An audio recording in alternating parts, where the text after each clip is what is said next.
Okay. We're going to be friends at the end of this, the mic and me. Good morning, everyone. Very pleased to be here to give some opening remarks to this excellent side event on key biodiversity areas. My name is Madhu Rao. I am the chair of IUCN's World Commission on Protected Areas. And we have a really exciting panel of speakers today. But just before we get started, I wanted to give a bit of a context to the whole key biodiversity area concept. And I want to go back to 2019, when the IPBES reports were released. They rang alarm bells for nature. They communicated widespread scientific consensus that biodiversity and ecosystem services that were critical for human well-being were in decline, were decreasing at an unprecedented rate. And it was this acknowledgement that drove the ambition we see in the Global Biodiversity Framework. And we're all here at Cali, Colombia for the COP16 meetings. Key biodiversity areas are areas that are globally significant for biodiversity. And they play an extraordinarily important role in the Global Biodiversity Framework. With limited time and limited financial resources, we have less than 6 years left to show measurable progress toward the 2030 targets. We need science and science-based prioritization mechanisms like KBAs to help us determine what to protect. What are the most important areas in the world that need protection? And this is where Target 3 and the Global Biodiversity Framework sort of differs from the Aichi targets. The Aichi target was also a quantitative target for area-based conservation. But the big difference between Aichi and the Global Biodiversity Framework is that in addition to the ambition of 30%, we also have a qualitative element of that 30%. We have to make sure we're protecting the right places, the places that have high biodiversity importance. And that's where KBAs come in. We have a global standard for KBA identification, and I'm not going to go into many details because that's what the panel is here for. So I'm going to invite our very distinguished panelists. First of all, I'd like to invite Andy Plumtree, who heads the KBA Secretariat. Andy, you're going to give us a context of KBAs. Why don't you come and take a seat? And then we have Santiago Castillo from the Humboldt Institute, who is going to talk to us about Colombian KBAs. Please come and take a seat. Sit. Oh, you're going to, okay, fine. Yeah. Then we have an excellent case study from the Philippines with Eric Avellino. We're very pleased to have you here, Eric, and please join us here. And we have Carol Poole from Sanby to talk to us about South African experience. Do we have the representative from the UAE here? Okay. And of course, we have Gildo Mattimelli from Mozambique to join us.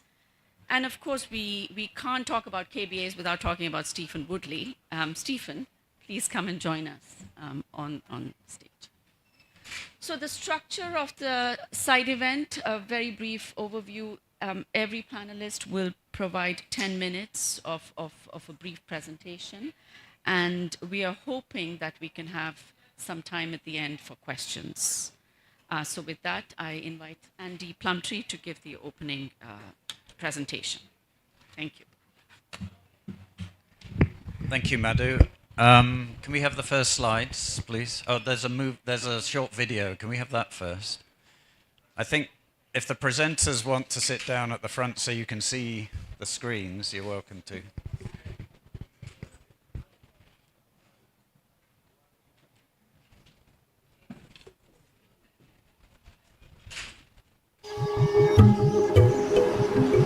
Key biodiversity areas, or KBAs for short, are the most important sites in the world for the survival of wildlife and their habitats. These areas are home to countless species vital for the health of our ecosystems and the planet. In early 2022, the KBA partnership launched the Key Biodiversity Areas, establishing the blueprint for 30 by 30 project funded by the Bezos Earth Fund. Together, we identified key biodiversity areas in the tropical Andes and the Congo Basin.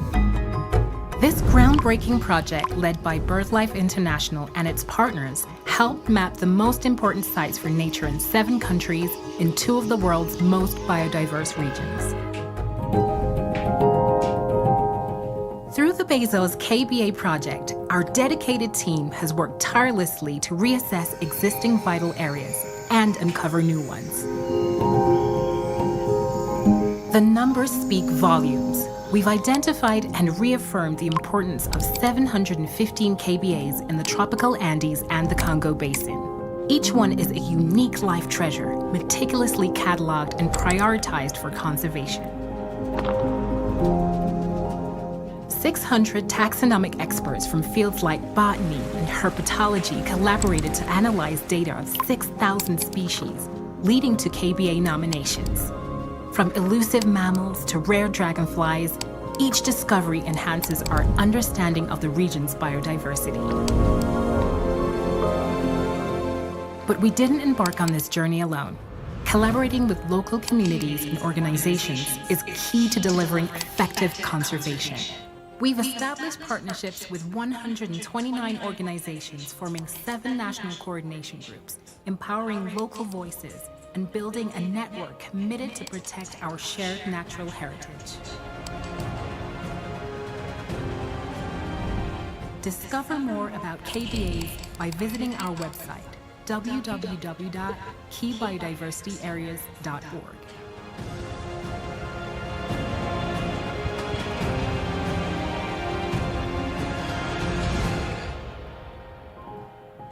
Can we get to the first slides? That was a short video about the program that's just finished, but we're going to hear about Colombia's work from Castilla this morning that was part of that program. And tomorrow at lunchtime, we're doing another event in the Nature Positive Pavilion, which will also be about that program. So you're welcome to that. So I'm going to talk basically about what KBAs are and how they can be used in the global biodiversity framework to set the scene. As Madhu mentioned, there's a global standard, an IUCN standard, which talks about 11 criteria. And the advantage of these criteria is they're quantitative, so that makes them objective, repeatable, and transparent. And what it allows is you to compare KBAs in one country with KBAs in another country, because they're all being measured in the same way. These criteria are grouped into 5 overarching criteria: threatened biodiversity, which is threatened species and threatened ecosystems; geographically restricted biodiversity, which is also geographically restricted species, assemblages of species and ecosystems; sites of outstanding ecological integrity; biological processes, such as nesting sites, migration, stopover sites, things like that; and then irreplaceability as measured through a quantitative systematic conservation planning analysis.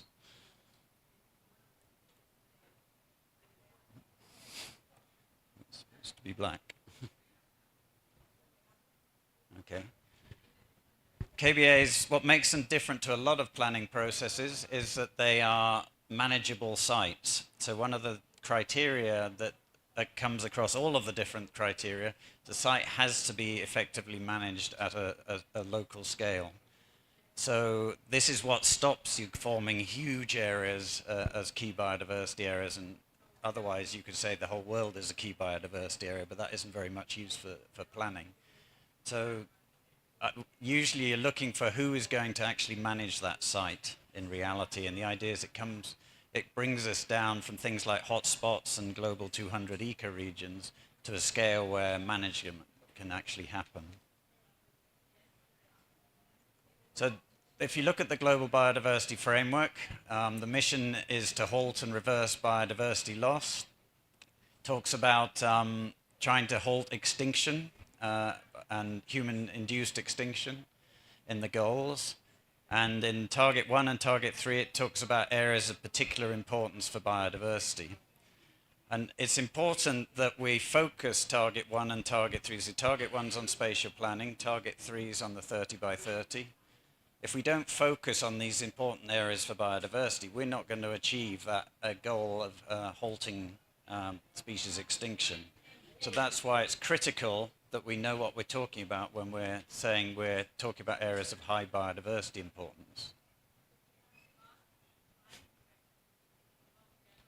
So we published a paper earlier this year which looked at all the different metrics that people are using to identify sites of importance for biodiversity.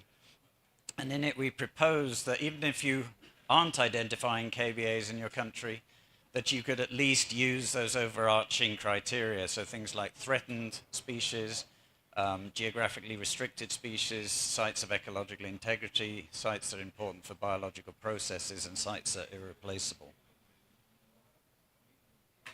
The World Database of Key Biodiversity Areas currently has more than 16,500 KBAs in them. Almost every country has at least one KBA.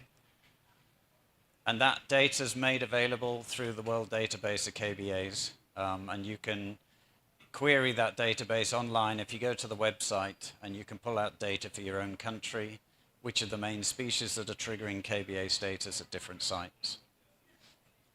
But not all KBAs are identified in countries to date.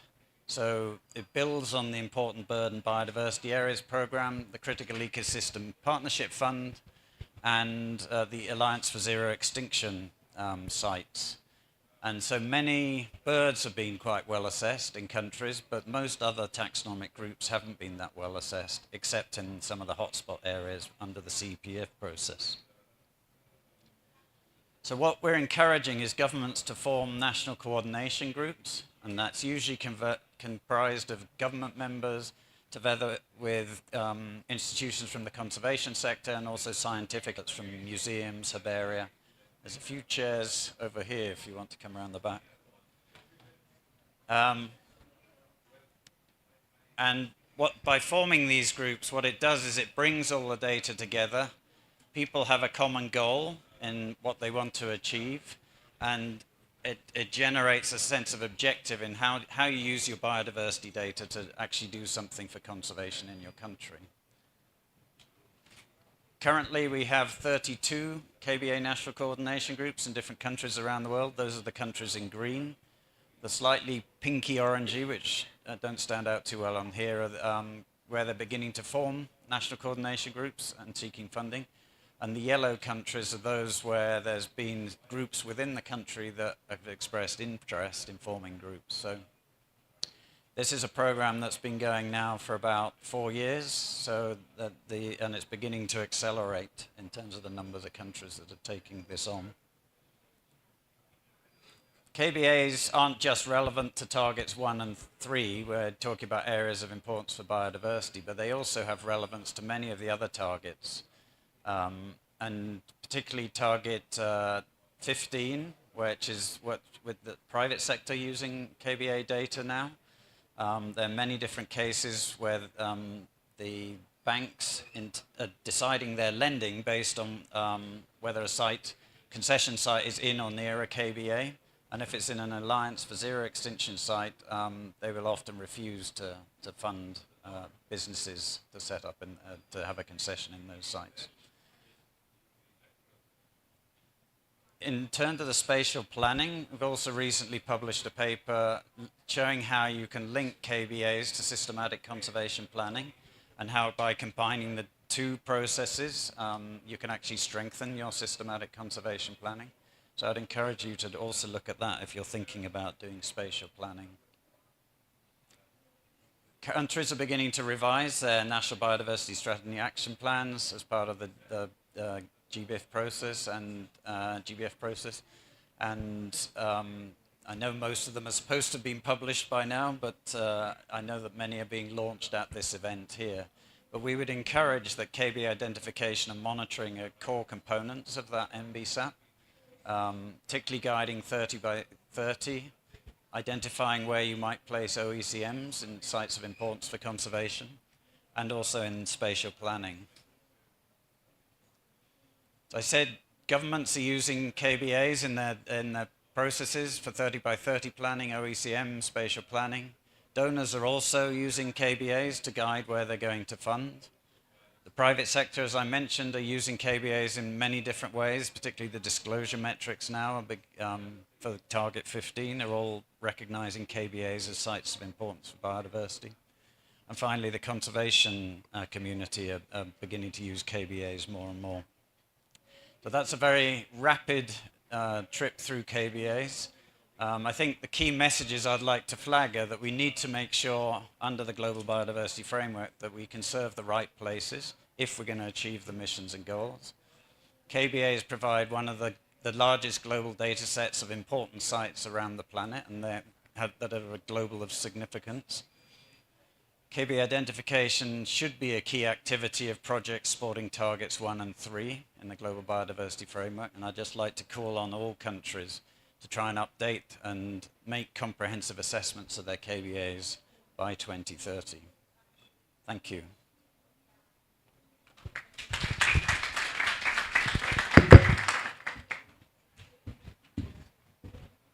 We'll take questions at the end. So I'd like to invite Santiago Castillo from the Humboldt Institute to tell us about KBA identification in Colombia. Thank you. Thank you everyone for being here. Okay, I'm gonna talk about our experience in Colombia identifying and updating the databases of KBAs. I don't know which one to push.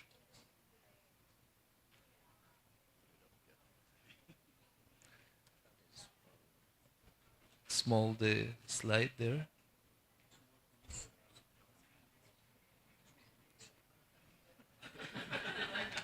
Which side I should look? Okay, thank you. I want to start my presentation showing this picture.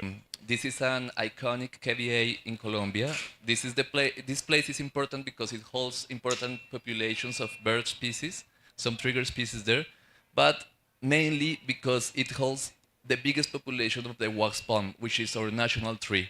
So if you can see, that place holds our national tree. This is an iconic place, and I wanted to start this conversation showing that picture. Okay, in the video you already saw, we talk about the project that was implemented by BirdLife in different countries. Right here in the Andean region, we implemented the project in Colombia, Ecuador, Peru, and Bolivia. And in the Colombian case, was implemented by the Instituto Humboldt, where I work, and the Asociación Calidris. And we have 4 different objectives. The first one was to establish the National Coordination Group, which we did.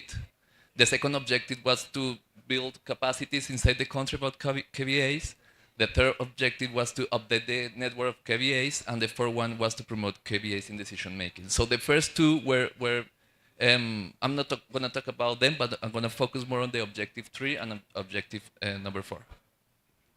So about updating our data network KBAs, we hold more than 30 meetings with different experts. We involve more than 150 different people from the academy, from the environmental sector, from government institutions. And I will say this is one of the best results in our example is we've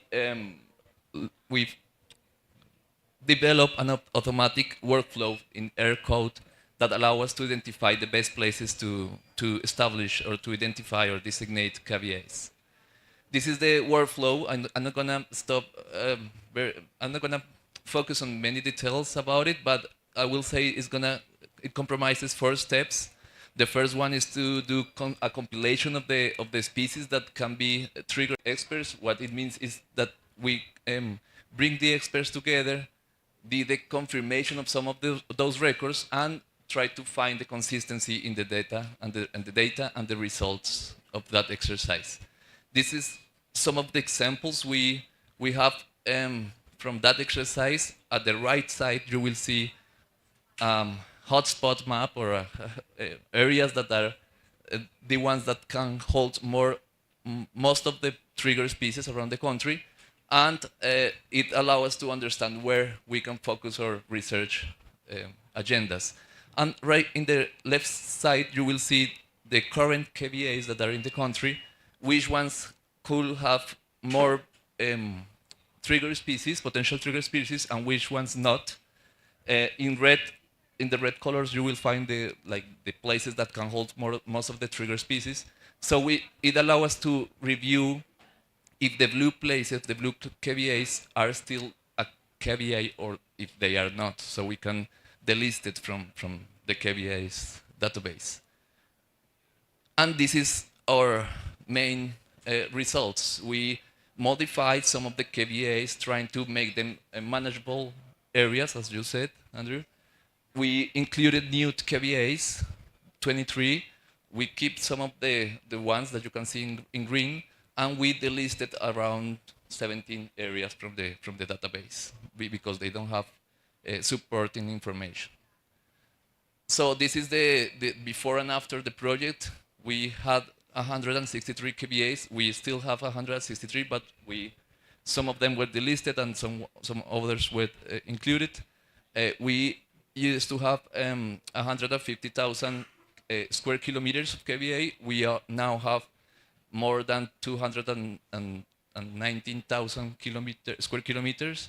And we increased also the number of trigger species that explains the presence and the designation of those KBAs. Now we have 729, and we had only 500 in the past. But I will say that the most important result was the confirmation, was to include the information in decision making. And this is our fourth objective. So Colombia, we have like good luck. Colombia was updating his national policies about protected areas at that time, like 4 years ago, and doing that, they reactivate the national table for conservation priorities. This national table was made by more than 18 entities, among them research institutions, academy, experts, and this table uses the SCP approach, and among this SCP approach, which means systematic conservation planning, it includes different information about levels of biodiversity. So I mean landscapes, ecosystems, communities, species, ecosystem services, even biocultural values. So what we did is that the National Coordination Group of KBAs are the one in charge of including this information about the species and communities into this SCP planning approach. This is an example of how KBAs are included in these prioritization exercises. So you will see a map of the West Plains of Colombia showing where are the places that should be studied and conserved, and species are part of that information that are taken into account. So this is a formal inclusion of KBAs in decision making, and I will say this is the main result for our team. Thank you.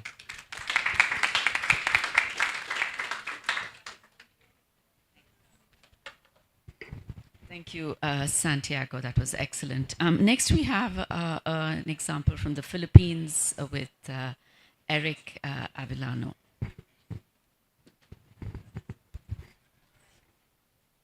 Just checking. All right. Okay. So good morning, everyone. Hi, I'm Eric. I'm from the Philippines. I work for the Department of Environment and Natural Resources. And it's a privilege to be speaking in front of you to talk about the KBA's process in the Philippines and our experience in terms of how do we prioritize our both the terrestrial and marine areas using the process of identifying KBAs. So our process of identifying KBAs started way back in 2006, back when I was not yet in the ministry or Department of Environment and Natural Resources. So they've initially identified terrestrial KBAs. And then, as you can see, the Philippines is quite an archipelagic nation. It's actually the second most archipelagic nation in the earth, with more than 7,000 islands. And so the marine KBAs were only identified in 2009. So a total of 128 KBAs, a total of 123 marine KBAs. the overall total of 228 integrated KBAs were identified, together with the help of our non-government organizations, as well as the academe, back in 2009. So this is what I was pertaining to when it comes to identifying the priority conservation areas.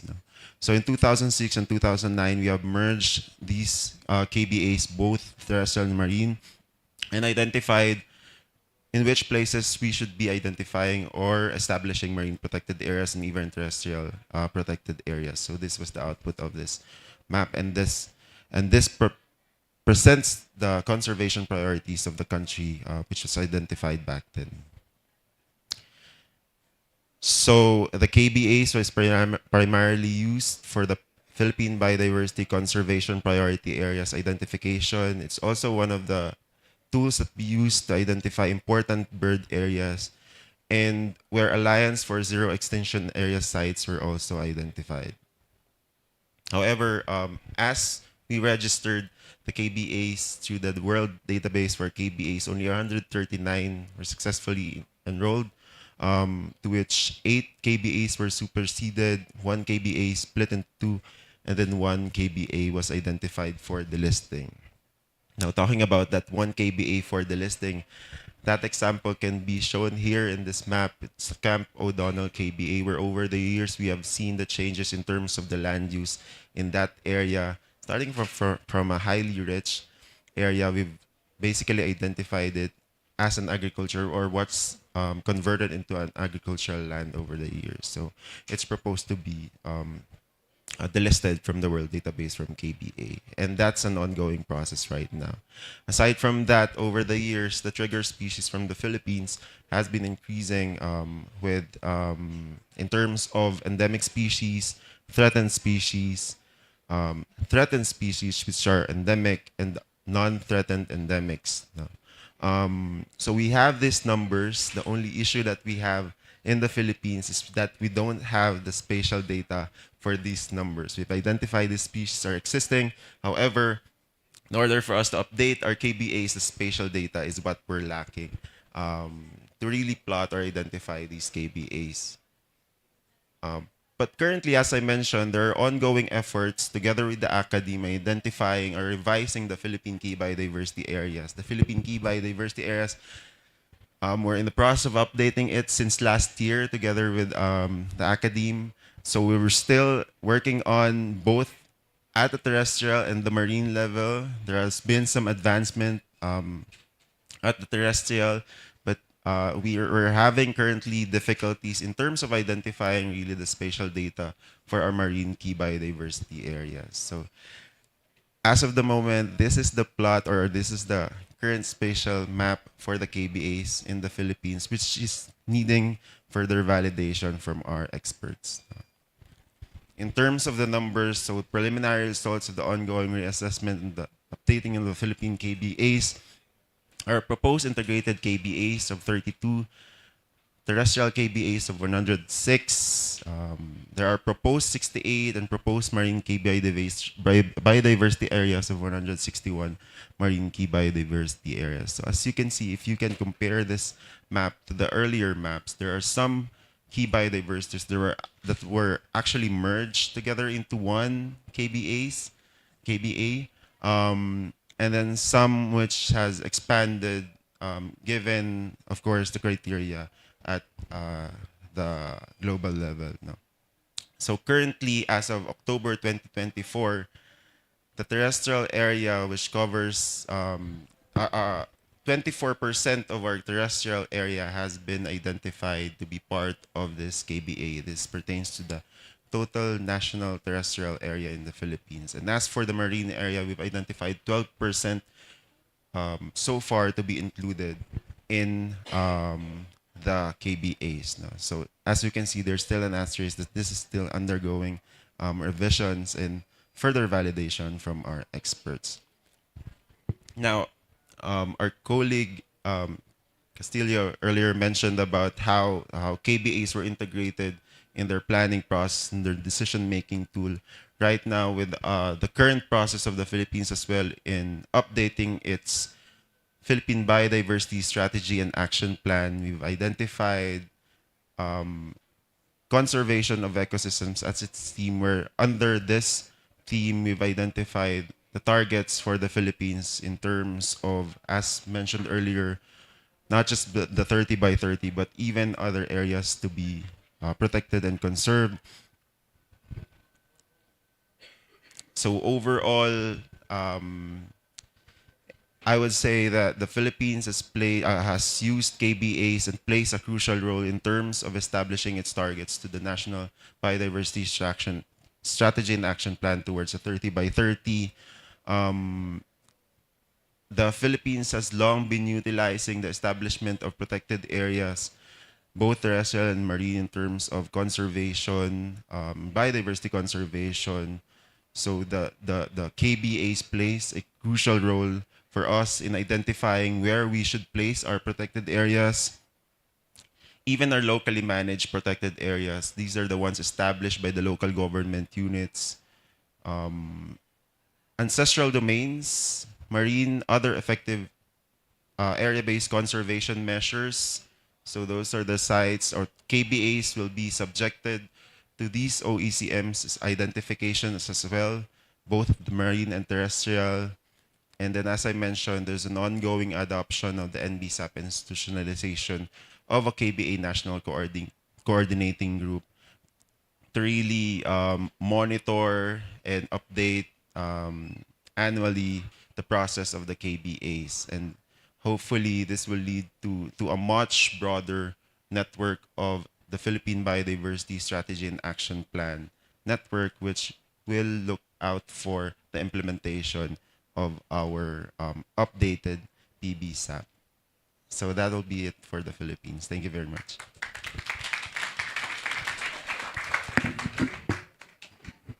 Thank you, Eric. It's really excellent to see the progress being made in countries like the Philippines towards Target 3. Our next speaker is Carol Poole from Sanby to tell us about her experience in South Africa. Thanks. Hi, everyone. My name's Carol. I'm from the South African National Biodiversity Institute. I'm actually a project manager, so you'll forgive me if I refer to some of my notes, because I was not a scientist. That was part of the KBA delineation process in South Africa. We have an excellent national coordination group in South Africa, consisting of people from the Department of Forestry, Fisheries and Environment, several NGOs, a couple of academic institutions, and then many individuals who gave of their time. So I just wanted to sort of say it's a privilege to be speaking on behalf of the NCG. We also did have previous important bird areas, important bird and biodiversity areas that were previously listed as KBAs, but we kind of decided to start from scratch. And this is I'm giving this sort of summary slide right up front, unlike the other countries. So most of you know we're a mega diverse country. I'll tell you a little bit more about that. We established our NCG in 2017, and so we used all 5 KBA criteria systematically since then. 6 years of work. There's the areas. I don't know if you can read that, but it's 358,000 square kilometers. Trigger species, 3,400, I think it's 86 trigger species. Look at my notes here. The screen is not very clear. 3,486 trigger species, 323 trigger ecosystems, and we've done that calculation that's actually a GBF part of one of the indicators, in that 28% of overall KBA terrestrial area is in the South African protected area network. So that's sort of my synopsis slide. And then moving on to just, obviously this was extremely difficult. South Africa, we sort of systematically started from scratch, as I said, and we applied the 5 KBA criteria to 385 endemic ecosystem types. So that was fairly challenging. We've got particularly special biodiversity in South Africa. And you can see here there's sort of a trigger element richness map. I'm not sure if you can read the key there, but obviously the redder areas are showing a sort of trigger element richness. I don't know if you can see it that clearly, but those of you who know South Africa quite well, we've got 3 biodiversity hotspots in South Africa. There's the Cape Floristic region there where fynbos occurs. This is the Maputo Albany hotspot. And then, of course, the succulent karoo is kind of there as well. It's the only arid biodiversity hotspot in the world. So this megadiverse status obviously causes us lots of problems. That's an enormous data set. There was over 6,500 species as well. So one of our challenges was how do we cope with this enormous data set? So and the other challenge is we sort of dove straight into it, and we didn't sort of undertake KBA training. So that's one of our lessons learned to some of the other countries, is go and do some KBA training first. But anyway, so it was this huge effort. We have 263 confirmed KBAs, 11 unconfirmed currently. We have 3 proposed marine KBAs. We are very terrestrial biased at the moment, and that does not mean our marine area is any less important. We have exceptional marine biodiversity around the country. We just couldn't get there. It was sort of a terrestrially biased process for the last few years. We do have one site that includes both land and sea, so that's the Table Mountain National Park, which is right on that funny little peninsula that sticks around Cape Town, for those of you who know the area. And yeah, we are really trying hard to get some more marine KBAs. This is a sort of a graph of the KBA criteria. So you can see, as I said earlier, we tried to apply all the KBA criteria, but C and D and D2 did not meet any, none of the sites met C or D2, so these aren't included in the graph. But you can see there that obviously the biggest, the dominant criteria was criterion B. So that's range restricted endemic species, and highly applicable in South Africa because of our levels of endemism, and particularly plant species. So huge number of KBAs were triggered by endemic plant species. So mainly driven by high concentration of range-restricted endemic species and ecosystems with high levels of irreplaceability. Okay, I'm going to go quite quickly through some of these sort of lessons learned. The KBA website is really great in terms of resources, so well done to the KBA Secretariat team about that. And of course the IUCN Red List of Threatened Species is crucially important. But we also realize that as part of that process we do need to look at the IUCN Red List of Threatened Species and do some more data crunching ourselves, and particularly migratory species. That's kind of caused quite a little bit of a challenge, and we had to really look at, okay, which migratory species can be considered because their ranges are relevant in South Africa. So number 3 is like national occurrence records are vital. I think Colombia also mentioned that, or Philippines. Basically, the range maps have to be edited. The range maps on the IUCN system need to be edited.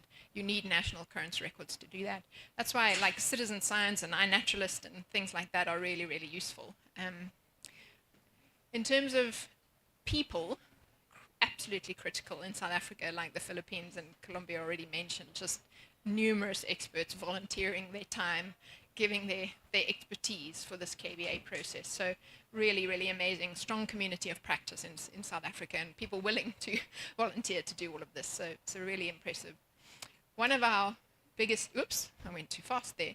One of our biggest challenges we discovered was that the IUCN taxonomic reference system wasn't particularly up to date for South African species. So, you know, we've got many threatened species, but it wasn't yet on the IUCN system, and the KBA database goes to look at the IUCN Red List of Threatened Species and double check. So we kind of got a bit stuck, and then we had to sort of solve the problem with the IUCN Red List office in Cambridge before we could proceed. All right. This massive amounts of data also required us to look at like a database and automated scripts like Colombia spoke about. So luckily we have a good team, and they sort of, Dr. Lisa von Staden built a database, and yeah, she's able to do this iterative rerunning of the processes, because as soon as you start consulting with experts, then they want to tweak something, and then you have to run it again and all of that. So it was really very iterative with stakeholder involvement, and building a database to be able to do that, and the scripted workflows is really important, especially with a country with the biggest data sets. Okay, then, yeah, one of our, Andy will tell you that, we tried to do everything at once. So we submitted our 263 KBAs all at once, which sort of horrified the KBA Secretariat. But it was possibly not the best thing to do. I don't think South Africa would ever sort of do that again. If we could sort of do it all over again, we wouldn't do it again. We did sort of submit, because obviously it has to go through the regional with the regional focal points to check as well, and that we realized we were kind of creating a backlog, and then poor Hermenegildo from Mozambique was like, hey, South Africa's holding up the region, you know. So just, yeah, we would probably do it in batches if we were to do it again. So our advice is sort of submit as soon as possible. But yeah, I hope that's useful, sort of 7 insights of kind of what South Africa's learned from this process. And that's sort of just a bit, we literally just uploaded to the World database in June.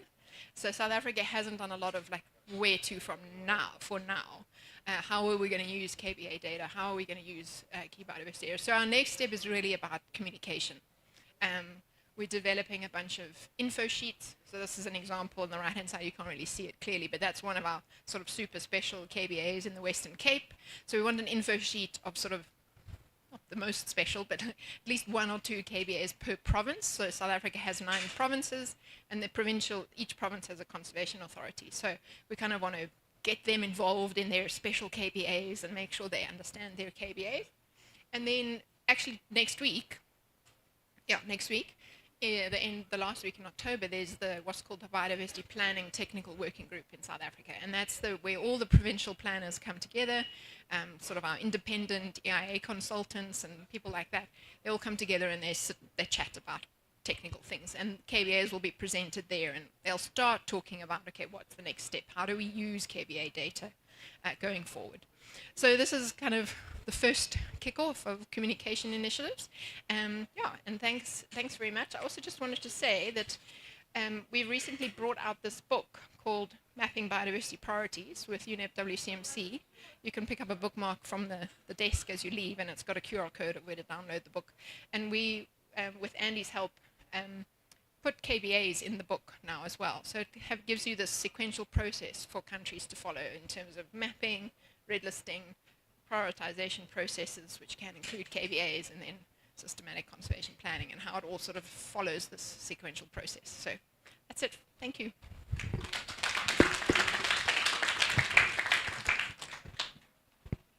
Thank you very much, Carol.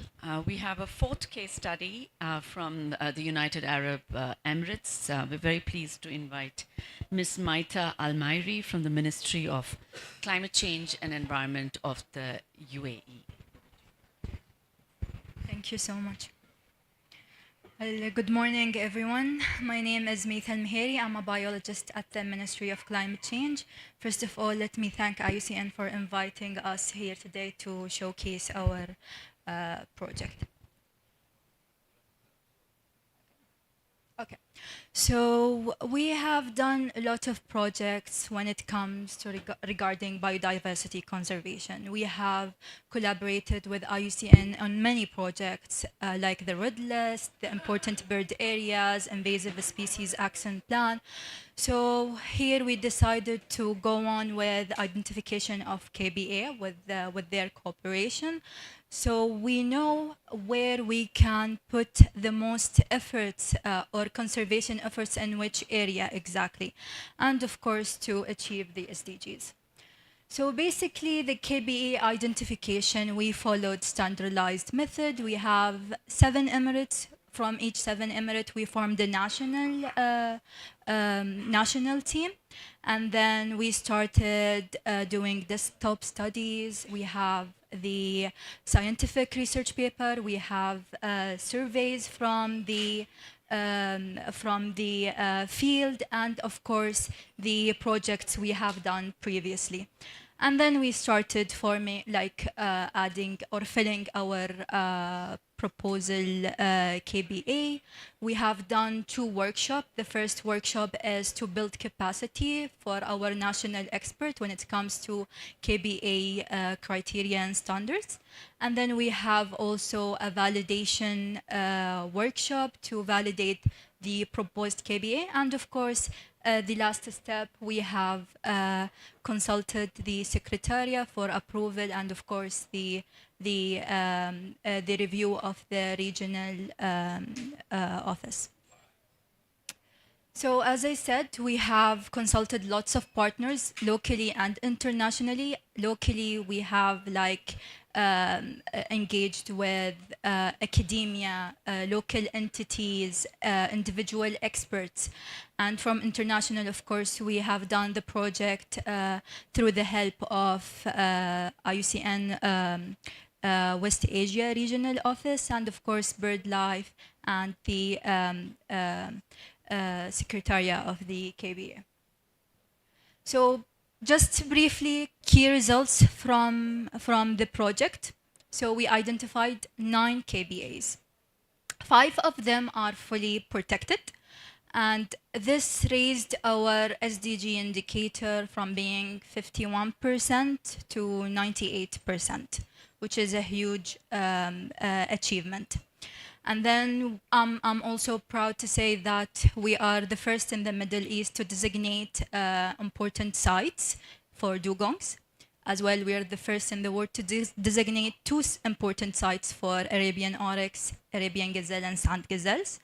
And we have identified 3 important sites with endemic species such as 3 species of gecko, the margarita, the Emirati leaf-toed doe, and the mountain, or what we call Ru'us al-Jibal leaf-toed gecko.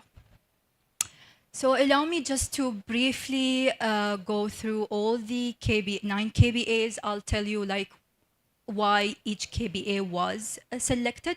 So we have 3 KBAs in the Emirate of Abu Dhabi, which is the biggest emirate in the UAE.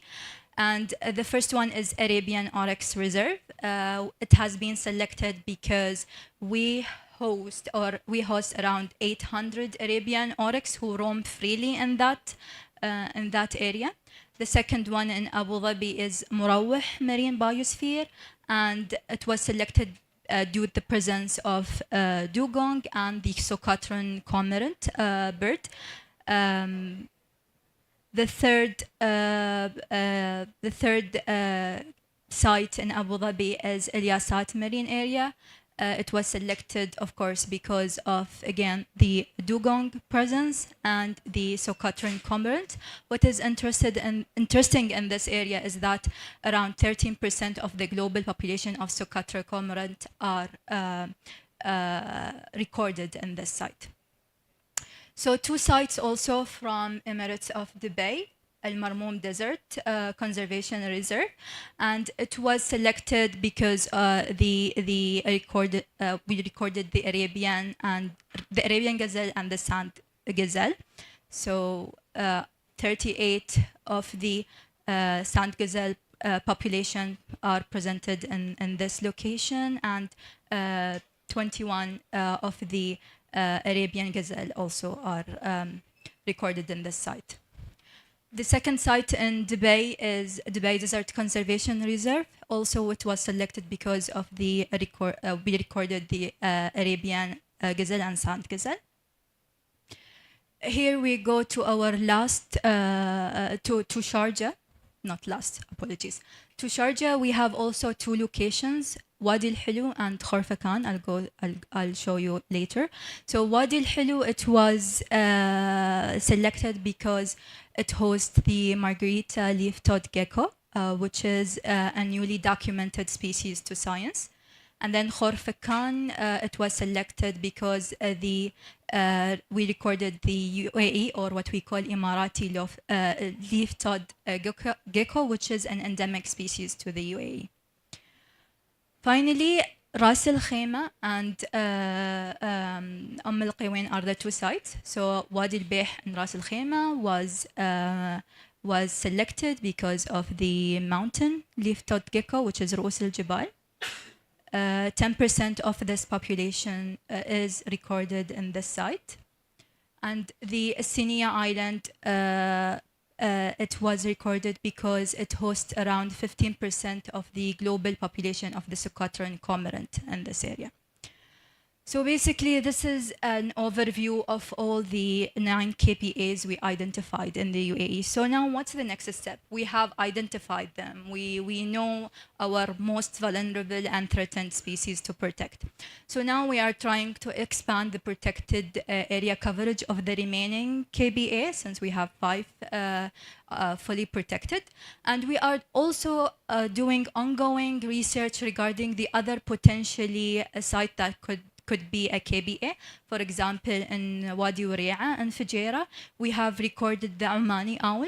So we're just doing more research to know if it will meet the global population threshold criteria. And of course, we're planning to have to develop a comprehensive management plan of each of these 9 KBAs. So in our newly adopted MBSAB, we have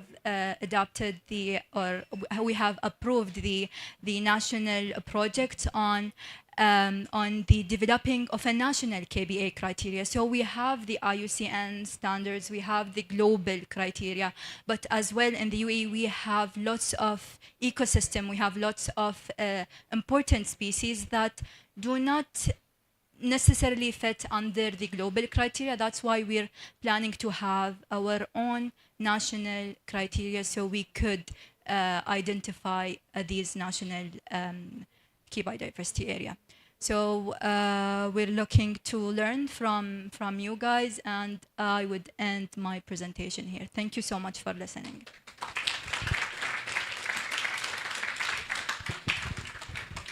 Thank you very much. That was excellent. Our next speaker is from Mozambique. I'm very pleased to invite,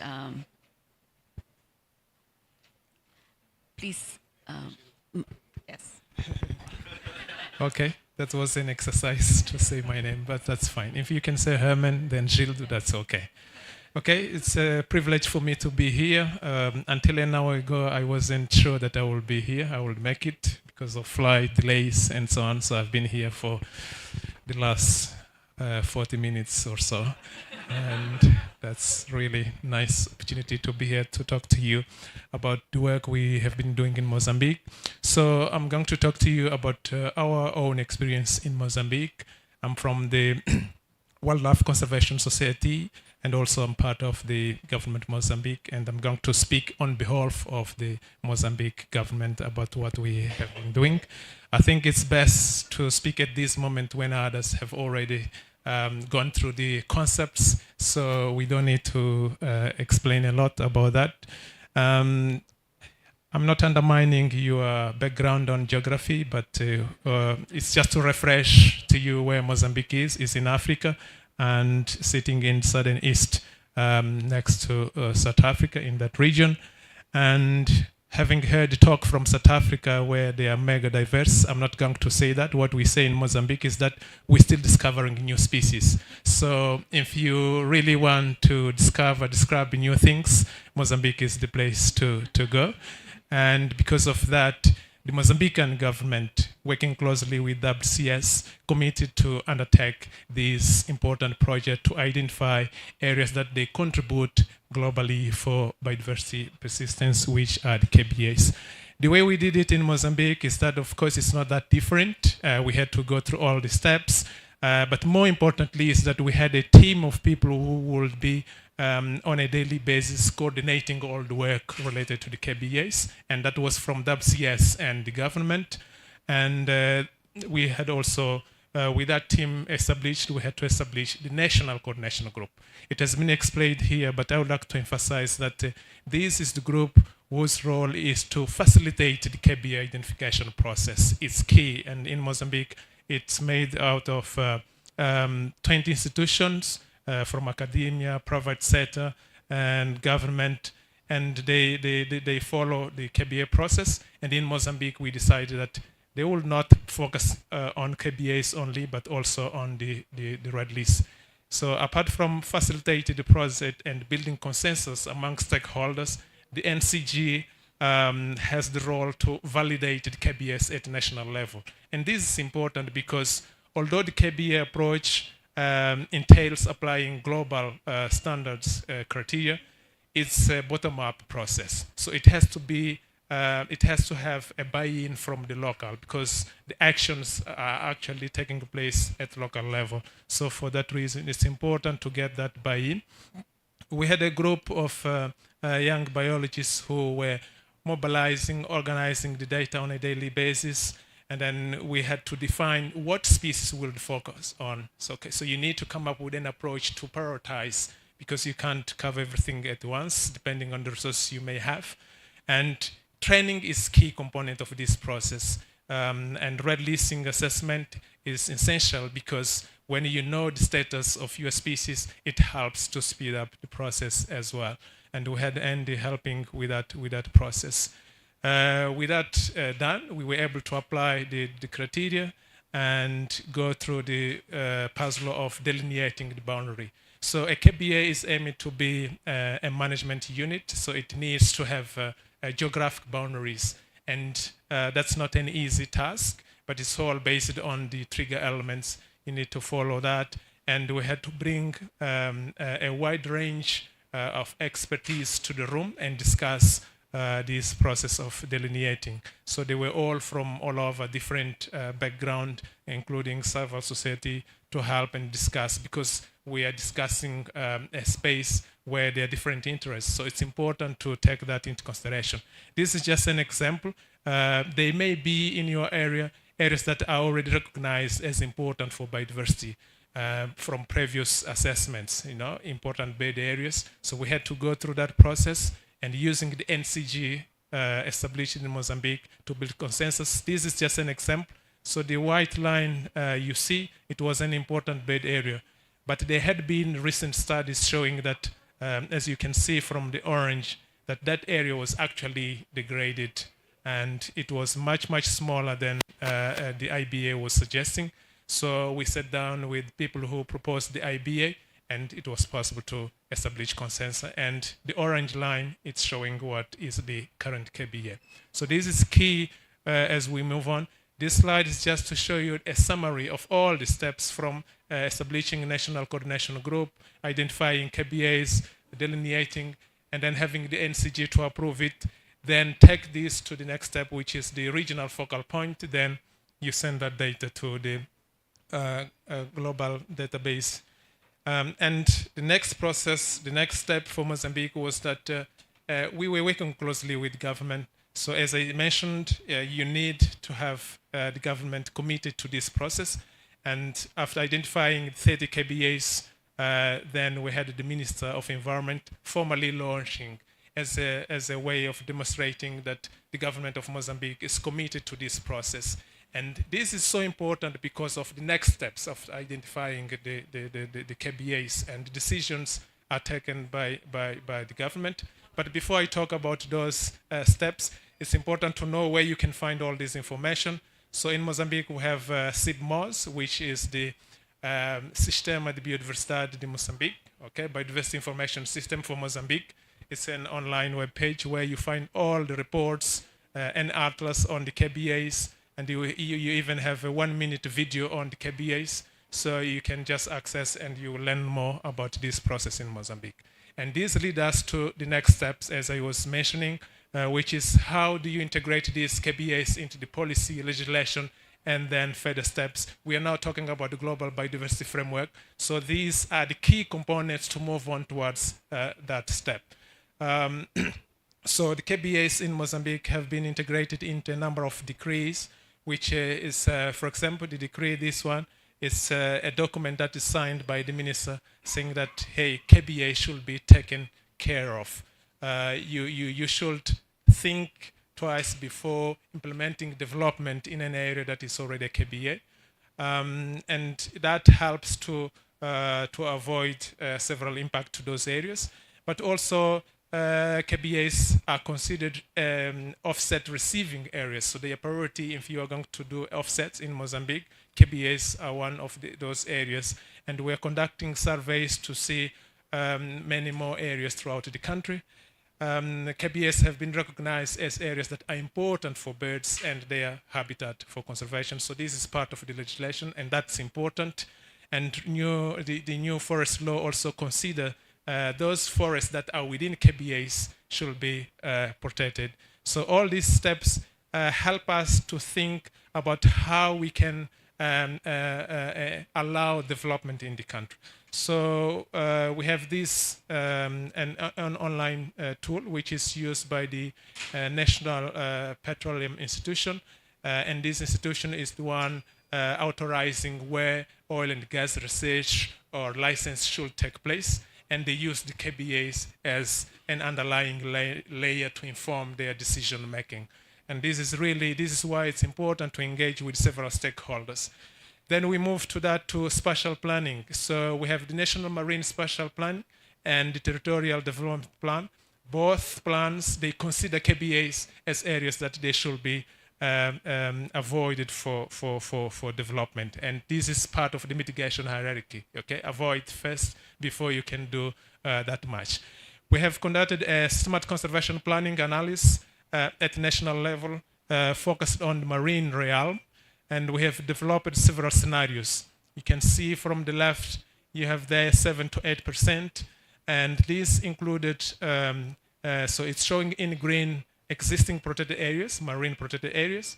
And it's showing in pink new potential areas that could be considered. And we also have the KBAs. So the KBAs were part of this assessment. We use them to inform the expansion of marine protected areas, and we were able to build these 3 scenarios. And because we are working closely with government, actually this is government-led process, I should say, and the second scenario, 10 to 12, is the scenario that the government is committed to achieve by 2030 as part of the global biodiversity framework. And the 30%, which is the last scenario, is the one moving forward until 2050. So building from this, which is my last slide, is that the next steps is that Mozambique, working together with South Africa, Malawi, and Namibia, we're implementing the Southern Africa Spatial Biodiversity Assessment and Prioritization and Planning project, SBAP project, which is actually going to focus on terrestrial realm to conduct also identification of KBAs, red listing of species and ecosystems, and then use that information to run smart conservation planning to inform different ways of protecting land, including the new concepts of OECMs. So that's what is going to happen as we move forward using the information that we have shared here with you. And thank you for your attention.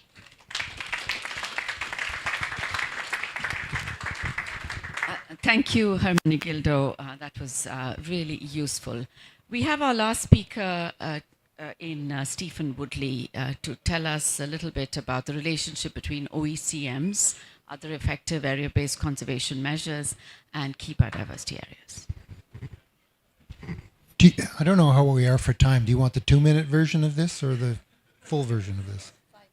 5-minute version, okay.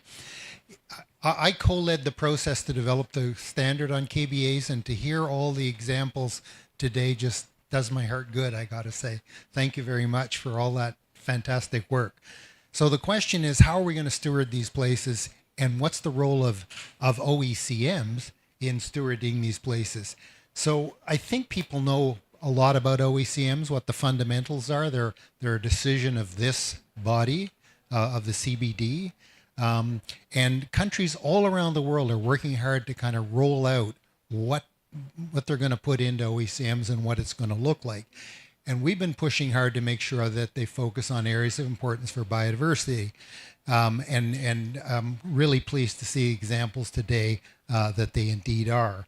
We know that OECMs are meant to be equivalent to protected areas in terms of their outcomes and their effectiveness. So we have that on the side. We have been, I'm going to skip this because in interest of time. So I co-chair with my friend Harry Jonas, a specialist group on OECMs, and in decision 14.8 on OECMs, IUCN was asked to provide additional guidance on what these things are and what they would look like. So the very first document we did was the one on this side. Right after the decision on 14.8 in 2018, we had this document out, and it's been really useful in helping countries, I think. we've just upgraded that into this middle document, and it's a full IUCN guidance document. It has a whole bunch of things on OECMs, how they can be used, including focused on KBAs and other areas of importance for biodiversity. In addition to that, there is this site level tool, which lots of countries are using. It's available in 8 languages now, and it's really a step-by-step guide to use the criteria to identify OECMs. There was a paper just published led by Harry on OECMs identified to date. So we took the 820 reported OECMs then and analyzed, well, how are they being set up? Are they focused on areas of importance for biodiversity, etc.? You will see now there are over 6,000 OECMs reported in the world. That's because Sweden just put in 5,000 of them in protected areas. So this is a new process, and we're figuring it out. We're not quite sure how the Swedish OECMs are fitting into this, and we can't report on an analysis of it. But of the 820, a quarter of them are in marine areas. Interestingly, about half of them are being reported by governance by government, and we didn't really expect that, but this may be the way it's going to roll out. We're not really sure. But interestingly, there's a pretty good overlap with key biodiversity areas. About 30% of these new ones overlap with identified key biodiversity areas. It looks like this with the countries. Remember, we're talking about a small number of countries so far, about 15 that have reported on OECMs. And you can see here in the lighter graphs the percentage of KBAs with increased coverage of OECMs, and then the percentage in the dark graph, the dark bar rather, the percentage of OECMs that overlap with at least one KBA. So good focus there, I think. It's still early days in deciding what this means. The interesting thing here is, are OECMs created or recognized? And in 2010 in Japan, the idea was we would recognize these areas that were delivering conservation outcomes. But increasingly, we're seeing them as being established. And I think the Emirates example and other examples we heard today was people are actually identifying these areas and then establishing a mechanism, some kind of governance mechanism, change in legislation, etc., to protect these sites.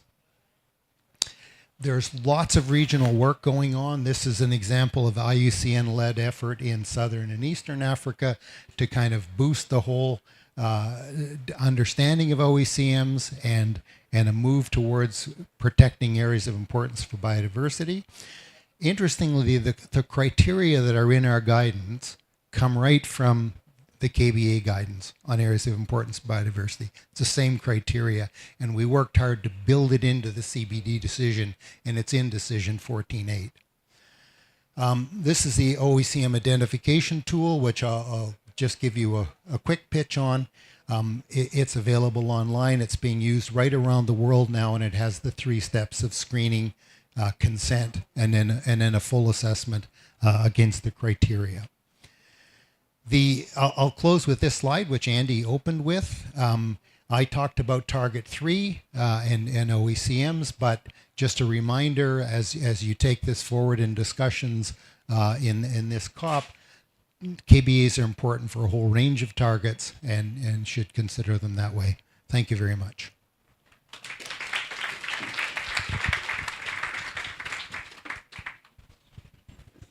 Thank you, Stephen. I think we're doing very well. We've got 15 minutes for questions and a discussion. So if I may please invite all the speakers to come up here to the podium. Thank you.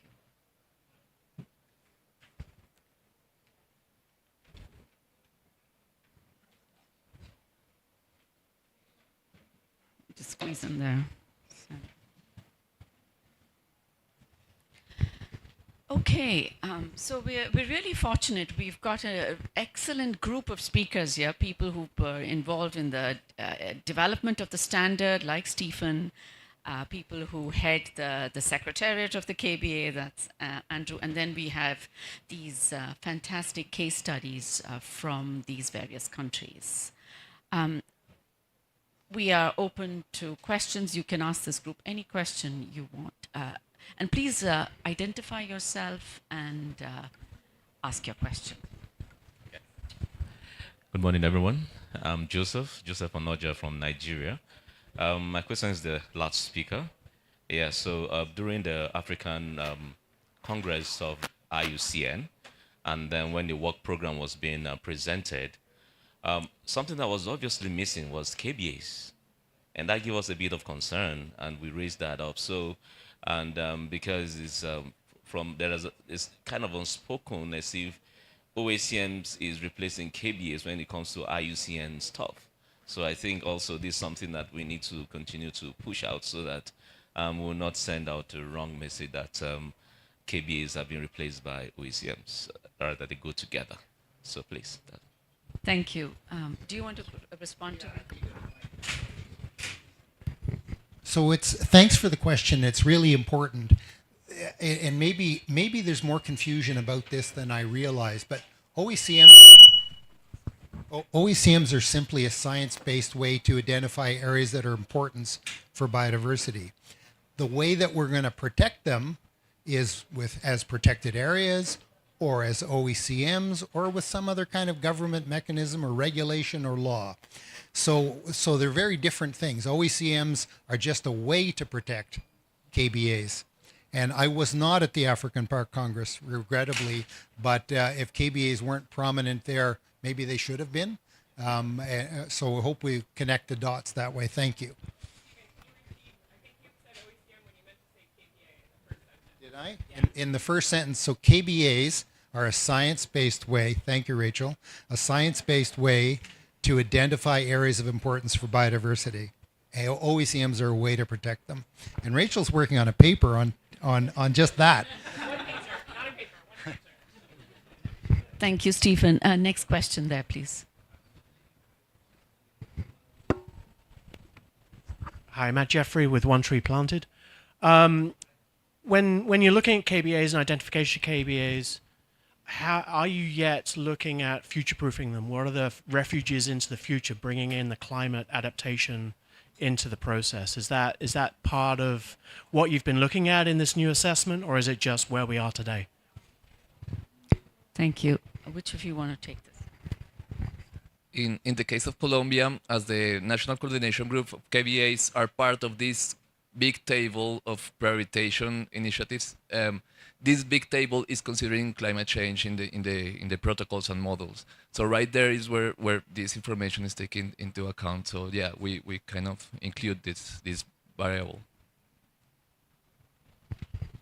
Yeah, I'll just add to that. So incorporating climate change isn't part of the criteria. The idea is you identify what's important now, but there are people working on looking at sort of what's the potential impact of climate change and which of the KBAs are most under threat.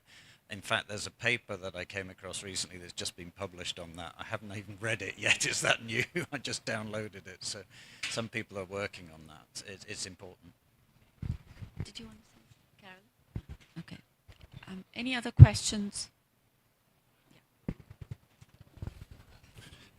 Good morning, good afternoon or morning. I'm Harris Najebe from Cameroon.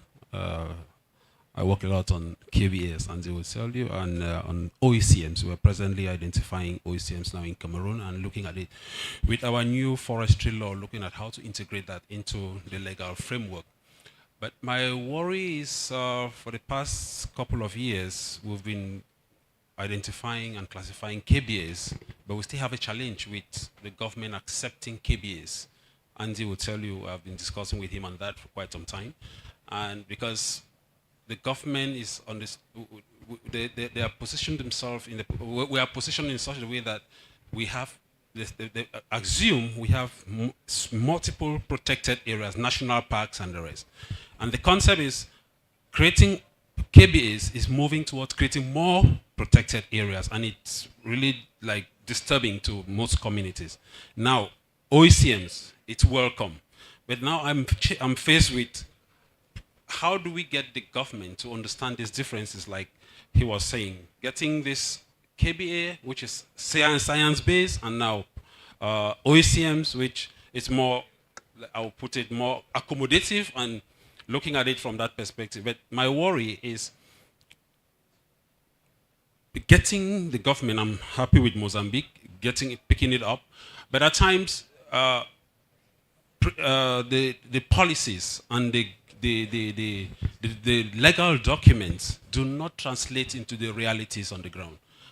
What mechanism do we put in place to be assured that the KBAs do not overlap with protected areas, do not overlap with the OECMs that we are bringing on board? Thank you. Thank you very much. Very good point.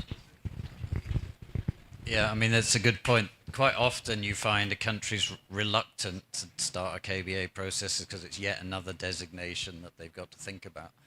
Generally, what we try and do is we try and raise awareness with government people early on, and that can take quite a time. Sometimes it can be 1 or 2 years. But if you can get them on board and get them, particularly where they've become part of the national coordination group, and a lot of these countries that are presented today, the government have been a core part of the national coordination group, that tends to be where it's more successful and it's taken off more rapidly. So I think try first, spend that time raising awareness. KBAs, just to be clear what Stephen said, KBA is a way to identify an area as important. OECMs are supposed to be where there are important areas for biodiversity, but they're a way of managing a site. So you think of protected areas and OECMs as two contrasting ways to manage a site, but you've got to still decide where are you going to manage. And KBAs help you identify a site that has global significance. Thank you for this opportunity. I think, of course, it's a challenge for many governments because they have on their desk several challenges and they have to set priorities. So when it comes to discuss conservation and other issues, so of course there will be out-competing resources for that process. But in the case of Mozambique, and as Andy explained, it's important from the beginning to engage the government. So you need to dedicate time to explain what KBAs are, and KBAs are not for conservation. Of course, it has been said here. They highlight areas of global importance, and then they can inform conservation, of course, on the ground. And that's key to explain that. And now today we are talking about OECMs. So in many places, Mozambique, for example, conservation has been implemented in a way that is to put the community away from the area. And the OECM is actually an opportunity to bring the community on board. And I think explaining this is also essential because it's part of the global biodiversity framework, and governments are committed to those UN or international conventions, and giving this understanding from the beginning that doing and this approach helps to meet these global targets, and there's no problem at all. I think it helps a lot. So it's really important to go through that process and work closely with government and give them the opportunity to lead the process. And you can just provide the technical expertise, etc. And I think that's how in Mozambique we have been doing it. And as you saw, the minister actually launched the KBAs in recognition as a way of, recognize that today the country is committed to this process. And we are going to achieve the same with OECM. The National Director of Environment is sitting here and shows the key component of this KBA process in Mozambique. She's there at the back, and she may like to have a word on that. Thank you. Thank you. One last thing to add to that is I'm always told by GF and the EU and other donors, if they hear that the government is asking for a KBA process, they're happy to fund it. So getting the government on your national coordination group and then working with them to put in that request, many of the donors are happy to fund it, but they're wanting to hear the government saying, we want it. Thank you. Kevin Smith from IUCN. Not really a question as such, but more of a shout out for Target 6 on invasive species. So Target 6 actually explicitly states that action needs to be taken on priority sites. I think many people just assume that just means islands. when of course it doesn't, and these sites need to be identified at a national level. And I think there's a real opportunity to incorporate KBAs and OECMs into Target 6 within the MBSAT process. I mean, so these sites really should be those areas where if invasions were to occur, the consequences would be the greatest. So just to really consider to make sure that you do draw the links across there to Target 6 as well as just those area-based targets. Thank you, Kevin. Any other questions for this group? I also just wanted to take the opportunity to clarify that the IUCN PA categories, the 6 management categories, actually recognize 4 governance types. And you could have a protected area that's entirely managed by communities, or a protected area that's not governed and managed by government. So just wanted to say that there is an interpretation of protected areas in a way that excludes communities and private individuals, whereas we have four different governance types, including by private individuals, that fall into and can be recognized as protected areas. Any other questions on KBAs? Anybody wanted to make some last comments? Just wanted to add another discussion on that about KBA being an added layer of a conservation measure. For us in the Philippines, we actually treat KBA as an added layer for us for a no regrets measure for conservation. Identifying KBAs will enable us to identify. For us, we've identified protected areas before that were not KBAs, and now we're trying to realign those protected areas in order to match with these KBAs as well as for identifying other effective area-based conservation measures, or OECMs.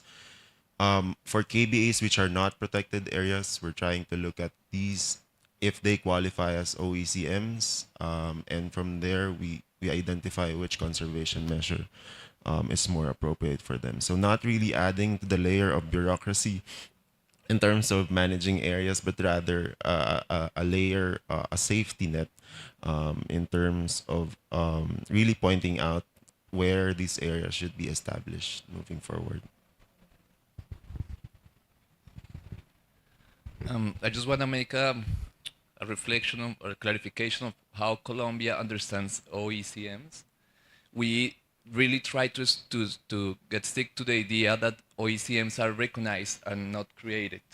So we don't use information of KBAs to see where an OMEC should be created, but instead try to identify the proper strategy for conservation, and if after some years that management allows to have some positive results on conservation, then at that point maybe we can talk about OECMs. But we try to stick to the idea of not creating OECMs, but recognizing them. Thank you very much. I just want to say that, if I may, that WCS, Rachel, you are developing a 1 or 2 page clarification note on KBAs and OECMs, and maybe that's something you can share. Andy, I wanted to invite you to say a few things on KBAs to close this session. She sprung that one on me. I wasn't prepared for that.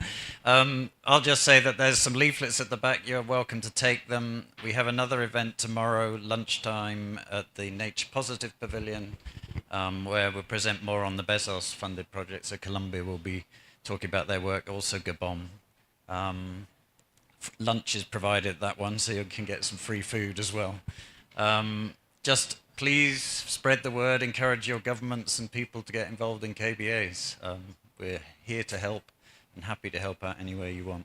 Thanks.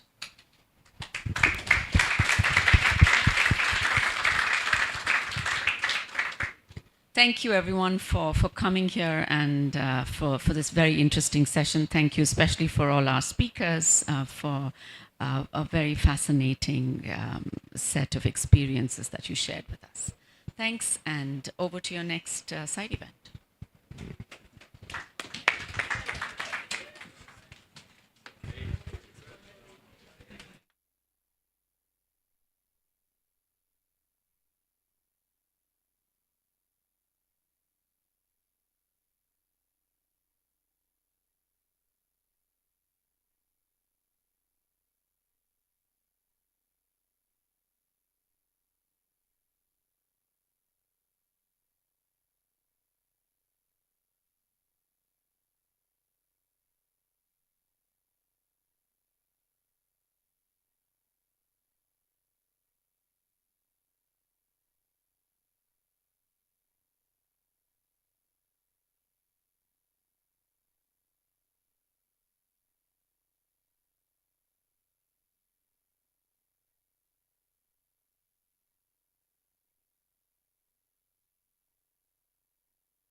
Good afternoon, ladies and gentlemen. We'll just take a few minutes to start. Some of the presentations are causing a bit of a technical glitch. Once they're up, we'll start. In the meanwhile, I'd like to request the panelists to kindly come and take a seat. Mr. Kumar, Ali Ferretti. Where are the other panelists? Okay, we're waiting for 2 more coming in soon. We'll get to them.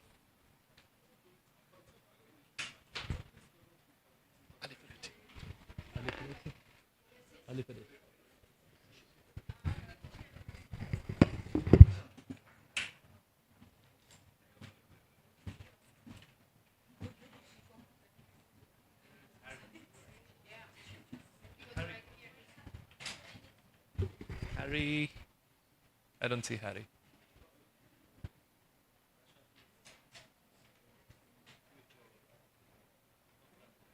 Okay. Yes. That's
Hello. Thank you. And my apologies for taking so long. In fact, we are about 8 minutes late already. Forgive us, sometimes technology plays a glitch, and if it doesn't, then it's not technology anymore. Can we have the PowerPoint on? Thank you. Since 2014, I've been fortunate to play a role in working very closely with the governments towards conserving snow leopards. Governments are overwhelmed, and they're overwhelmed with tons of tasks and responsibilities. So rather than creating new tasks and reporting responsibilities, we are focused on creating a support system under the Global Snow Leopard and Ecosystem Protection Program through an army of conservation practitioners, scientists, technical field experts, and so on. Today, one of the key targets, as you know is that all the signatories to the Global Biodiversity Framework is that of conserving 30% of land and water in each country.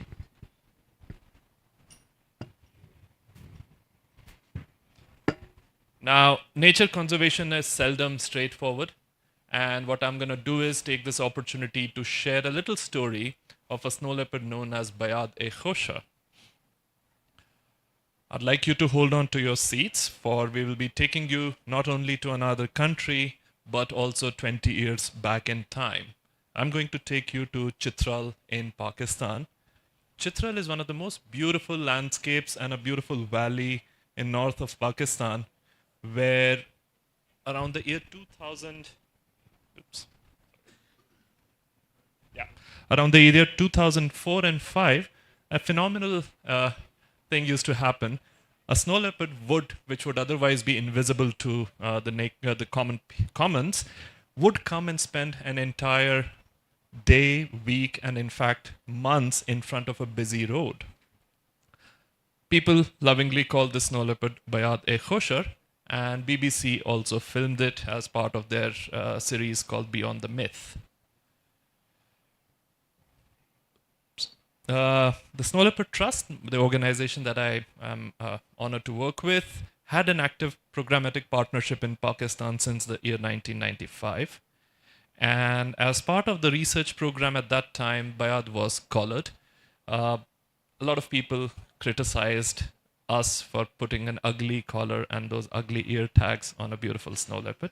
Of course, the ear tags never made it on another snow leopard, so partly they were right. But just to put it softly, resistance to knowledge and science is not a new thing. But as I said, I might agree with them about the redundancy of those blue ear tags, which were never put on another snow leopard thereafter. Anyway, Bayad wore that collar for about a year, and unfortunately at that time technology wasn't that developed, so her collar failed to communicate with the satellites, but it continued to record and save her movement data on board every few hours. The collar dropped off in the steep mountains in north of Pakistan. It took about 3 agonizing months for the field teams to locate and retrieve the collar. But when we downloaded her data, we found something magical. That one cat, the one snow leopard Bayad who was spending weeks in front of a busy road, was covering an area we had no clue belonged to her. She was traversing across ridgelines, canyons, pastures, valleys, villages, and much more. All those little points you see, those animated snow leopards, those are real locations of Bayad. We found that she was ranging across 1,400 square kilometers, much bigger than the size of many cities that we know of. Not just that, she would often cross the border and go to Afghanistan and back. Bayad was one of the first snow leopards to tell us that we needed to look beyond human-made boundaries. We needed to look beyond single communities. In due course of time, what we have also realized that other than, of course, the ethical and moral imperatives, the only way to conserve this large predator is by engaging with communities, because their home ranges are so big that less than 1% of the snow leopard of the protected areas across the snow leopard range are big enough to contain a viable snow leopard population. That means that other than the imperatives, as I mentioned, the only way we can save them is by engaging with the communities. And that is why the Global Snow Leopard and Ecosystem Protection Program aims at conserving snow leopards through a landscape approach, where each landscape is proposed by respective country governments as a multiple use landscape where conservation must happen by taking local communities on board. Now, what is community-based conservation? I was honored to be on a panel yesterday discussing the importance of big cats and biodiversity conservation, and it was fascinating to see whether it is the jaguar, the lion, or the snow leopard, everyone's following similar path. Now let's take a listen to some of the conservation leaders from across the globe about what nature conservation with communities means to them. Please take a listen.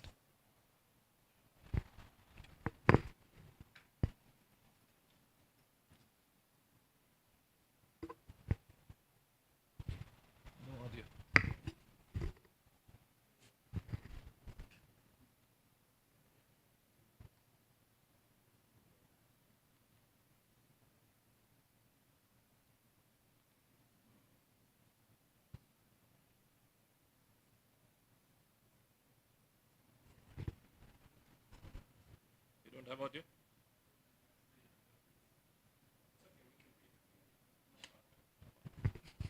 I can try to play it here if need be.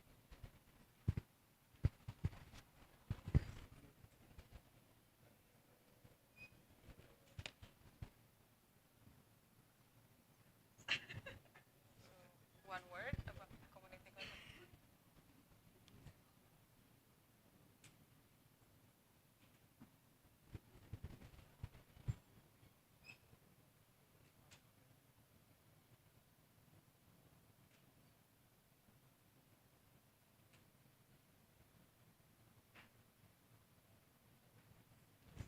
Let me do one thing. I'll come back to this video. Hopefully we'll be able to fix it later. For now, let's move on. Otherwise, anyway, I just want to quickly come back to a similar sentiment. And personally, my first ever introduction to conservation atrocities was when I was in my early 20s and visited a sanctuary designated to protect this bird called the lesser florican in central India.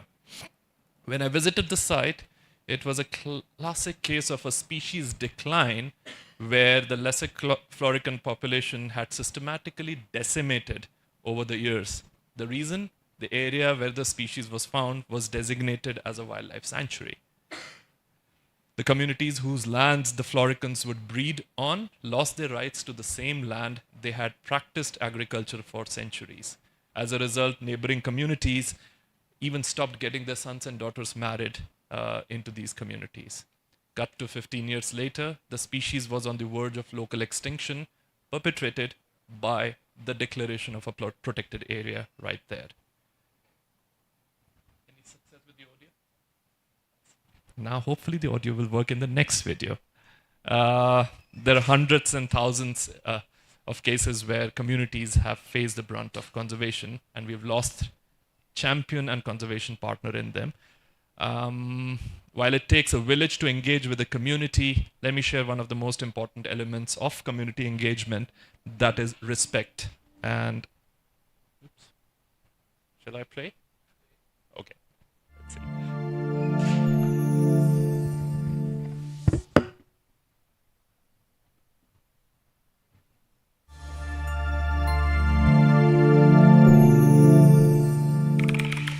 Effective community-led conservation depends a lot on building strong and sustainable and resilient relationships with communities. So it's a no-brainer that respect, having mutual respect, is one of the most critical aspects of doing community-based conservation. One of the important things to be aware of when we are working with local communities for biodiversity conservation is that local people, in this case, become a means to an end for us, right? That end being biodiversity conservation, and they become the means. And it's important to remind ourselves about this nuance, because essentially what we are implicitly then doing is to be viewing local communities as an instrument. And it's the reality, if you want to do biodiversity conservation effectively, you want to have community ownership and partnership in it, and so communities become an instrument. And that makes it even more important from an ethical perspective for us to be extremely careful in terms of the respect and reminding ourselves respect towards communities and the people, not just respecting their basic dignity, but also keeping in mind that we are treating them as an instrument towards an end. And what we need to ask ourselves as conservationists is whether the kind of respect we have towards the community member, towards the community as a whole, whether that is coming from within or is it more superficial. In my view, empathy and presence, building that empathy through presence, can really help build that and internalize that respect. One important aspect of respect is we need to be able to respect differences and discord and not get engaged in them, and definitely not try to use them for conservation. To elaborate on that a little bit more, let's assume that there is a group of people within the community that is not so supportive of conservation programs, but then and there is another group that is much more supportive, and sometimes the temptation is to align more with the supportive group, and then with the hope that one can make progress, and in the hope that maybe the other group will tag along later or whatever. That's a dangerous thing to do. When we try to base or sort of expedite or jumpstart our conservation programs that are founded on differences and conflicts within a community, it's not sustainable. It will come back to bite. Sooner or later it will. We've got to respect the fact that there are inequalities. We've got to be sensitive to the fact that there are inequalities. And to the extent possible, our efforts, our approaches need to be as equitable as possible at worst, and at best our efforts could even lead to better social justice, even though that's not our primary objective. As conservationists, we spend a lot of time raising resources, raising fundraising, and then we get part of those funds over to the communities, and so it's easy to start believing that we are the providers in this association. But let's never forget that the only reason we are doing this is because we have a purpose. We have our own goal, and actually we are going to the community to get their support and get their leadership for conservation. So, and those communities more often than not, they are actually suffering because of the wildlife that we are trying to protect. So in many ways, the community is the bigger provider in this relationship. They are already making sacrifices. They are suffering at the cost of having wildlife around them. And so let's never fall into that trap of viewing ourselves as providers and the community as the recipient. If at all, it should be the other way around. But let's at least view it as an equal partnership. Once we understand and internalize this, I think we would start respecting the community's role so much more in conservation than we normally would. It's always good to remind ourselves in the context of respect and in the context of our interactions with communities. It's always good to remind ourselves of the golden rule that let's treat others in the way we would like them to treat us. And let's not do to others what we wouldn't like them to do to us. It's a very, very helpful thumb rule to follow.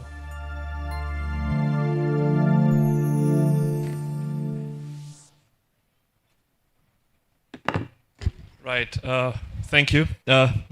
What we really hope is that today's discussion can be used to leverage the powerful opportunity that other effective conservation measures, for which we have at least 2 experts out here, could provide countries to achieve their biodiversity goals under global biodiversity framework. And I'm indebted to the panelists for joining at short notice, especially given the unfortunate incidences where some of our speakers are not able to make it due to visa or logistical challenges. But I'm really hoping that we'll be able to have some discussions and constructive conversations about recognizing and formalizing OECMs within the IUCN framework as a key to advancing inclusive and sustainable conservation. With that, I'd like to first invite Mr. Kumar Mambatalev. Mr. Kumar is the Director of Bioresources Department of the Ministry of Natural Resources, Ecology and Technical Supervision of the Kyrgyz Republic. Mr. Kumar, over to you.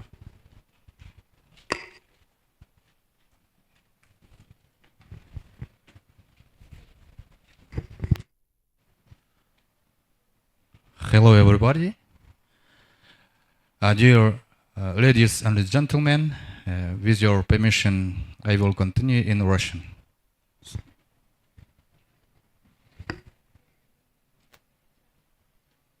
Уважаемые участники, от имени Министерства природных ресурсов, экологии и технического надзора Кыргызской Республики позвольте поприветствовать и поблагодарить за приглашение выступить сегодня на важную тему этнической охраны природы. Кыргызская Республика привержена принципам сохранения биоразнообразия и благополучия коренных народов и местных сообществ.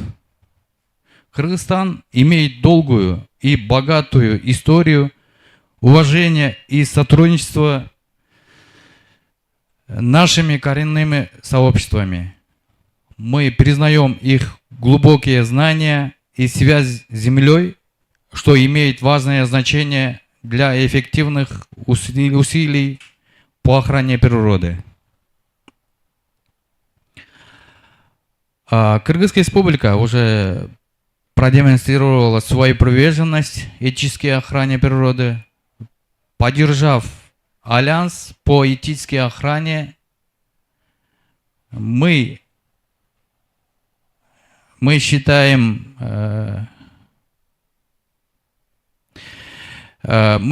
что подход ECI тесно связан с нашими национальными приоритетами и целями Конвенции о биологическом разнообразии.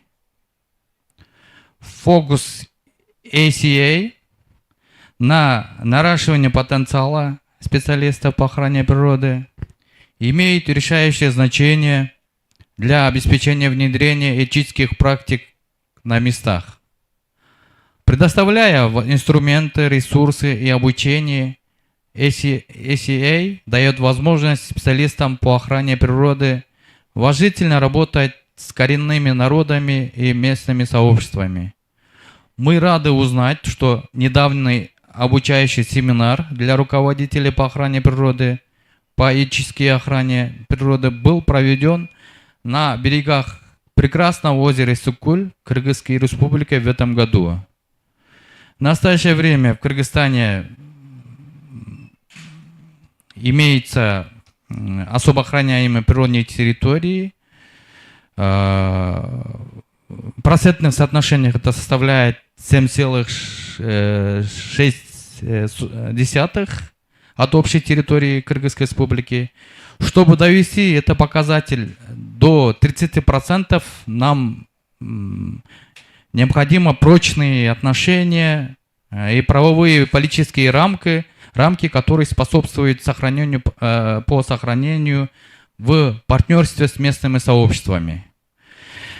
Многоцелевой ландшафт снежного барса, признанные в рамках GSLab, модели совместного управления, где ведется разработка пилотных общественных заповедников и устойчивость к изменению климата посредством программ повышения уровня жизни и диверсификации. Это некоторые из инициатив, которые приветствуются в нашей стране. И я надеюсь, что в совокупности они приведут к достижению целей глобальной рамочной программы по биоразнообразию Кунмин-Монреала. Уважая права и знания коренных народов, мы можем построить более прочные партнерства и более устойчивые экосистемы. Учитывая общую нехватку возможностей для взаимодействия с сообществами, я призываю все стороны принять добавленную стоимость, которую вносит эта коалиция из почти 50 лидеров по охране природы. Спасибо за внимание.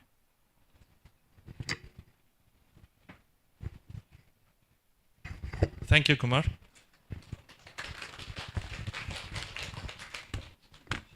Now, next, I would like to request Harry Jonas from the World Commission on Protected Area, World Commission on Protected Areas to please come and give his presentation.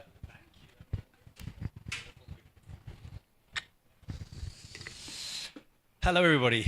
It is great to be here in Cali. Yes, I'm going to be speaking about other effective area-based conservation measures, giving a quick overview of the core elements, and then Khalid will be filling in, adding more.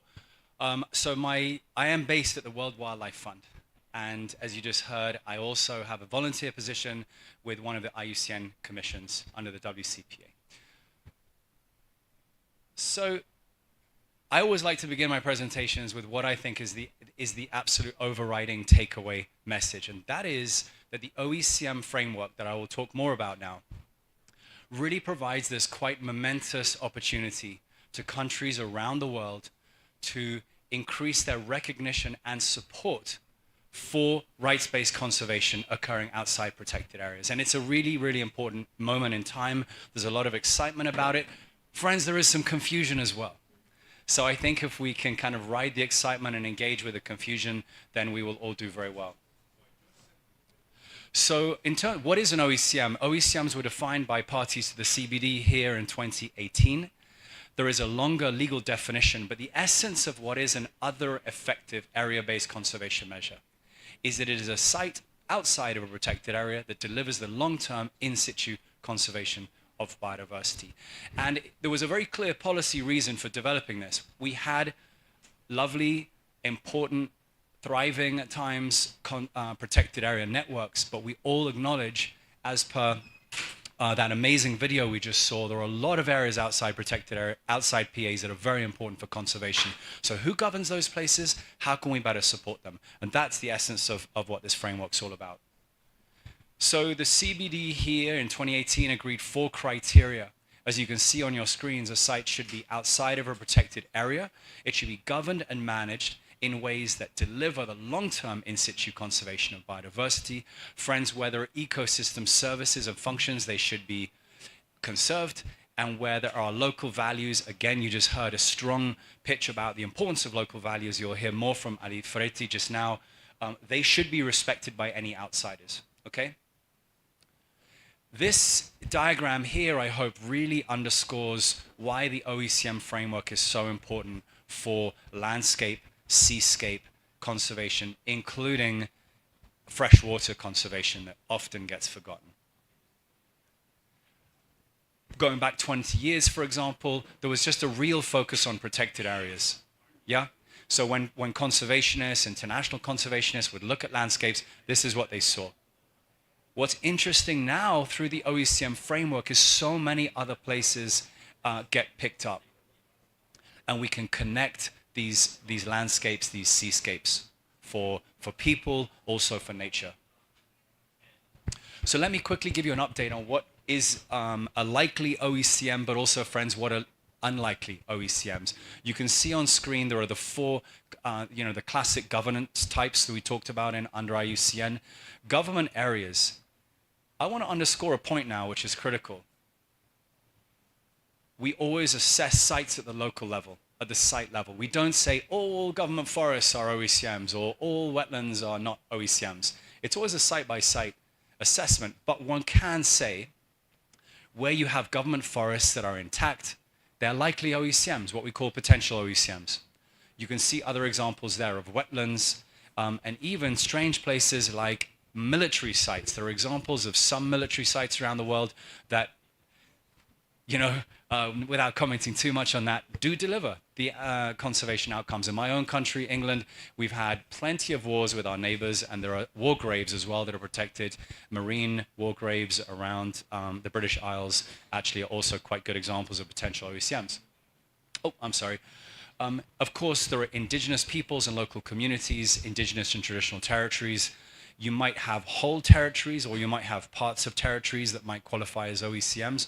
Of course, according to those countries, those communities, free, prior, and informed consent.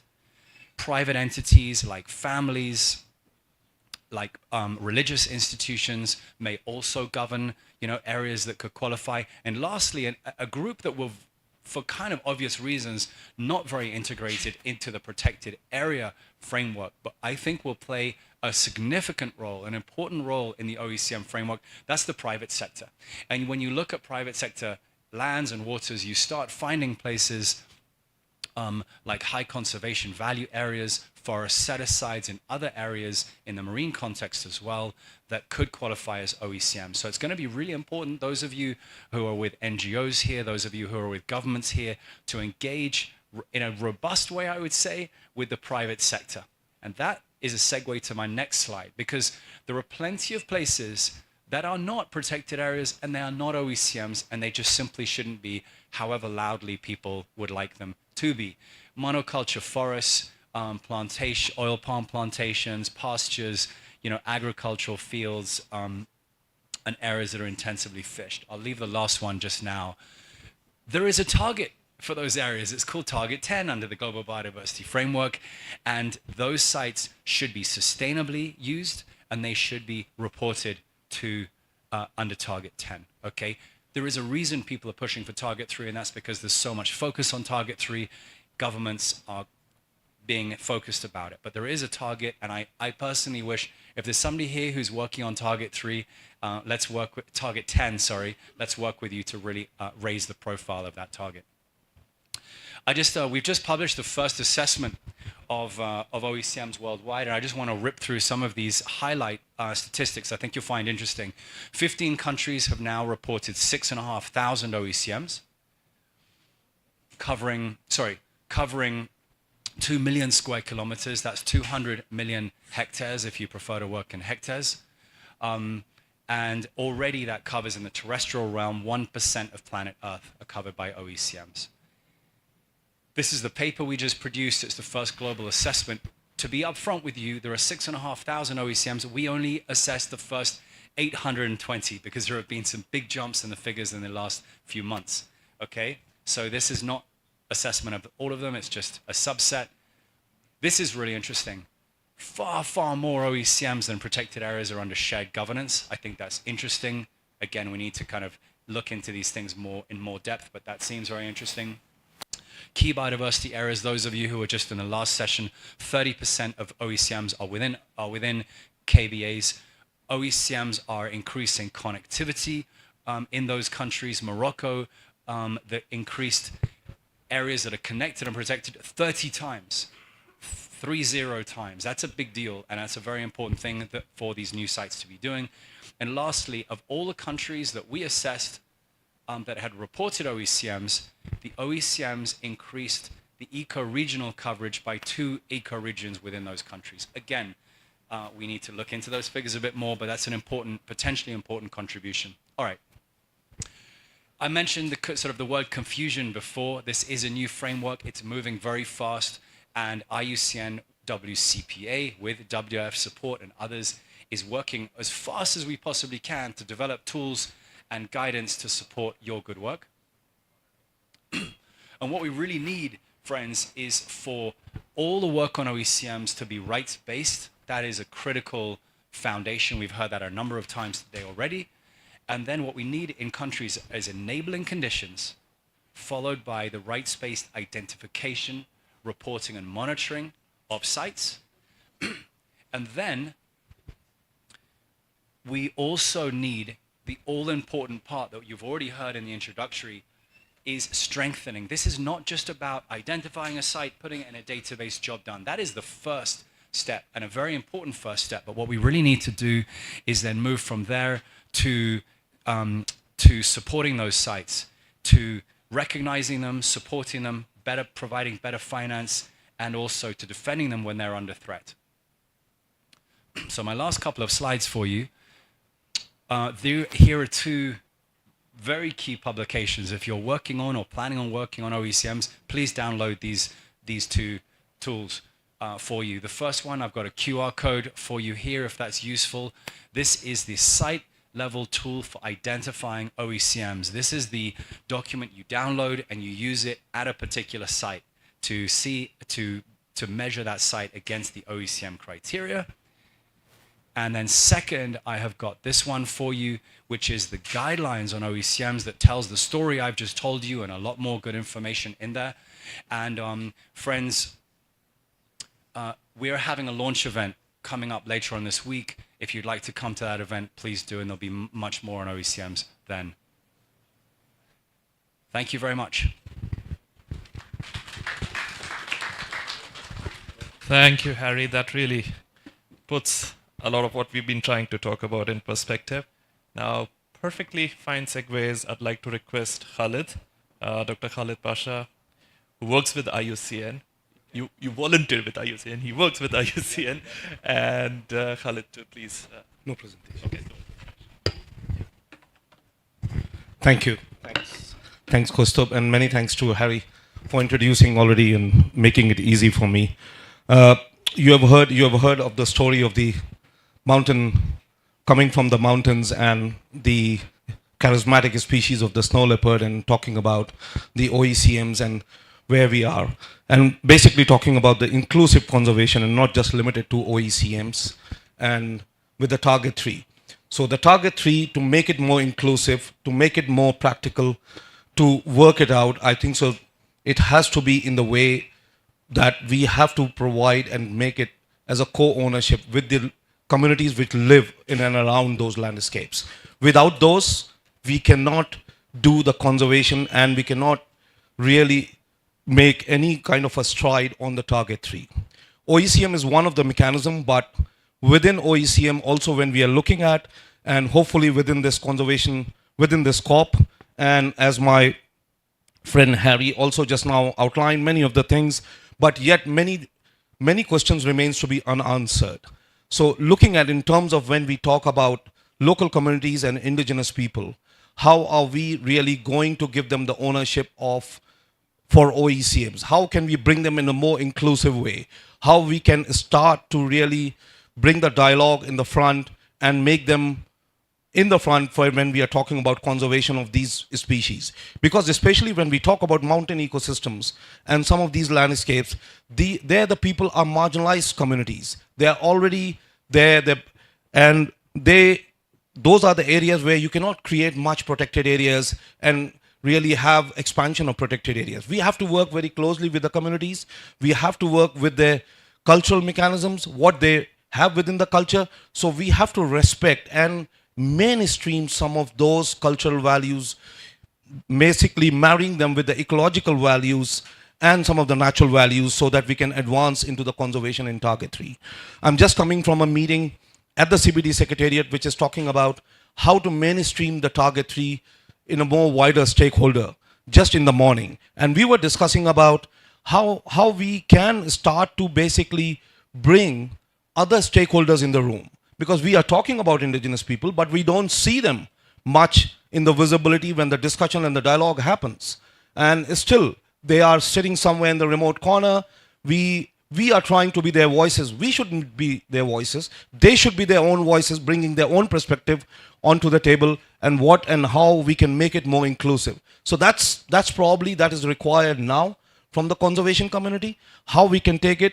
IUCN has also launched an initiative which is called Act 30, which is co-designed, co-driven by IIFB and ESRI.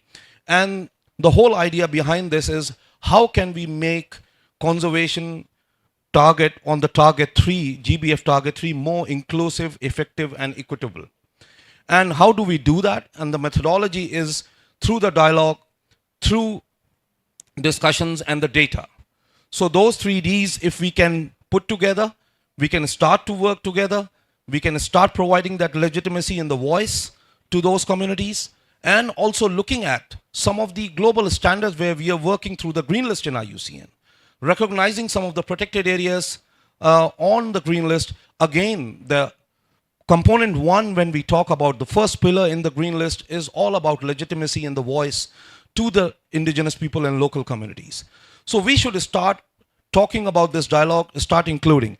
Also, when we are talking about in terms of inclusiveness of the target 3, it's also important that we also look at other targets. When we are designing OECMs, we shouldn't be rushing, as we hear from Asia, and all of you are invited on 28th with the Asia Protected Area Partnership side event just at the MARICOM here, and we will be discussing the outcomes collectively, what Asia as a protected area partnership has brought together, the roadmap for OECMs in Asia, and the reflections you will hear from the people themselves, what is happening in Asia.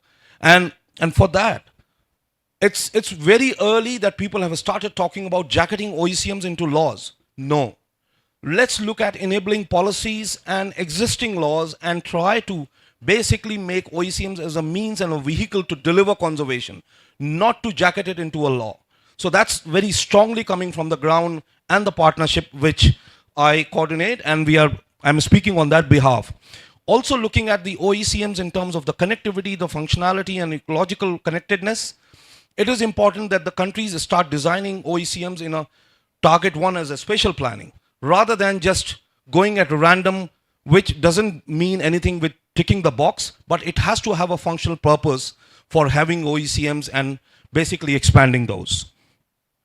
And in terms of the governance structures, maybe I'm sure with Harry's new guidance coming in, but I would also challenge that looking at the protected areas where we have talked about shared governance in OECM is going to be completely different, because when it comes to shared governance, a land which is owned and the rights which are owned by indigenous people, and where we have the private sector or any other entity working, it's a complete different governance versus what the protected area is. So we will have to safeguard those kind of rights. We will have to design, and we have to look at some more guidance, how we can really guide those communities to maintain their lands and how to have a co-ownership of those lands in the right way and contribute towards the conservation. And lastly, in terms of also looking at the longevity of OECMs, when we are talking about involving different stakeholders, we are talking about, we hear that private sector is quite good in giving the OECMs. A Toyota giving you a land for an OECM, next 2 years later, they say we want to expand a plant. What do you do then?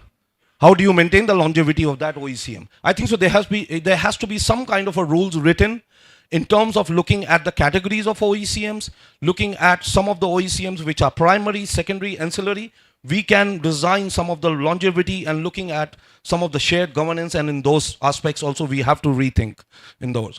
So I will just stop here and basically hand it over to Kostub, saying that there is a lot more needs to be done. As my friend Harry said, this is something which is emerging, and collectively, all of us together, we can work towards delivering the target 3 again. Thank you so much.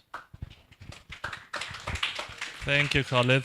And what's really emerging from this conversation is that there is a practice where we need to follow certain ethics, and there are tools and vehicles which probably exist. And I love the way you say we don't need to jacket it into new sets of laws, because clearly it hasn't worked in the past, and to just trying to reinvent the wheel and create more problems will be a challenge. On that note, I'd like to invite Ali Ferretti. Ali Ferretti Tawake, he works with the LMMA International Network, and I'd love to get his inputs because he's going to take us into a slight tangent at this point in time.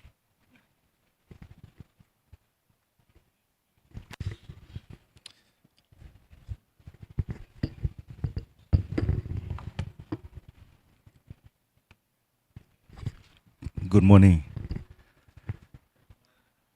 Bring you greetings from Fiji. So from the landscape, we'll try and travel across some seascapes in Oceania. My story that I'm going to share is about Oceania and the work that we do there. So not so much in snow leopard, but in the sea leopard maybe. So the LMMA network, or locally managed marine area network, is a network of local communities, indigenous people, and practitioners across the Pacific that have been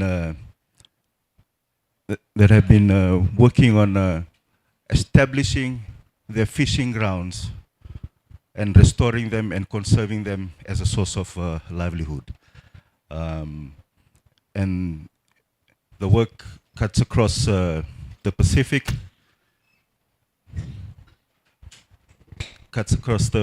and a little bit more of a background. Across the Pacific, Oceania, the land tenure systems are in place, so their rights are recognized, and as well as in the ocean. Customary tenure systems are in place, so around 80 to 100% of those areas are under indigenous peoples. All right, thank you. Under indigenous people and local communities. So that's the basis that we've been working on for the last 20 years.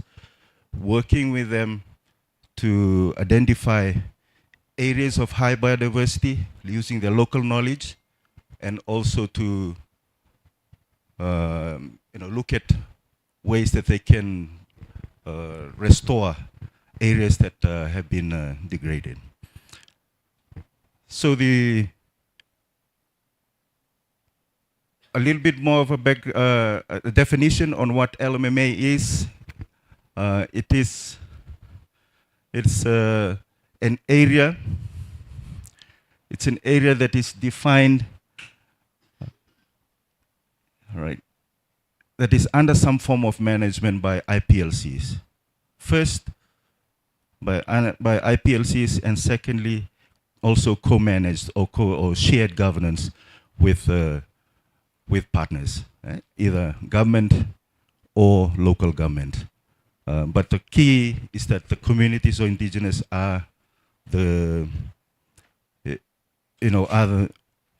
ones that are deciding. The process that we take is what we call community-based adaptive management. It's a co-designed process, acknowledging that the knowledge to start the management of their marine areas or their fisheries is already there with them. And it's harnessing those knowledge to be able to, for them to be able to manage, is our first step. Defining the marine area is the first step, and then developing a management plan. Out of that, then we look at the monitoring plan, and then the cycle continues. So the process is designed to be able to bring communities and indigenous people together. They have their own territories, but working together with neighboring communities is one of the key criteria using this process. Next one. Yeah, and that process is not just an academic exercise.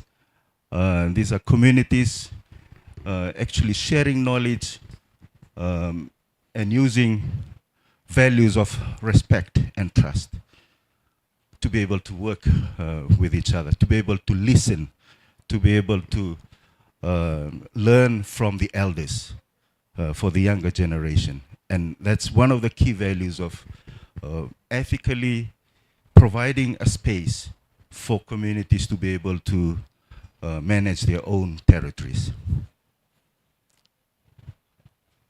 Yeah, and they can also do the monitoring. Too often, conservationists think that only scientists can do. These are some communities that we've trained to be able to monitor their marine areas, their resources, and see whether it's improving or not. Next. And the local efforts, as part of the restoration, are looking at replanting and restoring resources, fisheries that have been degraded or have disappeared. Restoring them back is a key. Next one. Yeah, and intentionally involving women and youths are also part of the process. And I think target three is very critical, that we intentionally involve the next generation and the women or the mothers who are the carers, and also the first school is from home, and that's what we recognize. And working intentionally with the mothers and the next generation is a key for LMMA. Next. Yeah, and community empowerment, participatory rulemaking, ensuring that not only the loud voices, the chiefs, are being heard, but also the women and the elders, the youths, and a process that we use in participatory rulemaking is ensuring that the decisions are cohesively, or we reach a consensus amongst the community to be able to arrive at a decision. Next one. I'll go through my slides very quickly. So what they usually come up with in the end is a fishing ground, typical, that is called typically called locally managed marine area, where you have permanent closures, periodically harvest closures, and these origins, and they are identified by the communities from using their traditional knowledge. Protect what they would consider protected areas or permanent closures are areas of high biodiversity, healthy areas, and then permanent closures are areas where they would temporary closures close for a certain period and then open again. So these types of management systems have its origin in traditional knowledge that also have been validated by science. And those LMMAs and those marine areas are also starting points of developing a sustainability plan for the community, essentially looking at other SDG targets. How can they improve their governance? How they can improve other areas in their community, their livelihoods. Next one. And improving their resilience is part of it. And resilience meaning diversifying the strategies, not just looking at conservation. How can the communities earn a sustainable livelihood from their marine areas, from their surroundings, and also looking at the reef to ridge management kind of approach. Next slide.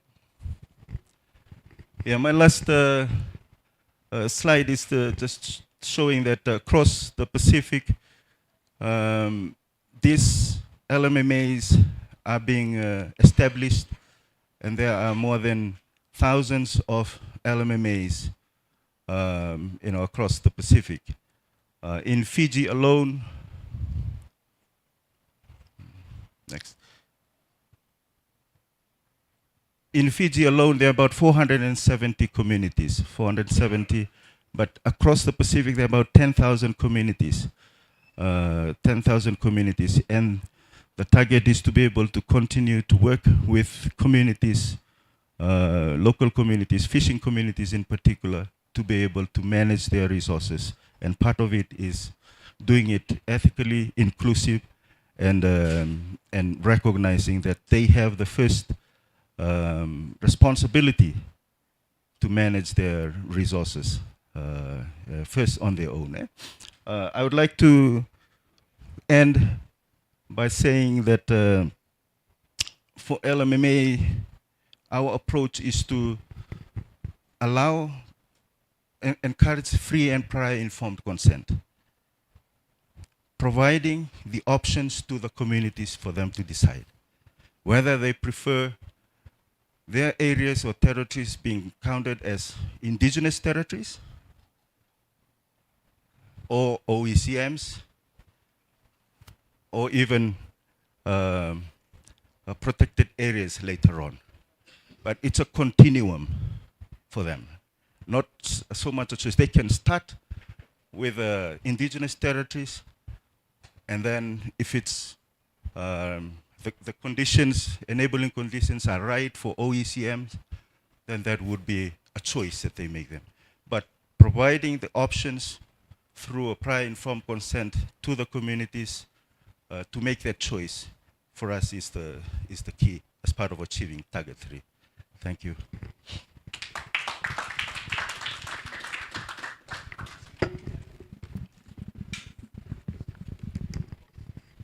I was one of those that was just approached last night, this morning, to provide a presentation.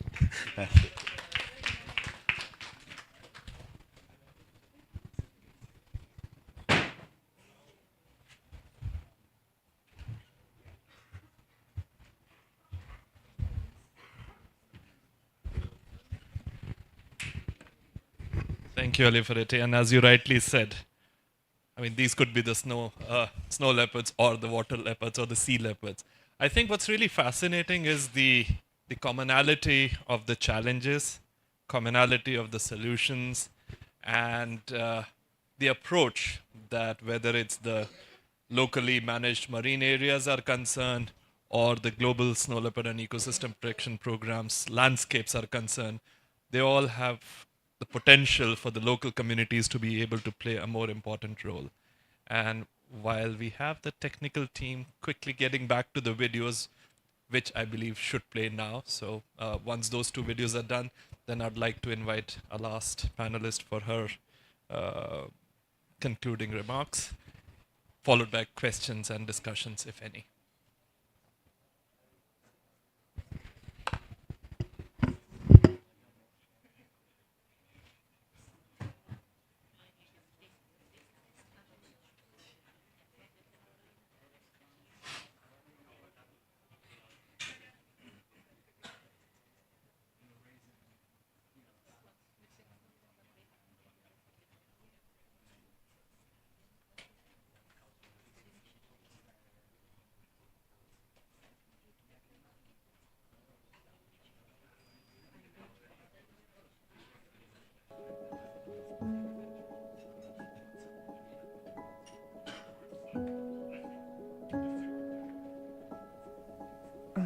Goodness.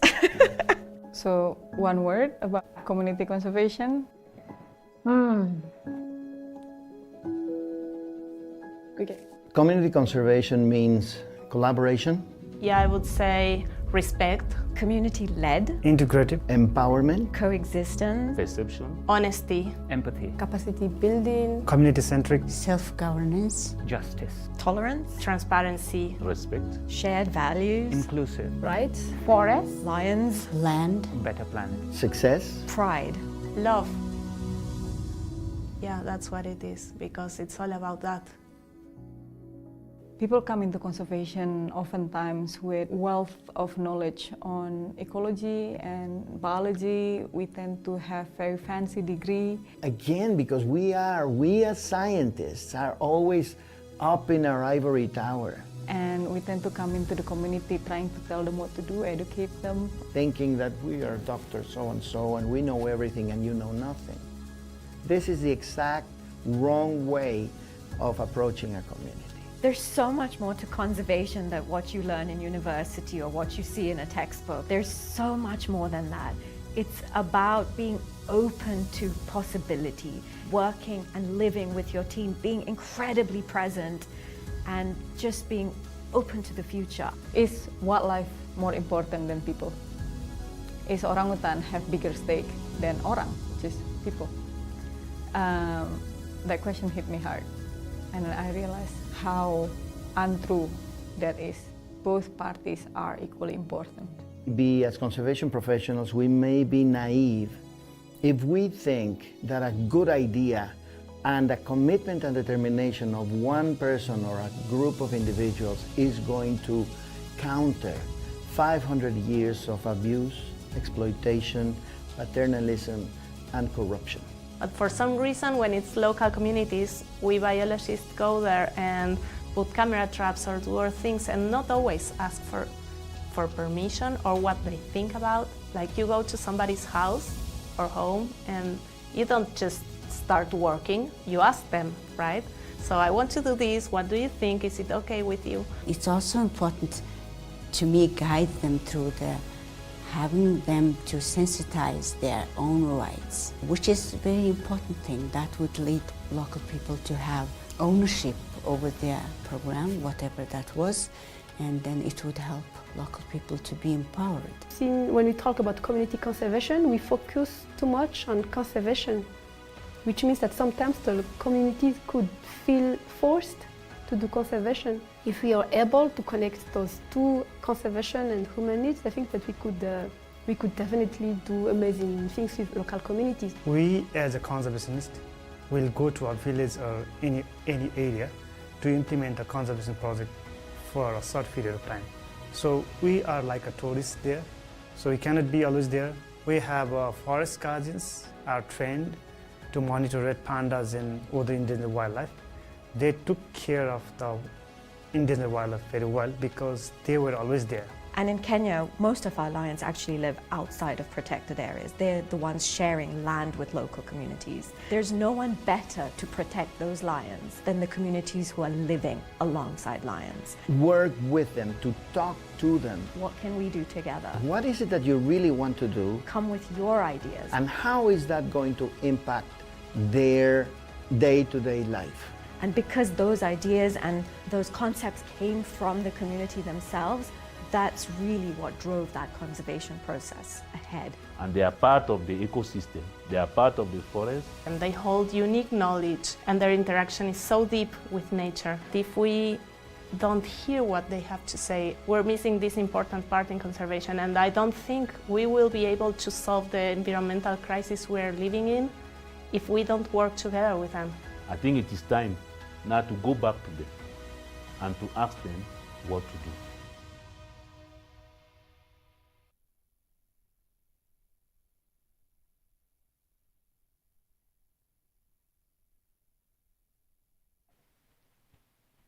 Some of you might be wondering, all these people, not all of them are working on snow leopards, but such is the charisma and the charm of a species such as the snow leopard that it has made it possible for us to be able to bring together global expertise from across the world and set up what we call as the Ethical Conservation Alliance, which already has members from more than 45 countries and coming together and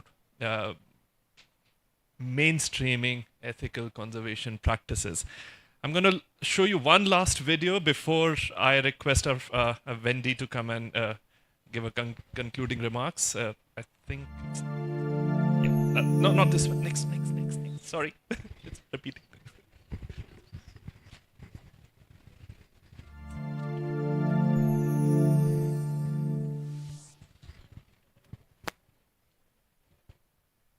My name is Farwiza Farhan.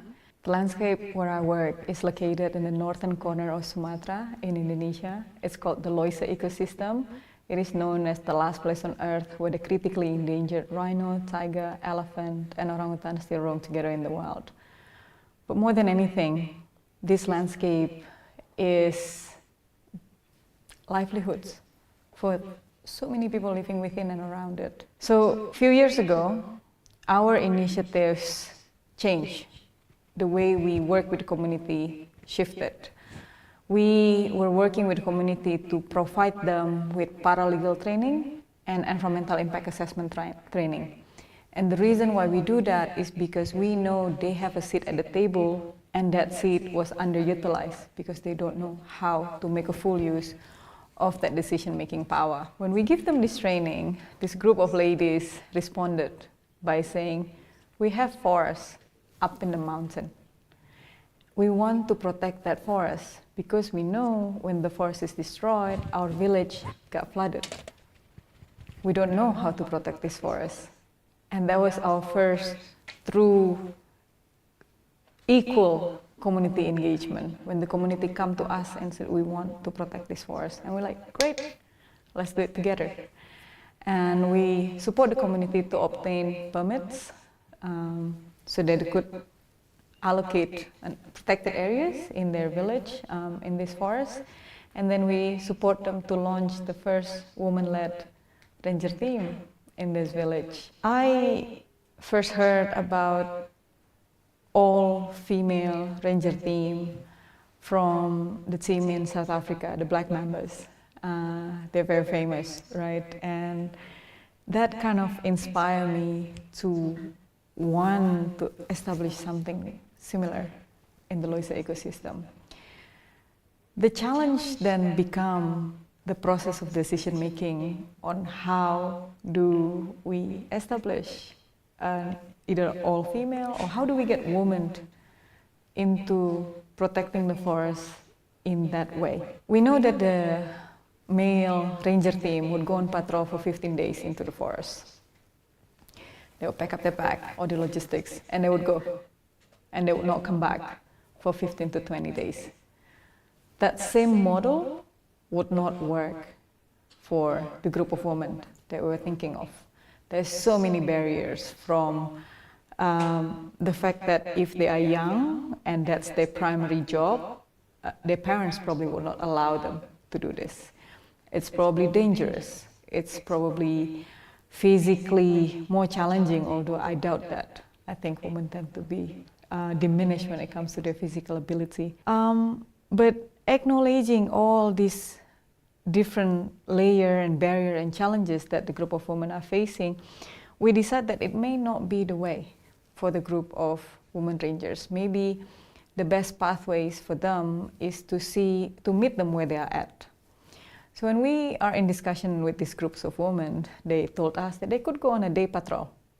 They could go up into the forest and then come back down and be at home for the night. But then we also know that people who are engaging in illegal logging and encroachment work on the forest fringe. That's where the most distractions happened.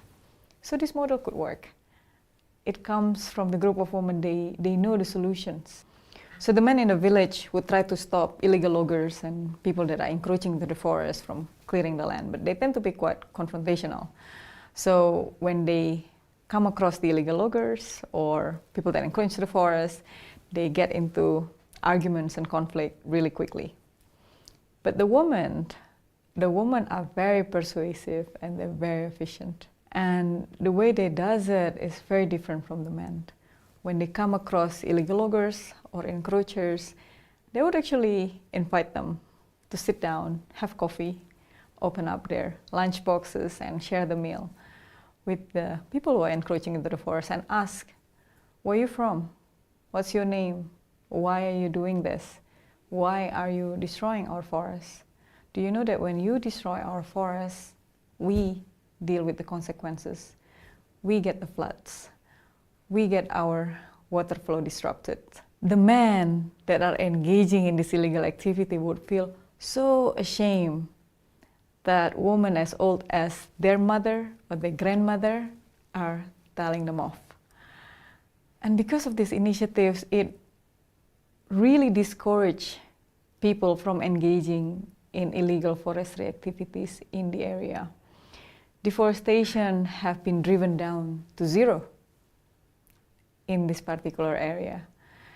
In this landscape, people have become a lot more careful before they come in and clear the forest. But more than anything, it has taught the women how powerful they are. Since then, one thing that have really changed is the balance of power in the village. The women become more involved in decision making around this village, from the budget, the planning, all the way to the spatial planning of the area in the forest. They have more at stake. They are involved in decision making, and this also expand and stretch to other villages in the area. Other villages learn that, oh, you can do that. Or women could be more involved. Or local community do have a stake. And more of this movement sprouts across the landscapes.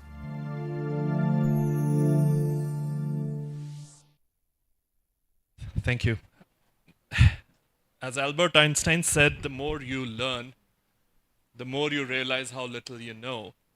Now, with all the lessons, all the examples, all the knowledge shared by our panelists, by our government officials, and so on, I'd like to now invite Wendy Elliott from WWF to sort of try and put together where can we take all this knowledge and what do we do with this?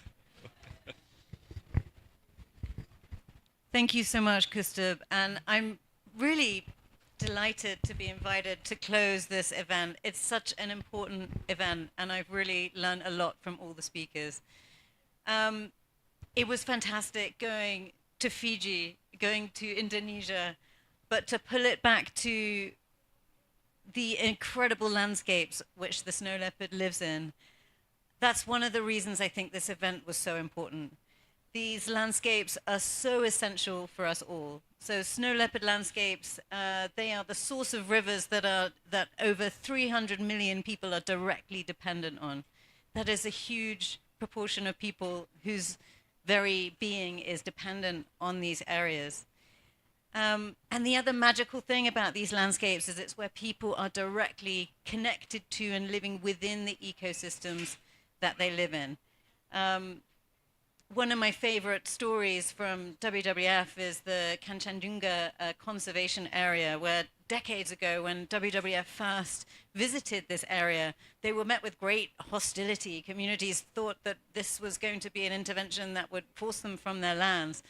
But no, the community conservation approach really prevailed, and in 2006 that conservation area was formally handed over to local communities to manage themselves, and they've done a fantastic job of that. There are community citizen scientists who are at the forefront of really quite exciting science and management of that area. And that really is the future. That's the future for conservation, and it's the future for our planet. I did want to mention the particular importance of women in this dynamic, and I think it's been put already so nicely by our last video, but the women in communities they have a different perspective. They have, often they are responsible for natural resource use, so they're at the core of sustainability, and they can really be those mobilizers of communities that create the connections that lead us to the solutions.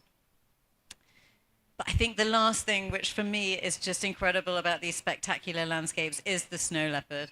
I mean, if anyone has seen a video of a snow leopard chasing prey down a mountainside that is practically vertical, defying all gravity, it's something that you never forget. And having these incredible species as ambassadors for these landscapes gives them that extra focus that can lead us to the action that we need. But, and this is why this event is so important right now, there is big change coming. Climate change is already influencing these landscapes. One projection indicated that a third of snow leopard habitat would become unviable if climate change is not checked. And that's not just bad for snow leopards, that's bad for the people living in these landscapes as well. We have to be looking to the future and managing for the change that's coming. And climate change isn't the only change that's coming. There is development already increasing in these areas. Some of it is good, and some of it will increase community well-being, but it desperately needs to be managed in ways that allow the ecosystem itself to maintain its resilience and retain its ability to deliver the crucial services that it provides to people. So these are crucial landscapes, and they're crucial landscapes that are undergoing a lot of change. That means the time is now to really mobilize and pull all of the great ideas that we've discussed today together in a solution. We've heard a lot about OECMs, and I think that is going to be crucial in these landscapes, particularly for the community conservation approach. I do want to just note some of those other slightly less talked about targets in the GBF. Target 1, spatial planning. If we don't get a handle on biodiversity inclusive spatial planning and ensure that development that is coming happens, we need the right development in the right places that strengthens human well-being but does not degrade ecosystems such that they are no longer able to benefit people and wildlife. And the other target is target 4. It's known as the species target, but it's also the only place in any convention right now that talks about human-wildlife conflict and coexistence. There's no other convention doing that. But in any of these large landscapes, it's ensuring we move towards a system where we can achieve coexistence between wildlife people is absolutely central. So, Christoph asked me to tie all this together. I'm not sure I have the solution, but I think you all do. And I think this event has been incredibly helpful in laying out the solutions that are available and the support and the tools and the guidance that exists to help you all. So let's do it together possible. Let's ensure these incredible landscapes are sustained for people and nature. Thank you very much.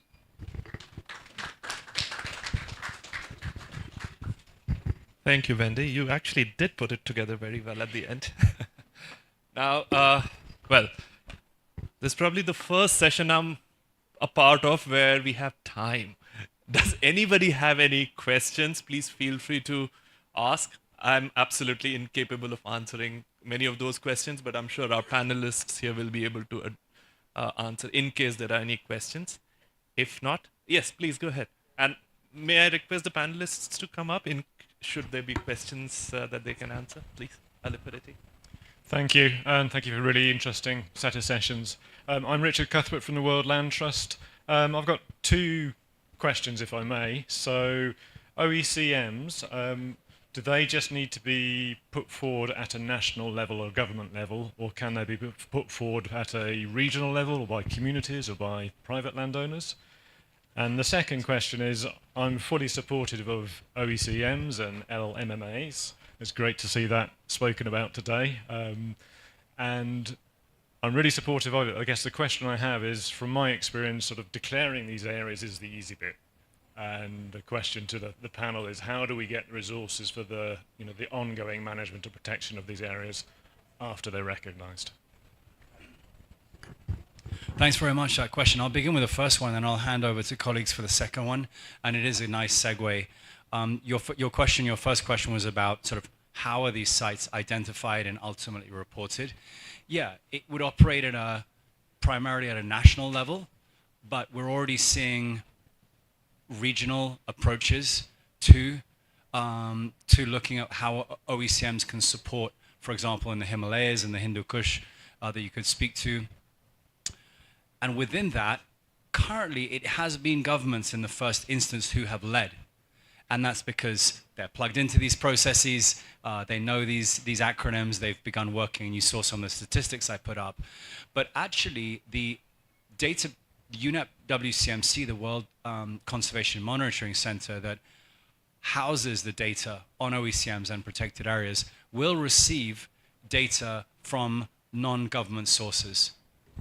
With some third-party verification, which I think is great. I mean, what you've heard here, the essence of today is about democratizing conservation, about ensuring conservation is pluralized, different people and organizations and communities are engaging in conservation and should be recognized for their conservation efforts.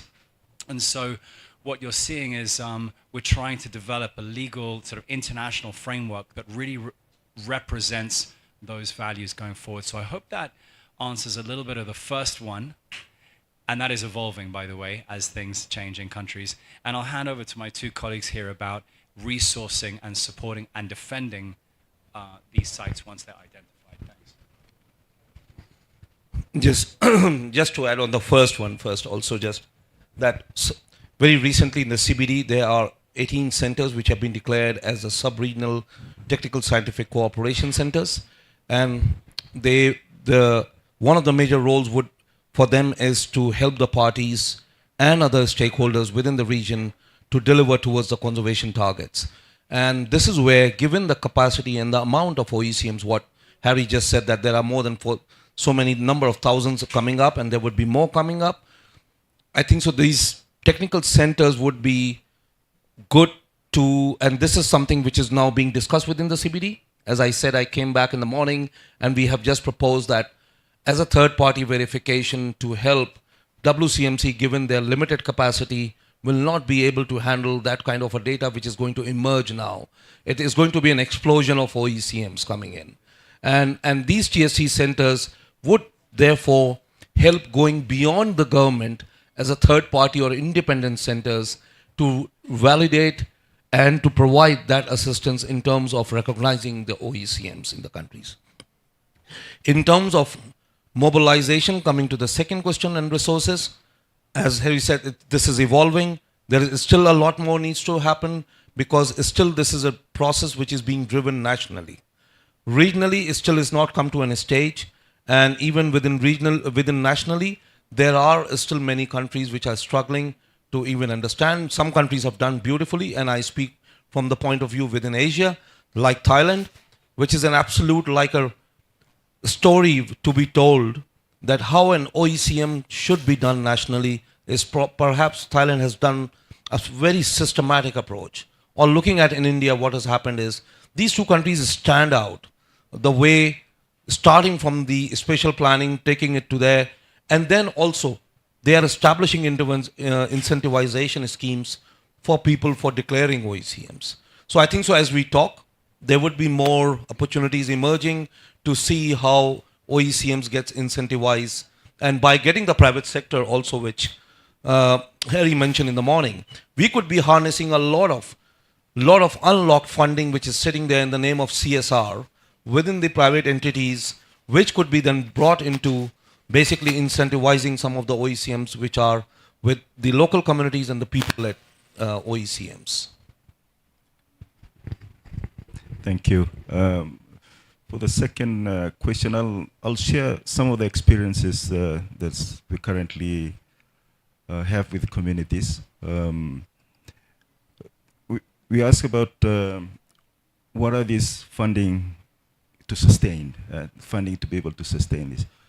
And we are of a very strong view that this funding should go to the communities who are going to be managing and sustaining those, those territories. And for LMMAs, we are working directly with communities to be able to strengthen their, their governance and establishing what we call trusts. So they have a legal entity. So already that process from the grassroots is already happening. They're establishing their trust and then connecting to government and connecting to national governments and private sectors to see how they can create a sustainable financing mechanism at the local level. So any financing finance available at the national or international level is easier for them to be received. So they're working on how to be ready for that process. And when this evolving process is going on, we at the local level, they are also ready, ensuring that the governance and the entity are legally recognized and ready for any sort of financing mechanism.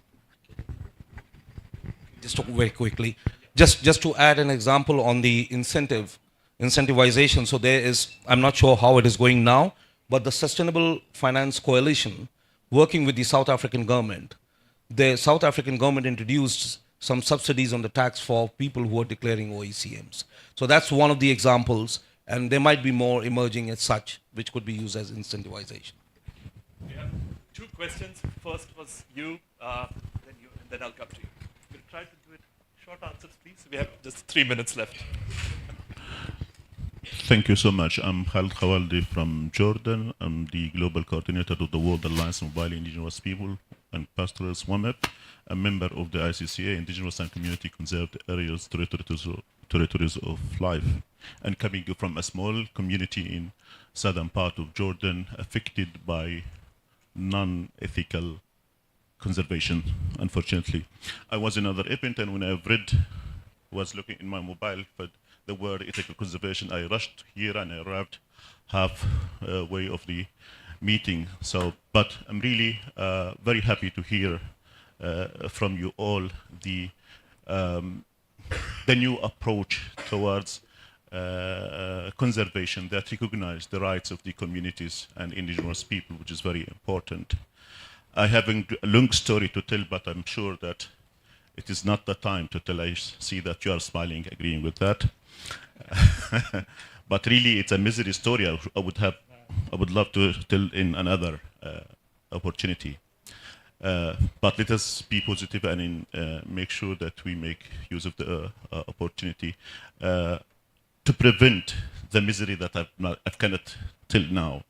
Is there a way that when we are considering a new OECM, that we investigate who are the original owners of the area, not the current? Sometimes it's the state, sometimes it's the private sector, sometimes whatever. Some people even mention military areas or whatever.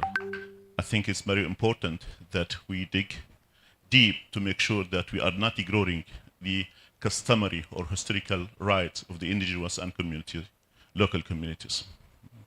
Is there a way to do that? Thank you. Ali Ferretti, would you like to take this one? Yeah, I think from our experience, that's our starting point. Communities that have land rights to the area, and if it, in some cases where you have villages and the owners are outside, we involve them as well in the process to be able to be part of the process of establishing LMMAs or protected areas in that area. It's a very critical step, identifying who are the stakeholders and the owners are part of that. Thank you. Hi, Melissa Guckenberger from the University of Oxford here, and thank you for putting this together. Really interesting blend of topics. And my question is really around the point that Khalid raised in terms of the longevity of OECMs, and I'm wondering what the current guidance and thinking is in terms of managing potential conflicts or shifts in cultural values as it goes on. And I'm wondering if it's happened with any OECMs that have been declared to date in terms of figuring out how to ensure protection of both the cultural and ecological values if, say, a company wants to sell or a community wants to use its land differently.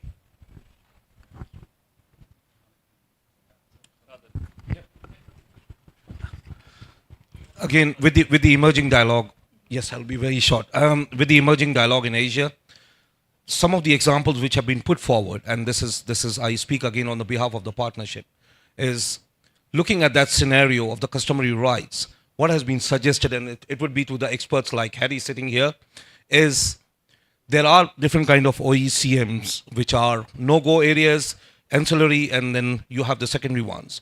What has been done is to negotiate with the parties who are declaring OECMs what kind of an OECM you're looking at, and looking at the biodiversity value also and the ecological value should be the determinant of that OECM kind of a category which should be done.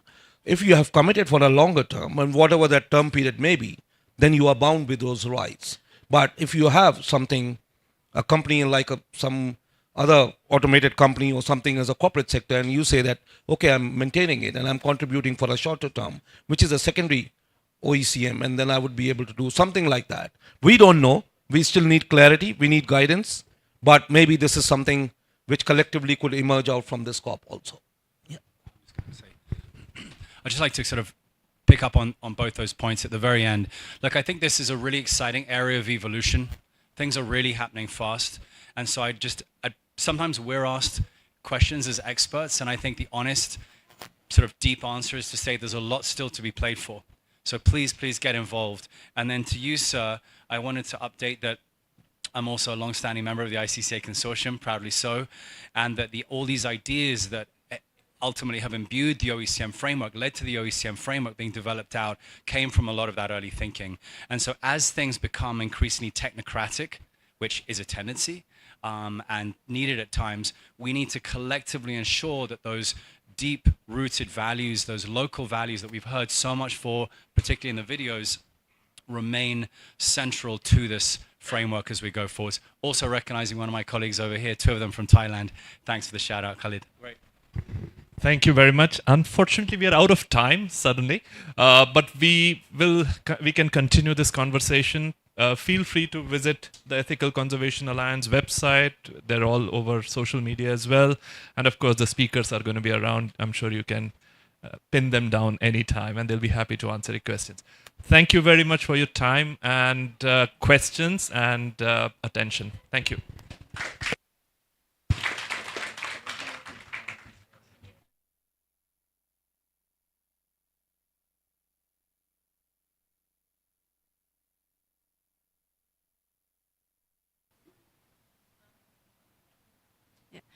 Hello everyone, I'm Dao Nguyen. I'm the Senior Program Manager for Species Conservation Action with the Species Conservation Action team in IUCN headquarters in Glong, Switzerland. And thank you very much for coming to this event today. I would like to introduce our panelists. Let's get my notes. So the event today, we will focus a lot on Africa Wildlife Initiative, but also broader work on species conservation for threatened species in Africa.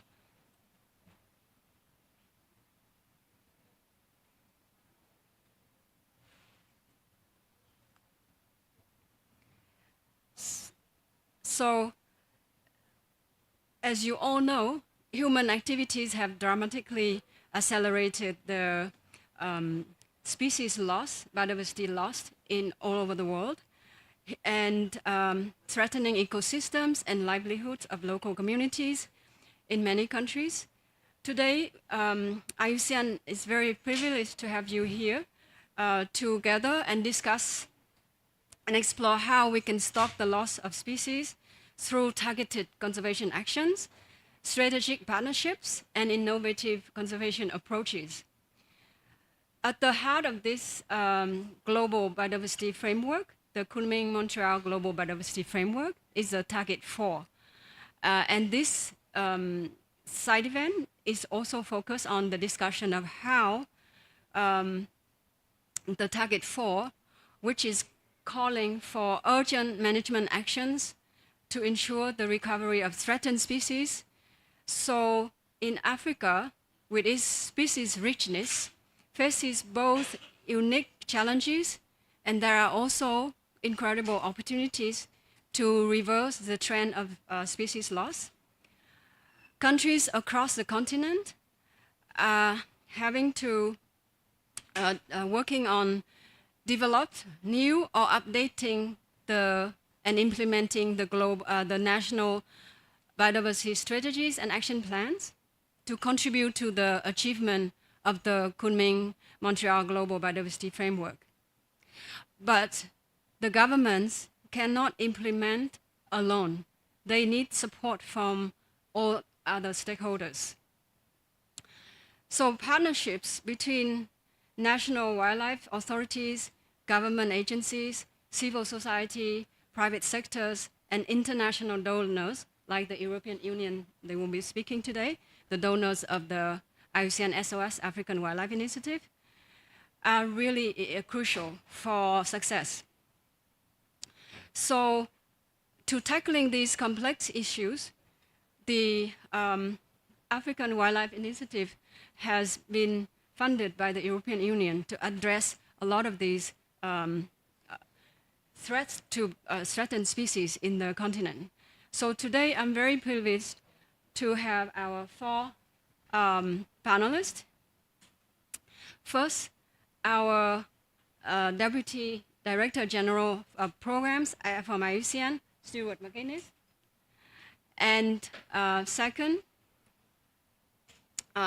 Thierry Dudamel, the team leader for biodiversity at European Commission Union Directorate of International Partnerships, European Union. We have Innocent Maloba, Global Policy and Advocacy Coordinator for WWF International. And we have Veronica Black, Senior Program Lead, Environmental Specialist from Tree Care Foundation. So we will hear from everyone, and then we will have a panel discussion. So first, I would like to invite our Deputy General, Director General, Stuart McGuinness, to make the opening remarks. Thank you. Stuart, please.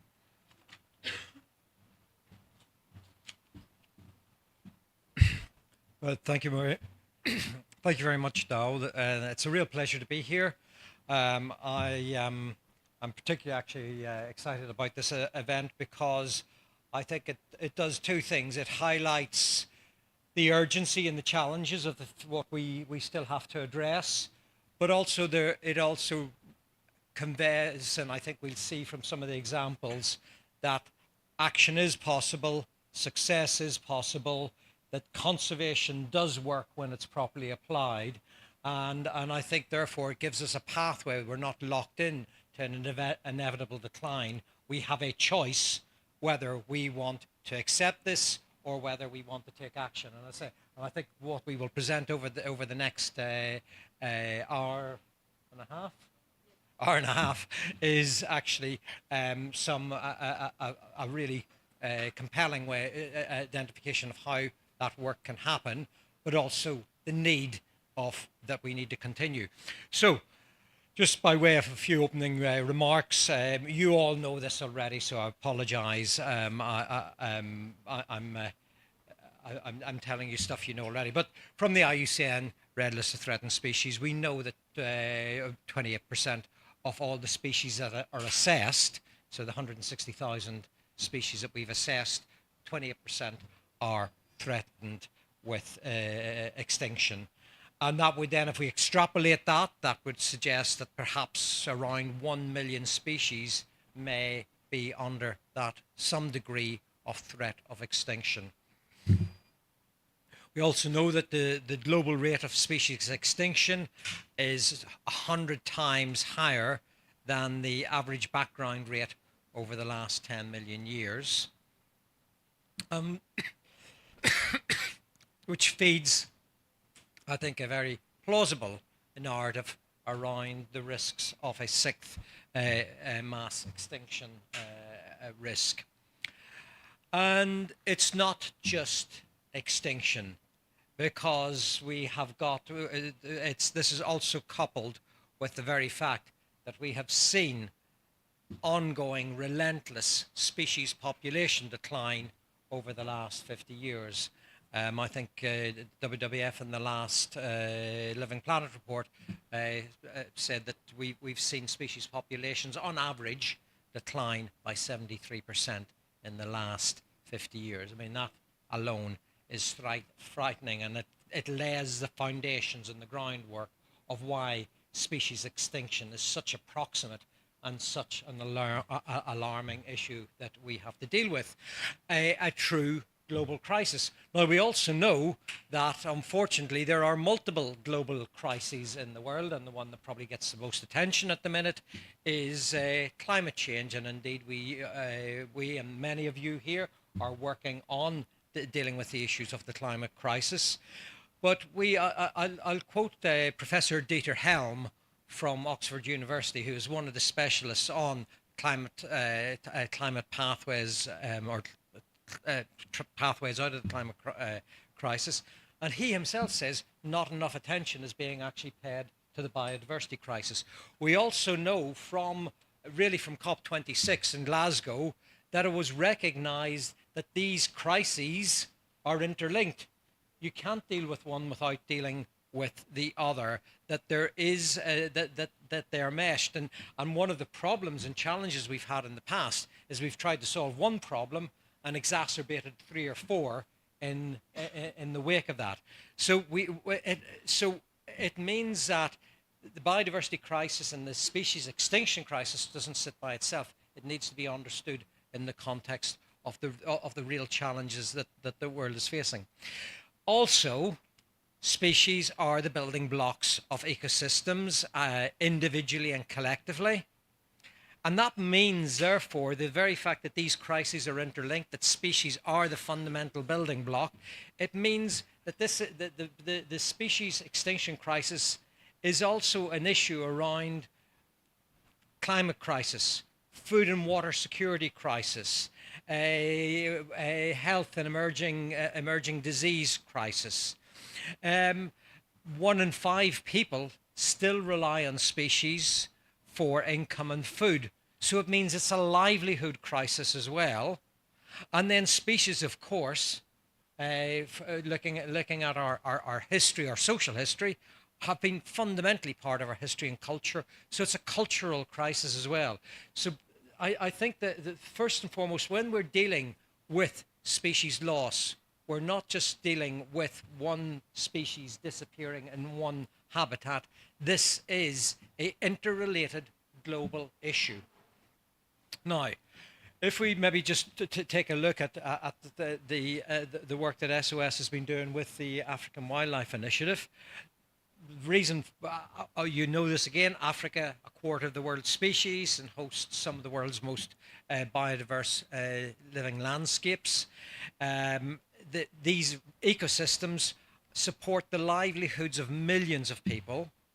They underpin their culture, their livelihoods, etc., and local economies and national economies.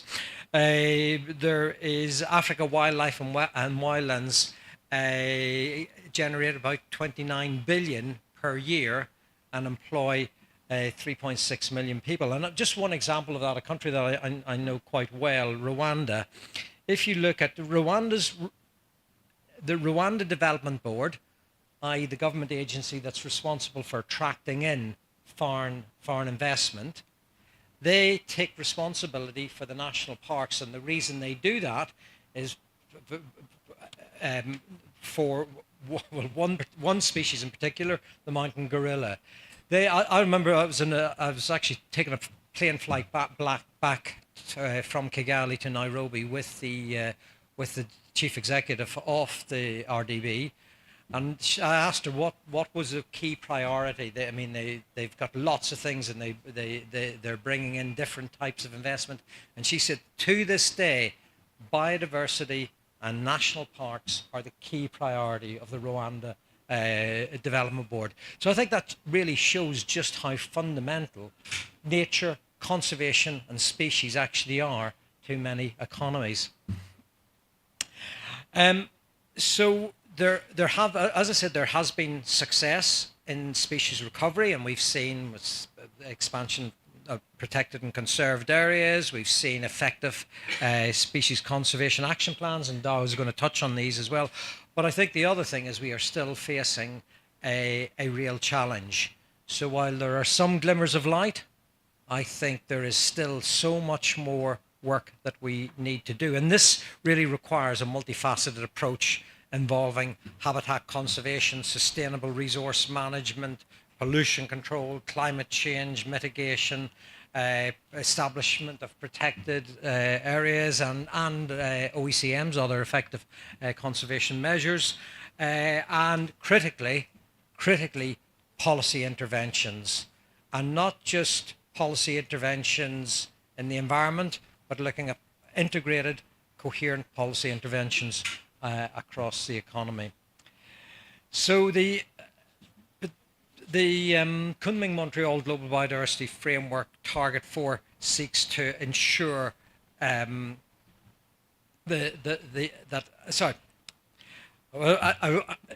you bear with me, I want to go through Target 4 just to highlight what it says and why and the direction it gives us.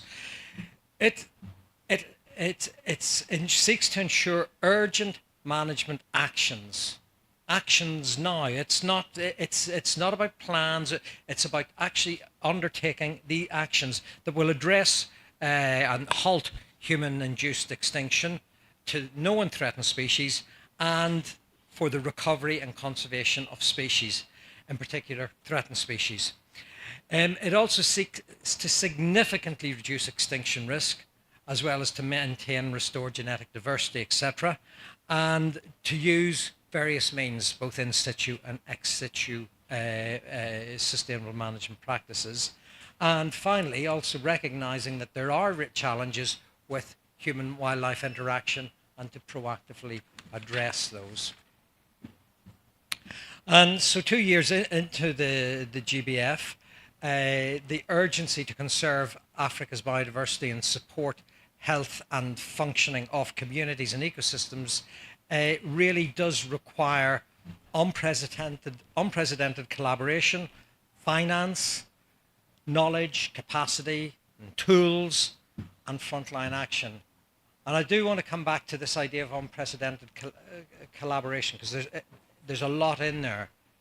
It's about getting greater policy coherence and mainstreaming approaches right across different sectors. It's about new partnerships, new, sometimes radical partnerships, really looking at where I would hope we can see the private sector get engaged. And it's about empowering local communities. The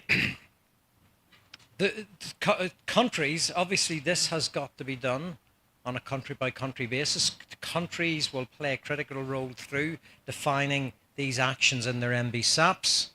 And these plans will be unique to a country's biodiversity, on the species-specific conservation measures that will be required, habitat protection, sustainable management practice, etc.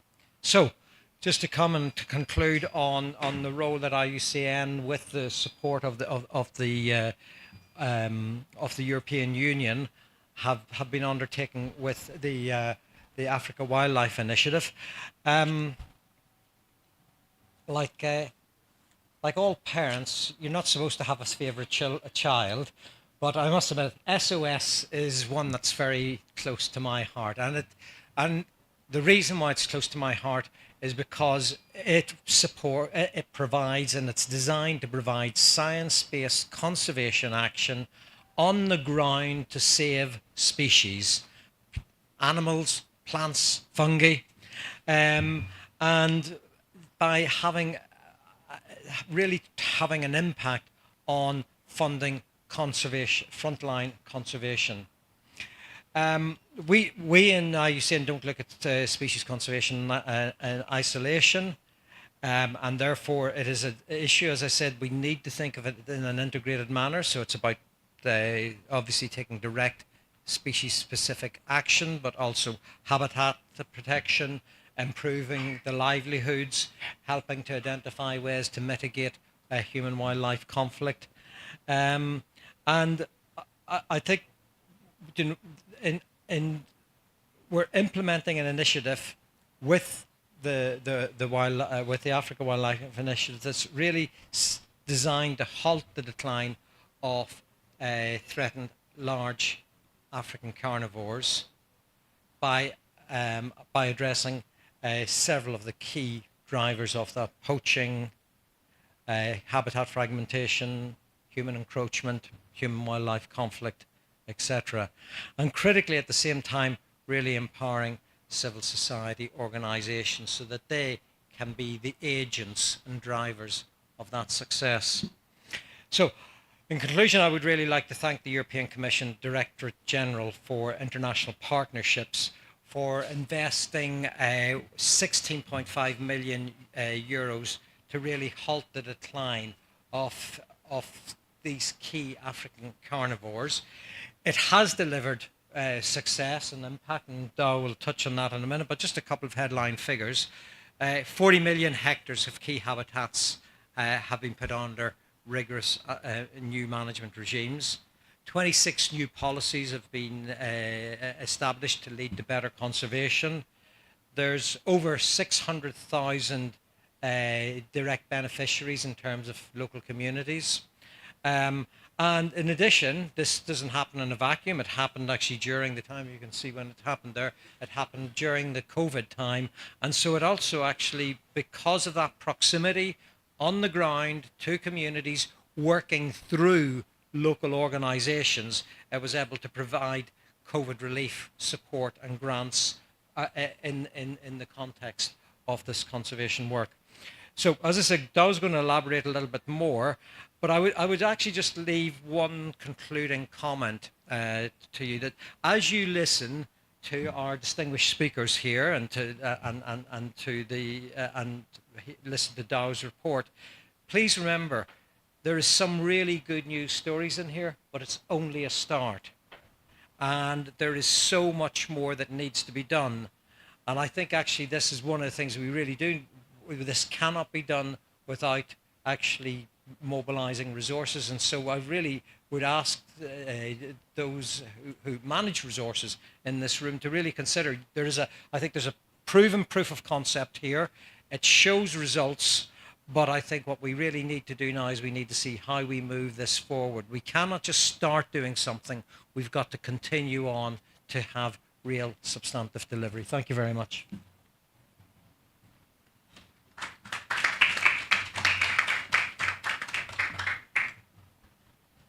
Thank you so much, Stuart.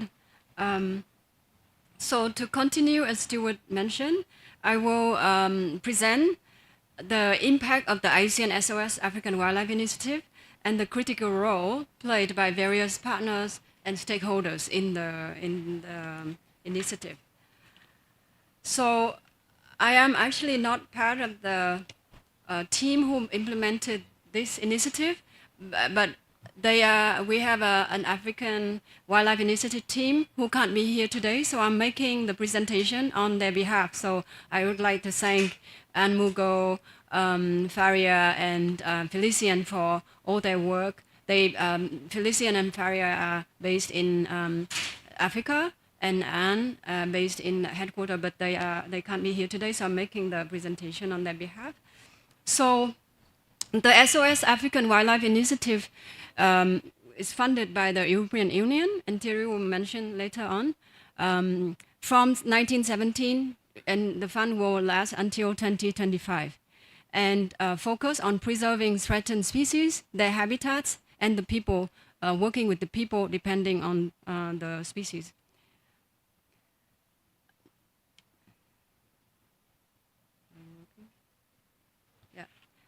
So, as you heard about the target 4 on urgent action needed to recover. Yes, if you, sorry, yeah, you can come back later.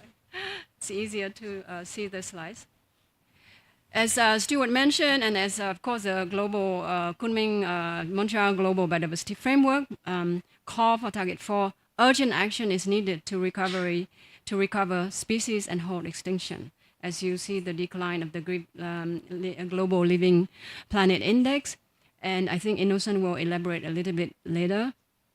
And for IUCN, after the call from the GBF, I call short for GBF, we have worked together with many of our partners, members and partners of IUCN to develop this Global Species Action Plan. And I hope you can scan and download because we have various languages, and also a knowledge platform to provide what action needed to be done for all the GBF target to achieve species outcomes with guidance, technical guidance and guidelines from not just IUCN, but also from many other members and organizations. This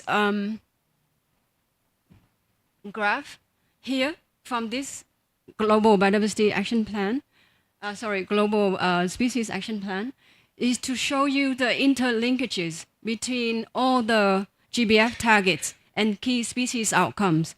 As you know, the target 4 cannot be achieved without the achievements of all the other targets. So the interlinkages, but we need to do action and urgent actions on species recovery. So you see on the line here, I'm sorry, the writing is not very clear, but to prevent extinctions, reduce extinction risk, and maintain and increase abundance of species, we need to have urgent action on, for example, reintroduction, reinforcement of species, ex situ breeding, propagation, recovery planning and action, habitat management, genetic diversity management, supplementary feeding, for example, breeding site provision, and the other important areas is reduced human and wildlife conflict. So that's the emphasis of target 4. And this will give you all the guidelines and guidance on what action to take and how to implement those actions. So the challenge in integrating species priorities from our program in SOS in Africa, these are the list that challenges that found in the region. Limited data sharing between the different stakeholders, gaps in legal frameworks while addressing species conservation needs, political instability, which makes implementing species recovery plans in some of the areas difficult, limited involvement of local communities in conservation planning and implementation. With climate change, we have a lot more severe weather events that are accelerating the rapid decline of species and its populations. Insufficient funding and resources, particularly when competing with economic development initiatives and priorities in the countries. But as Stuart said, we have also opportunities. So today we will also focus on opportunities in collaborating with other international agreements that promote species conservation and sustainable use, promote coordinated conservation efforts among governments and stakeholders, all stakeholders like the GBF have been calling out, all hands on deck across borders, and seek innovative funding solutions for conservation. So we would like to other partners to be involved. Establish national data platforms to fill up gaps and enhance decision-making prioritization, and engage communities in aligning conservation goals and their local needs. So we need to involve local communities in these conservation actions for species. So the SOS African Wildlife Initiative that started in 2017 is a partnership between the European Union and IUCN to respond to conservation challenges facing key threatened species in sub-Saharan Africa. So this is a very big program that we have been implementing together with our partners and funded by the European Union. The aim for this initiative is primarily to halt the decline of the increasingly threatened species of large African carnivores. The initiative also contributes to ensure the long-term survival of smaller carnivores and prey species. Actions to be funded through the SOS African Wildlife Initiative including the following. First, human-wildlife conflict. As you know, target 4 is one element of the target 4. Poaching of carnivores and their prey, illegal wildlife trafficking, law enforcement, communities empowerment to participate in conservation activity as part of innovative livelihood solutions. So those are the areas of focus.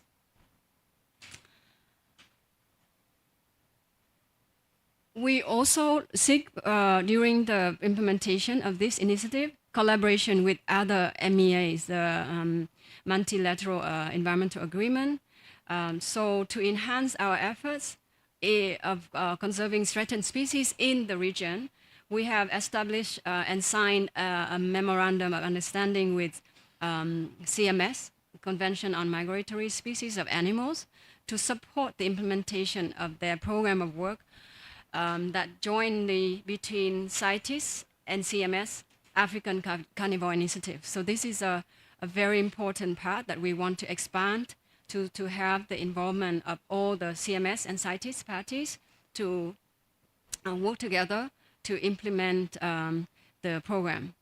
And we want to work together with CMS to mobilize more funding and support more conservation action on the ground. So we signed this landmark agreement in February at the CMS COP16 in Samarkand in February this year. So the other angle that the SOS African Wildlife Initiative are looking at is collaboration with private sector, and we will hear more from Veronica after. So through our grant making mechanism, we have also collaborated with private sector in banking and tourism industries to enhance species conservation and to improve the livelihoods of local communities. We are in the program, we are supporting local communities to generate revenue from sustainable tourism practices that lead to local development and improve species conservation. We have partnered with financial institutions to help communities to create eco-friendly businesses, generating income and reduce over-reliance on park or natural resources. The other area is with support to regional and national species action planning and strategy, action plans and strategies and implementations.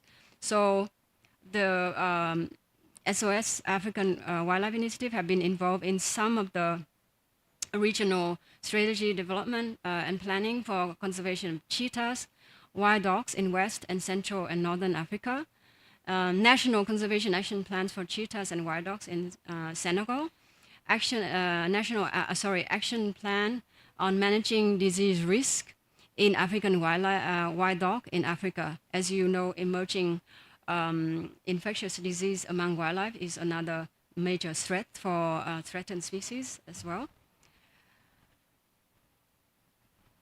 The other area of work is support to local civil society organizations for their on-the-ground action. So as you know, the SOS African Wildlife Initiative is a re-granting mechanism for IUCN. So we work and support the local civil society organizations to take action through the projects.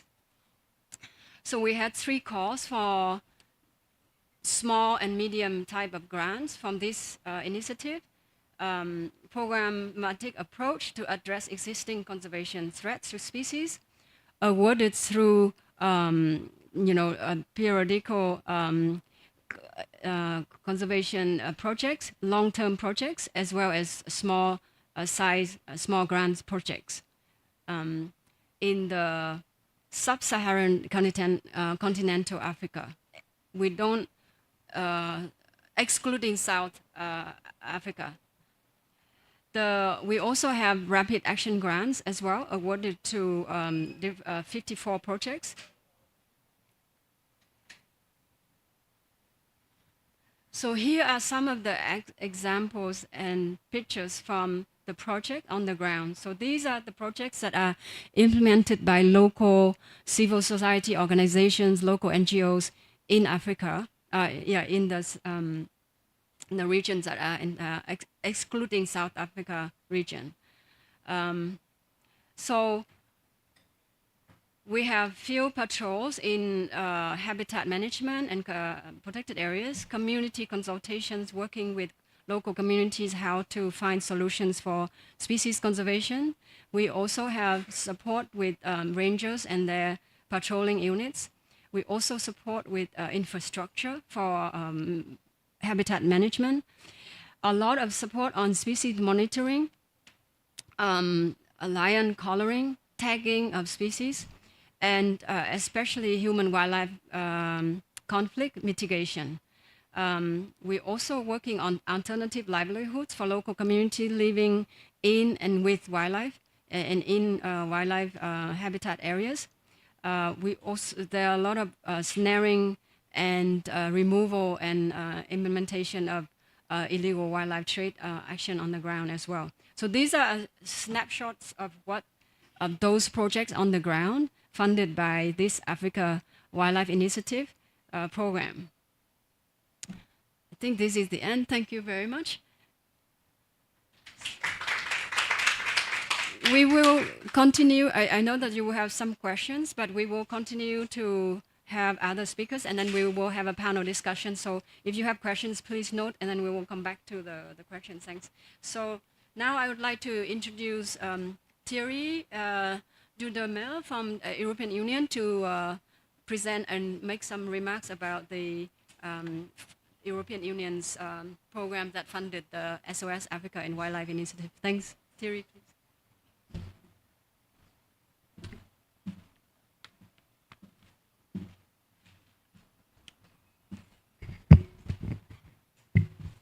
Thank you, Dao, and good afternoon, everyone. I would like to greet my partners on the panel, Stuart, Innocent, Veronica. And it's really a great pleasure to be here today.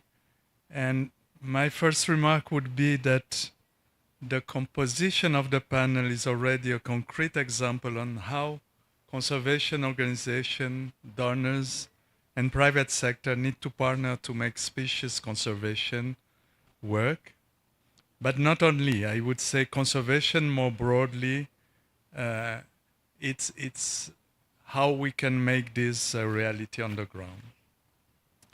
Thanks to this partnership with IUCN through a number of flagship programs, such as the SOS Save Our Species one, we have been able to work with a broad range of actors in Africa across all regions, and this has allowed to generate a wealth of knowledge coming directly from those operated in the front line thanks to the grant mechanism.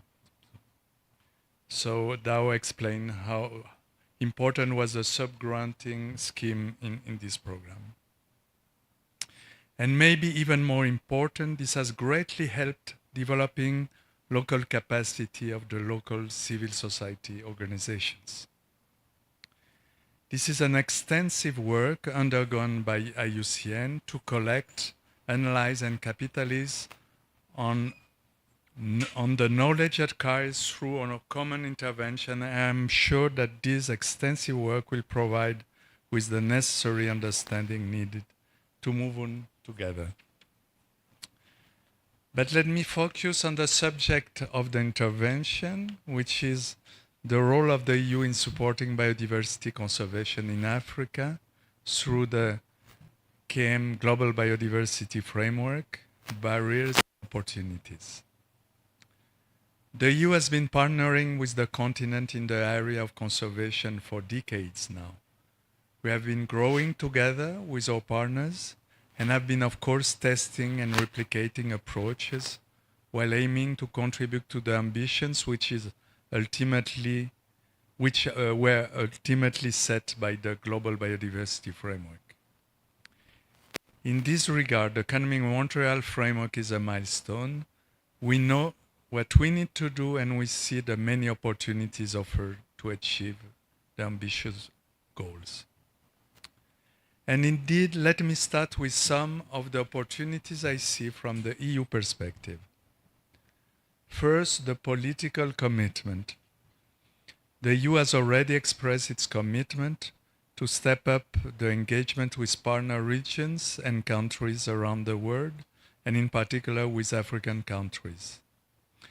This to offer a holistic response to the biodiversity crisis and foster a green and fair transition. And this has been very clearly translated into action through our cooperation programs in sub-Saharan Africa. Apart from dedicated programs, the EU has committed to increase mainstreaming of biodiversity action in all key sectors of external cooperation affecting biodiversity, such as agriculture and food systems, infrastructure, energy, education, sustainable water resource management. And this is very important in the context of the Global Gateway Initiative. We have been promoting a Team Europe approach with our member states, and this is also helping to increase the number of cooperation programs benefiting biodiversity. All this responds to the objectives set in the EU Biodiversity Strategy for 2030, also the EU Strategy on Adaptation to Climate Change, and the external dimension of the European Green Deal. And at the same time, it meets the objective of the African Biodiversity Strategy that was recently approved by the African Union. Then I would like to develop a bit on the way we work. Let me start by saying that there is not one approach fits all, and there is not one entry point. We navigate in very complex waters and need to make the best use of all the instruments we have at hand. For this reason, I would like to share some examples of areas of work which are all presenting great opportunity to achieve the targets of the GBF. First of all, we have embraced an integrated approach that combines conservation, improving livelihood, and governance. This is clearly the scope of the Nature Africa initiative, a large-scale multi-country initiative to protect wildlife and key ecosystems in Africa, while offering opportunities in green sectors for local populations. Nature is an opportunity for communities. Nature Africa identifies key landscape for conservation and development, where the EU will focus support for job creation, improve security and sustainable livelihoods, while preserving the ecosystems and wildlife that are vital to all. Then it is important also to highlight the work we do to promote sustainable wildlife management, which strongly embraces the nexus biodiversity, health, livelihoods. Also relevant for the fight against environment and wildlife crime, which has also the potential to contribute to halt iconic species extinction. But we should not forget that we work for nature and people, and therefore we have developed over the years a strong commitment to work hand in hand with indigenous peoples and local communities. And in this regard, I am proud to mention our partnership with IUCN, which will be announced during this COP16. Last but not least, the funding. We need to look at it in an integrated manner.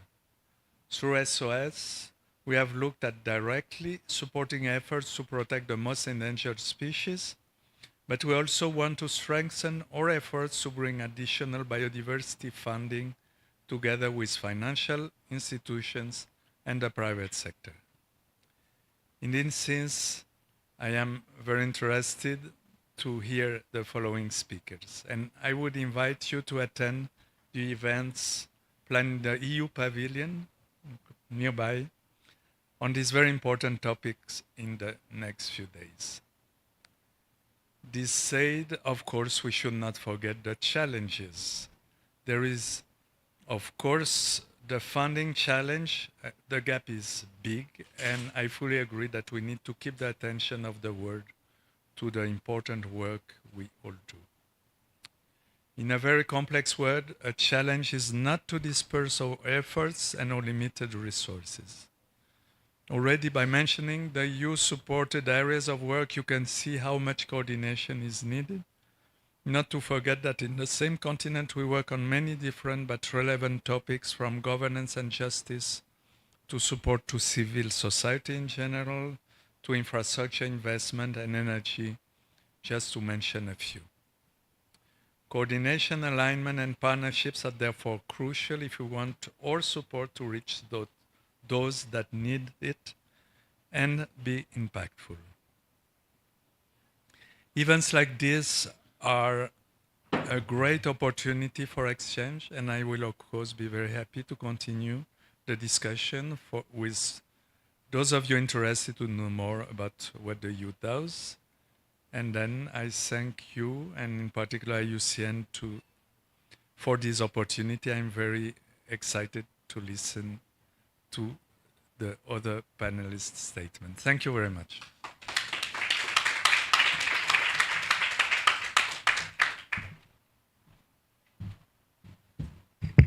Thank you very much, Thierry. Now I would like to invite Innocent Maloba, Global Policy and Advocacy Coordinator from WWF International, to present on status and threats of African wildlife, the role of the GBF and the national and NBSAPs in securing its future. Please, Innocent. Thank you. Would you put the next slide, number 2? Oh, you have my presentation. Yeah. Huh? You have my presentation. Yeah, here. Yeah, we got it. Okay. Just click next. Yeah. Yes.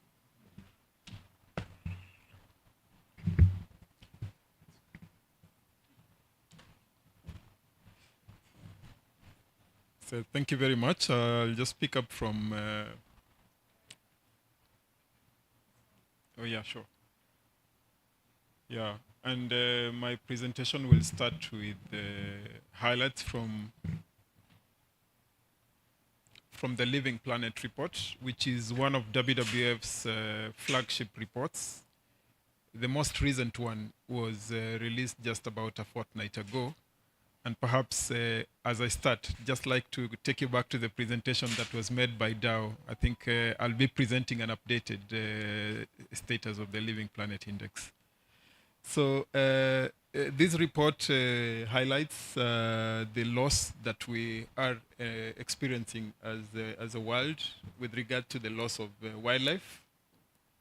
And globally, we've lost about 73%, the decline of about 73% in terms of the monitored species, the monitored wildlife populations. And this is just in the last 50 years. So it's a bit of a change from the 69%. And the difference comes from the availability of more data between when the last report was released and about a fortnight ago. So speaking about Africa, because the SOS program is also Africa focused, we see that we've got a 73% decline, which is aggregate, but for Africa region, this is higher than that aggregate, that is at 76%. And so I will speak about what is seen as being responsible for this loss. There are a number of factors that are contributors to this loss in Africa. And the first one is habitat loss, which is habitat loss and degradation. And there are many causes to this, from changes to land use for different purposes to land degradation. And you will see that when you look at the question of habitat loss, you'll see lots of interactions with the other areas that are covered by the global biodiversity framework. We've also had the challenge of over-exploitation, and you can see that there are actually differences in how each one of these factors are contributing to the loss of different species across the taxa. So we've got, for instance, for habitat loss, it has affected the birds most, whereas the overexploitation of species has affected fisheries most. And you will quickly associate that with the fact that fisheries, for instance, are species that are harvested for both commercial and other domestic uses. We also have climate change being a responsible driver for this decline. Pollution, invasive species, and finally disease, which of course is affects. It's perhaps the least of these drivers in terms of the impacts of the rather the contribution to the loss. So why this is important is that when we are thinking about the solutions to these drivers, we have to think beyond what what most of us have traditionally thought about, in that we have to think about the question of mainstreaming, because the solutions that come to address these drivers will not come from single sectors. They will come from sectors that interact with our ways of life every day, from agriculture, from infrastructure development, and so on and so forth. And that becomes quite important. A few highlights of just how connected the well-being of wildlife is to our own well-being. I'll just use two examples here. So on the one hand, we've got two images which are perhaps quite illustrative of just how important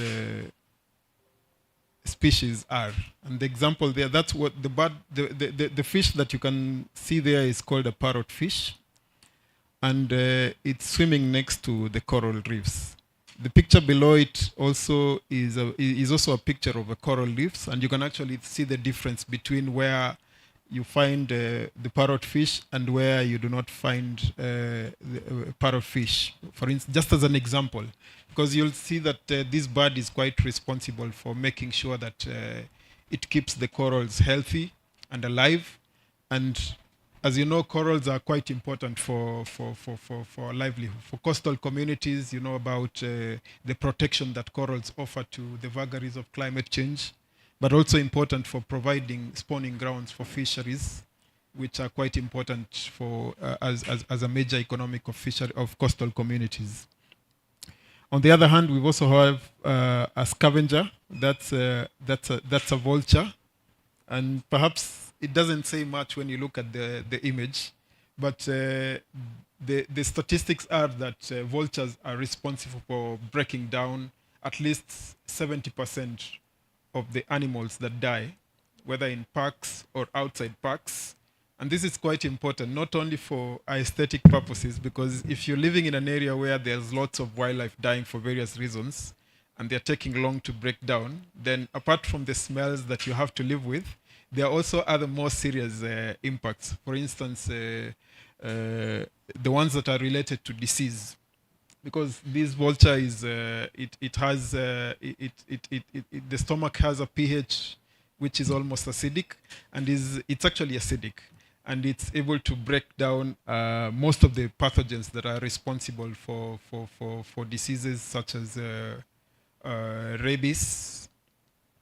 And therefore, you can see the contribution that it makes to our livelihoods and our well-being, not only in terms of what comes into our pockets, but also our overall well-being, how safe our environments, the environments that we live in are. So in terms of the difference that conservation action, that species conservation action can make, I'd just like to highlight that whereas the report that I've given highlights of depicts loss, there has been good stories also of success coming out of some of the conservation efforts. For instance, where we've had a decline of approximately 80% in the populations of the African forest elephant in Central and West Africa over the last 3 decades, there have been protected areas which have registered a stabilization in the populations. Another example is, I think, a very good example given of the mountain gorilla in the DRC, Uganda, and Rwanda, where we've had about an increase from about 600 to 1,000. And where those numbers are small, they do not mean much in terms of the whole world, but actually the fact is that outside, maybe beyond human beings, these are the only other apes that actually have actually increased in population. So now linking it with the global biodiversity framework, because we're talking about opportunities, and my apologies if you're not able to see these quite well. is that the Kunming-Montreal Global Biodiversity Framework, it will be about 2 years old in less than a month, but it's one that provides great opportunities. I will not belabor the point about Target 4, which is very specific about the actions that are directly targeted at species protection. But we'll talk about the fact that this whole framework is indeed important for species action. The first goal, which is about maintaining ecosystems and enhancing their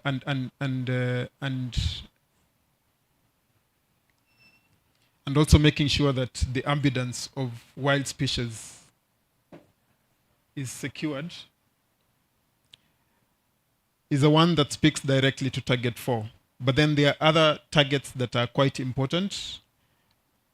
There is the first trio of targets, which includes Target 1, that calls for participatory, integrated, but biodiversity supportive spatial planning, which is very crucial. When we talk about the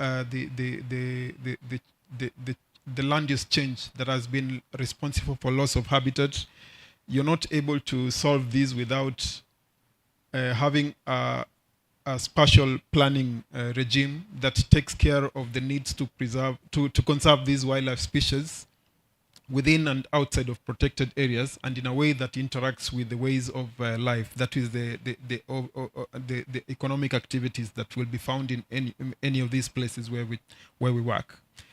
There's also the Target 2, which is focused on the restoration of degraded lands. Quite important because the loss is both from land use change but also from the degradation of the habitats. And Target 3, which is quite important because it will make sure that we are able not only to have protected areas, but also making sure that other factors that are important for the success of these targets, such as quality of the management of these protected areas, is enhanced.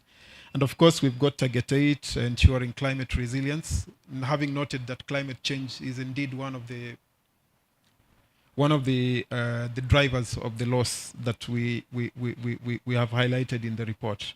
And then there are other not so obvious targets that are important. For instance, the targets related to trade, because there's also a lot of this loss that is contributed to by trade in wildlife species, illegal trade in wildlife species, as well as the Target 9, which is it makes sure that the use of the species is kept sustainable to benefit people. So when this meeting started, I think one of the expectations from most people was to understand a little bit more, for those who have not been following, to try and understand a little bit more of how much progress has been made with regards to the implementation of the framework. And the primary tool for this implementation is the National Biodiversity Strategy and Action Plans. It becomes quite important that we do not see actions that are directed at species and wildlife protection separate from the framework, and therefore they must be very much part and parcel of the National Biodiversity Strategy and Action Plans.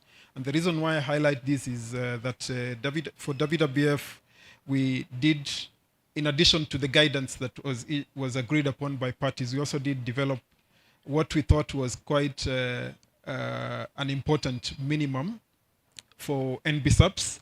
And that NBSUPs we need, I think, I don't know if we've got, I don't think we have copies, but definitely you can get a link. It's actually on the website. Is one that also highlights on making sure that the targets that are developed in the National Biodiversity Strategy and Action Plans respond to all the targets of the GBF, because that is the first step to achieve ambition, and that includes also Target 3. Because as you know, there will be instances where maybe parties may assign different importance to different targets, but indeed it's important that all these targets are reflected.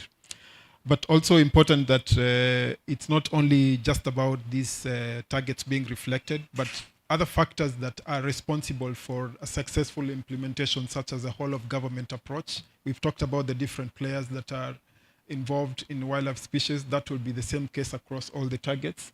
The need for rights-based approach, particularly when we talk about wildlife, we cannot forget about this, because a lot of the wildlife are in territories which are perhaps not in protected areas and where people live, and it becomes quite important to ensure that the rights of the people and the communities who reside in these areas, and indeed who have been responsible for maintaining the existing wildlife, are not actually secured and strengthened.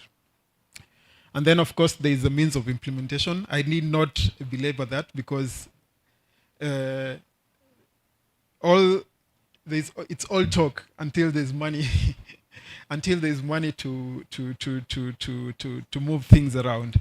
And actually, it's good that we've heard about some of the commitments that have come from there. But the reality is that while we're here, I think if you've been following the discussions on resource mobilization, it should be very clear that we are still far short of the gaps of filling the gap that we identified for ourselves, and therefore it becomes quite important that we do not forget about this area. I think there's lots of efforts that need to be taken to ensure that we've got success in this area. Particularly when you talk about wildlife species, there will be a lot of diversity that is required, getting all innovative approaches to ensure that we're able to meet the financing gap.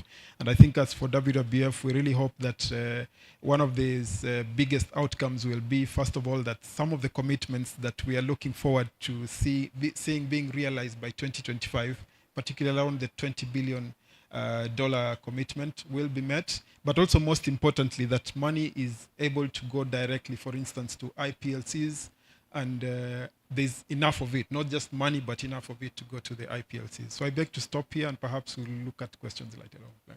Thanks.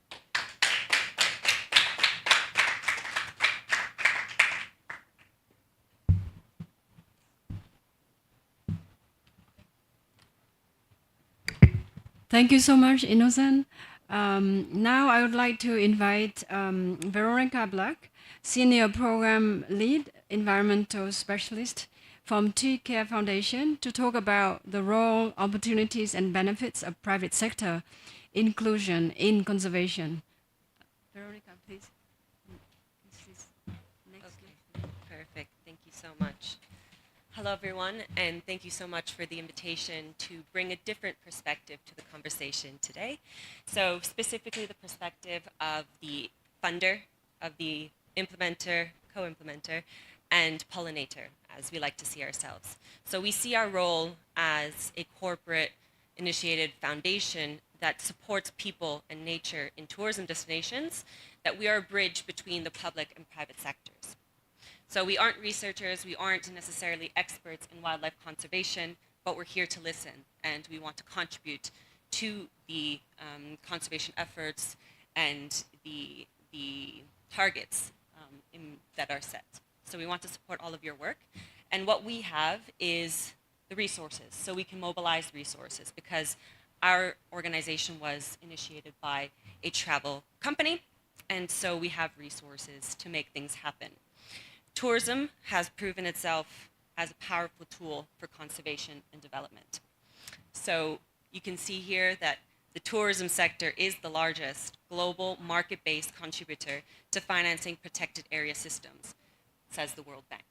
And I really like the example of the gorillas in Rwanda, because that's actually one that I had also was going to present, but it's mentioned twice, so you already know the gorillas are thriving thanks to the collaboration with these conservation projects and the government. So it's a really powerful tool. So as the Tree Care Foundation, we are dedicated to community-based tourism for the benefit of wildlife and also landscape conservation. Our program focuses to the protection of endangered wild animals and their natural habitats. It also empowers local communities. Communities are at the center of our projects. And it's really important for us that they benefit economically from conservation and the expansion of protected areas. So what tools do we have at our disposal? We have financing mechanisms, we have mentoring, we have market linkages that we can create, and we also have a free and accessible online e-academy where you can access courses on sustainability, on tourism, on tour guiding, but also basic English for the tourism industry. So how do we mobilize resources? Through financing, we have two mechanisms. One is grants for nonprofits and as well as social and eco businesses. So we do this through project-based funding. Normally those are 3-year projects where we really want to support local organizations, locally led organizations to achieve their goals, to get a kickstart, and to create a sustainable project, not one that requires funding forever. Our goal is to try to create, through these market linkages that I'll talk to in a minute, to create sustainable models, economically sustainable models. And the second tool that we have are interest-free loans for social businesses to scale up their businesses. So these are projects that might want some green financing and might want to speak to banks, but do not have the track record to prove it. So we want to help those businesses prove that through our program. Next, we have our Changemaker Network. So this is a mentorship network. Thanks to the links to a tourism organization, we have access to experts with the skills to support projects, to support businesses. So these include, but are not exclusive to, product development, sales, social media, as well as accounting. And we already have 150 people as part of this network, but it's an ever-growing network. And a really exciting outcome, for example, is when we matched a project. It was an upcycling project in Zanzibar with a mentor to work on their finances. The result was that there was a really close relationship, and that person was invited then to join their board. So it created a long-lasting relationship, and it highlights that there's people that are willing to dedicate their time, to volunteer their time to these projects. The final resource that we have are market linkages. So as I mentioned, we have this link to a tourism company, and so we have a link to not only the experts that I mentioned, but also hotel partners and tour operators. Not only do we have those connections, we also know how to speak their language, which I think is something that people don't think about. They say tourism is great, we can do that, we have an amazing culture, we want to showcase it, but how do we do that, and how do we reach out to the right people? So we see ourselves as that bridge, as the people who can talk both languages, and we managed to already, to date, create 10 experiences that are already bookable through TUI. But of course, our projects are not exclusive to TUI. We're open to other hotels and we're open to other operators. But it just proves that small projects, conservation projects, can be at the caliber for these big tour operators. And some examples are listed here. So for example, combining a safari with educational content, where also the participants can plant their own trees, get them involved in the activities, get them to understand what is needed and why it's so important. Not just look at how beautiful something is, understand that there needs to be something, that there are resources that need to go into that, and that there's people that depend on that, of course. So there's other cultural experiences that we offer, such as traditional weaving led by an association of women in Peru, for example. We can also think of gastronomy experiences. You can also think of these exciting upcycling, plastic upcycling or glass upcycling experiences where you can create your own souvenir and take it back home.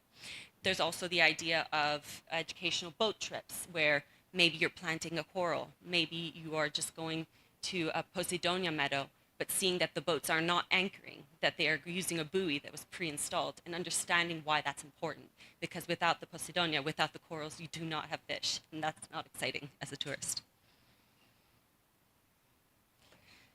So I wanted to highlight a project here, because we're talking about Africa specifically. We have a wildlife project currently running in Kenya, in Tsavo National Park, beside it in the Taita Taveta area. We're collaborating with the Conservancy Association there to deliver this project, as well as our partner, African Wildlife Foundation. So this project partner came to us highlighting what we're seeing here. We're seeing that climate change is impacting the availability of water, and so the animals are coming closer and closer to the settlements and to people and to their own water resources. So our project aims to create new water supplies through these boreholes, one for wildlife, but also one for the local people there to reduce or mediate at least some of the human-wildlife conflict that happens as a result. And you can see some targets here. Of course, we want to protect the area on a general level because it's home to endangered species such as elephants, giraffe, lion, cheetahs, and pangolins. But in parallel, we also want to support the communities in becoming more resilient. Thinking of agriculture, that's another area where climate is seriously affecting the livelihoods of people. So we are supporting them with the training on how to develop more climate-smart agriculture practices, and also to create connections through the tourism industry to sell products to them, to sell produce to them, so that there's reduced waste in food systems, and so that they benefit more. It creates an incentive for them. But in addition to that, being connected to the tourism industry, we also introduced the idea of an entrepreneurship training program so that the community members can think about how do they create businesses for themselves. Maybe that's through products, maybe that's through tourism. We want to empower them to be able to create their own economy, and one that will benefit them directly, them and their families and their communities. So we provide some funding for the equipment involved there, and ultimately this all comes together ideally in a tourism route where we are supporting these different entrepreneurs. Some of those entrepreneurs also include people working in nurseries, CISA seedling nurseries, but also leather tanneries. And so we're supporting them as well so that they can create a circuit and make the area a bit more attractive as well, so that tourists can come and see many things, not just one thing. So the opportunity, I was asked to talk about what the opportunity is, and you can clearly see that in the numbers. Tourism is a major, major industry, creating 348 million jobs and also contributing to 9.1% of GDP globally, which is just over $9.9 trillion in 2023. And as amazing as these numbers are, I think it's worth highlighting that there's still a lot of work to be done. The sector is imperfect, but it wants to do better. And that's what we really believe we can do and what we are doing through our projects. So we can improve those numbers. It's not all about GDP, it's about people. And that's what our programs aim to achieve. I also put another statistic here, just as an opportunity statement. So 4 out of the 5 countries that managed to graduate from LDC status was largely due to tourism. So here you have the 4 listed there, which also happen to be small island developing states.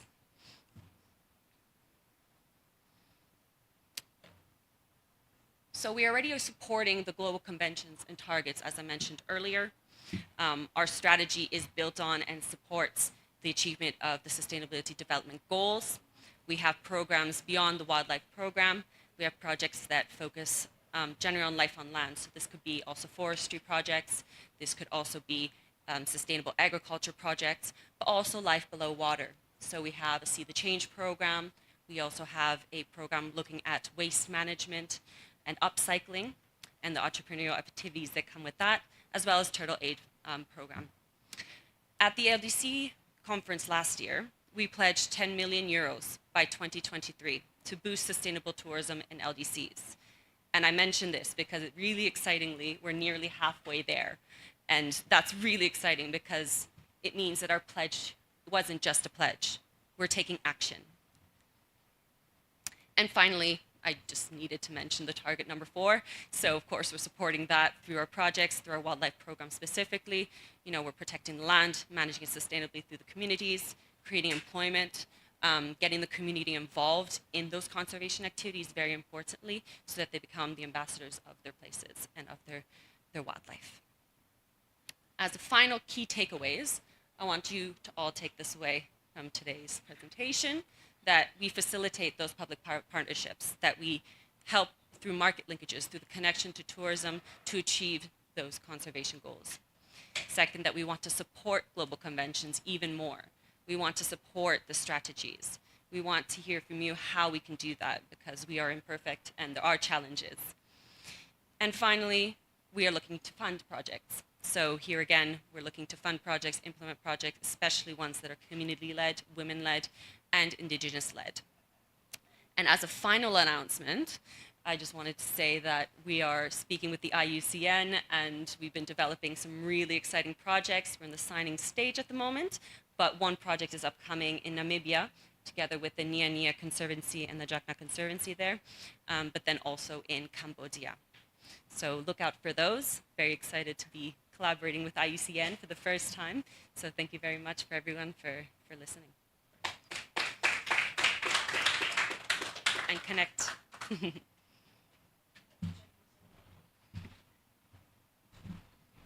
Thank you so much, Veronica. I would like to invite all the panelists to come back and have questions and answer. I really would like to encourage the audience as well. We want to hear from you.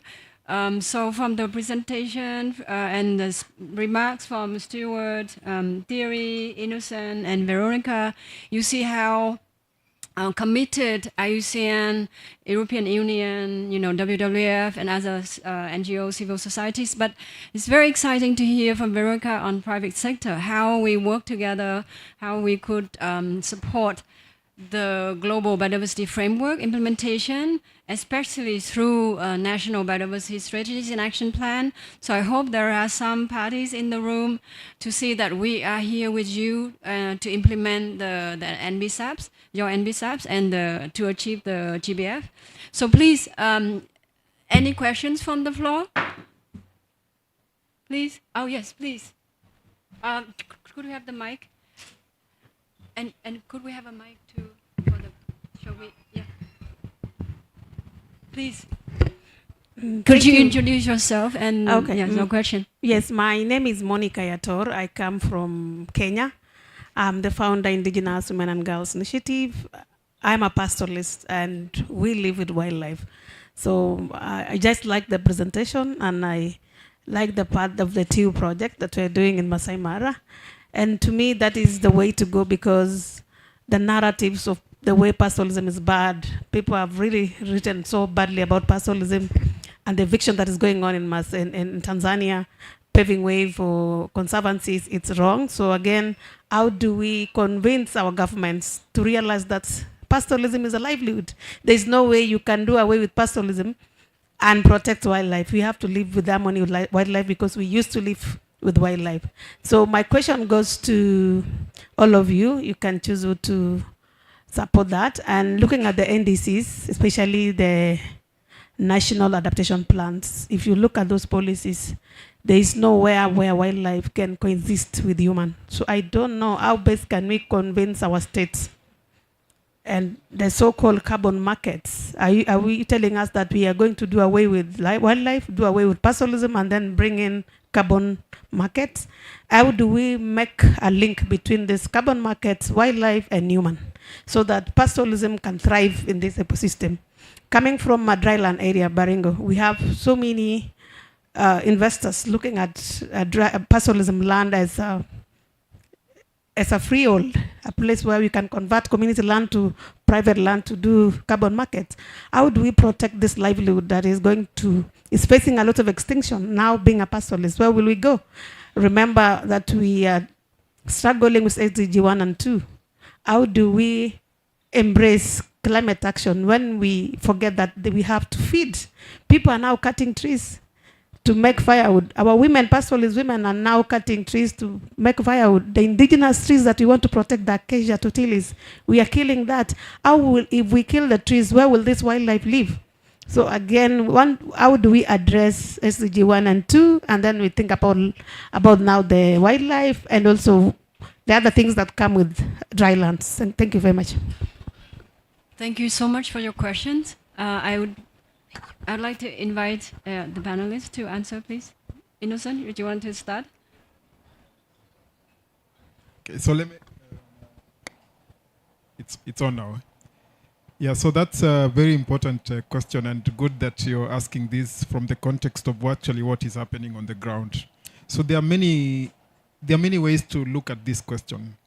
One of it is that indeed it's very important, because if you looked at the drivers of biodiversity loss, indeed climate change you mentioned as one of these areas. But I would like to go maybe to what perhaps should be looked at the solution, because when I talked about the different targets that are associated with wildlife, you could see that there are targets that relate to a number of issues, including land. It may not necessarily go to touch on issues like land tenure, but it provides a framework, because when you have biodiversity inclusive spatial planning, and it's done in a participatory way, it provides the opportunity. When I talk about participatory here, those keywords I mentioned deliberately: participatory and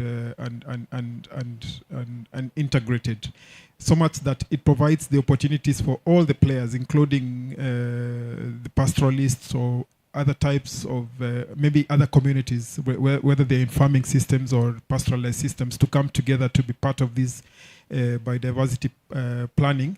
But importantly, it goes back to the context of defining what is important, because this process then will allow you to perhaps look at the economic values, not just from a traditional point of view, because indeed what you think of as rangeland or freeland, it does not necessarily come across as something to get rid of. In fact, it has a very useful economic and ecological function. So all these values are integrated in the way the planning is, and then it becomes quite important that quite easy for it to be part of the decision making, larger decision making from an economic point of view.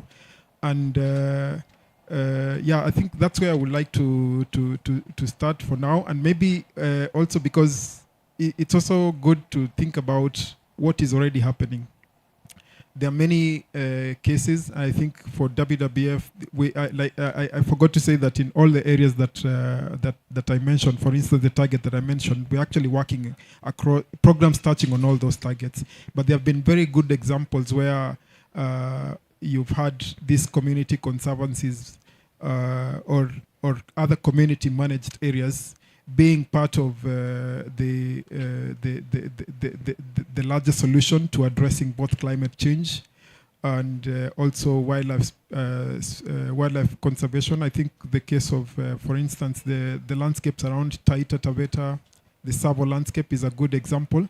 But of course, there are also many other issues that need to be taken into consideration. Maybe making sure that the safeguards are put in place, and actually the objectives that are set out to be achieved by these initiatives are also achieved. So that's where I'd like to leave it for now. But thanks, bye.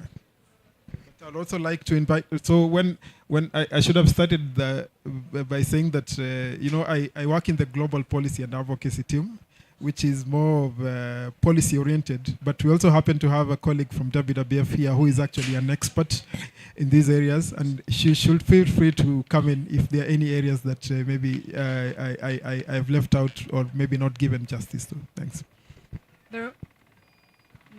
Or maybe Thierry, would you like to answer? No, very, very quickly. I mean, I could not agree more. What really matters in this action is that we are working for nature and people. And I think that the motto of this COP, making peace with nature, is something that is fundamental. What we are developing in our approach with in this key landscape for conservation or development that I mentioned is really what we call this landscape approach, and of course with a triple, I would say, element, which is three pillars, which are of course conservation, but also the green development and green livelihoods, and the governance aspect. And in this, maybe it's an aspect that has been a bit neglected in the past, but the question of land tenure, land use planning, the security of the land tenure for population is something which is fundamental. So Yes. Thank you. I stop here. Just quickly, I just wanted to add to all of those amazing answers that I think there's so many good solutions out there, and maybe looking for those solutions and trying to see what could apply to your context could be a way forward. You know, dreaming, getting inspired by others, I think is a starting point, and that's what we aim to do with our projects as well. I can share more information about our project in Kenya if that's helpful for you. But I think that that's one way that where you don't lose motivation. You know, you look for examples out there because there are great examples out there, and try to apply them to your context. Yeah, just wanted to add that. Stuart, yeah. Thanks for your question. It was a great question, and maybe just to build on what the other panelists said, I think it's really interesting, and again, I'm familiar with some of these issues, particularly driven around, you highlighted carbon markets, displacing local activities. I think there's three reflections I have on that. Number one, the carbon market, and I'm afraid to say, I mean, we have a great climate crisis, so we do need to find all the options. But the way the carbon market has evolved over the last 15 years, I think is less than a good example of how things could be done. I think number one is the issue I raised, trying to solve one problem and not worrying about exacerbating 3 or 4 problems in its wake. I think that was number one. I also think it's a poor example of private sector involvement, unlike some of the really great examples we heard from Veronica. So number one is that instead of seeking to build social enterprises, seeking to empower, it was this idea that there's sort of a willing buyer, willing seller, government gets out of the road. The problem, I think, with the carbon market was they call it voluntary. It's not. It's unregulated, and so I think, so again, I think all the things that we have learned and I think are now being built into the Kunming-Montreal Global Biodiversity Framework, I think is reinforced. And the final thing is that what's really important is local empowerment. It's not just a question of rights. I have a very, very good friend, Kenyinki Sena. He's Ogiok. You know him. And I remember him saying to me once, Stuart, you can't chop rights. You can't eat rights. It's about rights and reinforcing rights, but then recognizing the agency of local communities. And that's what I think one of the great things that I'm really proud of these SOS type projects and what seems with the two initiatives, it's about reinforcing local agency and putting the decisions of how you solve problems in the hands of those who are closest to where the problem actually exists. Thanks. Thank you very much, Stuart. Thank you so much for your question, and we can discuss after with panelists. But I'm afraid we ran out of time. So could you please applause to our panelists, and thank you very much for your attention. But please connect with us after so that we can discuss more. Thank you, Stuart, Thierry, Innocent, and Veronica.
Ladies and gentlemen, in 5 minutes, we're starting our next event, so we encourage you to take your seats. Thank you.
Okay, good afternoon, everyone, and welcome to the wonderfully decorated IUCN Pavilion for a session, or the first of the COP sessions on invasive alien species.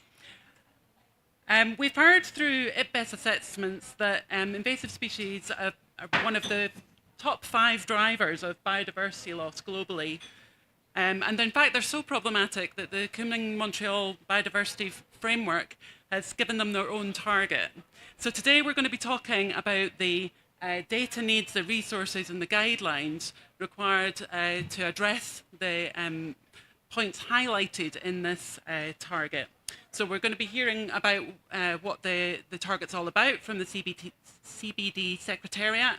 We'll consider some of the data needs and a framework toolkit for how to put these data needs together to address the target.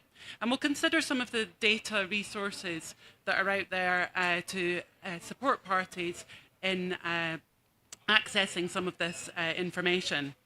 We'll then look at a couple of country examples of how these countries have used these data to start addressing this target.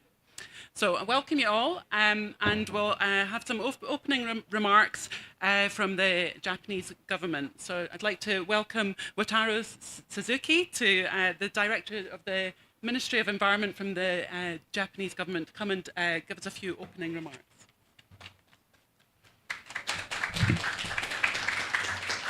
Thank you very much for your kind introduction. And my name is Wataru Suzuki from the Ministry of the Environment of Japan. Thank you very much, IUCN, for organizing, and also our CBD Secretariat colleagues, and also IPBES colleagues. And I'd like to give opening or welcome remarks on behalf of the government of Japan. I understand this event is about the importance of data for IAS management. Invasive alien species, or IAS, is widely known as one of the 5 major drivers of biodiversity loss. And it was clearly mentioned in the IPBES global assessment, and also other scientific research. As you may be aware, that Japan is one of the most vulnerable island countries which has been suffered from the negative impacts caused by IAS. And however, IPBES assessment on IAS and its control clearly indicated some possibility that we could manage and prevent those negative consequences from IAS by introducing appropriate measure of control. And I'm very happy that today we have the co-chair of IPBES assessment, Anibal, and also Naoki. He was the head of the TSU here. And this assessment is very fundamental for the government to implement our policy at the national level. So in order to effectively manage IAS around the world, in diverse contexts, it is clear that we need to make full use of data and also the expertise, and as well as the collaboration with relevant experts and local communities. Let me share a recent successful case in Japan. Japan has confirmed that one of the most significant invasive alien species, mongoose, has been eradicated from Amami Oshima Island, which is one of the large subtropical islands in Japan. And this is a result of more than 25 years of efforts made, and of course, we do need information monitoring and collaboration by experts, local communities, volunteers, and a little bit of money. And so I think this is a great case. Maybe we could share with other countries, and we are preparing for more detailed information to share with other relevant countries and experts. And in addition, to promote enhanced collaboration among countries, Japan launched the G7 initiative on invasive alien species with the support of other G7 countries last year, as well as IUCN, CBD Secretariat, and other experts. And it has been carried on by the current G7 presidency, Italy. We also contributed through Japan Biodiversity Fund to the development of an updated online IAS toolkit in the light of importance of accumulating knowledge. I'm expecting this event to provide us with useful information, which we could take back to our country to further enhance our efforts, both nationally and globally. Thank you very much again.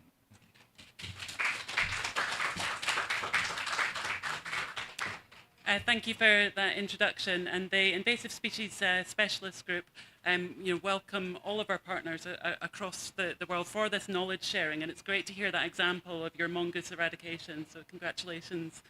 I next invite up Marianella Ara from the CBD Secretariat. Marianella is an invasive alien species and biodiversity health officer for the Secretariat. She's going to present on the IAS toolkit for Target 6. Thank you, and welcome everyone. Good afternoon, and thank you very much to the IUCN colleagues for inviting the CBD Secretariat to take part of this side event. So I've been requested to share with you some brief information, of course, about Target 6, which is what it's framing our work on invasive alien species now. But I want to start just by saying that before Target 6, of course, there's a rich history of discussing invasive alien species under the CBD.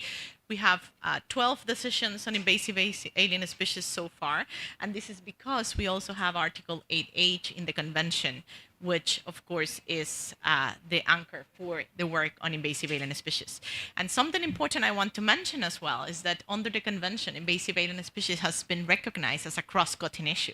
And what that means is that we know that we cannot work on that alone, right? We know that it's a topic that touches on so many sectors: economy, biodiversity, tourism, health, and so on. And that's how the topic has been evolving under the discussions of the convention.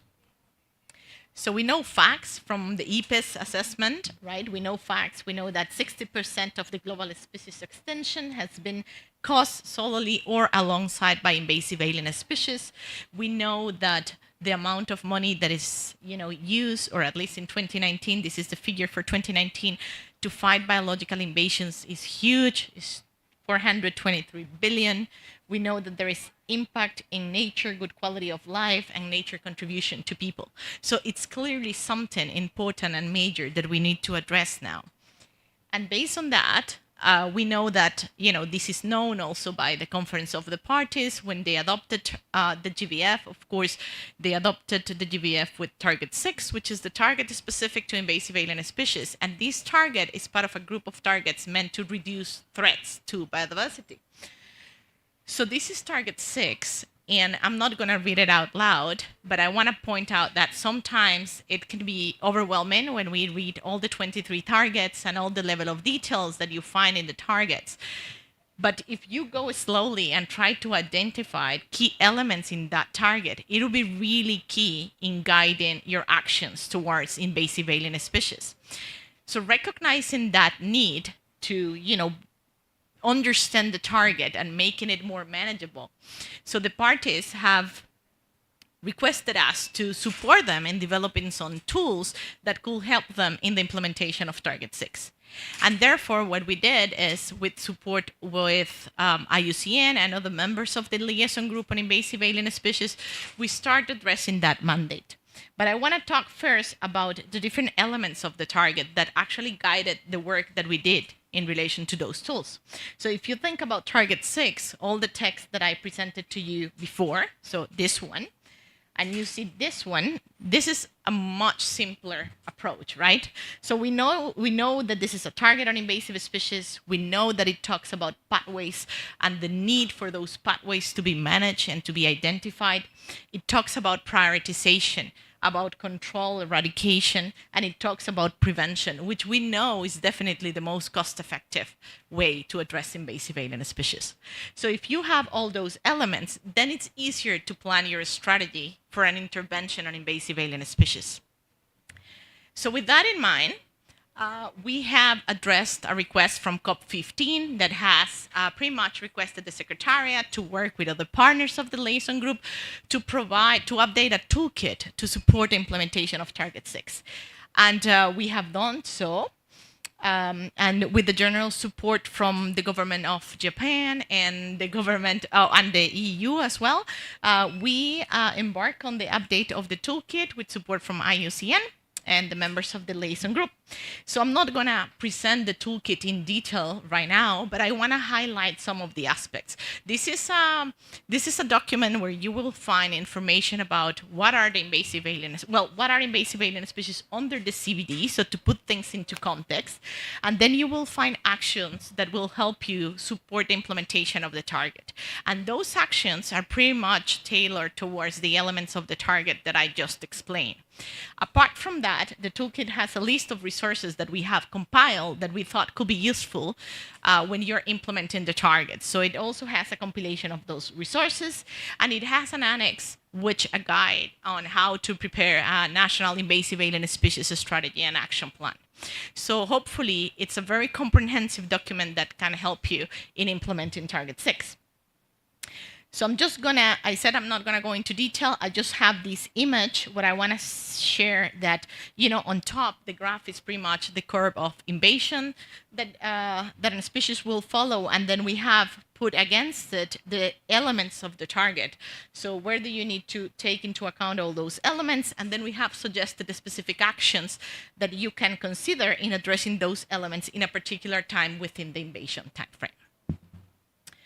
So I also want to mention that apart from the toolkit, we work together on a study on the nexus between pathogens and invasive alien species, with support also from IUCN and other partners of the liaison group. So that study is also now made available as an information document under the agenda item on invasive alien species, and hopefully it will also be useful for parties to understand this nexus. So this is just an example of the type of information that you can find on the study, the linkages between invasive alien species and pathogenic agents, gaps in knowledge that can assist us in moving forward and understanding what needs to be addressed and from where we need to learn more, and measures for managing and minimizing the negative effects of pathogenic agents on biodiversity and human health. So, apart from that, we were very lucky, and we thank very much, again, the government of Japan and the EU for their support, because we also were able to produce training materials to support parties in the implementation of Target 6. So apart from the toolkit and the study, we have training materials that we from the Secretariat can use on capacity building activities, but that everybody else will be able to download from our website and use to train people and to understand about the different elements of Target 6. And apart from the training materials, we created awareness raising materials. So you will be also having access to awareness raising materials on, for example, priority sites, the toolkit, what it is, what you can find on it, and stakeholders engagement. So this is my brief presentation. I think it was useful for you. And again, just thank you for inviting me. Yeah. Thank you very much, Marianella. I think it's good to see the context of where the target is. And I'm going to invite Kevin Smith up now to give us a bit of a deeper dive into some of the wording in the target and how that relates to our thinking in developing the toolkit. Thank you. Either I go down or this comes up. I'm not too sure. Do to lift up if I stand. Oh, there we go. There we are. Thank you. I'm quite loud. I sometimes don't need a microphone, but there we go. Perfect. Thank you. Oh, there we are. Okay, thank you very much. So to start off with, I'm going to talk about what kind of data will a country need to support the implementation of actions towards Target 6. So, actually, I'm going to turn this on. There we go. That's probably better. So, and I can move around as well. So just to quickly reflect back on Target 6, these are kind of the three elements that you have in Target 6. You've got the identification and management of the pathways of introduction. You have preventing the introduction and establishment of priority invasive species, and then the prevention of 50%, a reduction of rate of 50% of other known invasive species. And then you have eradicating or controlling invasive alien species, especially in priority sites. So the three kind of, in general, the three elements, you have the pathways, species, and sites.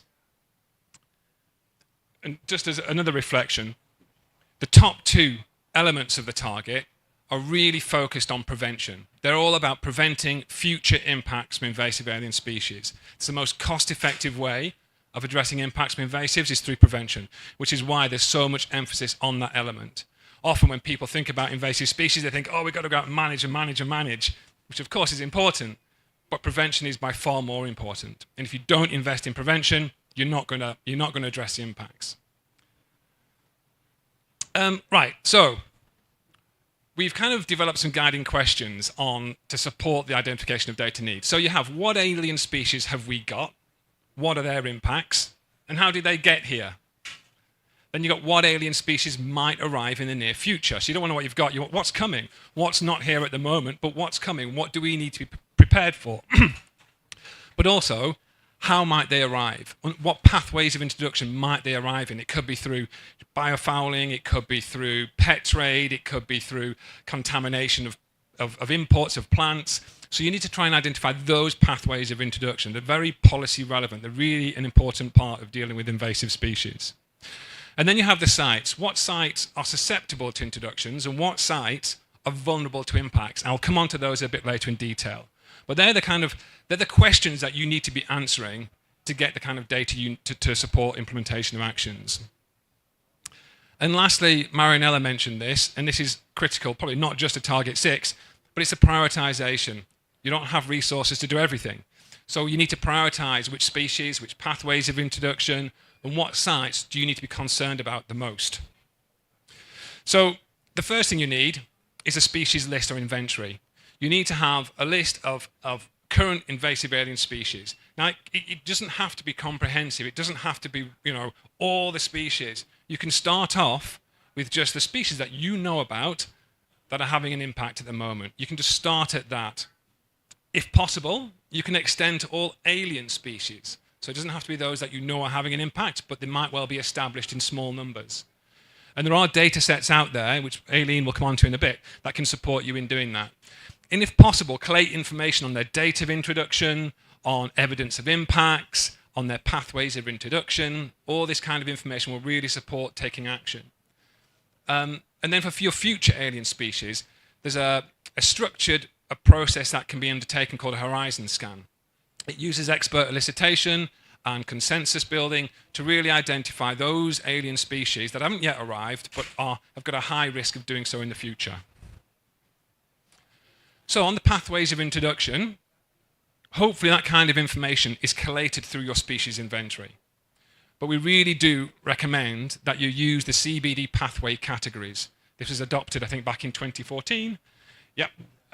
So it exists, and it's really important that you do that because not only it will support sharing information with other countries, it will support you identifying the relevant policy measures and actions and management plans that can be taken if everyone is using the same categorization scheme. You may want to consider looking at pathways of spread in addition to the pathways of introduction, which can be different. An aquatic plant may be introduced into your country through the pet trade. So you may want to look at how you can regulate or raise awareness with the pet trade. But it's going to spread maybe through contaminant, through boats and fishing gear, which is a very different pathway. So sometimes it's quite useful to understand the dynamics there. It's highly likely that you're not going to know for sure how those alien species arrived. Just choose the most plausible one. It's not kind of hard. So on the site, you have susceptible sites. Now, susceptible sites are those that have got a high risk of introduction and are likely that the invasive alien species will establish there. These are often close to urban areas, could be near ports, construction sites, and they're often degraded. So these are often sites that are important for surveillance. So you want to these sites need to be surveyed so you can take rapid eradication measures to stop them establishing and then spreading. You then have what are called vulnerable sites. These are areas that if invasive alien species did establish, there'd be severe consequences to biodiversity and ecosystem services. Now these can be, you know, islands are the classic example, but freshwater systems are also highly vulnerable, as are protected areas, key biodiversity areas, OECMs. It's up to countries to identify what their priority sites are, but it's worth considering that there are two general types of sites to consider. So, and then you come to the prioritization. So to prioritize species, you can prioritize based on different purposes. So for example, you may want to prioritize species that are not yet, that are intentionally introduced, but not yet widely established. You may want to regulate those species. You may want to say, you know what, we're going to ban people from bringing those in. You may have species that are not widely established, but it might be feasible to eradicate them. So you may want to take action now rather than having to let them spread further. So you can prioritize species based on different purposes. For pathways, you obviously want to identify those pathways that have led to the most invasive alien species, but you may want to consider the impacts that those invasive species have also had. It may be different. And there are other ways that you may want to try and, you know, prioritize those pathways. You want to consider what management actions can be feasibly taken. Some pathways, some species, and even on some sites, when you come to look at the sites with the highest impacts, or those that have got the greatest risk of loss of biodiversity value, sometimes your priority species or priority pathways, it's actually not feasible to do much about it. So it's really important to think about the management feasibility before you start taking action. So now I'm just going to go on to my second presentation, so I'm going to take a bit of a deep dive into the toolkit that Marianella mentioned. So this is the toolkit. It's, as mentioned, it's an InfDoc, so you can download it and access it now. The toolkit kind of goes through what are invasive alien species within the context of CBD. It has a glossary. It's got the resources to support Target 6, and then we have the NISAP guidance. Again, this is Target 6. I'm not going to go there. We've been there already. So this is right. Okay, so you can't really read that. What I'm going to do is split. You can't read that either. Don't worry. Right, so here you go. These are those 9 different those different kind of actions that can be taken to meet Target 6. And they're kind of separated out based on the different elements of the toolkit. So the top ones are your information and prioritization. That's your baseline information. You've got your pathway action plans to prevent introductions. You've then got border security, surveillance for early detection, rapid response capacity, biosecurity policy and legislation. They're all needed to prevent establishments. And then you have your management measures, monitoring, and policy and legislation to support the actual management of existing impacts of invasive species. So for each one of those, each one of those kind of actions, we have a set of guiding questions to help frame the kind of actions that need to be taken. We explain what needs to be undertaken, and we link to the relevant resources to support the implementation. We also have information on those additional kind of cross-cutting actions. As Marianella mentioned earlier, the invasive alien species is a very cross-cutting issue. It not only affects biodiversity, it affects human health, animal health, plant health, economies, livelihoods. It's such a wide spread of impacts. So we also explain there are additional considerations that can support the implementation of these actions. You know, so for example, you may want the whole of government, whole of society approach. Invasive alien species cannot be addressed by the Environment Department on its own. It needs to collaborate with customs, with plant health, animal health, trade and commerce, port authorities, so that it really needs to be a whole of government approach if you want to successfully address invasive alien species. You may want to think about the interactions with other drivers. Climate change is a classic one, or land use change. how invasive alien species interact with these other drivers can really amplify their impacts. You just think of wildfires in Hawaii, the devastating effects that were had, and it really shows you how you need to consider the interplay between those different threats. So on our guidance on developing a NISAP. So what is a NISAP? It's a formal strategic document. It sets out the actions you want to take, the timelines, the budget, responsibilities, how you're going to monitor if you've achieved success. I think you all know what a strategy, an action plan document looks like. It's really there because implementing actions on invasive alien species through a NISAP, taking a strategic approach, will really increase the likelihood that those actions that you take are both the priority ones, they're the most cost effective, and they are more likely to achieve the objectives that you want. So which is why we put this guidance together. And it's not too complicated. We have basically, I can't see, is that readable? You can read it from the back. So basically, it sets out the process that you need to take to develop a national invasive species strategy. You start off with your situation analysis. What legislation do you have in place? What information do you have available? What stakeholders do you have that are relevant to managing invasive species? You then got your baseline information, which is what I presented on earlier. Once you've got that, you then move on to your analysis and prioritization processes. After that, you then go into your action planning, making sure that all the relevant stakeholders are together, prioritizing what actions need to be taken, and then implementation. And then, of course, you need to go through monitoring and evaluation, and the whole process is a big circle. You also have, obviously, many cross-cutting issues and enabling factors that can really benefit the implementation of measures. Now, you're not going to be able to read that slide, I can tell now, but for each one of those steps, we have identified elements that you may want to consider within your NISAP.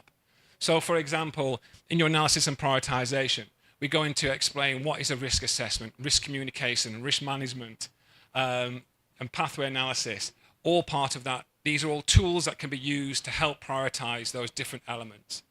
Also, in your action planning step, you've got your strategic planning process. What do you need to consider? Who do you need to bring together and why?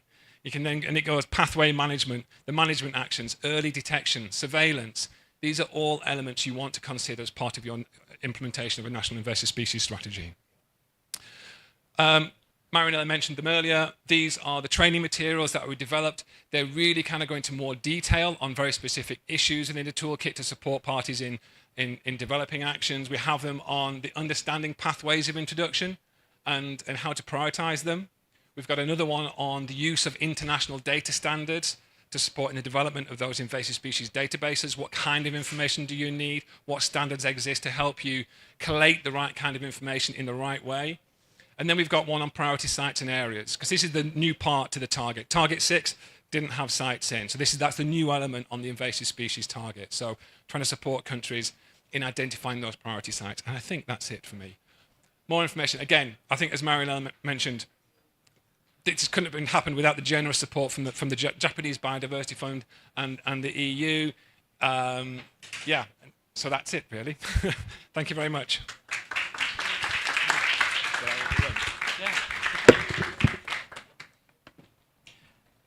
Oh, that's great. Which one am I? That one. Okay, thank you very much, Kevin. And I think that's a nice plug for people to go and have a look at InfDoc number 28 to see those figures in higher quality than on the screen, and you'll be able to follow through how the toolkit is set up and put together. I'm going to just take the microphone for a few minutes and talk to you about some of the resources that the Invasive Species Specialist Group have contributed towards to the toolkit and some of the resources that we have. So as an introduction, my name's Aileen Mill and I'm one of the policy leads for the Invasive Species Specialist Group, part of the Species Survival Commission here at the IUCN. I'm also a researcher at Newcastle University. So just to explain a little bit about the structure of the IUCN and invasive alien species, we have a team of 5 people working with Kevin at the IUCN Secretariat, and they're the Biodiversity Assessment and Knowledge Team. And they're there to support science policy interface and provide data and support for the implementation of policy development and support. They will work with local, regional IUCN offices and provide that technical and scientific provision. Now, alongside that group of experts, there is a much larger team that sit within the invasive species specialist group. And this is an international grouping of over 250 experts, a couple of whom are on the screen here, and many of them contributed as authors to the recent IPBES assessment on invasive alien species that we'll hear about shortly.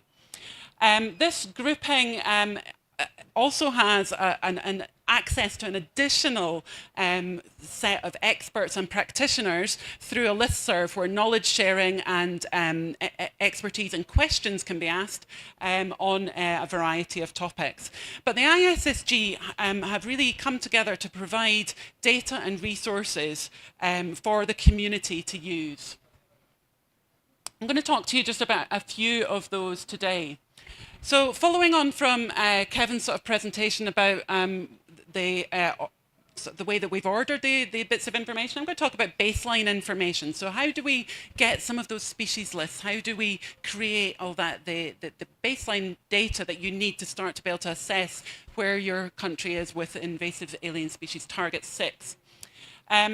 This resource was mandated by the CBD, and ISSG led on the development of the Global Register of Introduced and Invasive Species, or GRIS, as its acronym. And it's an online database that is there to provide validated checklists of species that are in each country. So these are national lists, but there are also some subnational lists and details of impacts of some of the species.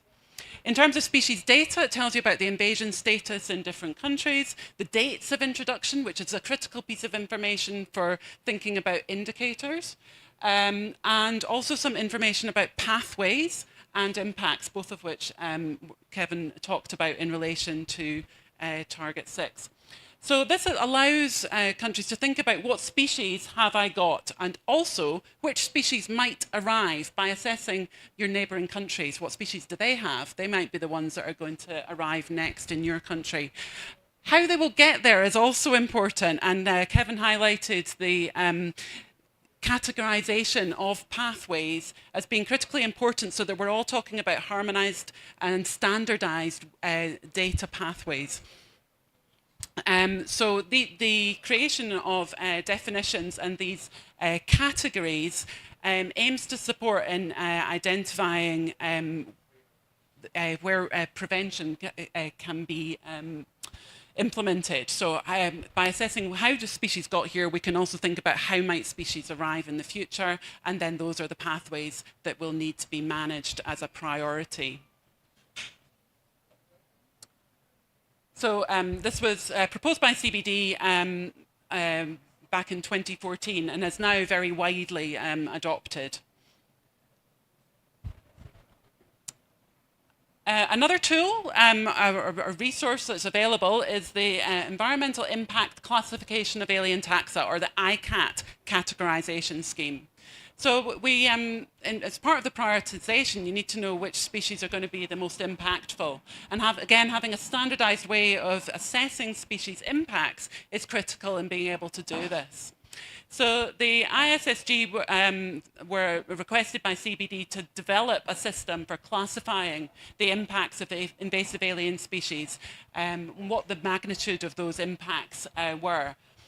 And again, this is one of the bits of baseline information that you really need to start being able to determine which actions you need to implement. So this ICAT methodology was published back in 2014, 2015 by ISSG members, and it's now been adopted as an IUCN data standard. It's published and it's available on the IUCN web pages. So it provides both guidelines and a template to complete your assessments. Now, it follows a very similar mechanism as the red list categories. So you can see how these map across. So you get your impact categories of minimal concern, minor, and then the ones that are more harmful, the moderate, major, and then massive impacts. So massive impacts would be where there is a deleterious impact on another species, where one invasive species causes another species to go extinct. So it's based on semi-qualitative criteria, and you can go through and assess many species using this approach. And it can be done on a global scale or on a national scale to provide these assessments, and it will help in determining what the priorities are.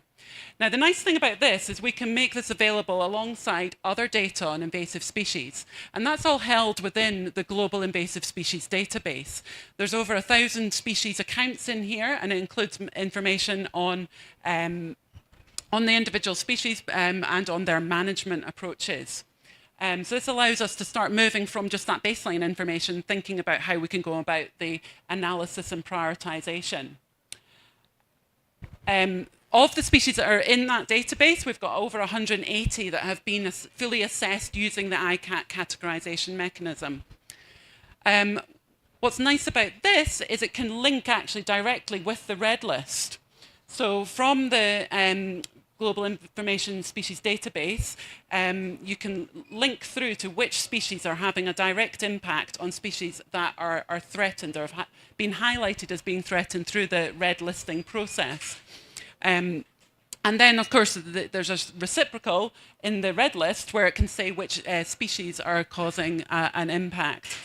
Now, of course, when you've got these data sets linked in this way, it allows you to make further assessments about prioritization, which species you might want to prevent or carry out management actions on. And of the about 150 species that have been comprehensively assessed from these global databases, we can start to draw information about how serious the impacts of invasive species are. So by linking these two data sets, we're able to say that 16.2% of all extinctions have been driven by invasive alien species. That's not including other drivers, that's solely on invasive alien species impacts. If you take the other drivers into account as well, that number shoots up to 40.5%. So a huge number of species extinctions being driven by invasive alien species. So again, highlighting that we need to take priority action for those species that are likely to be in this category. So in the next steps in terms of how we want to see these resources being used, we'd like to take some of the information that's been pulled together through the IPBES assessment, those 3,500 species that have been identified as having a negative impact, and have those fully assessed using the ICAT methodology, and have them all listed fully in the Global Invasive Species Database, and assess their distributions and pathways through the GRIS tool. We're not the only people that have been thinking about data mobilization and resources, so I'd like now to pass over to Julissa Cominares from KBA and hear about some of the data resources that you've got. Thanks a lot. Buenas tardes, good afternoon. It's a big pleasure for me to be here, and thanks a lot for the invitation to present today and highlight some of those tools and source of information that actually can facilitate the management of invasive species. So when we are reviewing the species and species, especially when we are taking as a base, the scientific information that we get and data, we can actually review the significant impact of invasive species, not only in biodiversity, but also affecting the agricultural production and also forestry. So in that context, it's extremely important for us to ensure, and facilitates that we can have access to reliable source of information and data, especially when we are reviewing and focusing on preparedness and prevention, which actually also include the prioritization of invasive species, as we reviewed in the previous presentations, and of course the management options that we have available for those species that have been identified. So in order to facilitate the access to that data and reliable source of information that can help us in that process, KBA has been developing different platforms. One of them is an integrated one. We call it KBA Digital Library, which actually includes a good set of information in terms of management options for invasive species, and that is all compiled in different platforms, as I will be reviewing with you today. One of the key one is the KBA Invasive Species Compendium, which actually provides a global, a very extensive global view. It's a very important database, which also include those two kits that are very important for us, two tools, the Invasive Species Discovery Tool and the Horizon Scanning Tool. So in the first one, the Invasive Species Discovery Tool, the users, is very easy actually for you to get familiarized with this tool. You actually filter your search for what information you actually need in terms of the country that you will select, but also the distribution and so on. And then once the selection is done, you will get per country and for the targeted information you actually selected. This spreadsheet actually brings all the different invasive species related to the selection that you already took. Another important tool is the Horizon Scanning Tool, which actually allows the user to initiate the process of prioritization of invasive species, and that is actually free of access for many NPPOs and especially for KBA member countries globally. So when we are using this Horizon Scanning Tool, the idea for us is to have the identification of the major risks, of the major threats that you have there, and then basically identify the potential invasive species that they are not present in the country that you are targeting or in the region. So it provides a very rapid risk ranking, that actually can be used at the national but also at the regional level. This is the reason why we have not only the NPPOs using those tools, but also the RPPOs in the region. So after we do the ranking and we have all the risks identified, so the idea is for us to start to work in the action plans in base of the major risks identified previously, and then link this to the different management options that we have available, and of course conducting the full pest risk analysis, for which we can actually use the pest risk analysis tool. You can conduct the pest risk analysis tool by pathway, but also by the specific pest. And this tool actually is using templates to facilitate the process. The templates, it takes you to the risk assessment, but also to the selection of different management options available. Having the PRA already conducted, the full PRA, we can actually go to take the pest risk management process, for which we have the contingency planning for high-risk pests, following the prioritization that you already conducted. And that can actually facilitate the procedure for the pest risk register, which is basically established per each country. It's quite very useful now, and you can see different NPPOs and RPPOs also using this tool. And the idea is for us to have an up-to-date record, the list of those different priority species that we have as a major risk identified. Once you have this, the risk register already organized, it gives you this practical overview, as we can see it here in the spreadsheet, so as a kind of risk ranking output. So basically, the key message here is having access and facilitating the access to reliable source of information and data can actually help us to take better decisions and, of course, work in a proper management of those invasive species we are targeting. Thanks a lot.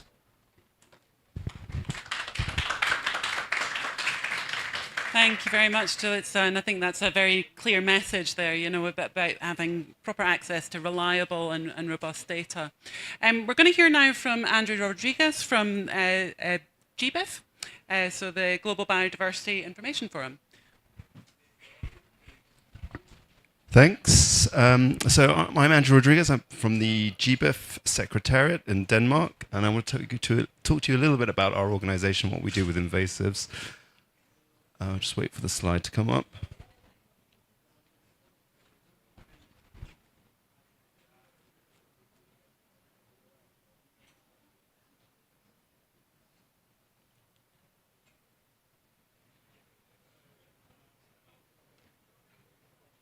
Okay, so GBIF. So for those of you who aren't familiar with who we are, so GBIF is a platform that is supported currently by 63 country members to share data, primary biodiversity data, freely and openly for reuse. So currently, when I talk about primary biodiversity data, it's important that I make it clear that we're talking about species occurrence records. So where species have been observed or collected and when. Currently, we make available, as of today, over 3 billion species occurrence records, and these are for all taxa, ranging from bacteria through to vertebrates. Importantly, the data, where is it coming from? So the data comes from a range of institutions. We currently have over 3,000 institutions and organizations providing us with data from over 142 countries around the world. These institutions will be, can range from everything from botanic gardens, natural history museum collections, also citizen science programs, monitoring programs, business, any organization that holds data on species occurrence records. So we have this huge database, 3 billion records coming in. I just gave you an example here of one species that is invasive, so Inothera lindheimeri. So here you can see the distribution of species occurrence records that we have for that species, and under it you'll also see a list of countries where it is listed as being invasive, so for that species base. We get that from the GRIS checklists, so that was talked about earlier. So these are now published on GBIF, and we publish all of the country GRIS checklists and sub-regional checklists as well on GBIF. So we have the GRIS checklists that are published on GBIF, and then we have this wealth of species occurrence data, which is georeferenced and has a timestamp attached to it to those records. Another aspect as well of GBIF is that through our data downloads, when you come as a user, you'll have a DOI that is given to that download. And our users, who are typically scientists, will cite that DOI in their scientific article. And last year alone in 23, we found 275 GBIF-enabled papers on invasive research. And this is a number that increases every year. Importantly as well, we are also listed as a data source for the headline indicator under 6.1. And I'll talk a little bit about that on my next slide. So we have big source of information on species occurrence records, and we are supporting invasives research. Oh, thanks, there's a clicker.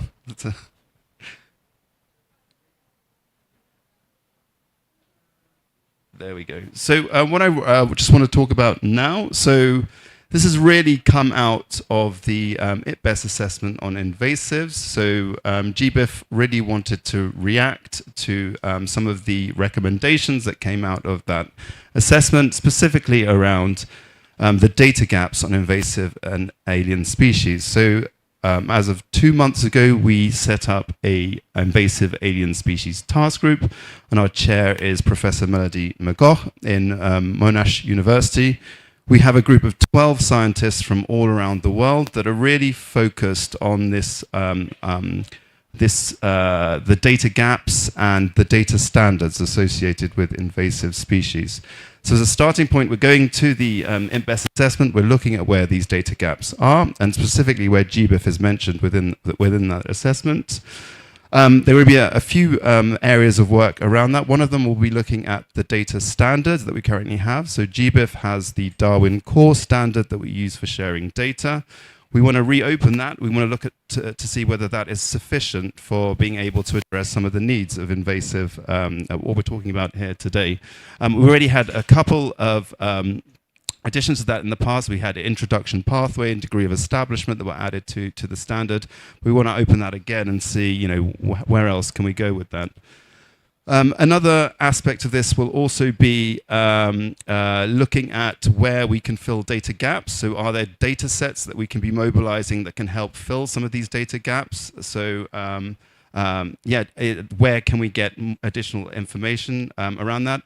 Another one will be around giving guidance on how to use GBIF-mediated data for this headline indicator 6.1. This is a real need that people are asking for.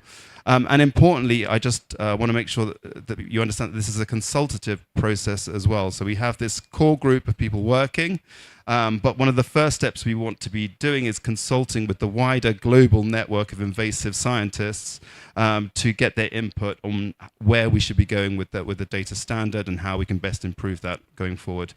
In terms of timelines, so we started this year. It's a 2-year group, so we're working for 2 years. One of our key milestones will be next year. We have the Living Data Conference in Bogota, and hopefully we'll be having some nice things to show around the data model for invasives. Fantastic. Thank you very much, Andrea, and it's lots of exciting things to come. It's good to see. We've heard a little bit about IPBES today, and probably didn't pass you by that the invasive species assessment was published last September, and we're fortunate enough to have Annabel Putcher, one of the co-authors, co-chairs of the assessment process here today, to tell us a bit about that and what data has emerged from that whole assessment process. So, Annabel, welcome. Thank you, Eileen. Thank you so much for the invitation to IUCN, to Kevin. And Kevin asked me to focus on data, but it's really hard to summarize in 5 minutes. So I will try to run. Okay. So yes, we were in charge of delivering this invasive alien species assessment. It wasn't the task of only 3 co-chairs. It was the task of a really large group of people, 86 experts, more than 200 contributing authors, and a number of reviewers and experts from all over. And this was approved in a plenary by all 140 countries of IPBES. We also included the engagement with indigenous and local knowledge, and so that's a very comprehensive, and at least to us, is clearly the most comprehensive assessment on invasive species to date.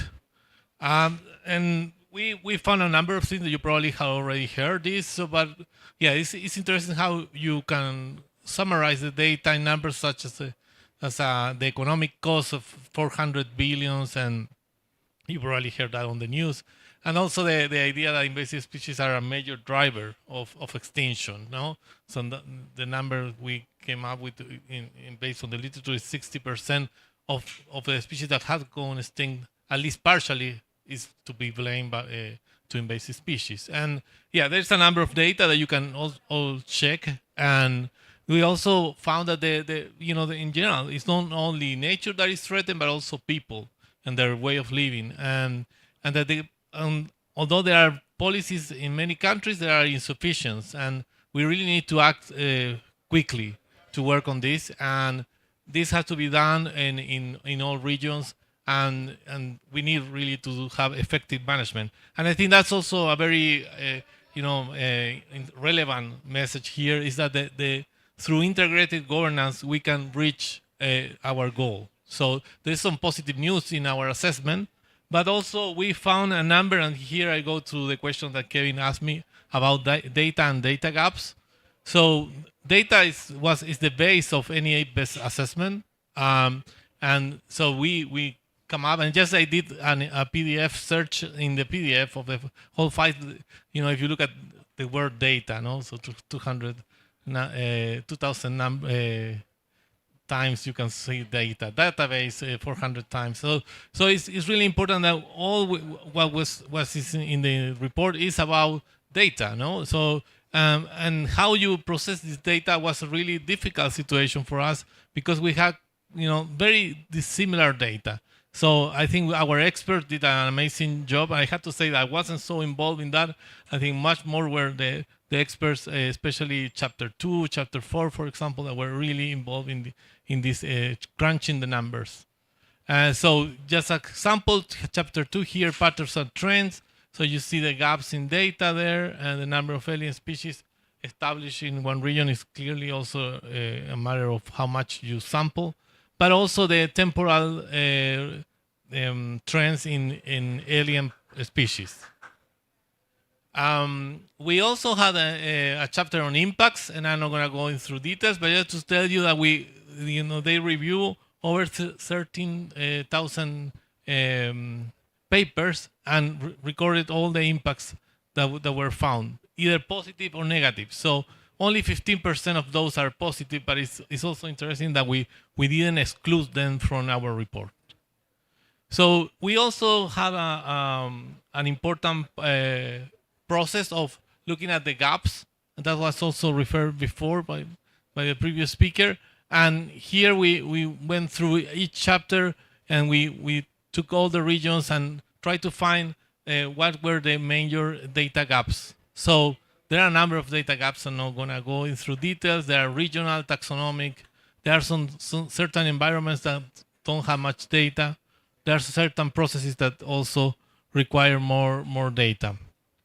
But also there is a data gaps or gaps in the lack of what Kevin was showing in terms of trying to get the management tools and the toolkits for governments to implement policy. I think that's really cool work that is being done, because that was clearly a gap that we found. And here, just so you can search the file, if you want to check the assessment, you can do it online, and it's quite easy. But we have tables like this that show the gaps in all the different elements, and you can look at, for example, gaps in biomes, units of analysis, and species groups. For example, in marine, tropical, and Arctic environments, and so on. You can look at all these details and see the magnitude of the gap that we found. So with that, I will just invite you to look at the full report. Thank you. Thank you very much, Annabelle. And yeah, huge wealth of information in that assessment. So I do invite you, if you haven't had a look at it, to go and have a look at least at the executive summary document, if you don't even delve into the chapters themselves. But it's a huge resource, and we're very lucky and fortunate to have had that piece of work done for the invasive alien species community. So we've heard a lot about data needs, and we've heard about various resources and guidance on how to tackle invasive species. But now we're going to hear a couple of case studies from countries about how they have approached this topic. What are their data needs, and how have they mobilized some of these data resources? So first up, I'd like to welcome Kazuki Murasawa, from the Ministry of Environment from Japan, to come and talk about the Japanese experience.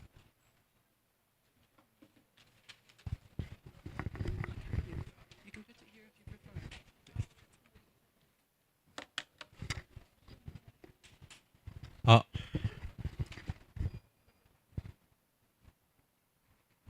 Hello everyone, and I'm Kazuki Murasawa from the Ministry of Environment, Japan.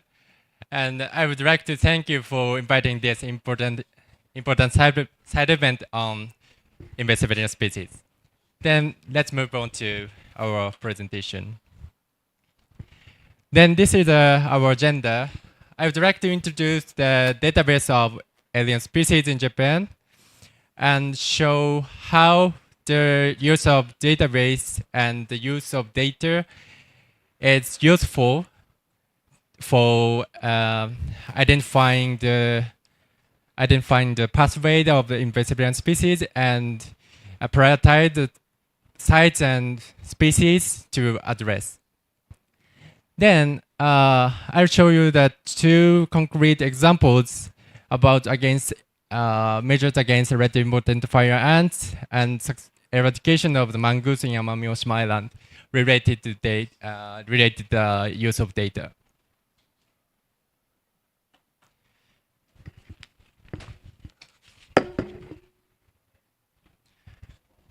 Yes, first of all, let me show you the database of alien species in Japan. The Ministry of Environment has been accumulating data on invasive alien species on collaboration with the National Institute for Environmental Studies and publishing it on this website like this. When you open the page for an individual species, you can see the names of a little rough, but name of organisms and its habitats and domestic distribution and the routes of introduction and regulation in Japan. And it also provides the information on impacts to the native species if the species introduced and became established, so you can recognize the danger of the species.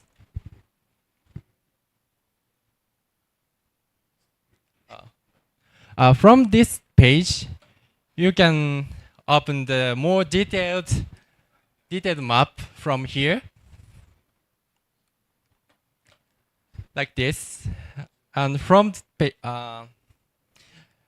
we have been conducting surveys of local governments where the alien species have introduced in their areas, and the result of these surveys are shown here. Colored coded, red indicates new confirmed cases after 2023, from like here, and pink is confirmed, and yellow means no confirmed cases after surveys. Yes. And blue means no confirmed cases after control measures, and gray is no information. Anyone can see this map on this website.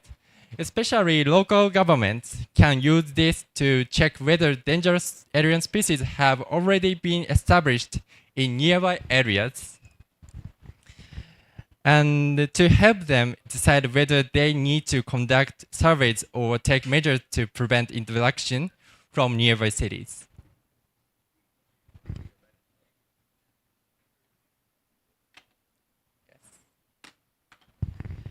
Then I'll show you an example.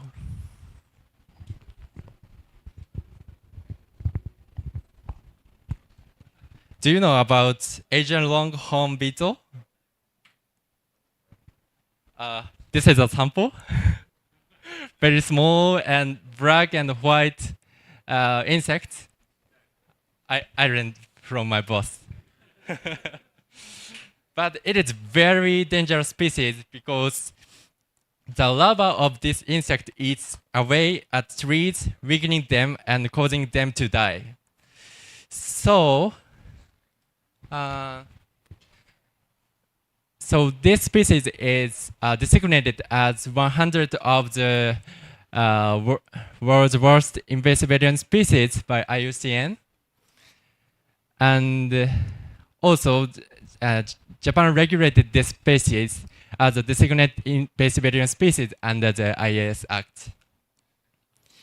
And transferring and raising this species were prohibited. And the first detection of this species in Japan was in Kanagawa Prefecture, 2002, here. And it was moved and spread like this. Using this data, local government near from these cities can take action before the insects get introduced.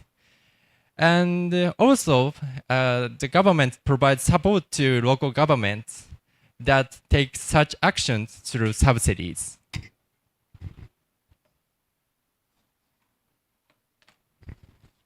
Beside the longhorn beetle,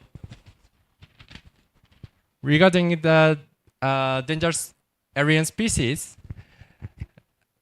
we are keeping an eye on the sites where they are likely to invade and take steps to prevent them from becoming established. Then I will show you the example of the measure against the red important fire ants called RIFA. The RIFA has become established in Pacific Rim countries as IAS, and it is very dangerous species, and it is also one of the 100 of world's worst invasive alien species by IUCN. And they cause economic damage as well as harm to the bodies, economic damage, harm to bodies, and lives of humans and animals. Yes. Then fortunately, they have not established in Japan so far. However, the first detection in 2017, a lot of RIFA had detected every year. Since a lot of them are transported in cargo and introduced in ports, so border control measures are essential. It is a very serious problem in Japan.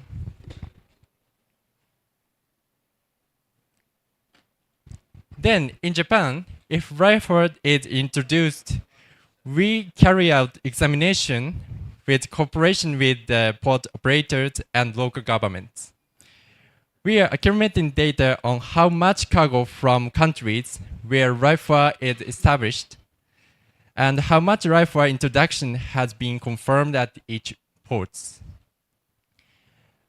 As we can see in this graph, 5 ports, Tokyo, Osaka, Nagoya, Yokohama, and Kobe, have a large amount of imports from countries where RIFA has established.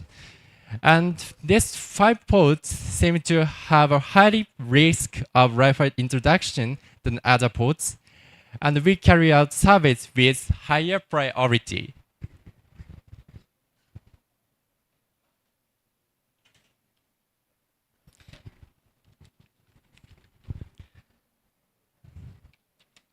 Then finally, we would like to introduce the successful examples of eradication of the mongoose in Amami Oshima Island. Amami Oshima Island is a large subtropical island located in the south of Japanese archipelago, and it's a World Natural Heritage Site, and it is about 700 square kilometers. Then the mongoose was introduced in 1979 intentionally to control a Japanese viper called habu in Japan, but preyed on endangered native species and caused serious damage to biodiversity. And a response to this situation, Japan started a control project in 2000, and a professional trapper team named Amami Mongoose Boxers was formed in 2005. And as you can see in this graph, in 2019, the mongoose has no longer discovered in Amami Oshima Island, and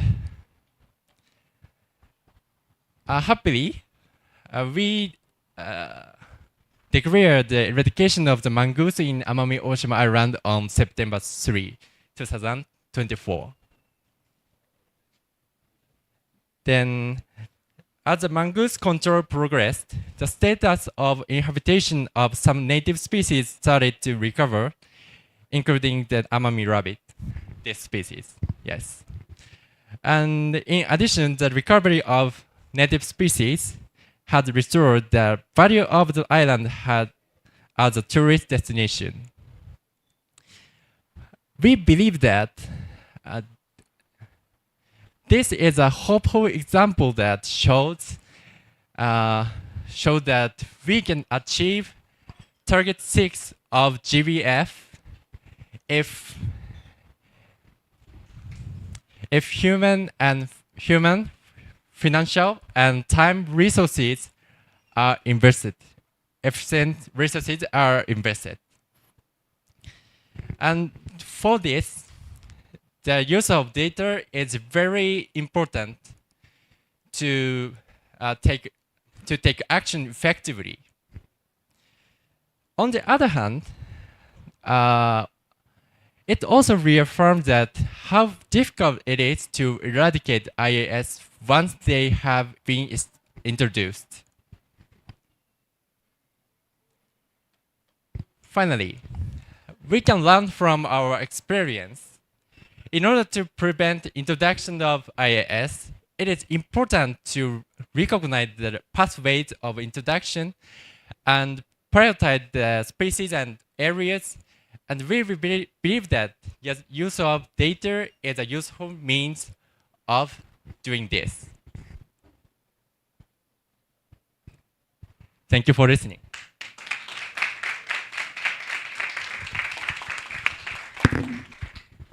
Thank you very much, Isaki. I think we can all relate to some of those examples that you've provided there. I wasn't quite expecting to have an actual invasive species here today, though. That surprised me. So thank you for bringing that along, and I'm sure you can show people afterwards. We'll take some questions right at the end, but next I'd like to invite Annabelle back up to give us a perspective from Chile. So Annabelle, as well as being involved with the invasive species, the IPBES assessment, is also at the University of Concepcion, and you'll give an example of how Chile have been using data and mobilizing data for invasive species. Okay, so this is going to be a little more relaxed. I had less to show, but yeah. So can I have the slides?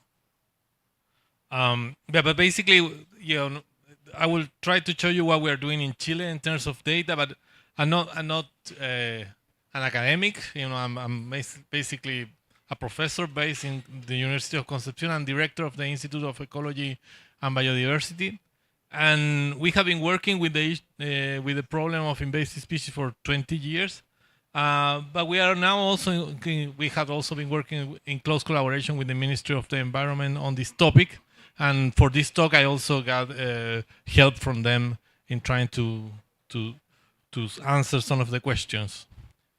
Okay, so just a brief introduction on invasive species in Chile. They are a major problem, as you probably know. We have these deserts, Mediterranean climate, and also temperate forests in Chile. So we have a very broad range of ecosystem, but we are mostly like an island, continental island, I would call, because we have the Andes and the Pacific Ocean. So our biota is quite naive in terms of dealing with invasive species. So we have a number of species that you probably recognize, like the Canadian beaver or the mink and the yellow jacket wasp, and also a number of trees and shrubs. And one of the major things that we're looking at is the interaction of multiple drivers, such as climate change and invasive species. And in this case, for example, forest fires and the number of invasive species that are on the ground and how those influence the magnitude and frequency of the fires. So this also, we had a number of species that have quite an effect on people. For example, this yellow jacket wasp, Vespula germanica, which is quite a hassle for people, and also for example for bee honey production. For example, it gets affected by this bee, by this wasp. And we had the American beaver, which is causing a huge problem in southern Chile, which is it's an endangered species in the northern hemisphere and invasive species in our country. Quite a contradiction there, but yeah, that is it. And we had advanced, and if you look at the literature in terms of science, we had done quite a good work in terms of advancing science on invasive species in Chile. And I think we are, all the Chilean community, the scientific community is quite proud of that. But it has not been the same in terms of management. So we, unfortunately, and I think maybe this is something to study, the cultural differences, the priorities. We tend to say if we have this problem like invasive species, we don't go and do much. I always compare with the Anglo-Saxon, countries that they have a problem, they go and just kill them all. So I know that that's sort of like a very extreme comparison, but it is clearly that there are differences, and we have discussed this with our colleagues in Latin America.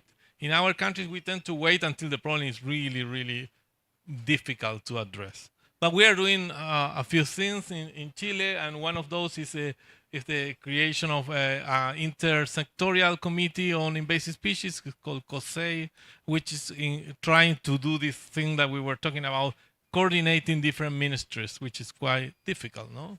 And just recently, our government approved our legislation approved the new Biodiversity and Protected Area Service. It's called SBAP. And this service has one of the important things that it does is the first time it recognized invasive species as a problem. It's not only pests, because before it was mostly pests or species that had an direct effect in production. But with this service now, there is a clear recognition of invasive alien species as the concept we have been discussing in this group this afternoon. So, and the roles for the Ministry of the Environment are very clear: develop IIS lists and risk analysis protocols, draft and implement IIS management plans, define priority areas, establish biosecurity barriers, and improve intersectoral coordination. As you see, these 4 points are very aligned with target 6, and also are very aligned with the IPBES report, which is sort of interesting, which is really good in a way, because we are all looking towards the same goal, and I think that's quite nice. No? So basically, in terms of data, we are really, everybody asks me how many invasive species are in Chile. I cannot give you an answer how many invasive species are. I can give you an answer how many naturalized alien species we have, and we did this research with in collaboration with the Ministry of the Environment, and so we had data on that, and we also collaborators on Greece and the database presented here before.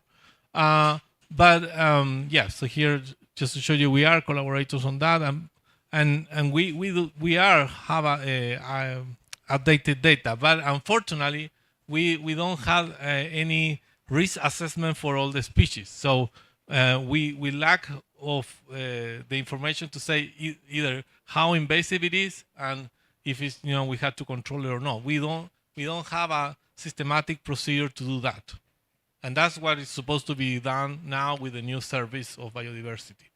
We are also part of many databases, and one of these, and I had to recognize the work by Sylvia Siller and collaborators, and she's moving a lot of what is going on in Latin America. She's always trying to push us for more and more databases and trying to put this online. And so we do have here, and I show you the number of, unfortunately it's hard to see, but there are a number of countries that are working on this Red Latinoamericana of invasive species, which is quite nice.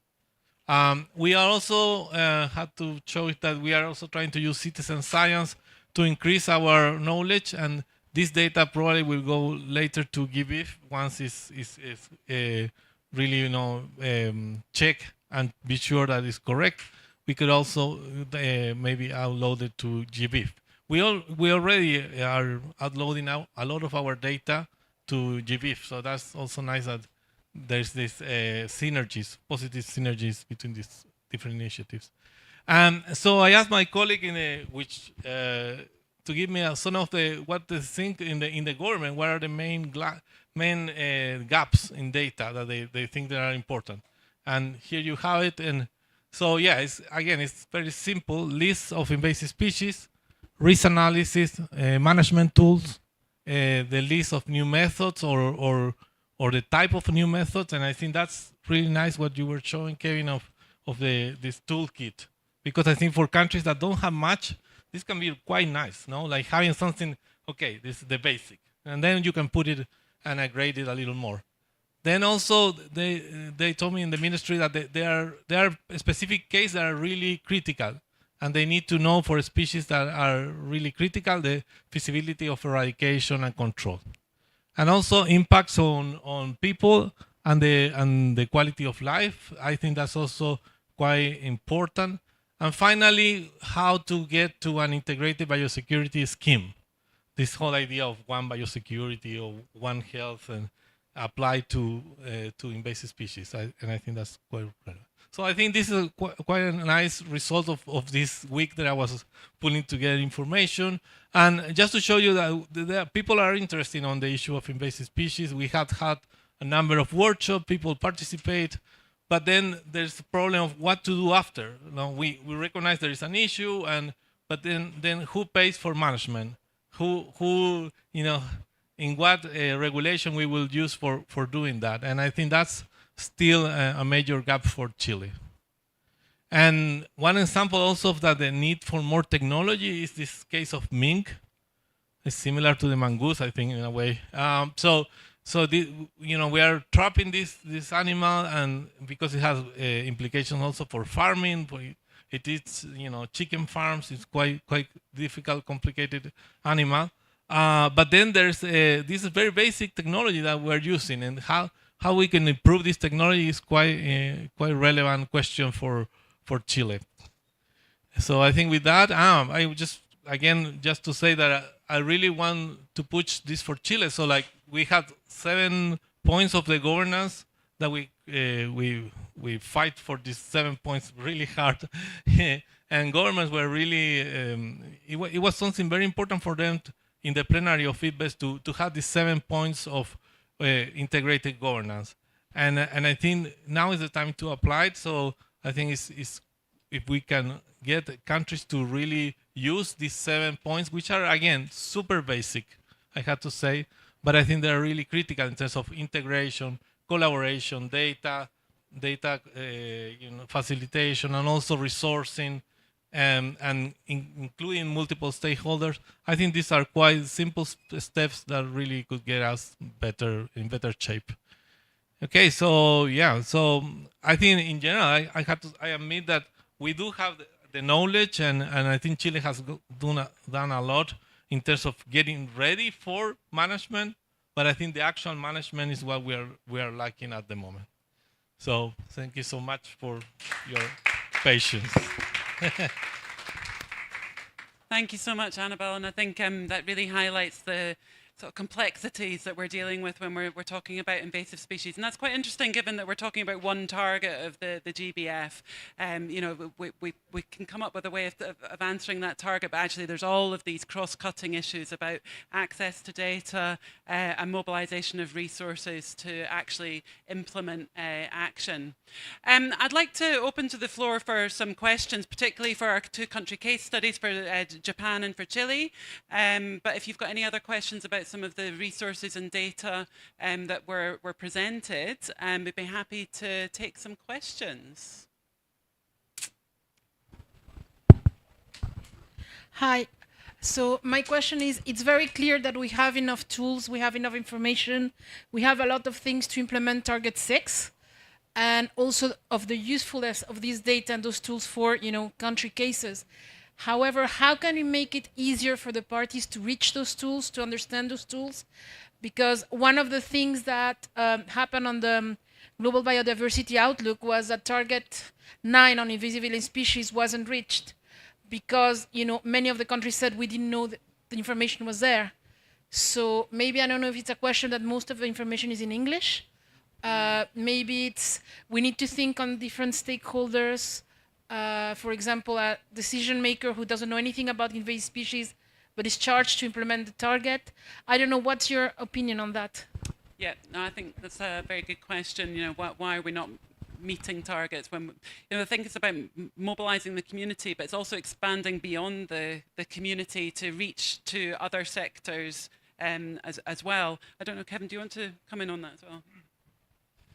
Yeah, I mean, that's a really it's quite a challenging question, really. I mean, I'll ask my peer. So and as we discussed, if it would be easy if all we had to do was reach out to the environment departments, but we don't. We have to reach out many different parts of society to fully achieve what we need to achieve for invasive species. So that takes civil society organisations, intergovernmental organisations like us to do that. CBD Secretariat to make sure that, you know, other standard setting organisations, we have water in the room, you know, KBA, it takes a lot of different organisations to be singing the same song with the same, you know, the same toolkit, the same messaging, the same access to reason, the same, you know, priorities. We all, as those international organisations, we need to be singing the same song. But I think also another key element which we haven't really mentioned is the private sector. And I think they've got there's a real opportunity for the private sector, in particular around the role that they play on prevention. Just to flag an event that's happening on Sunday with Fauna Flora International, Anglo-American and IUCN. There's going to be hopefully the launch of an initiative around the role that the private sector can support invasive species action. So I think that's hopefully bringing in one large part of that whole of society approach that needs to be taken in there. Indigenous peoples, local communities, and an incredibly important part of the societies that we need to bring into the discussion. They've got a major role to play. They've got lots of knowledge. They have the rights that need to be brought into any strategic planning, any actions. You know, we all know that the land that they manage and how important and the impacts that they have. The IPBES assessment came out with lots of information on that. Yeah, it's a tricky one. I don't have an answer. Just yeah. I think the awareness piece is large as well. Yeah, sorry, Annabelle.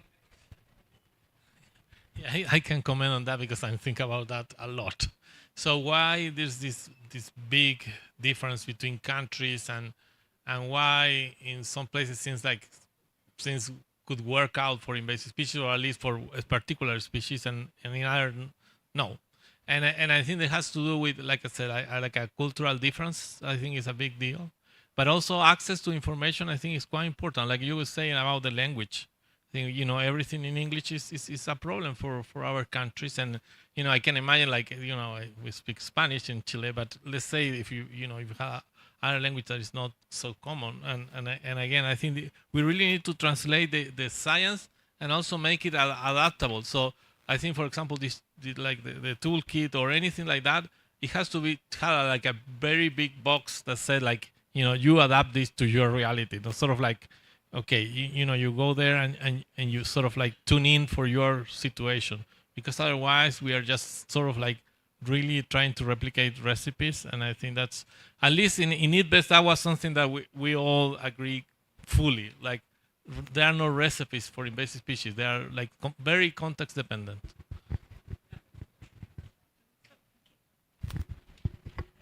Yes, just to complement that, and a very important question, thanks for asking that. In terms of KBA, we had been realizing how important is the capacity building, not only to make accessible the tools, but also to help partners, you know, to get familiarized with those tools. And also in terms of the local language, you know, trying to work also in platforms that could work in several languages to facilitate that. So for us, capacity building is actually critical, you know, as part of the process. Thank you for that. So yeah, a very challenging topic, I think. It's all of these cross-cutting issues. Do we have any other questions from the floor? Yep. Regarding impact, there is something that, well, Carlos Valderrama, I'm from Web Conserva here in Colombia. We work in large carnivore conservation, and we have been involved with the hippo situation here in Colombia. So the question that is like on the impact and the management and getting people involved, have you thought, or there is any of the actions focusing how to engage community to understand, like the hippo situation in Colombia, where charismatic species is not about science, it's not about knowing what to do, is how to get the people to understand sometimes why it's important to control them or to eradicate them. So a very easy question. I think this is a very common topic, regardless how large your animal you're talking about is. You know, I think different people have different charismatic species as well, don't they? And they all have different perceptions and value systems. So I think it can be very challenging to come in with the scientific view of what needs to be done, and actually taking all of those other things into consideration is often the make or break of whether your management will succeed. So I think it's a hugely important issue is to understand that local context. We've got a couple of responses from the panel. Sure. You've got multiple microphones. Sorry, that's fine. Just very quickly, I mean, it's a really, I think as Aileen said, that's such an important point. And I think historically, I think invasive alien species management has just happened. And without any consultation, without any awareness, without any engagement, that's where you get resistance. And I think there's also major cultural differences. I think as Annabelle was saying, what can happen in, for example, in Sweden would not be able to happen in Italy. You know, in Italy, you can't shoot a squirrel without lots of, backlash. Whereas in Sweden, I mean, you'll have crowds of people going to help you. I mean, I'm joking, but there's real cultural differences within countries about the acceptance of management, particularly, these kind of lethal management methods that are often the only ones that can really be successful. I think it's really important to, before any management action is taken, this goes back to the NISAP process that we've developed, you've got to identify your stakeholder groups. Civil society have got a major role, civil society organizations have a major role to build awareness with the public who might have very little information or understanding on the impacts of invasive species. So I think it's a really important process to go through to raise awareness, to help people understand what those impacts may not be now, like with the hippos, but if nothing's done in those hippos, what's going to happen in 20, 30 years' time when they've spread? And so I think it's really kind of understanding and trying to get consistent messaging by the right people, in the right languages, in the right, it's a long process, and I think it's quite hard to get people on board, particularly around the lethal management issue. I would like just to complement a little bit faster, and actually giving to you probably after the case study from Chile, is just talking about the importance of involving community as part of the invasive species management and translating science, in a simple way where they can actually be involved and familiarized with the process and the importance, as you said, in terms of why we are applying those procedures. A good example was from Robinson Crusoe. That is an island in Chile, in the archipelago de Juan Fernández. And it was very nice because we also have CONAF, INEA, SAC, different institutions at the national level, but also working with local communities and the local government. I think that was critical for us to have achieved actually the successful results that we got.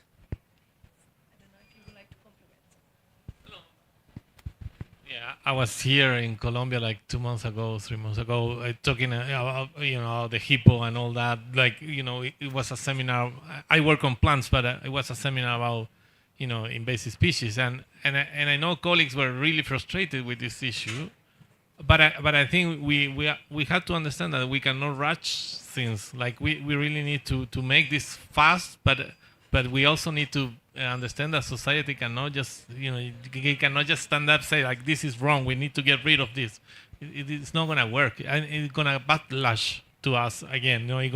In the future they may reintroduce the species, or they may hate scientists for air. So I think that there is a danger of just doing it. I think we really need to consultate with the stakeholders and find ways. But I think what we are missing sometimes is to translate the impacts. So really to show how negative these things are and how many native species are dying because of the introduced species. I think those are things that people don't see, but we can do with education. I think we can do a better job on that. Fantastic. Thank you, Annabelle. Hope that answers your question there. And we'll draw this to a close now. So I would like to thank all of our speakers today, particularly our case studies from Annabelle in Chile and from Yakitsu. I got that wrong. Kazuki, sorry, Kazuki. So thank you very much to everybody for joining us today. Yeah, I think that's us. Thank you.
Super cool. I like that these ones are coming in a lot faster. Country where you're from, that was hard. But species, we're rolling. We know this. Okay. Spirit animal, pandas. I like it.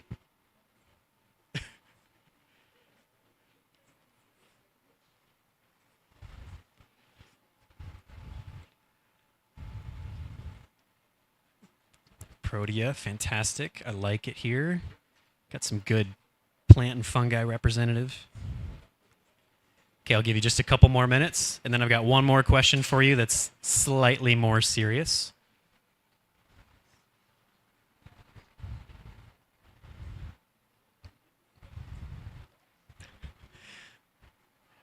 I misread one of them, and I was like, what's a lion rhino fish? I'm dyslexic. My brain does things. It just puts words together sometimes. All right, 10 more seconds, then I'm going to go to our last question here. Love it. Okay, I'm going to switch over and ask you this one. Okay, what do you feel are your biggest challenges for implementing successful species strategy and action? I know, went from a fun question to a hard question.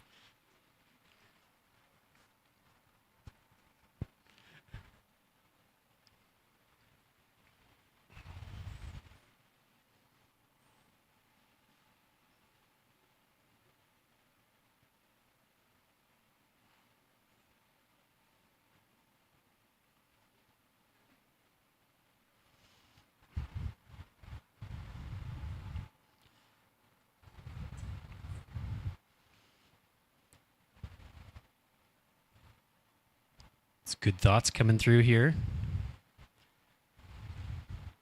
Watching the amoeba that is this word cloud is really fun.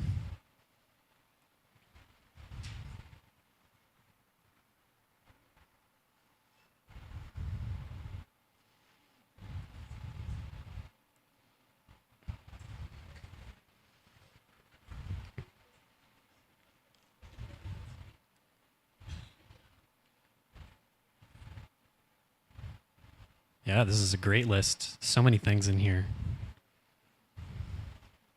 Give you just a couple more seconds, then we're going to move on.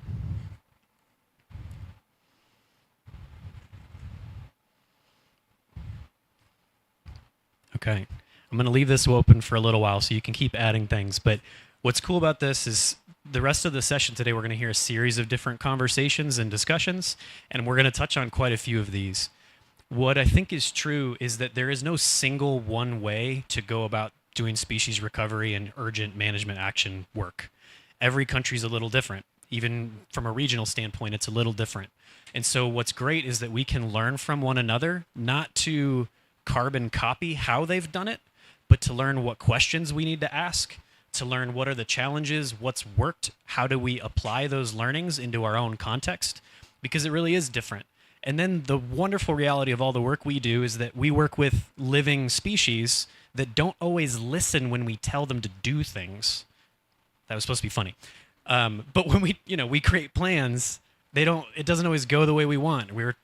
Amy and I were just talking about add-on climate change, and routes start changing, and where birds fly change, and where plants, So we're constantly adapting. So this is really about learning the skills needed to implement change, less than figuring out the perfect plan.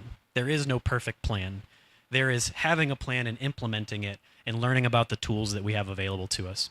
So the last thing I want to just kind of throw out as a reminder before we're going to get into our first conversation is that Phil may talk about this a little bit more, but 57% of species need additional urgent management action beyond all of the other targets. So we've talked about this, but a lot of the focus that we'll spend is on this 57% of species, that it's not enough to just do climate solutions or just do invasive species work or just do protected areas. They need additional work, and there's an entire network of people that are actively working in this space that we can collaborate with. So to get to our first story, so we can stop having fun with the Slido. But Phil and Ashley, if you'd like to come up, I'll pass the mic to them, and they'll give us a first story about some of this work in Seychelles, and give them a round of applause as they walk up.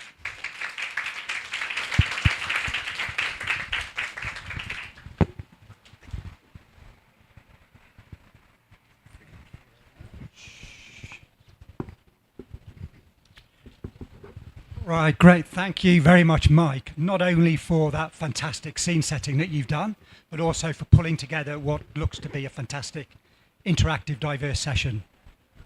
And just to echo the thanks to the IUCN folks for putting together such a fantastic pavilion. So we'll start. I would like to introduce Ashley Diaz, who is the Director of Biodiversity Conservation in the Department of Environment for the Government of the Seychelles. So the intention here is to really understand some of the challenges facing what is, on the one hand, politically they are called small island developing states. On the other hand, large ocean states. There's huge responsibilities that Ashley and her team will have for biodiversity in the Seychelles. So the first question I'd like to ask you, Ashley, is Seychelles is a country with a wonderfully rich biodiversity, beautiful land and seascapes, and some very good examples of species conservation.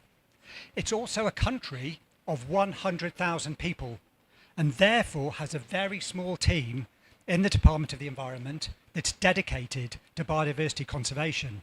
So given the rich biodiversity and the small team, how big is the task that Mike presented of achieving those Kunming-Montreal Global Biodiversity Framework Goal A species elements of human-induced extinction of known threatened species is halted, and by 2050, extinction rate and risk of all species reduced tenfold, and the abundance of native wild species is increased to healthy and resilient levels. So we've got an incredibly ambitious goal by 2050, and you've got a small team. You've got to achieve that for the Seychelles. Thank you, Philip, and good afternoon, everyone. And thank you, IUCN, for inviting me to speak on behalf of Seychelles. So like Philip says, I am from the Seychelles government, and I oversee the biodiversity conservation section. And big does not even begin to describe the humongous task that lies ahead for us. And it is true that the road ahead is not going to be easy. And frankly speaking, the department is about 58 staff short, and our section has only 8 staff, and this includes only 4 field or technical staffs. So it is going to be very challenging, especially after I attended also the side event, or rather the contact group on the online reporting tool, whereby we saw the amount of information or indicators we had to work on. And this shows the amount of efforts that we need to put. And the pool of experts or individuals we have in Seychelles to do this work is very limited. And we already struggle to find people that can assist the government to help us with these tasks. So at the top of my head now, I can say that probably 2 or 3 people would do this work. And most of the time we have to advertise for consultancies because our department will not be able to do this, but we rather focus on providing oversight of these reporting mechanisms. So it is a very, very challenging road ahead for us. And as you are aware, Seychelles relies a lot on sectors such as the tourism and fisheries. So we already struggle to prove or show the importance of biodiversity conservation at national level. So you can imagine the struggle or the challenges that we face in terms of mobilizing resources to invest in these types of works. We're not starting from scratch, but it is going to be very, very, very, very difficult for us to achieve a lot of these work that we need to do. Great, thank you. As you said, you're not starting from scratch. And as I indicated at the beginning, Seychelles does have some real species conservation successes. So could you just tell us a little about those, please? And so what species are we thinking of? And what you think were key factors in those successes? I think the most known success story for us would be the recovery of the Seychelles magpie robin. So in the 1960s, we had about 8 magpie robin on one island. And then a couple of years later, and last year, we have around 500 individuals spread on 7 islands. So the main factor that has influenced the increase in the population has been the eradication or control of alien invasive species on the island. So there has been a lot of focus on removing predators such as cats and rats on many of our islands. And to date, we are very, very proud to say that a lot of these islands still remain predator-free, and there is constant monitoring to ensure that we do not reintroduce these risks. So we also had a major agricultural sector in the past, for example, coconut plantations, etc. And this is where a lot of alien invasive species were introduced as well. So there has been a lot of efforts that have been invested in ensuring that these islands remain predator-free. But again, we do encounter challenges because we rely on trade, we rely on tourism, etc. Another species would be the Seychelles white-eye, which again has been successfully reintroduced to some of our other islands. And to date, we have about 7 islands as well that we can find the species. But some of our species are not so lucky. For example, our Seychelles sheet-tailed bat, which remains one of the most endangered species in the world. We do struggle to increase the population of this species above 100, and to date we are still trying to find out what is the cause behind this. But we do know that there are a lot of influencing factors. For example, we do have a lot of development happening around the roosting areas. So through our legislations and policies, we're trying to address a lot of these issues. For example, we are revising our EIA regulations, and we have also increased the buffer areas around these roosts.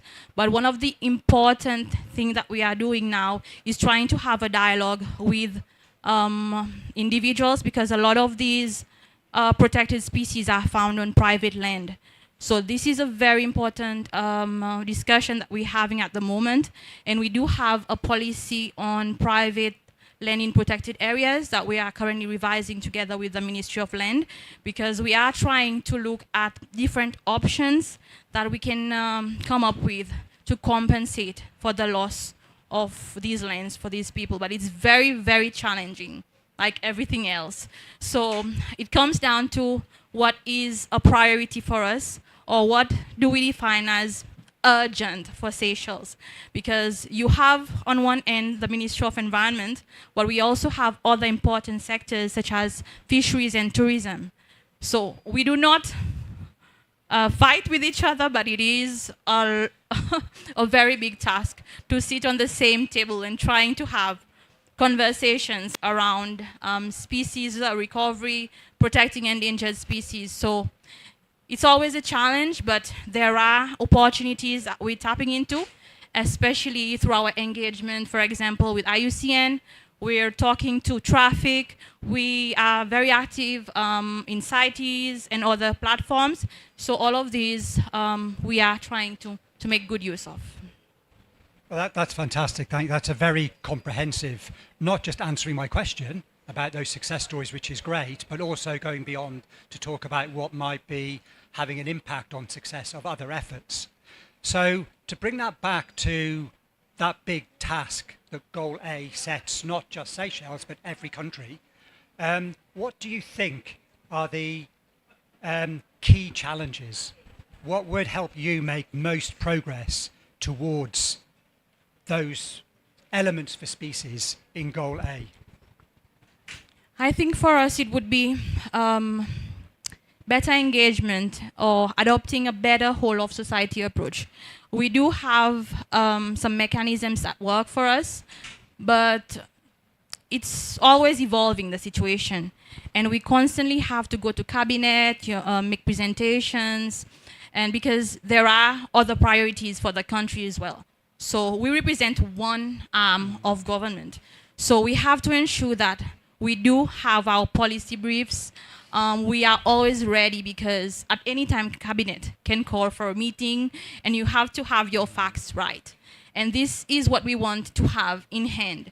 We want to have our evidence. We want to translate these scientific papers. We have a lot of scientific papers from Seychelles, but how do we translate this in a manner that is understood by the government, by society in general?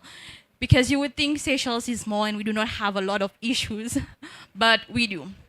And sometimes it might not be apparent, but we use these platforms like we have today to ensure that there is this continuous engagement between partners, because it is important that governments understand where we are coming from and why biodiversity conservation or species recovery and all of that is important, because our economy depends on our environment. And we do need to come up with a plan or these briefs that would convince government, especially if there is a change of government. Next year we have the election, so we need to ensure that whatever happens, we do have all our facts in hand, because it's not easy. We have to continuously go back to cabinet each time there is a change.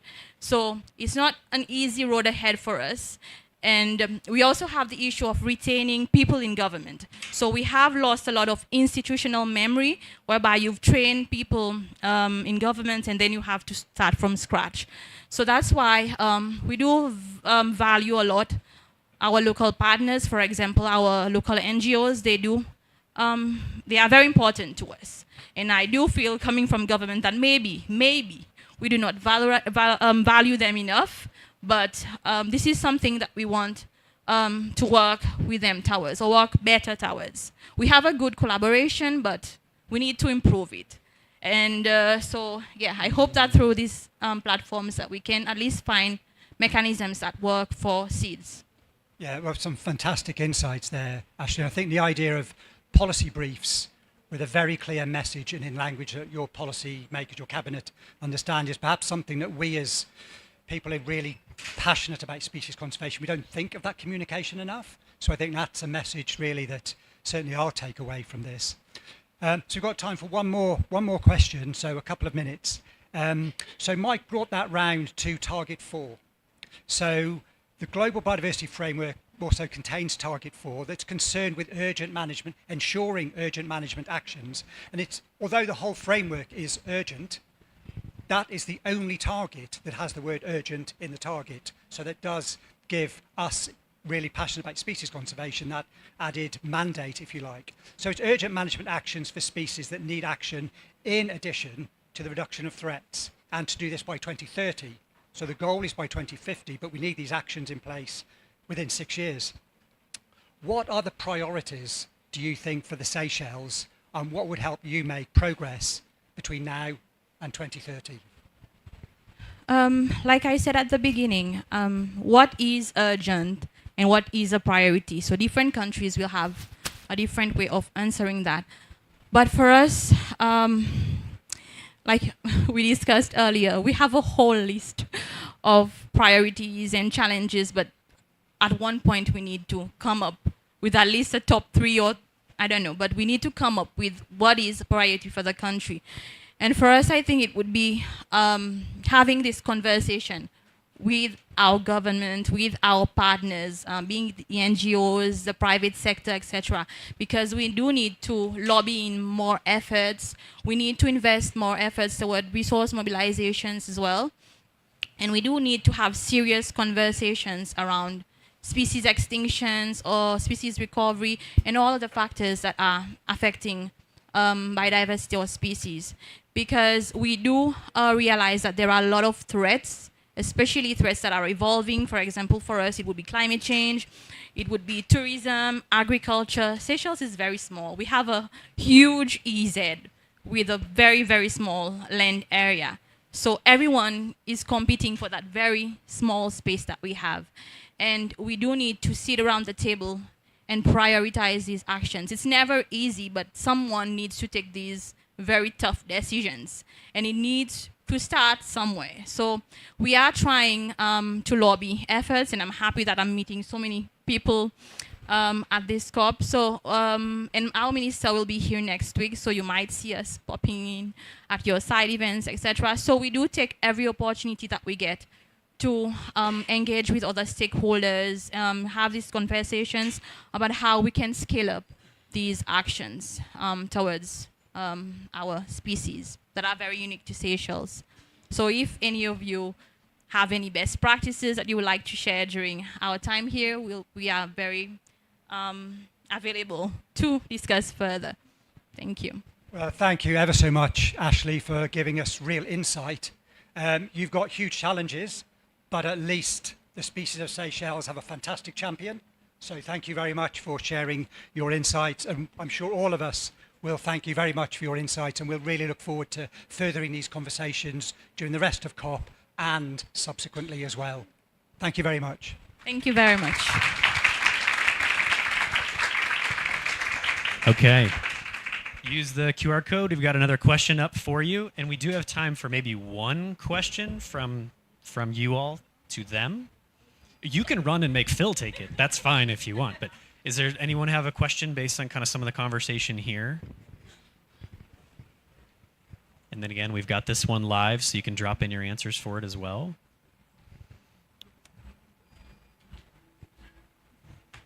No questions? A thorough set of answers. Fantastic. Okay.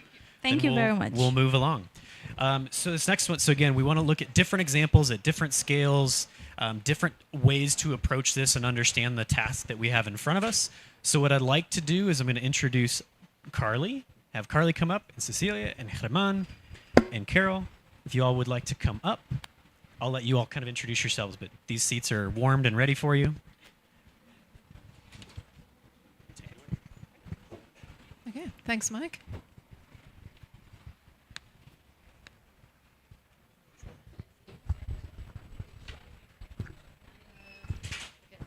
We need one more? Okay. Well, hi all. Welcome to our panel. There we go. Okay, so I've got a tough act to follow, Phil and Mike. I do not tell jokes. I don't think anyone's going to laugh at them. So I've come to realize that in my life. I'm at that stage. Okay, so yeah. Hopefully I'll stop shivering because I was sitting right under the aircon. It gets a little bit cold after a while.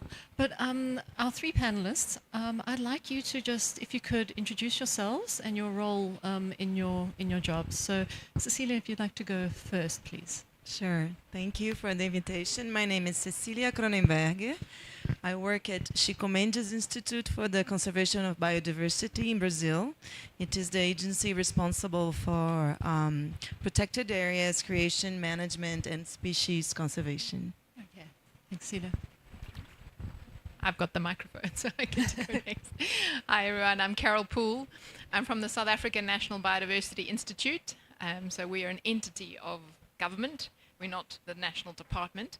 And I'm a project manager, so I'm not a scientist, but I manage what's called our National Biodiversity Assessment, which is both species and ecosystems. So that's why I'm at COP, and I'll tell you a little bit more about the book we're launching as well. Well, first of all, thank you for the invitation. I'm Germán Forero. I'm from Colombia, and I work with the Wildlife Conservation Society. It's an NGO. We work along with the Colombian government on species conservation. And I'm also part of the recently created species specialist group from the IUCN in Colombia. So I guess it's a specialist group that gathers specialists from different groups, try to, promote and help make things happen coordinate the different specialist groups in the country. Well, thank you, everyone. I think, Herman, since you've got the mic, first question to the gentleman on the panel.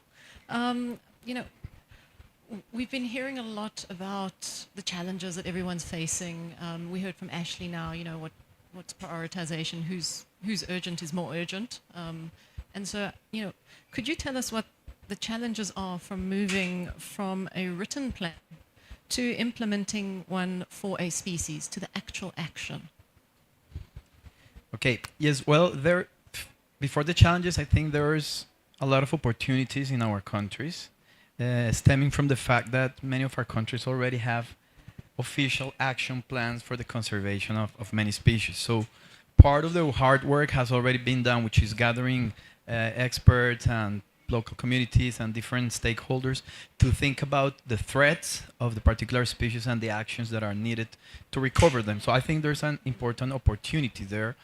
But the challenge is that these action plans, of course, are very exhaustive, and they're not only the responsibility from the government. They require a lot of people to put them into action. So the challenge is that once these action plans are created and sponsored by the government, in Colombia, for example, there's over 30 action plans for different species. But I think one of the big challenges is instability. Instability in interest and funding. I guess the two of them are related. So one year it seems to be there's a lot of interest in the primate action plan, but then the other year, because of political reasons or many different reasons, there is interest in the turtles and then the jaguars. So it keeps just moving around in a seemingly disorganized way in terms of the interest and the focus, which makes it hard to have stable programs and stable actions on the ground. So this is a big challenge. And I was thinking now, listening to the other people in the panel, and thinking perhaps international cooperation is very important, and I guess also this random moving on of the funds and the focus is because governments also need help. This is very expensive to implement all these action plans. Imagine over 30 just for Colombia. But perhaps there could be like a species fund that focuses on funding programs, official action plans that the countries have already developed. Similarly to what we have in protected areas. There's a lot of money that is flowing into protected areas, and usually for national protected areas, they have to go through the country for these national protected areas. So it's investing in what the country has already prioritized and defined, but we don't have a similar thing for species. So perhaps there could be a complement to what all the countries are doing. Could be like a species fund where, is focused on working with the governments to implement and fund those action plans that they have already developed. Because like I said, part of the work has already been done, but there's no stability in those funding. So that really makes it hard. And one other way to, there's many ways. I just had that idea, but I think it's maybe a good idea, or maybe not. But that would help with the stability, because we do it for protected areas. Why can't we do it with, it would help with the apparently random interest and funding with species.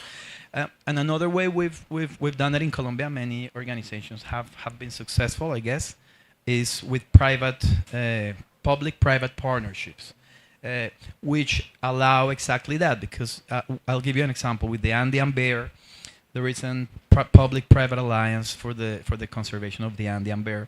With national park, it's led by National Parks, which is part of the Ministry of the Environment. So it allows that the funding from the private company that is funding that it has to be focused on the strategy that has been developed officially by national parks. So it's not whatever they want to do. It's focused on that strategy, and it's been going on since 2016. Okay. And in 5 years, this private-public partnership allowed the recovery of the populations of the Andean bear in Western Colombia. The recovery increased from 50% to 70% occupancy in the Western Andes by improving the habitat, conservation agreements with the landowners in rural properties, and mitigating human-bear conflict. So I think it's one example of how private-public partnerships could work and help stabilize this funding and becoming more organized. Okay, well, thank you for the idea on the fly, and you heard it here first. So we've all going to watch carefully and try and implement that as well. You've actually led on to the second question, which I had for you, which in the opening plenary yesterday, the president of Colombia, she actually said, we need a whole of society to actually come together to achieve these targets and take action. And how are you effectively using civil society? You spoke about public-private partnerships, but how are you using civil society groups like WCS to accelerate the implementation of conservation for species? Yeah, I guess I kind of answered already that question in a way. There is a very important role of the civil society in species conservation. Like I said with the action plans, it's very important to understand that they're not the responsibility only of the environmental sector, the environmental ministry or national parks. The civil society has an important role, from communities to NGOs to the private sector, in terms of investment, in terms of collaborating with the governments. And I think these public-private alliances are one way of organizing this participation of the civil society. Thank you very much. I'm going to ask if you could hand the mic to Cecilia. You're next in the hot seat.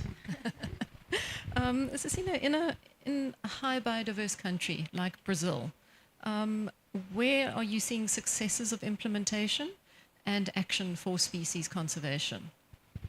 Thank you. Well, as you know, Brazil is the most biodiverse country, so it's a huge task.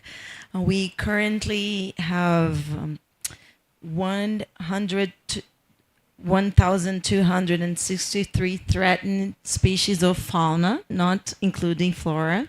So it's a lot. And what we learned along the time is that the threats are the same for most species, right? So we started looking and making action plans for one species, and then we moved to a group of species, and then we moved to biomes or river basins, and because the threats are mostly the same. So we have a new tool, which is called the Impact Reduction Plan, where we use information on biodiversity sensitivity to a certain impact, say offshore oil or power lines or agriculture is the next we need to focus on. And then we model that together with where are these impacts in the country, and we try to use that in planning ahead. So when the government is planning a new hydropower or any kind of development, we can look at this plan and look where in the space where that that economic activity will have less impact on sensible species. And then we look at the species in groups, like in a bulk, not each one individually. Although we do have, of course, actions for individual species, and species work very well as flagships for the ecosystems and move society. Thank you. I think that it's a logical approach, particularly when you've got that many threatened species. But I'd like to know what the plants are. Being from Botanic Gardens Conservation, I'm intrigued to know how many threatened plants we've got in Brazil. I'm sure we can find that out for you. And we can help conserve them.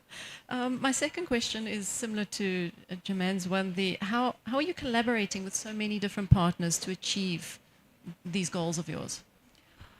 We have a process of extinction risk assessment that includes university and experts and NGOs, and that's to define the red list.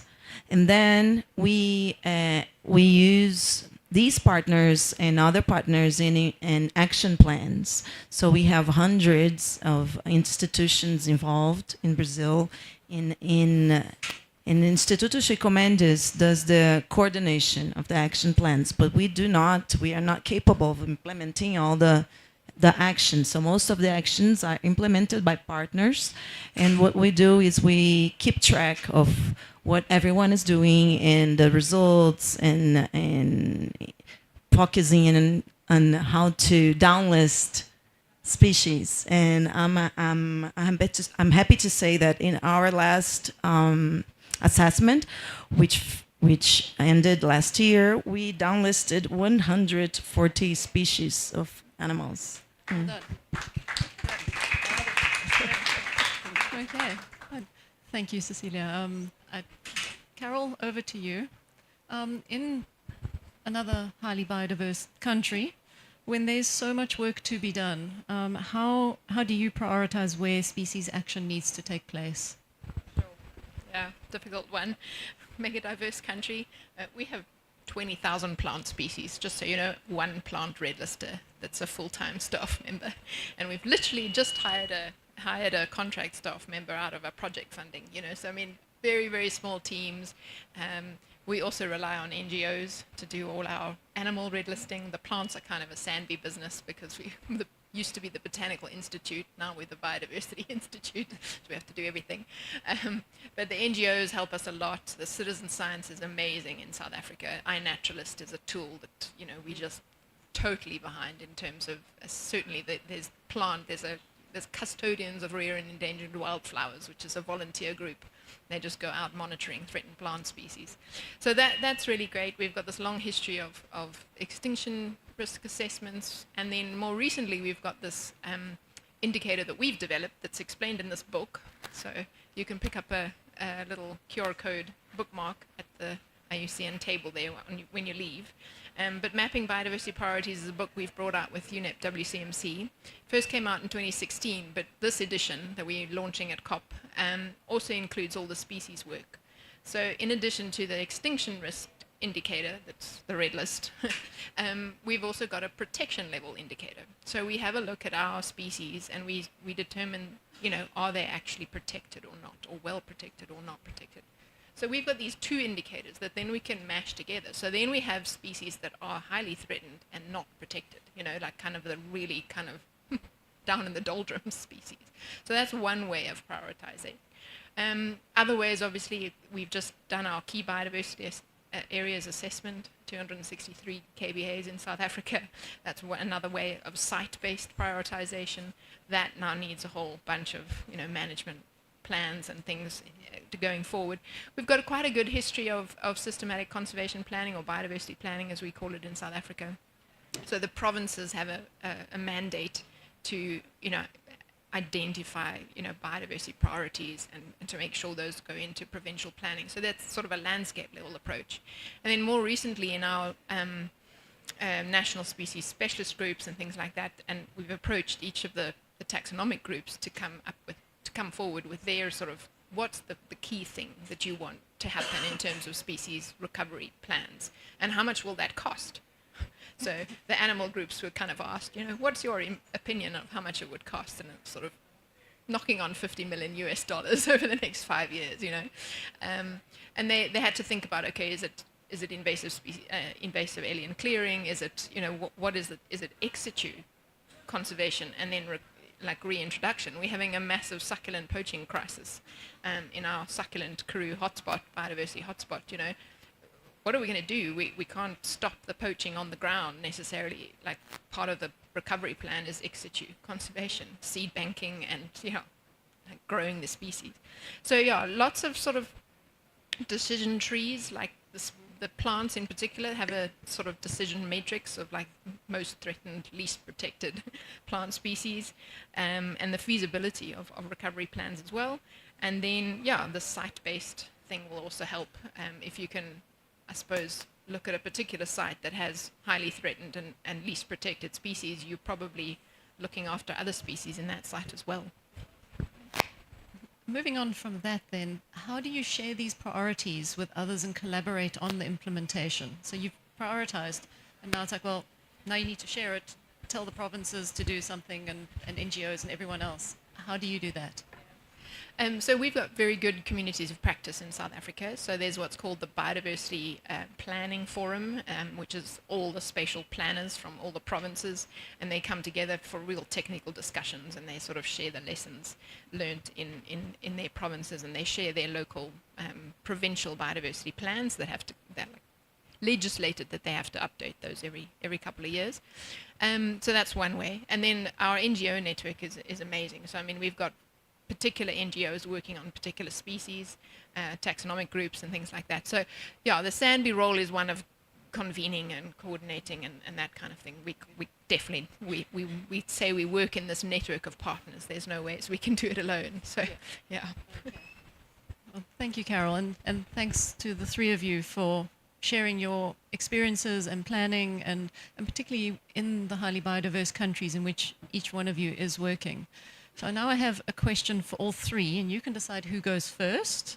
But how would you recommend a country that it may not be a highly biodiverse country, but it has species under threat, and many are, and we're having these discussions about the targets and achieving things and here in the next 2 weeks. How would you say a country should start to take action for species recovery and conservation? Well, I'll kick off actually, because part of this book also gives a bit of advice on like where to start, and our recommendation is you start as simply as possible, basically, and especially because some of the GBF targets use the red list index for certain categories of species. So we're recommending to countries actually just start there. You could start it with your endemics, you know. I mean, you definitely need to certainly red list your endemics and then start having a look at them. But then there's also like species in use, traded species, pollinators, you know, those are all mentioned in as complementary or component indicators under the GBF. So that's certainly a way to start thinking about it, is why not red list your pollinators, I suppose, if you can. And then, of course, the main thing being, like, where do you have data? Don't start on something that's impossible. You have to have the data. Should I go? Oh, okay. Well, I brought some information as well. This is, I have it some. This is the Brazilian approach to planning and management of our action plans. So we gather with the society and we set the goal where we want to be, and then we split that into actions, and the goal is to keep track, I think, and what you already said is important, right? Start with endemics is a really good tip, and keep track of the actions. We set together with the partners who is going to do what, and then we go after funding, which is a challenge always. Yeah. Yes, I agree. I agree. I mean, like we've said before, most countries already have some degree of planning. So part of the hard work has been done. We have this action plan. So I would say implement what you have. I mean, focus on, like we were discussing with some colleagues about the Invasive for Colombia, for example, and some ideas was, instead of trying to create new targets for new species, like if we implemented everything that is in those action plans for just those species, things would be incredibly better. Because some of those species are landscape species, or there are like group species. So if we did everything that is written there, it would be an incredible progress. And of course, there are additional things to do. But if we could just set out to do what we already planned, that would be an incredible progress. So I guess start from what you already have and build from there. Of course, don't let the other species go through the crack. But if you already have these, why not start there? Thank you. Thank you for all three of you for those honest answers. It's hard. It's hard with what we are challenged to do as conservationists. And I think from your answers, I've just quickly scribbled down, if I can read my own handwriting. It's focus on red listing. Everyone's using the red list index. And look at your endemics. Work with partners to plan your actions. Work with what you've already got. We've all got something. The CBD and biodiversity targets have been around for many years. This isn't the first COP. So I think anyone starting out, countries who are just starting, new ministries, new governments, and planning this, those are probably three key words of advice that they can start tomorrow. We need to take action now. We've heard that from many speakers. I've been to many side events, in the plenaries, opening ceremonies, and it's, you know, we don't have time, as you say, to start reinventing things or rewriting, and there's action we can take now for many species. So thank you very much. And a round of applause for our panel.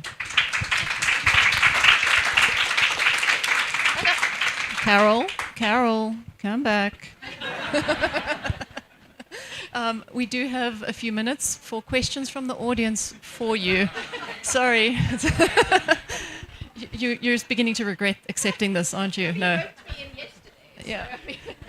Yeah, he's good like that. Yeah. Okay. Any questions from the audience, please?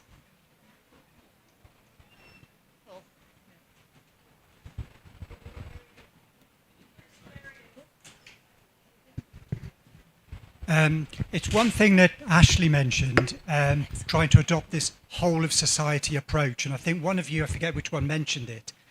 In such large biodiverse countries with active, in different ways, very active non-state actors, what are the prospects for a real whole of society approach? It's their section C of the GBF is often not paid a lot of attention to, but they're called considerations, but they're kind of like the underlying principles. And it's got whole of government and whole of society. How are we going to achieve this? So any insights into challenges in really making this whole of society and scaling it up to the extent we need would be fascinating. Okay, I got handled the mic, so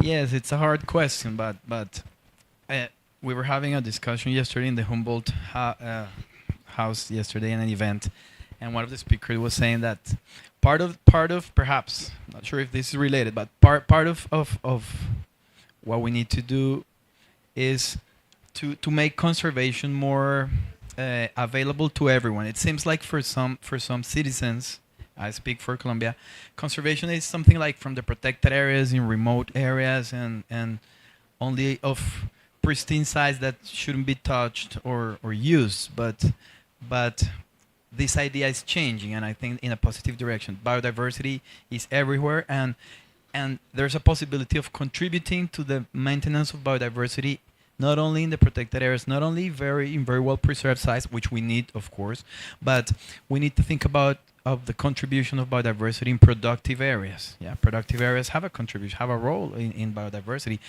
Urban areas have a role in biodiversity conservation.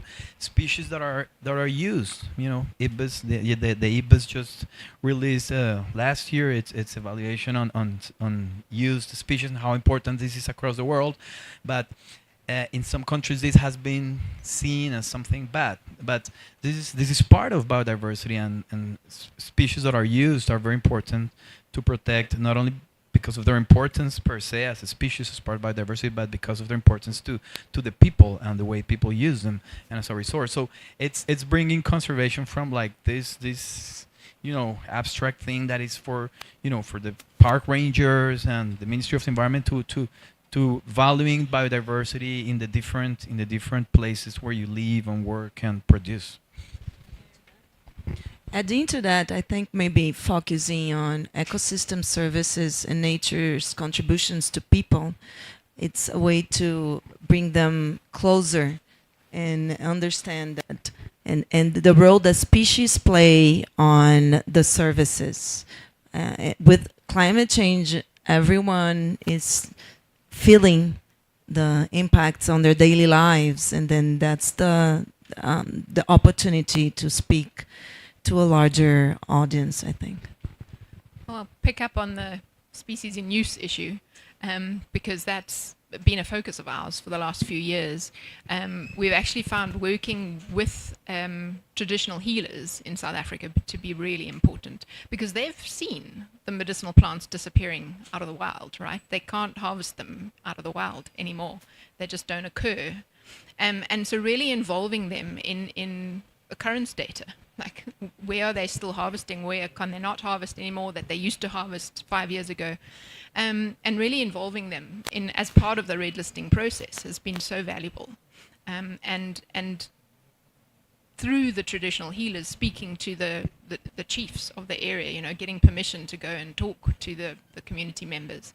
And then now there's even conversations about growing medicinal plants, which never happened before in South Africa, actually growing medicinal plant, traditionally that hasn't been a concept of, cultivated medicinal plants wouldn't have the same medicinal properties perhaps, but now there is talk about that, so that's an interesting case study.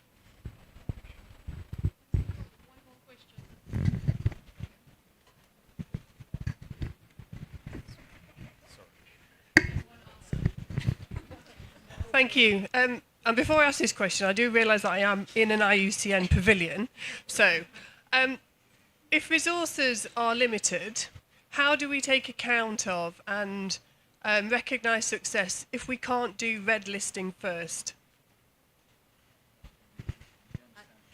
So if we haven't got red listing, if we cannot red list our species because we have taxonomic groups or we have countries which do not have the resources to identify their red list threatened species, how do we still accept the species recovery action if it's not associated with red listing?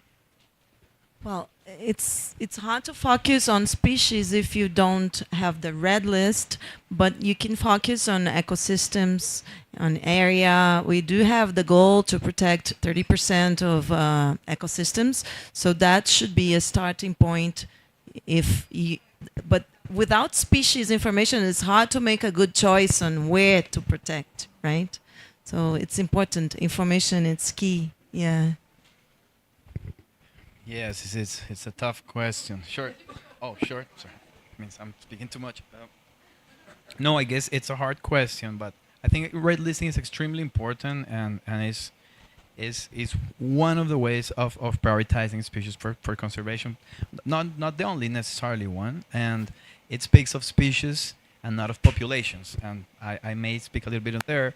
If you don't have red lists, you may still have information on population decline or have some idea of there's threats on some populations, and you may want to start doing conservation on that. There's, like we were saying, there's many ways and many species that need to be conserved. Of course, the red lists are urgent, and that's the way this is approached. But non-threatened species still need to be conserved. If not, they're going to go into the red list. So what I'm trying to say is that while red listing is extremely important, and it would be very easy if you have the red listing to kind of organize your priorities, there are other species and other prioritizing ways additional to red lists, I think. Okay, fantastic. Give a round of applause. Wonderful panel. Thank you very much. Okay, now you can leave now. Yeah. Yes, you can go as well. Yes. So for a few minutes, we actually just want to hear some of the thoughts from you all. So I've opened up another Slido here, so you can drop in, but also want to, again, just take a few minutes to hear any of your thoughts, and then we'll, okay, perfect. And then we'll wrap up with kind of a last piece here towards the end. But so feel free to drop in responses. It is live. And then this is that really dangerous moment of a session where I just let anybody have a microphone. Oh, now you guys are shy? That never happens. Does anybody have... Oh, you're concentrating on this. Okay. Best practice sharing.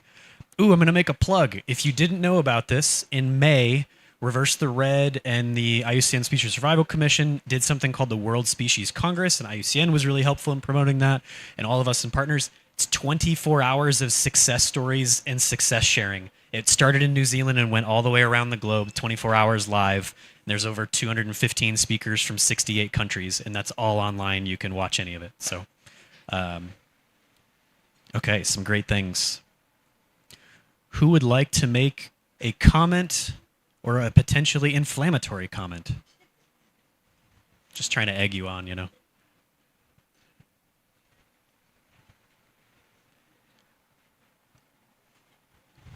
You all are being very nice.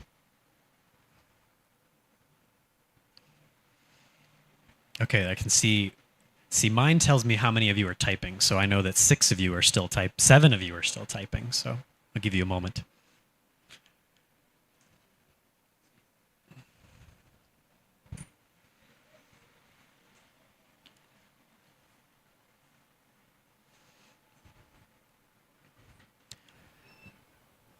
So I'll throw out a question, maybe to the group, or a reflection.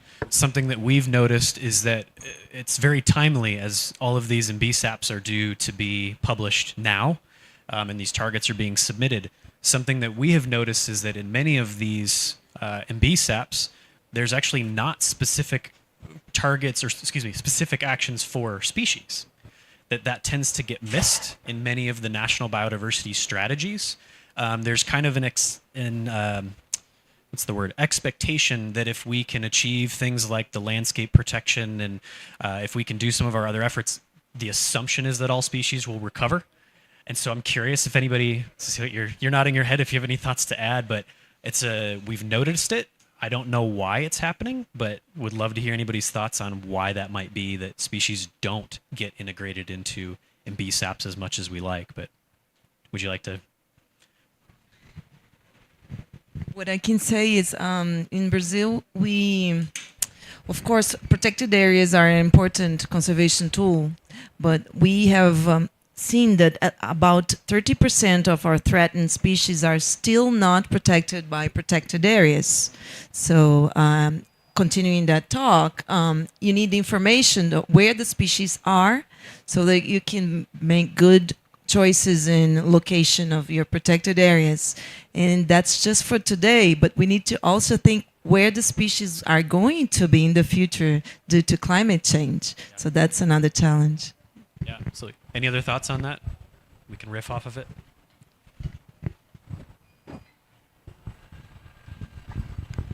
Yeah, go ahead in the corner. I mean, what we found in South Africa when we ran this protection, what we call our protection level indicator as well, for species, it's, you know, it's not even about them only being in protected areas. I mean, think of freshwater species, for example. If the, you know, they might be within the protected area boundary, but it's what happens upstream that actually affects whether they can be called protected or not in terms of their water quality or whatever, you know. So it's like a lot more complicated than one thinks in terms of protected areas. So yeah, I'm hoping the OECM world will expand and help us, you know, maybe there's private landowners and biodiversity, what we call biodiversity stewardship sites in South Africa, where there's private landowners who have stewardship over their biodiversity. I think that's a nice way to go, hopefully. Yeah, fantastic. Okay. Well, and I'm going to comment on one thing here. There was Carlos had mentioned here, the just media promotion and kind of the role of that of species. I've had a lot of conversations around media and species. And one of the things that's fascinating to me is I think when it comes to all biodiversity work, species are the most attractive.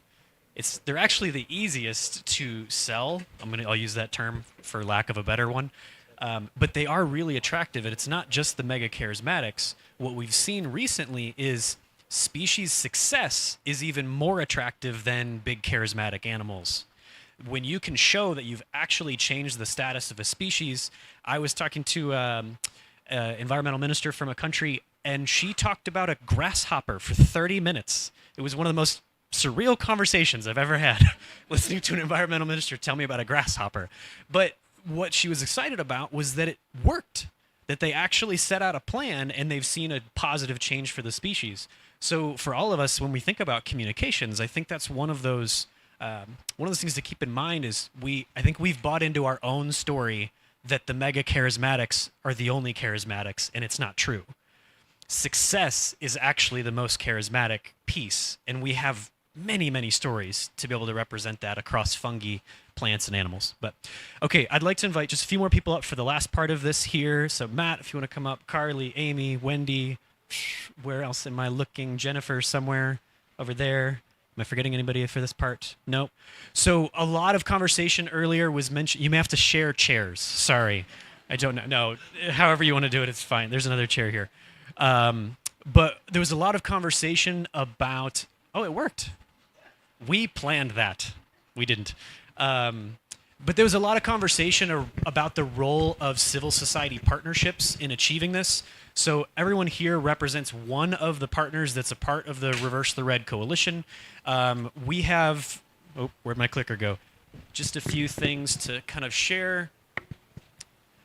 So we have a few initiatives going. Just to give you some context, right now we have a thing called the Reverse the Red Species Pledge. This is not mapping all of them, but we have about 4,000 right now. So that is organizations or governments or agencies that have made a commitment to reversing the declines of specific species in specific countries with specific actions. It's a very specific plan. That one worked. Okay. But what's cool about this is you can start to see where those actions are taking place. We can make connections where that's critical. This information, so we're mapping it all right now, and we'll make it freely available so that we can collaborate. But many of the partners represented here are a big part of this, understanding what actions are needed. And then the other thing we also have going, and Germán mentioned it, the National Species Specialist Group here in Colombia. We have many groups of civil society partners that are already working to support the national governments in these countries. Brazil's another great example with the National Species Specialist Group there. There's many. So we're actively doing this. Again, we need to do it at a greater pace and a greater scale. So I'll leave it at that. But I would love to just have each one of you, maybe Matt, we'll start with you, and give just a brief of kind of your role and how your organization helps to support this species recovery effort across the world.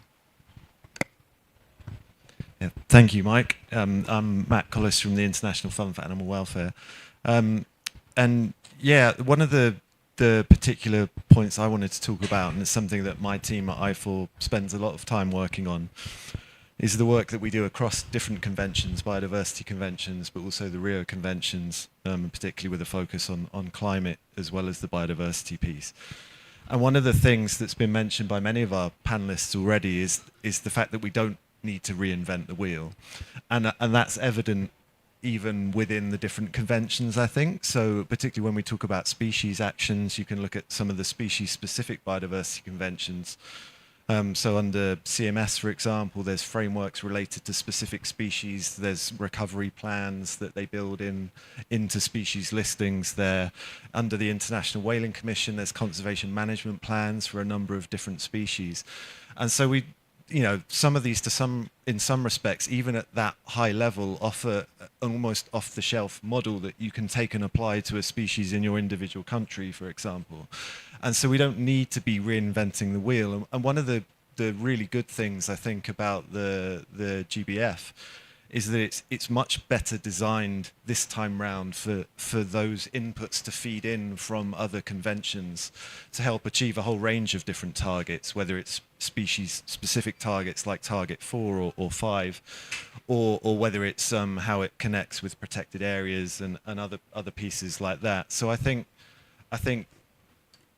it's not just even from the point of view of the plans that individual nations have, but there's these resources that exist at that cross-convention level. But often people aren't joining the dots, and even within governments themselves, the responsibilities are siloed in different departments or different parts of the department. And so often what we're trying to do as an organization that works across that and can see those connections is actually show them and point them out to parties and say, look, you're committed to doing this already from what you've agreed there. You can deliver that, and it's going to help you deliver all these pieces under the GBF as well. And so I think being able to help parties see where those pieces align and say, actually, you get more bang for your buck doing it that way because you're delivering on multiple commitments through single actions potentially, or a group of actions, or a group of species that you might be looking at. So I think that's one of the really key takeaways, that kind of don't reinvent the wheel applies right from the top in terms of the international policy piece. But the second thing for me as well, it really touched on in the earlier panels, and you mentioned it just then, Mike, was that species are this wonderful communication tool we have, the best one, in my opinion. Obviously, for a species-focused organization, that's not a surprise. But the very best and easiest one to communicate how important nature is to us and to get people enthused about protecting nature. And so it ought to be the easiest sell, as you said, in terms of getting people motivated to act in it, and the best communication tool for us. But what we're often perhaps missing is we're talking too often about the negatives of it. And you made the point that the success is actually the sexy piece about it, not just the animals that we like themselves, but also that this idea of and perhaps why we're not seeing a focus on species in NBSAPs is because they're seen as a kind of a consequence of the other things we do, rather than actually an enabler of how we can succeed better at some of the other targets. And that's one of the things that we've been trying to communicate to parties that we're working with, is saying, actually, look, if you have the knowledge about the species that you want to protect and you know where they are, then that's going to inform your protected areas and where to place your conservation measures, or the role that those species play for ecosystem services. So often we talk about climate change as an impact upon species, as species as victims of climate change. but actually they're a key part of the solution. And there's lots of really exciting recent science that's showing just how important species are within ecosystems for enabling those ecosystems to store and capture more carbon. And so we shouldn't just be protecting them for themselves or because there's a target to it, but actually they're contributing ecosystem services, not just climate and carbon sequestration, but a whole range of them, pollination, all sorts of things that are critically important to us.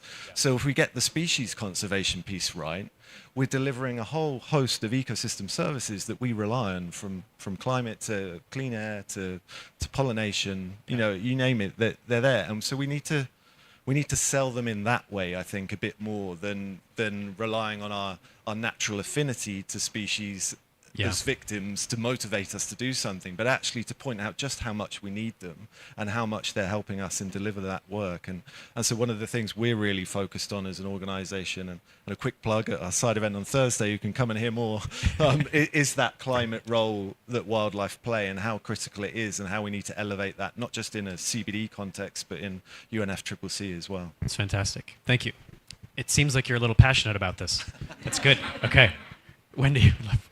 Yeah, when anyone mentions their side event coming up, there's definitely some passion behind it. No, thanks for this really important discussion. And I think the question of why species aren't really in NBSAPs is a really important one. I'm from WWF. We are mostly associated with the charismatic big guys, right? But we do fully recognize the role of the little guys, the less charismatic. And I think actually our approach coming into this COP was to try and reveal the importance of species, not just for species themselves, but for our own survival, for the ecosystems that they live in and are crucial for, and for the ecosystem services they provide that we rely on.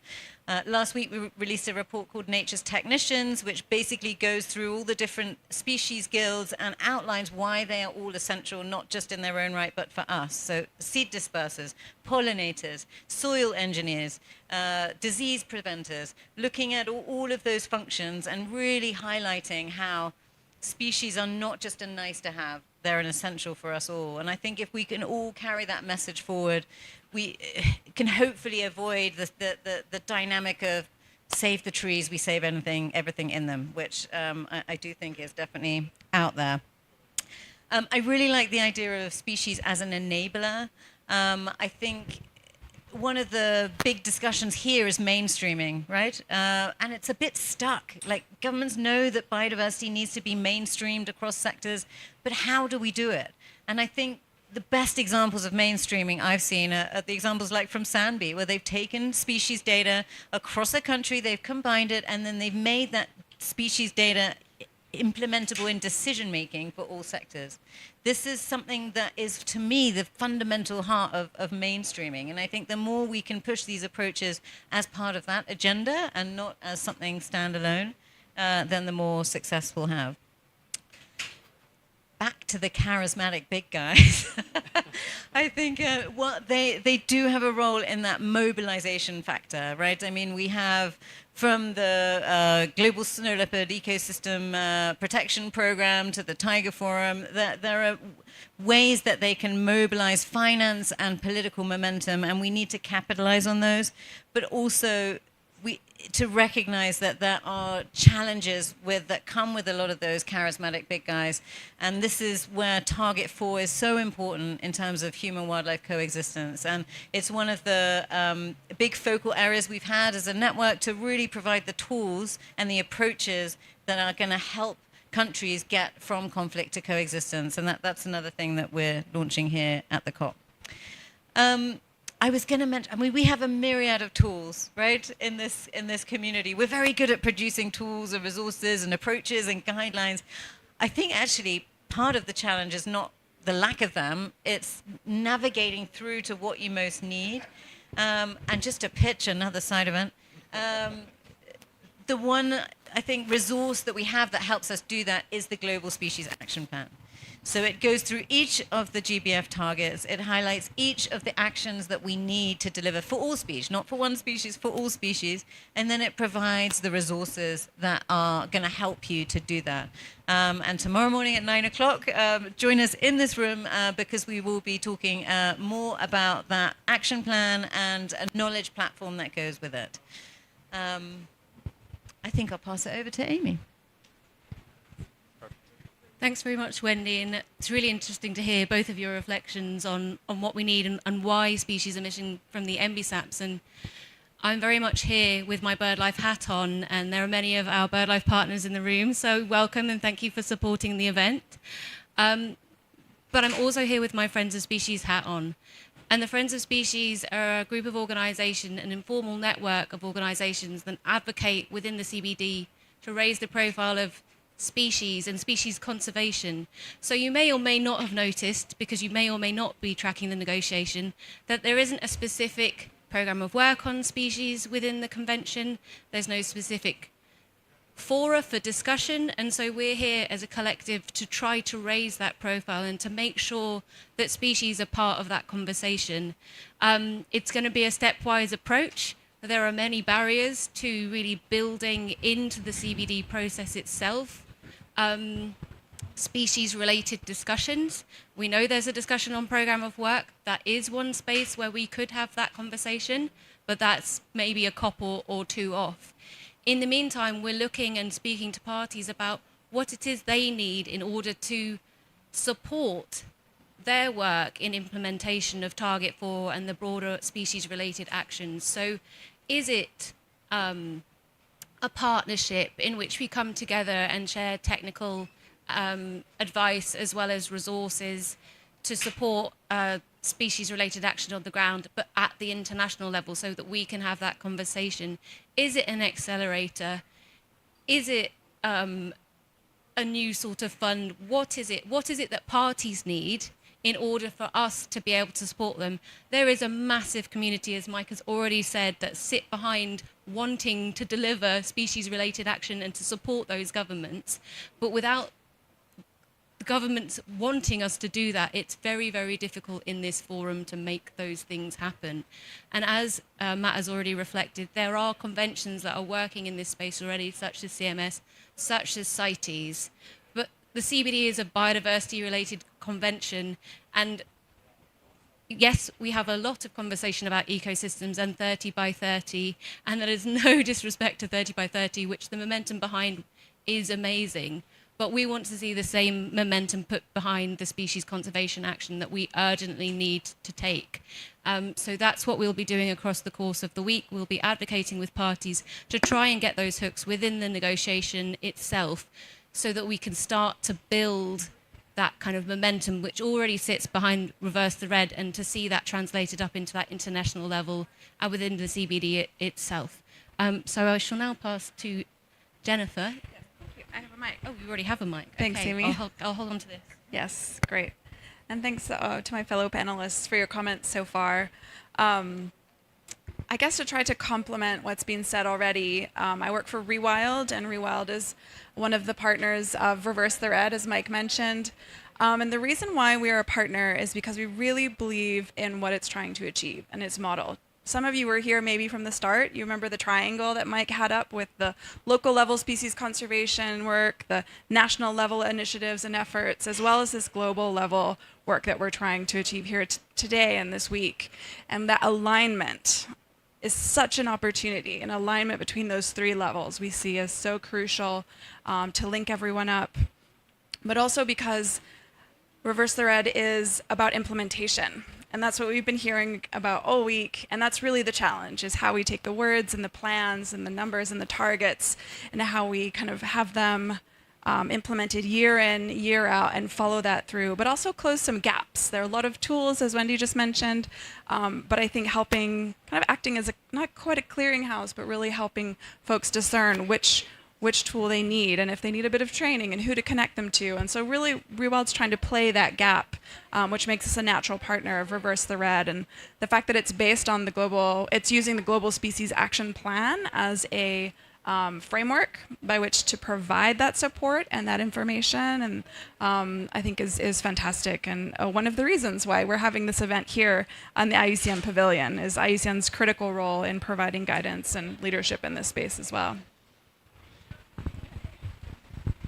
Yes, me again.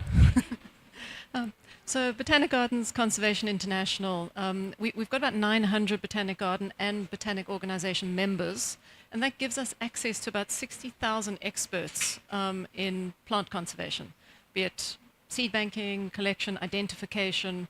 So from a plant point of view, we've joined Reverse the Red and the Coalition and Friends of Species because we need to highlight species conservation individually.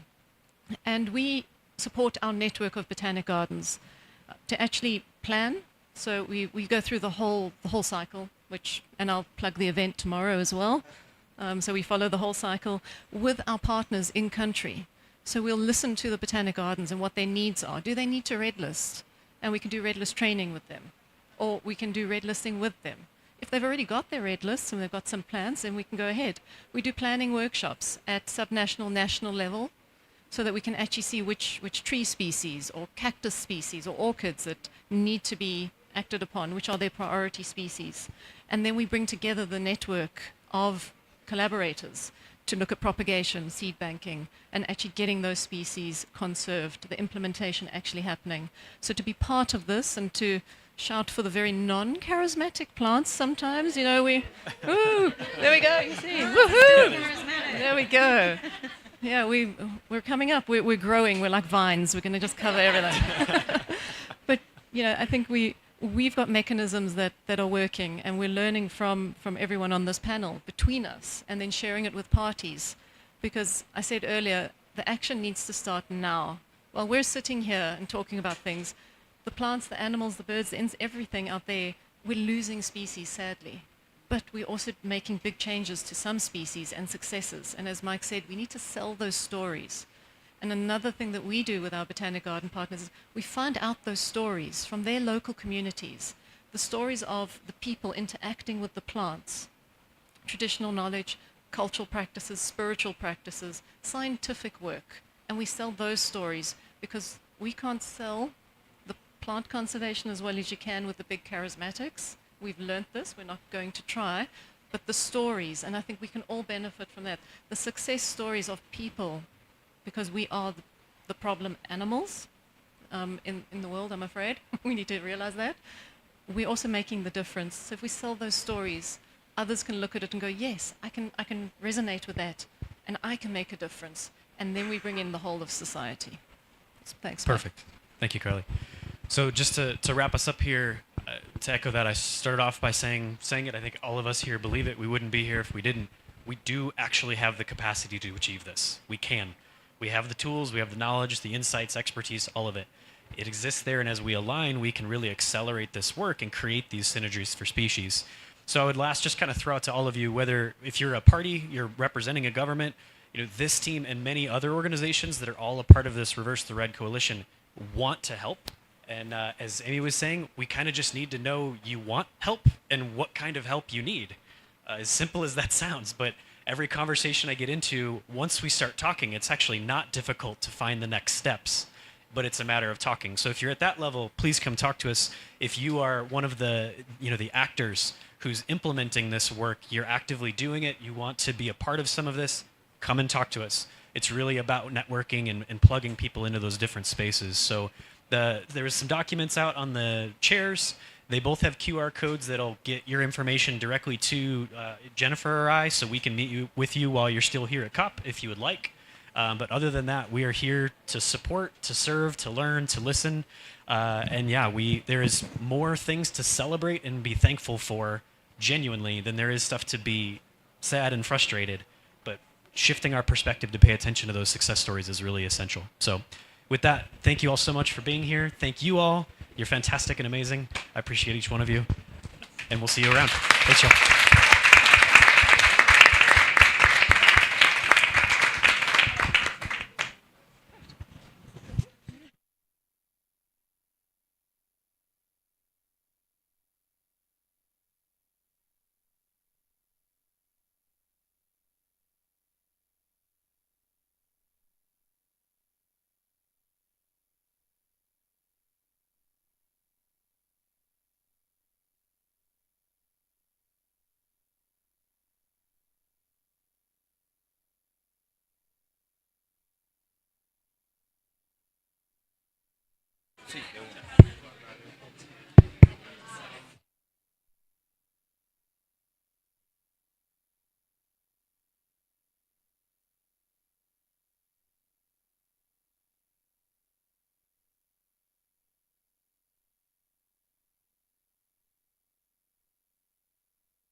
Hola, hola, hola, sí.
Hola. Gracias. Hello, good afternoon. Just to let you know, on this next session, there's interpretation. For interpretation, you need to scan, if you have your phone, you either scan the code there, or if you have a laptop, you go to the cbd.interaxio.com/listen, and you find the name of this meeting there, and then you can select which language that you want to listen to it there. And for the interpretation here, you need your own headphones, or you have to put your phone next to your ear. Okay. Sorry? I think it's English, Spanish, right? French. It's French, isn't it? You know better than me. Okay, thank you. Okay. English, French, yeah? Or we'll find out.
Spanish, English. Okay, thank you.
Hi, everyone. Thank you all for being here at 5:45 p.m. That's an honor to have you here at IUCN Pavilion. I will call Razan Nimir from the GEF Secretariat to moderate this session on the critical forest biome integrated program of GEF 8 and how this program can meaningfully contribute to the Quebec Montreal Global Biodiversity Framework and specifically on Target 3. Razan, over to you. All right. Good evening, everyone. Distinguished colleagues, partners, and friends. Allow me to warmly welcome you all and thank you for taking the time to join us in this today's IUCN side events on GEF 8 critical forest biomes. So let me just start by welcoming and inviting our speakers for today's session to the floors.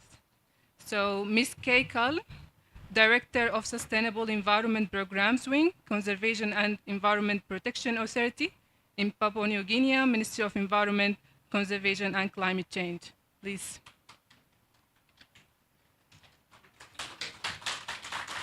Welcome, Ms. Cull. Please, thank you. Our next speaker will be Dario Luke from the CBD National Focal Point in Panama. Mr. Luke.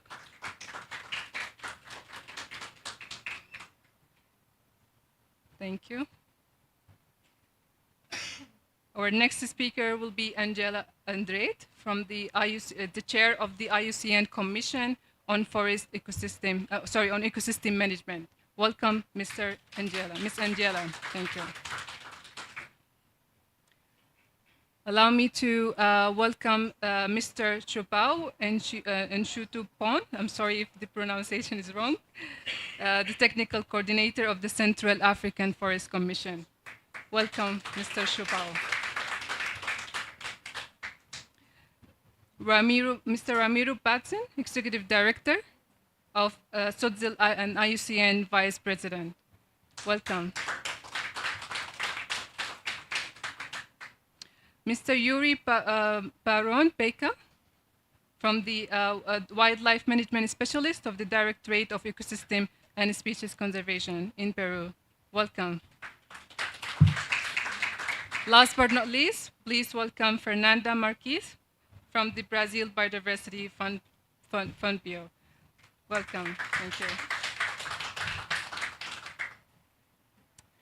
So before delving into discussion with our esteemed speakers, just allow me to provide some sort of background context on the critical forest biomes. So as you know,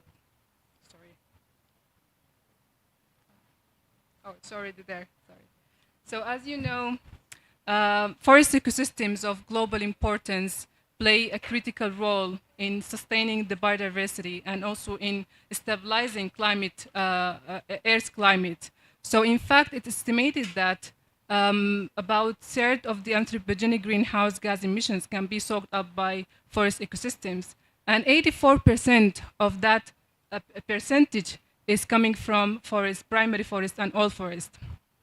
But however, so the primary forests not only play a critical role because they are also irreplaceable, and they, in terms of the biodiversity and the population that they host, but also because they provide a lot of ecosystem services in terms of water and also in terms of the lives and the livelihoods they support. So, however, the primary forests are also continue to be lost and degraded at an alarming rate. There are, of course, many challenges and key threats facing primary forest, and I'm sure most of you are well familiar of them, but maybe just to highlight a few key challenges, including deforestation and land use change, mainly driven by agriculture, overgrazing, and also infrastructure development.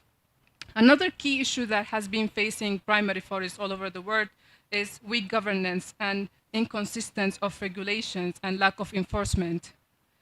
And of course, also the socioeconomic drivers, mainly driven by poverty, has been a key threat. forcing people and local communities to rely heavily on these resources and sometimes in an unsustainable manner. Climate change has, of course, also worsened the forest degradation through increased frequency of fires, droughts, and extreme weather. Last but not least, the limited funding and the limited capacity has been a key issue as well. So given these challenges and recognizing the value that primary forests play in sustaining the biodiversity and the climate, the Amazon, Congo, and critical forest biomes was established under GEF 8 replenishment. So this program is actually part of, or one of 11 integrated solutions that aims to achieve transformative landscapes change. But this particular program aims to maintain the integrity of the globally important and critical forest biomes, which will in turn maximize the global environmental benefits, notably in relation to climate and to forest and to biodiversity.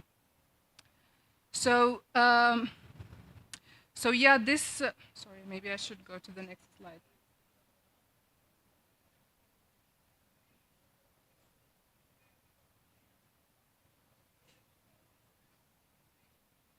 Yep.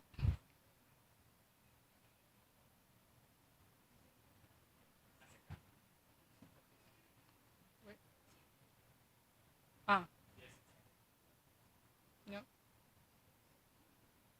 It just worked there, but doesn't work from the second slide.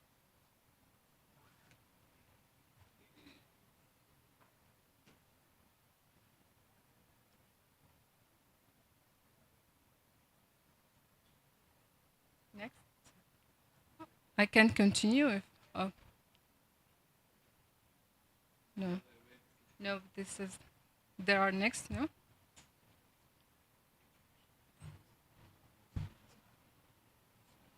Okay. Maybe next then. Okay. Sorry?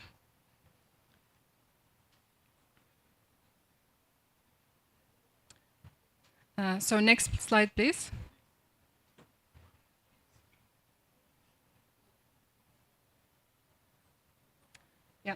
So on this program, the CFP-IP program, which is the Critical Forest Biomes Integrated Program, so there are multiple levels of interventions with a focus on jurisdictional and landscape level, and with a mix of institutional and incentives tools.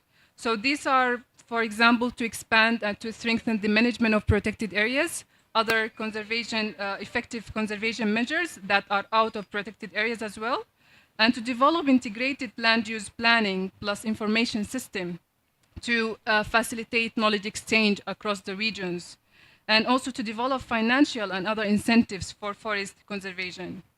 So the, next please.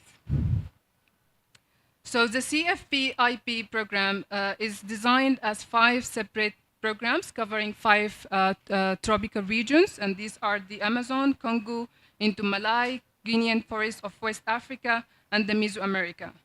So, of course, each program has its specific objectives, but generally they are all aiming to preserve and to protect and strengthen the governance of primary forests to maximize the benefits of global environmental benefits. So in regions, for example, like in Malay and the, sorry. So in regions like the Congo and into Malay, it's estimated that the level of intact forest under IUCN category protection is actually less than 20%.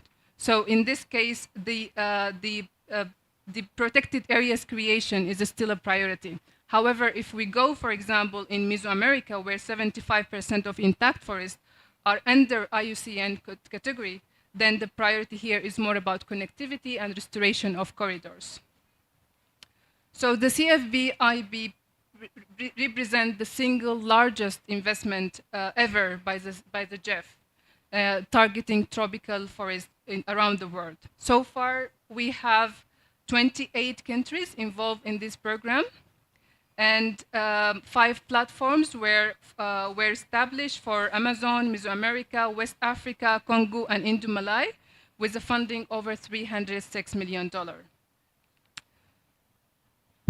So you can see from the map here, this is the countries that are under the program, and there are about 7 GEF agencies involved in the developing of these programs.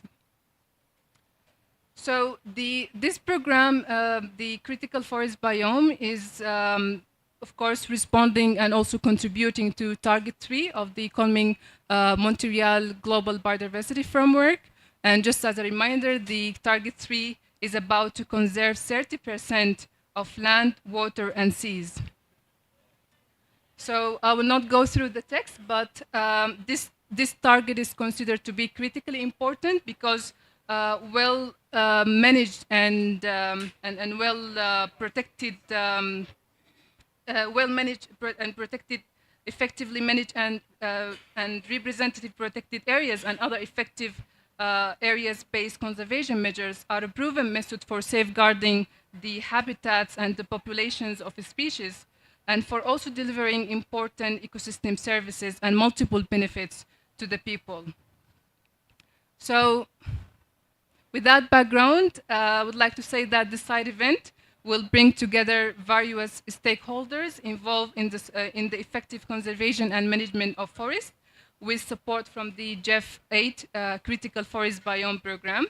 So we aim to have today to showcase different aspects of this program's contribution to achieving the Target 3 of the coming Montreal Global Biodiversity Framework, specifically in respect to its national level application, to application of tools for better decision-making and implementation on the ground.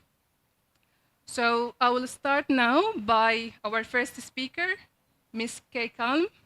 As I said, the Director of the Sustainable Environment Programs Wing, Conservation and Environment Protection Authority in Papua New Guinea. Ms. Kalm, if you can start this conversation today by letting us know what are the primary threats that are facing primary forest in BNGs and how the countries is working to addressing them, for example, through the establishment or the updating of the conservation goals under the MPSAP.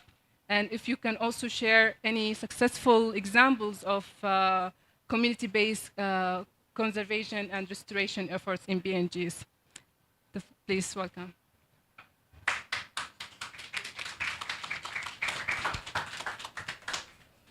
Probably I come down and stand here. Thank you. You can use the stage if you would like. Thank you. This is working. You just need to go on the right. So I go in this way or point there. Okay. Can I drop this down? Thank you again. Thank you all for giving us this evening to turn up to probably share with us and give us some support that we surely need to help us implement the programs. I'd like to take this time also to thank the Global Environment Facility in allowing Papua New Guinea to be part of benefiting out from the GF replenishment cycle, starting from GF4 to GF5. We are implementing GF6 at the moment, and now we are into GF7 as well. We are also working with the executing partners through UNDP as well as FAO. So the GEF 8 program is divided also in two, and we are party to the Indo-Malay cycle. So I'm here to just share with you on how Papua New Guinea wants to integrate and apply the Target 3, especially Target 3 at the national level, and how it can benefit us rather than wait for support coming outside all the time.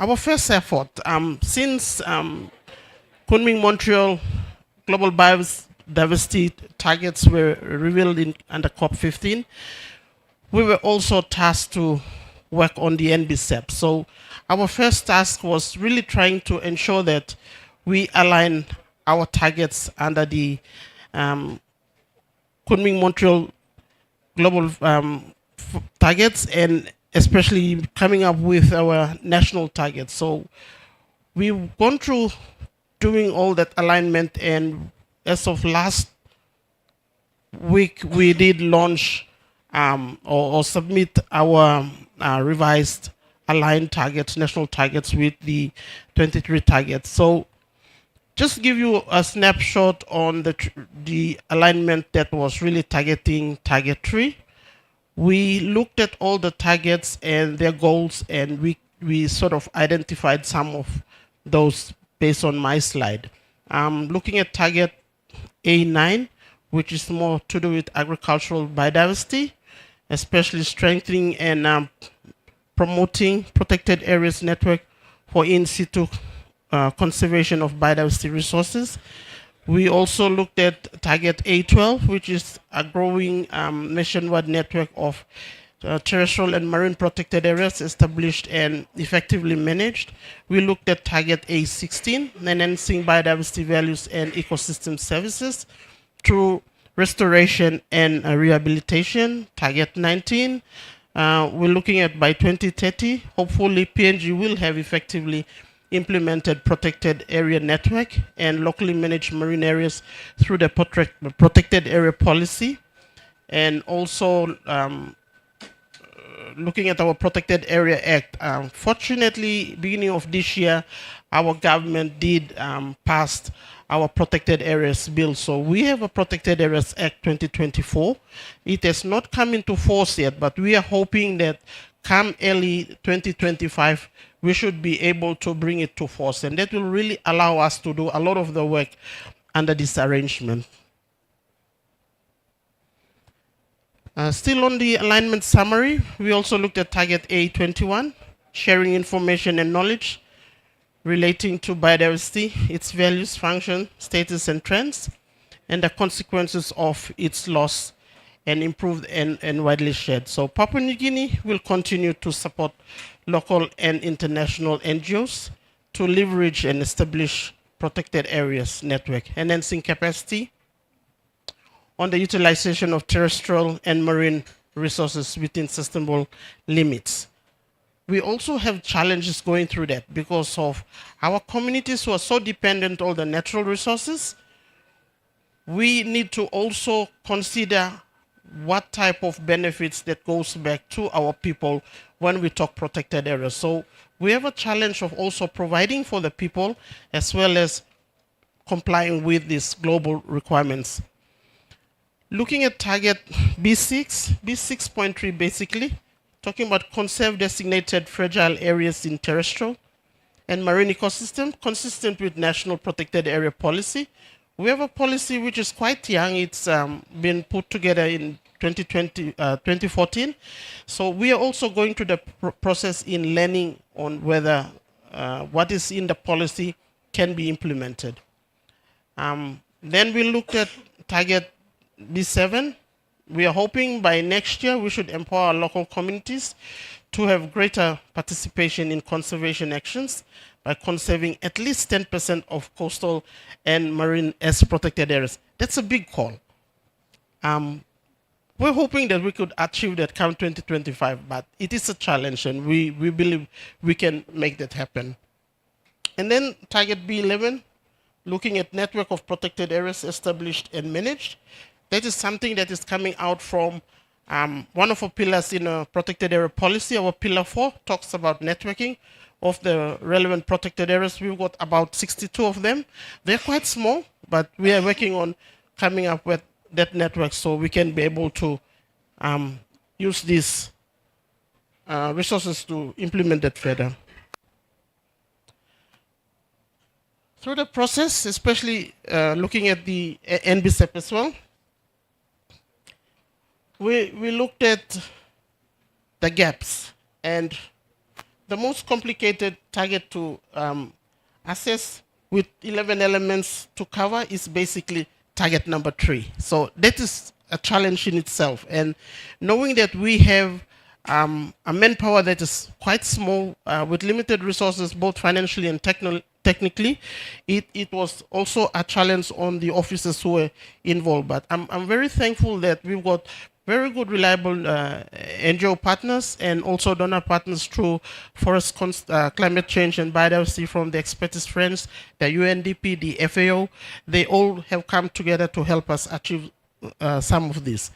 So what we are saying is there were two major challenges in rewriting this target to match the commitments made in the GBF. So the target has been raised from 17% to 30%. So PNG has not achieved any of that yet. So the call for meeting the 70% is still outstanding to us. And then there's this additional call to meet the 30%. So we have a real challenge. So hopefully with good support coming from global partners, we can be able to achieve that. Another thing that we sort of looked at was definition and inclusion of other effective conservation measures. In our new Protected Areas Act, we looked at various protected area types.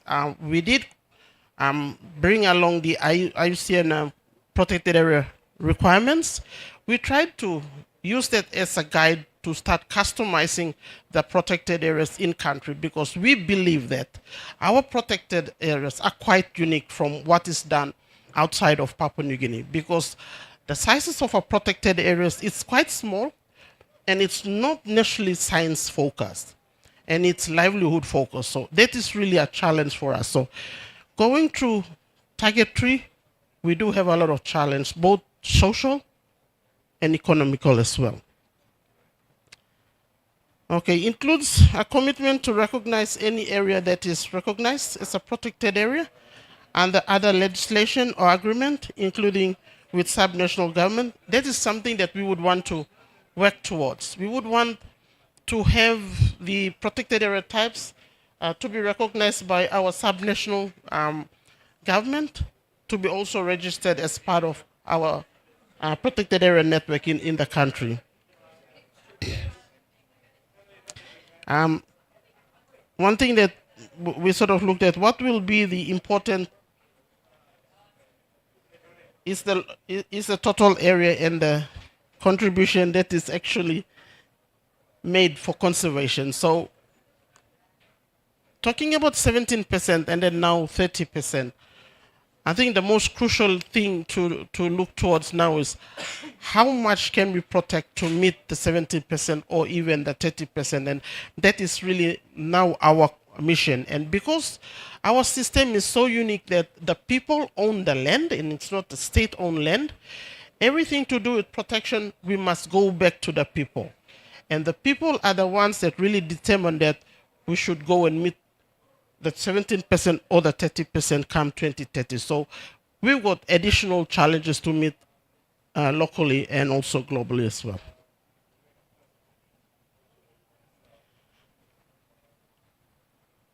Now, going back to the project, the critical forest biomes. Implementing Target 3 in the critical forest biomes IP project, we are part of the Indo-Malay team. We are also privileged to be part of that team, because if you look at the boundaries, we are not supposed to be there. But we'd like to thank GF for allowing FAO submission and accepting us to be part of that. We have a challenge too, because our forests are also highly logged out, and we are trying to go up with the extractives to ensure that we convince the people who are so-called resource owners to accept protection, so we could be able to work towards achieving the 17 and 30% before us now. So looking at the theory of change, we know that our J8 has not blossomed yet. We are working on grooming it up. So out of our theory of change, we've got 5 components. The other 3, one talks about sustainable financing, one talks about governance, and the other to do with information sharing. And we only looked at these 2, protected landscape and the productive landscape. We think that will make the changes insofar as the program is concerned. So with that, I'll put this up here, and that really will give you a snapshot of what we intend to do out of the project, and that would probably form some of the project outcomes that we so hope to see. Thank you all.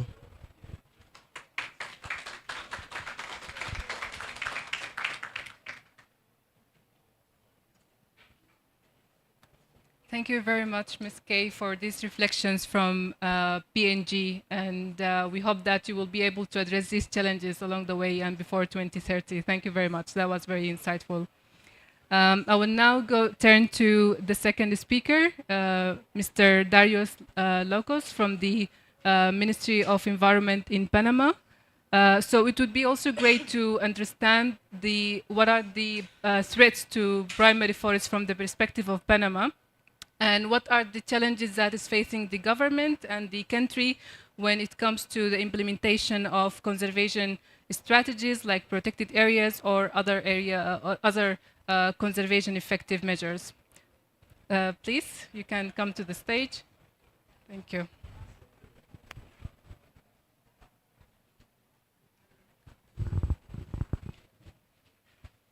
Thank you.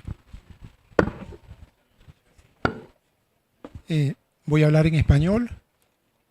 Primero quiero darles las gracias en nombre del Ministerio de Ambiente de Panamá. Yo trabajo como técnico dentro de la Dirección de Áreas Protegidas y Biodiversidad del Ministerio de Ambiente. Participé en el diseño y la preparación del proyecto de Panamá dentro del programa de biomas críticos forestales, específicamente para la región de Darién.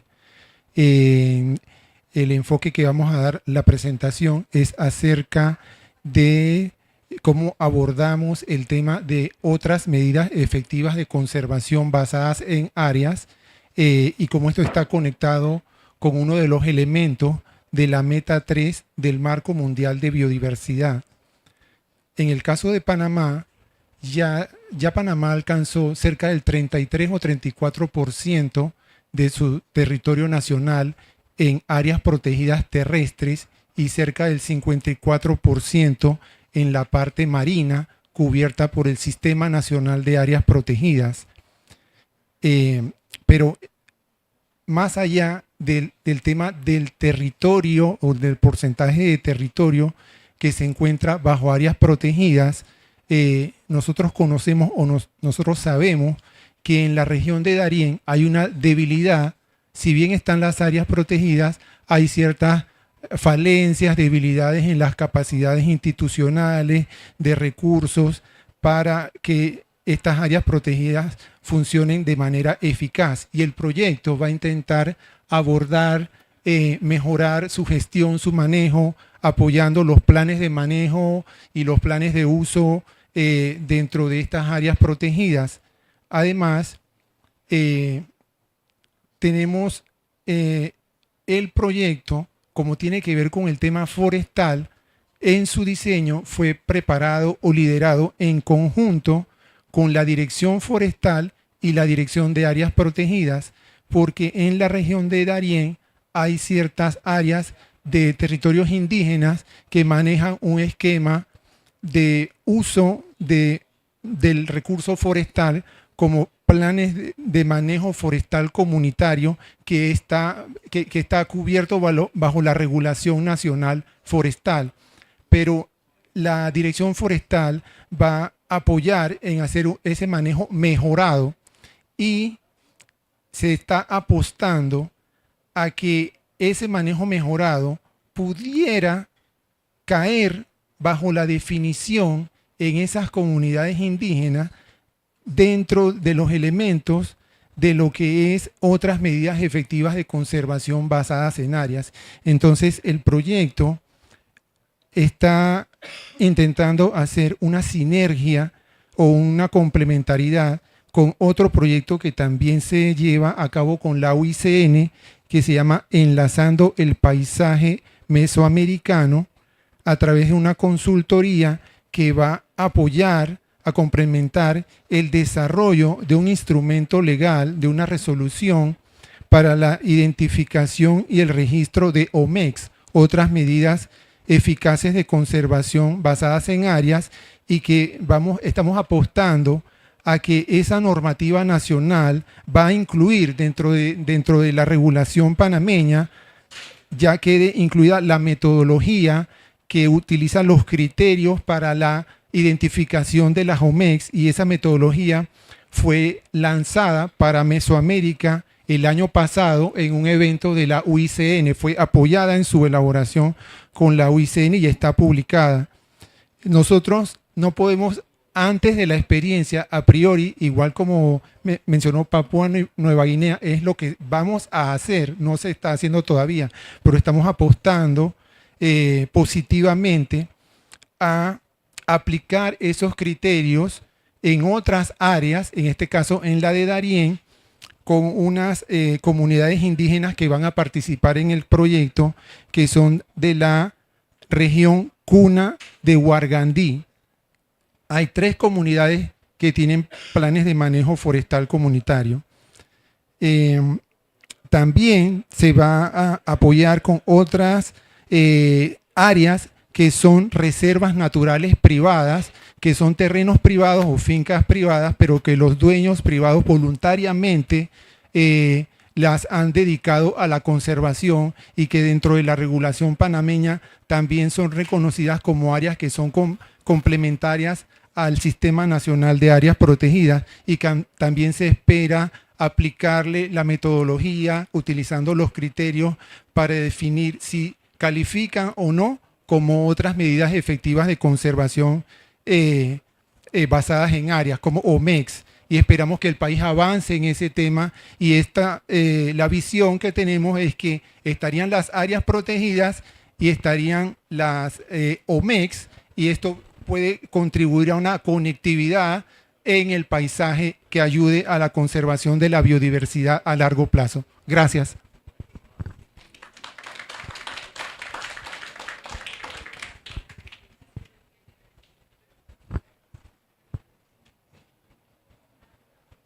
Gracias. Thank you very much, Mr. Loku. And I very much agree with you that the establishment of protected areas is indeed a very good and important step, but it's not enough. We need to make sure that our resources and there are efforts to make sure that they are effective to achieve the conservation goals. So now I will turn to our third speaker, Ms. Angela Andrade, the chair of the IUCN Commission on Ecosystem Management. So, Ms. Angela, if you can tell us what role do you see for the IUCN knowledge products and standards to support the planning and monitoring of conservation outcomes from the GEF8 critical forest biomes? Please welcome.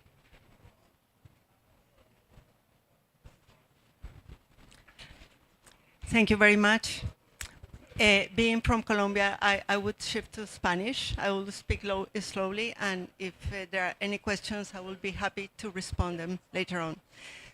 En esta presentación vamos a mostrar el interés que hay por otros productos de conocimiento que ha desarrollado la UICN, que complementan el ejercicio de evaluación del estado de los bosques, en este caso centroamericanos, y vamos a mirar brevemente, de una forma, digamos, muy puntual, el rol que cumple la lista roja de ecosistemas y la tipología global de ecosistemas, 2 de los principales productos de conocimiento que hemos desarrollado.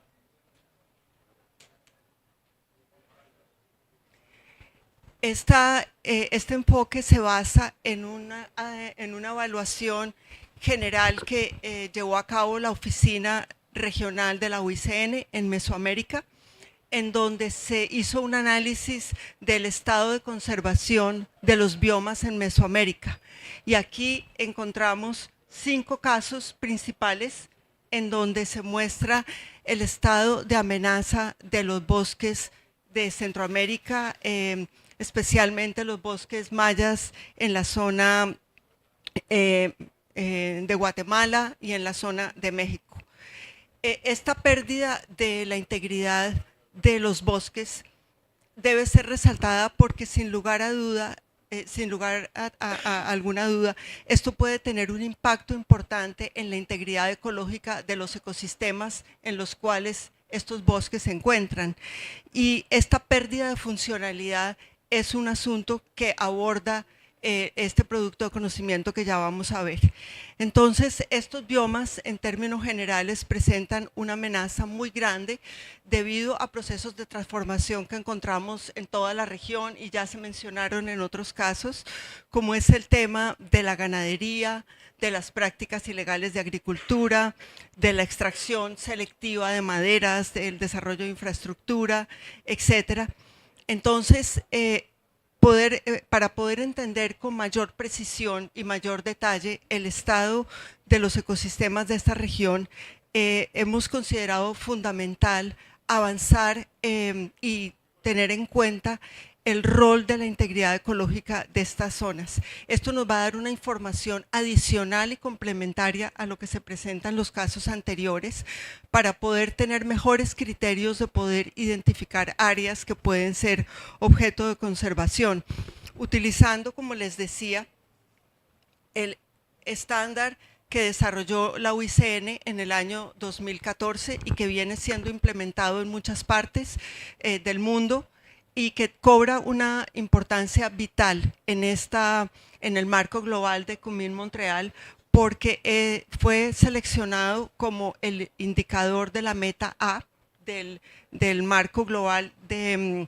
biodiversidad, y es fundamental porque nos permite entender cuál es el nivel de integridad ecológica. Eso es lo que al final del día nos importa. Tenemos deforestación, tenemos degradación, pero si estos ecosistemas pierden la integridad, nosotros estamos en riesgo de suministrar servicios ecosistémicos para las comunidades y para toda la población.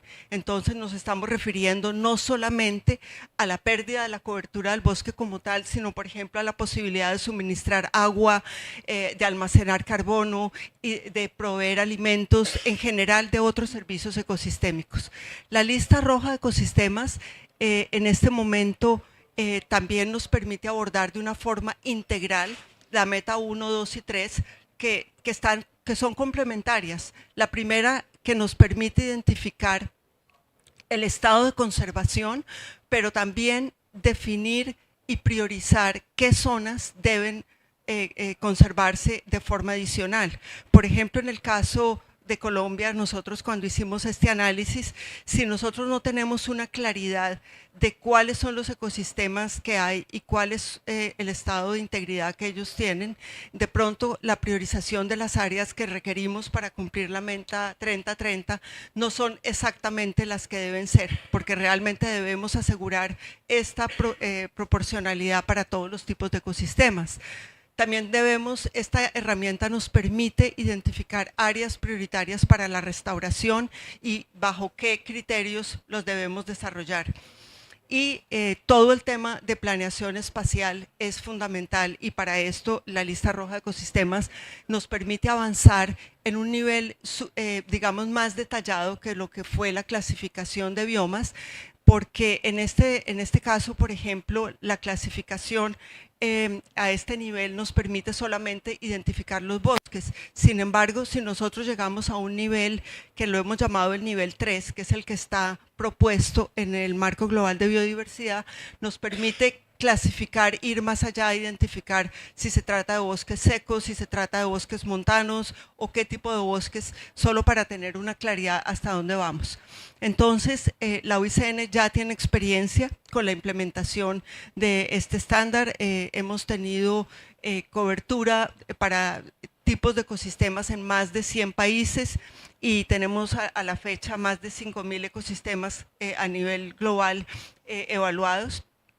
Y nos permite también combinarlo con otro producto de conocimiento que es la tipología global de ecosistemas. La tipología global de ecosistemas es un marco que integra estas clasificaciones en un nivel jerárquico que va de lo más general a lo más detallado, que es el nivel nacional o subnacional, pero lo más importante es que nos permite hacer una comparación entre los distintos países. Todos los que hemos trabajado en estos temas nos hemos enfrentado a que países vecinos utilizan diferente taxonomía, diferente nomenclatura. Por eso esta tipología global basada en la funcionalidad de los ecosistemas nos permite tener un acercamiento mayor a poder entender esta funcionalidad y garantizar la sostenibilidad. Entonces también fuera de esto, tenemos 2 productos nuevos que también nos pueden ayudar a mejorar, digamos, este tipo de evaluaciones.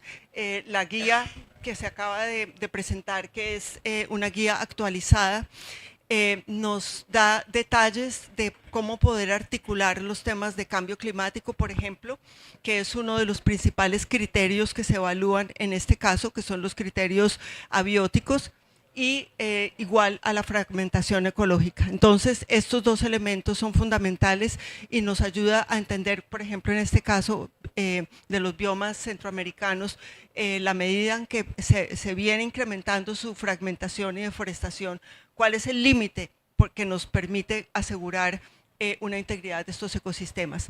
Y la tipología global de ecosistemas que se lanzó hace 2 años y que también está incluida como indicador complementario en varias de las metas, especialmente también las que están en la meta A, pero varios de los indicadores, nos permite facilitar esta articulación que les comentaba y la integración, digamos, de estas evaluaciones nacionales dentro de un marco global. Entonces los invito también a mirar estos productos y definitivamente este es el enfoque que se busca abordar, ir más allá de las coberturas vegetales y entender más cuál es la dinámica de los ecosistemas.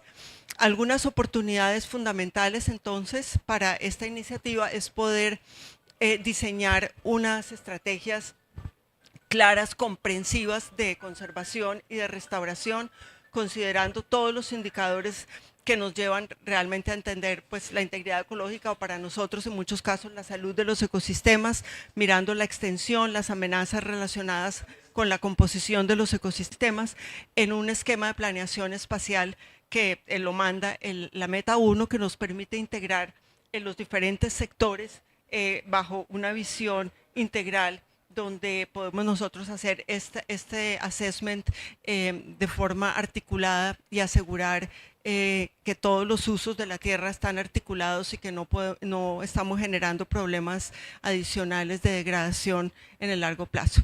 Esto en términos generales, muchas gracias.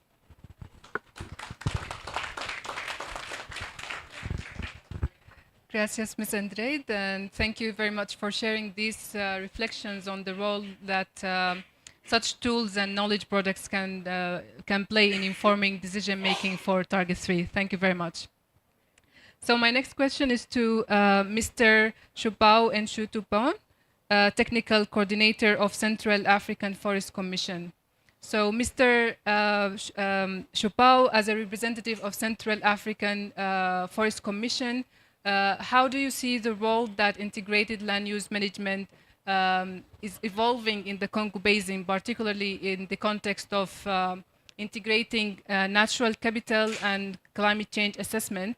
And also if you can tell us what the strategies that are being considered or developed to ensure that these elements are effectively integrated to balance between the conservation goals, socioeconomic development, and the livelihoods of local communities who rely on these forests, especially in the light of the commitments made under the CBD and other international frameworks.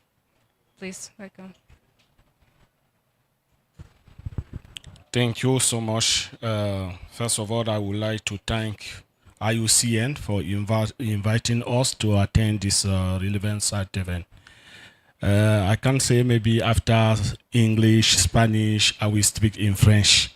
But don't worry, I will try in English.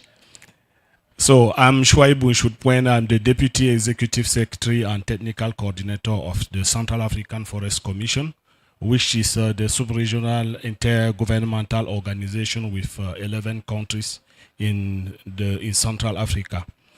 I will share with you some elements on the integrated land use management planning, ILUM. I will demonstrate how ILUM is very, very relevant for the implementation of the GBF. And also what we are doing in the region so far to enable our countries to apply ILUM, and also what elements is very important to include in ILUM, natural capital accounting, and also climate change assessment. First of all, I would like to say that integrated land use management planning plays a crucial role in the sustainable development and conservation in the Congo Basin. The Congo Basin is one of the world's most important tropical forest ecosystem. The first role of ILUM is to balancing conservation and development. ILUM ensure that the different land use, such as agriculture, forestry, mining, conservation, and infrastructure development, are balanced in the way that reduce conflict between environmental protection and economic development. This is particularly important for the Congo Basin region, where the forests provide essential ecological service, while also supporting local livelihood and national economy. The second role we can share with you is that ILUM promoting sustainable forest management. The Congo Basin is the home to the second large tropical rainforest in the world after the Amazon forest. And ILUM play a critical role in promoting sustainable forest management by integrating land use at various scales, national, regional, and local level. The planning process helped to minimize the deforestation and degradation of the forests, ensuring that logging activities are managed sustainably and that critical area for biodiversity are preserved. The third role I can share also with you is conserving biodiversity. ILUM helps us to identify and prioritize areas of high conservation value in the Congo Basin. Through spatial planning and the incorporation of biodiversity hotspot, it ensures that critical habitat for endangered species are protected. This is very vital in the Congo Basin, which contains a significant portion of Africa's biodiversity, including species such as forest elephant, great apes, and a unique flora. There are a lot of role of ILUM. I prepared a PowerPoint presentation that IUCN can share with all of you. I would like now to move, let's say, to present some tools that we are developing so far in the region to help our country's members to apply ILUM.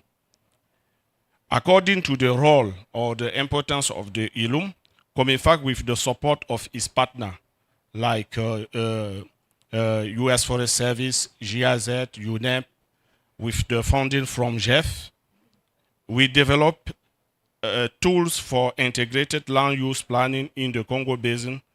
These include the planning guide for community-based natural resources management in Central Africa, planning guides for the management of resource extraction, and planning guide for integrated landscape management in Central Africa, and planning guide for the management of protected areas in Central Africa. However, these different guides do not integrate natural capital and systemic consideration of the impact of climate change. In order to remedy to this situation, COMIFAC with his partner developed a methodology for the integration of climate change and natural resource accounting into integrated land use management planning in the region.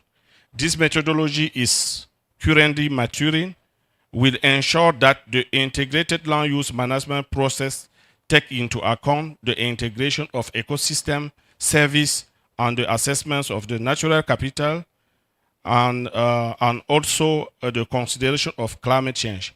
At this point, please, moderator, if you want, I would like to give the floor to my colleague who come from UNEP, just to talk a little bit about the natural capital accounting and climate change assessment consideration in the ILUM. Thank you so much. Thank you very much. I won't add too much here because my colleague has already covered quite a bit. But just to say that, so UNEP WCMC is currently working in collaboration with several partners, including UNEP and the US Forest Service, and also importantly COMIFAC in the region, to implement integrated spatial planning and natural capital accounting in the Congo Basin. And I just wanted to sort of re-emphasize how important this kind of work is for a region like this that has such globally important biodiversity and also faces challenges such as competing land use pressures and the real need to move towards integrating communities into decision making. In this context, integrated land use management offers a path to address the need to include community participation, to ensure biodiversity protection, and to respect the rights of indigenous peoples. Natural capital accounting provides a standardized framework to track ecosystem services and their economic value, supporting evidence-based decision-making for land use planning. And importantly, natural capital accounting also tracks the stocks of natural assets and flows of ecosystem services, which can help to inform policies that balance economic development with environmental sustainability. Just a few remarks on the kind of next steps in the work that we're currently undertaking. So the immediate priority for this region is to define the scope of natural capital accounting in the region, emphasizing the need for pilot projects to demonstrate its effectiveness and adapt as needed. And collaboration between local, national and regional actors is obviously also going to be crucial. COMIFAC's role as the regional centre for excellence is going to be key in advancing this work in the region and in implementing the broader global biodiversity framework. And that's really all I wanted to add. This is a hugely important piece of work, both for achieving sustainable development and meeting biodiversity targets. And we look forward to continuing to participate in the work. Thank you.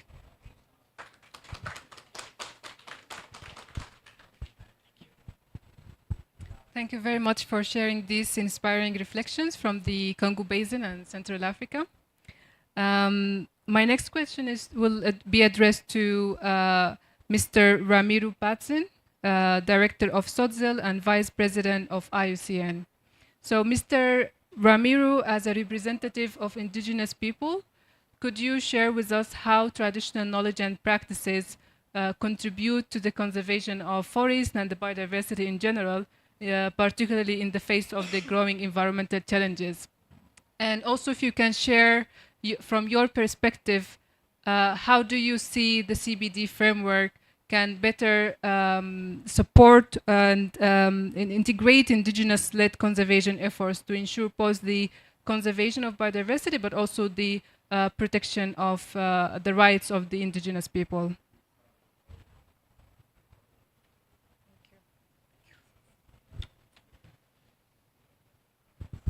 En primer lugar, gracias y gracias por la invitación y para tocar el tema de pueblos indígenas. Es importante, digamos, cuando estamos hablando del tema de biomas, estamos hablando del tema de recursos naturales y de pueblos indígenas, que podamos ver, digamos, dónde están ubicados los pueblos indígenas. Y tenemos un ejemplo acá, digamos, este mapa de OECN, que nos muestra, digamos, que en Centroamérica los recursos naturales están en territorios indígenas. Y esto es importante, digamos, iniciar a hacer un análisis, porque vamos a encontrar en las diferentes partes de los biomas a nivel global que ahí donde están, ahí están territorios indígenas. Y esto hay que reconocerlo. Esto hay que ver, digamos, el 80% de la biodiversidad está en territorios indígenas. Y entonces, si vamos a hablar de esto, tenemos que empezar a ver, digamos, qué está significando para los pueblos indígenas la conservación de la biodiversidad. Y quiero partir con la pregunta última de cómo vemos el marco Kunming-Montreal los pueblos indígenas. Es importante, digamos, de ver que en esta COP los pueblos indígenas estamos planteando dos retos grandes. Tenemos dos perspectivas fundamentales. Una es que sea reconocido, que sea aprobado el órgano subsidiario permanente del artículo 8J.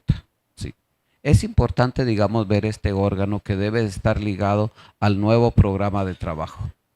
Este programa nos está dando ya, digamos, diferentes metas, nos planteando diferentes temas concretos que los pueblos indígenas estamos planteando para conservar la biodiversidad.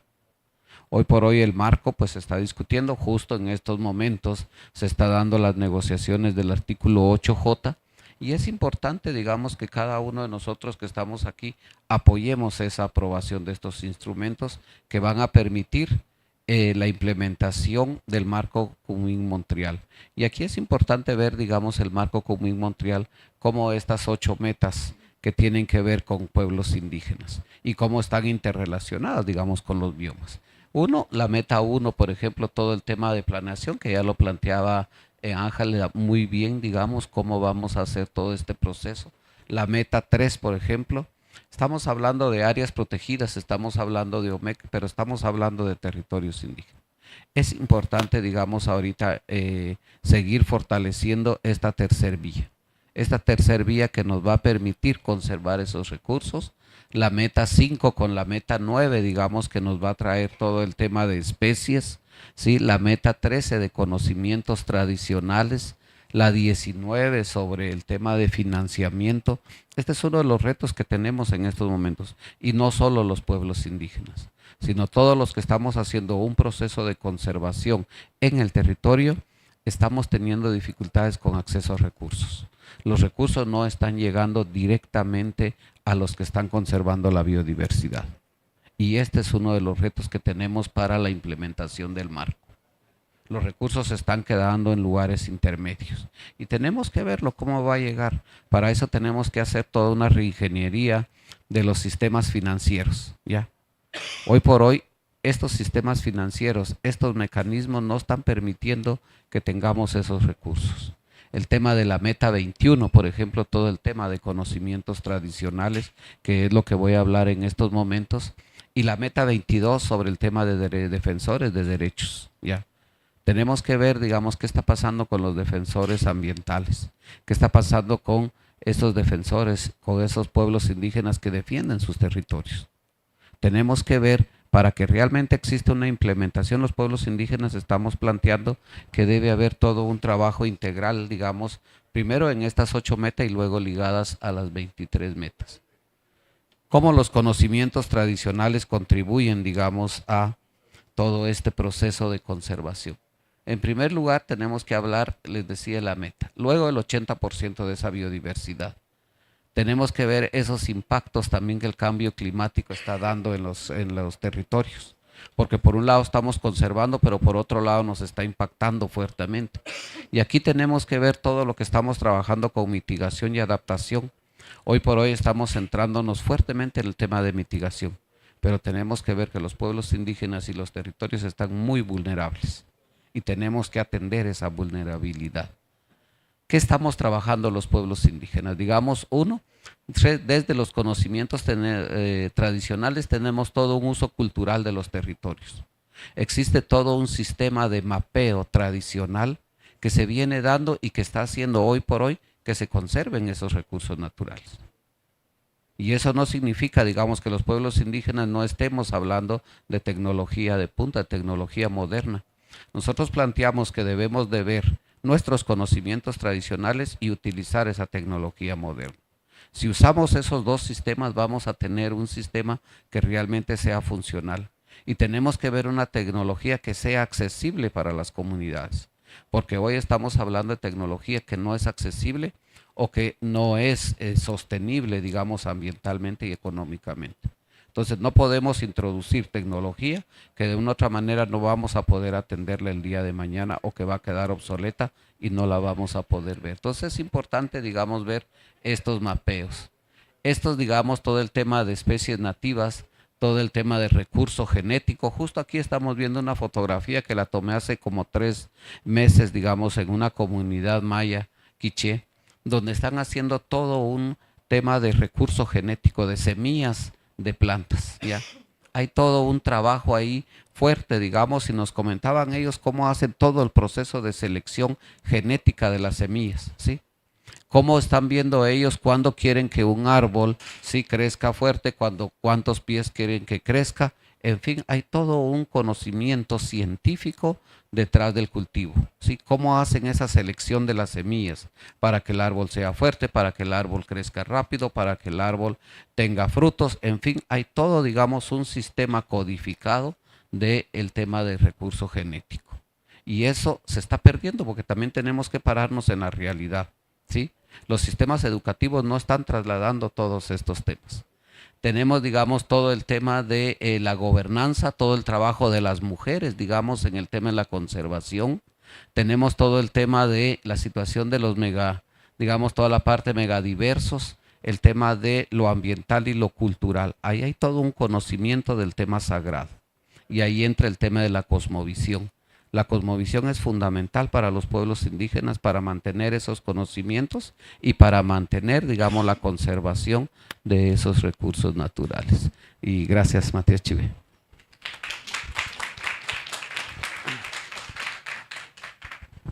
Gracias, Mr. Batson, and thank you very much for sharing these insightful reflections. My next question is to Mr. Yuri Brown-Baca, Wildlife Management Specialist of the Directorate of Ecosystem and Species Conservation from the Ministry of Environment of Peru. So, Mr. Baca, we often say that conservation delivers win-win solutions or outcomes for biodiversity and for the people, but we are not adequately reflecting experience in that regard. So, could you share with us Peru's experience in implementing and testing sustainable forest management practices that have yielded indeed tangible benefits for the people and for the biodiversity? And what are the lessons have been learned from that experiences, and how do you think these practices can be scaled or adopted by other regions to promote both environmental sustainability and socio-economic development? Thank you. I've made my presentation in English, but since I don't want to go against the majority, I'm going to swap to Spanish. So, mi nombre es Yuri Beraum, soy especialista del Ministerio del Ambiente. En primer lugar, quiero agradecer a los organizadores por la invitación. Desde el Ministerio del Ambiente del Perú estamos muy felices de poder contribuir con las reflexiones que se vayan a realizar en el marco precisamente de este contexto global muy importante, la discusión de la implementación del marco global de la biodiversidad.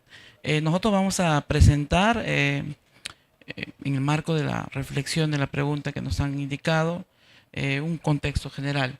Entonces, antes de iniciar, quiero agradecer a mis colegas Claudia, Fabiola, Jorge y David por la presentación y también a colegas organizadores.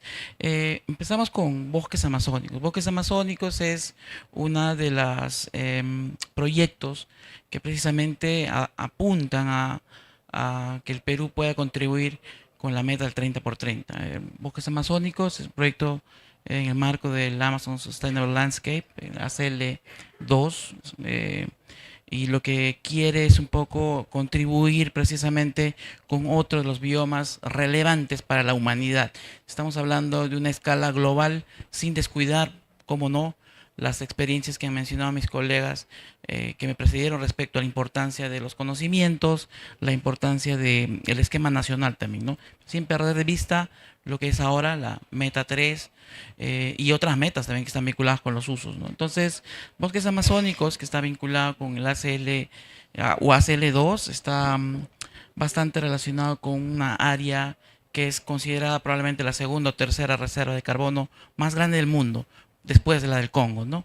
En este contexto, el Perú tiene como una estructura orgánica un programa nacional de conservación de bosques, que lo vamos a ver, pero dentro del esquema de GEF 7 y probablemente luego en GEF 8 estamos impulsando la ACL. En este caso, como pueden ver en las presentaciones, ACL2 desarrolla o empieza a desarrollarse un ámbito de cerca de 14 millones de hectáreas. Esto constituye cerca del 21% de la superficie del bosque amazónico y está más o menos vinculado con, como había mencionado mi colega anterior, casi medio millón de habitantes, ¿no? La superficie donde hay gente, donde hay comunidades y donde están ocurriendo dinámicas no solo de conservación, sino también de aprovechamiento, ¿no? Esto también es la superficie, aunque es grandísima en el sentido de lo que es el Perú como país megadiverso, constituye cerca del 0.4 del PBI de nuestro país, algo relativamente bajo para una nación en la cual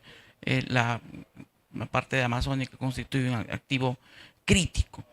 Entonces, ya entrándonos directamente en la pregunta respecto a las experiencias, vamos a decir así, de manejo, las experiencias de conservación de bosques, nosotros queríamos resaltar precisamente que a través del Plan Nacional el Programa Nacional de Conservación de Bosques para la mitigación del cambio climático, conocido por sus siglas, y en colaboración con estos esfuerzos del ACL bajo los esquemas de GEF 7 y prontamente con el GEF 8, hemos realizado significativos progresos, ¿no?, para la conservación de bosques tropicales. Vamos a poder ver que hay beneficios locales respecto a la conservación de los bosques. Por ejemplo, hay unas metas que se plantea el programa de conservación de bosques en millones de hectáreas, 3.6 millones de hectáreas de bosque conservado, con un target al 2030 de 10 millones. Y adicionalmente, en este sentido también, el ACL tiene metas orientadas a que el ámbito de acción se conserve, es un ámbito importante como podemos ver, pero que también no incorporen, como había mencionado algunos de los colegas, amenazas emergentes, ¿no?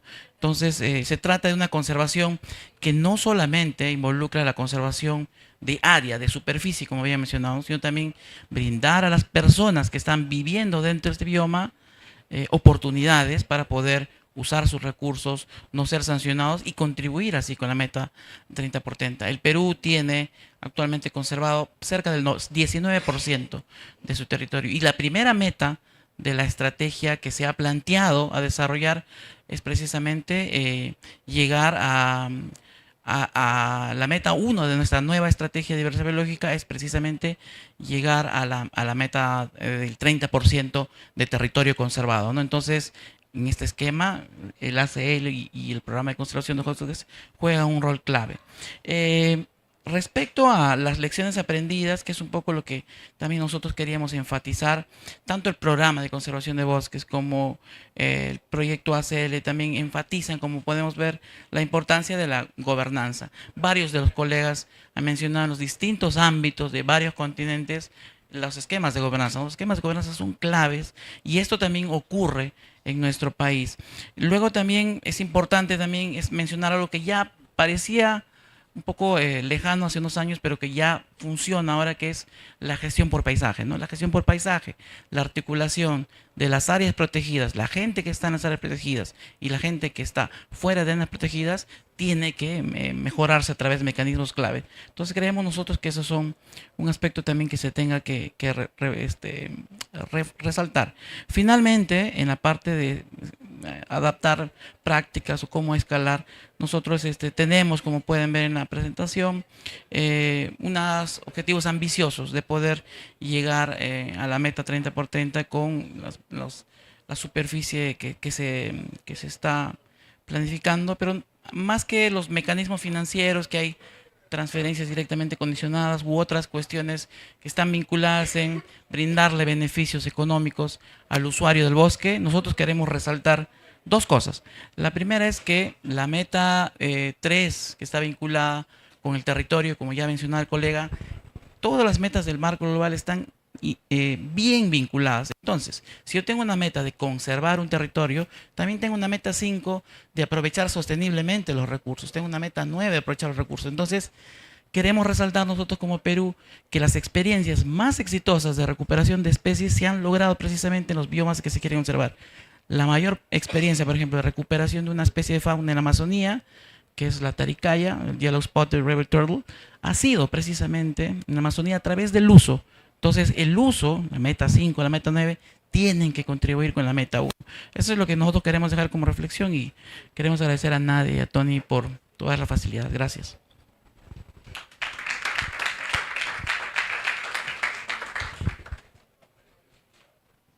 Thank you very much, Mr. Paca, for sharing these insightful lessons learned from the application of sustainable forest management in Peru. My last question is to Ms. Fernanda Marquez from the Brazilian Biodiversity Fund. Ms. Marquez, in the light of the growing need for increased funding to achieve effective management of protected areas, can you tell us about the experience of the Amazon Regional Protected Area RPA Trust Fund, and in particular how the ASL, which is the Amazon Sustainable Landscape, contributed to improving its functioning through the exchange with other trust funds in the region and in the Amazon and beyond the region, and how the RPA Trust Fund contributed to such knowledge exchange as well. It would be also great if you can reflect a bit on how the ASL and the RPA Trust Fund continue to deliver on mechanisms for sustainable financing. Sorry, these are multiple questions, not one. Thank you very much. Thank you very much, IUCN and the GF, for the opportunity to be here and share with you the experience of the Amazon Region Protected Areas Program, ARPA. ARPA is a government program led by the Ministry of Environment of Brazil, and which has the Brazilian Biodiversity Fund, FUNBIO, as its operational and financial manager. ARPA is the largest tropical conservation program in the world, currently supports 120 protected areas in the Brazilian Amazon that cover more than 60 million hectares. Since its beginning in 2002, ARPA helped create more than 27 million hectares of new protected areas, and it has been a key strategy for reducing deforestation in the Brazilian Amazon.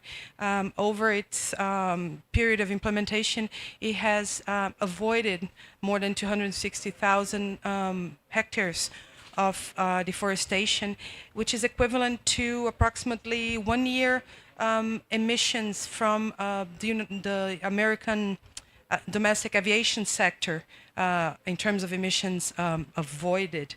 But what I'd like to focus here today, it's on the financial aspect, the long-term sustainability challenge associated with long-term support for 120 protected areas. When ARPA started, it supported 12 protected areas. And the strategy that was devised in terms of the provision of long-term financing was to structure an endowment based on which the interest earned would support the protected areas in the long term. That was fine when you're talking about 12 protected areas, but once that number increased, an endowment was not viable because the amount that you'd need to mobilize to generate enough interest, it was not viable. And so a strategy was devised, the Transition Fund, which I'll talk to a little bit about here. Oh, that's it. Okay. So we were in a situation where we had some donor funds to cover in the short term, this is the consolidation and of the 120 protected areas. There was also some co-financing from government, federal government and state governments responsible for the management of those protected areas. There's also some alternative financing mechanisms. However, when you accounted all those financing sources, in the long run, there remained a considerable funding gap. So that was the situation that we had to deal with. And so the strategy that was devised was what we call the transition fund, thinking in terms of it's a long-term transition in terms of the source of financing. The idea here is that you need to gradually increase financing from government budgets, but that would not be enough to cover the financing gap. So we'd also need to design and develop alternative financing mechanisms to complete the gap.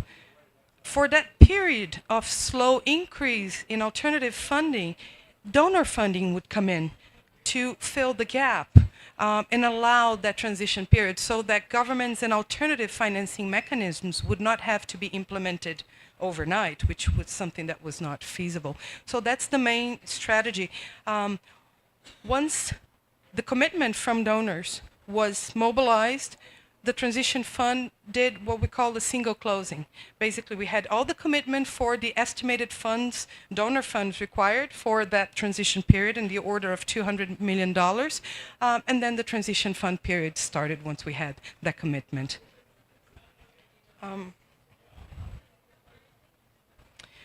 A few lessons learned from the whole trajectory. Thinking in terms of the mechanism itself, there are two aspects which I'm not mentioning here because they're more related to structure, but they are key. The transition fund counts with a very strong governance structure. So we have donors present and very active in that governance of the fund, which is a key aspect. The other important aspect is that, although it's a government program, the operational and financial management is conducted by a non-profit private organization, which also allows for stability given changes in government priorities and so on. So you ensure long-term stability and vision for the program. In terms of financing itself, when I describe the strategy and the building of the strategy and so on, makes it sound very easy and smooth, but there's a number of challenges associated with that. The financing, how did we get to those magic numbers in terms of how much you need? There's a cost model behind that. So we look at each protected area, how much each protected area needs to be fully implemented. And then we project that over time. But this is based on a number of assumptions. Okay, what are the exact needs? Well, those needs, they change over time. Protected area management strategies change over time. The conditions change over time. Now we are facing with frequent extreme climate events, which is something that 20 years ago we did not have. So it's something that we need to account for to be able to provide the support to the protected areas. And so we need a flexible model for that and to allow for this adaptive management.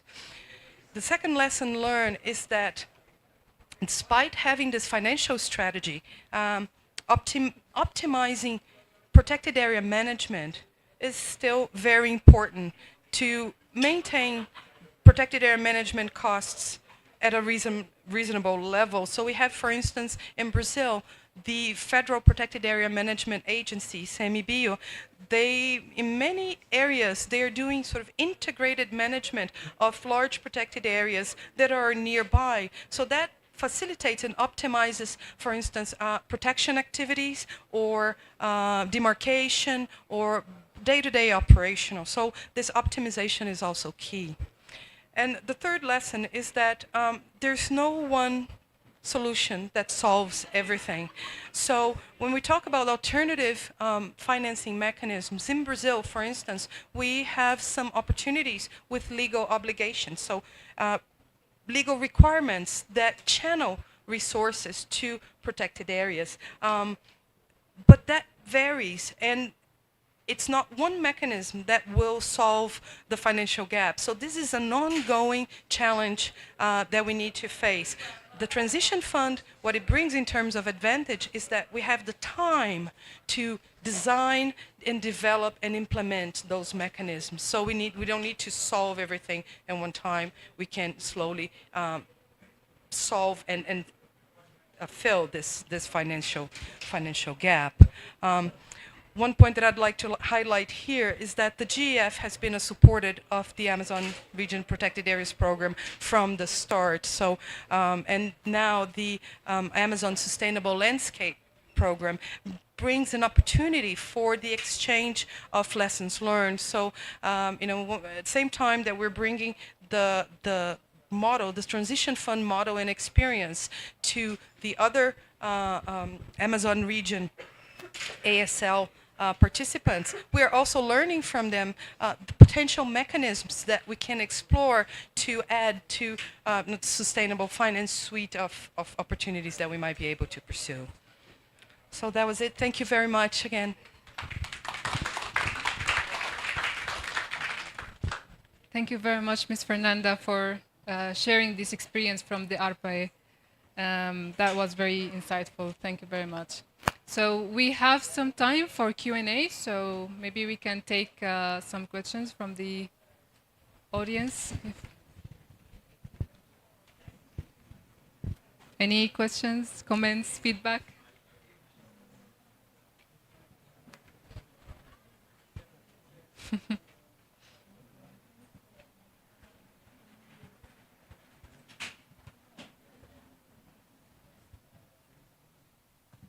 Yeah, please.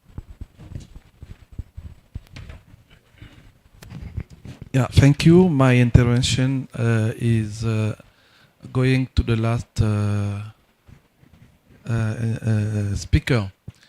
Please, I want to see you show us the model from Brazil. I want to know the purpose of the conservation of forests was for the carbon issue or only for the conservation issue?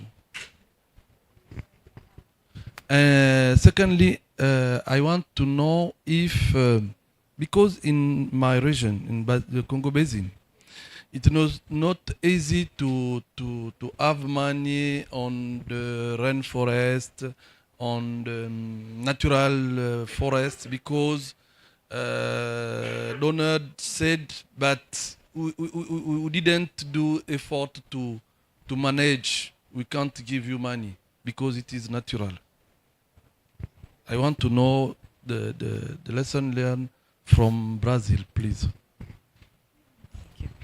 Thank you very much. Very good questions. The protected areas were established with a conservation objective. That was the main goal of the protected areas.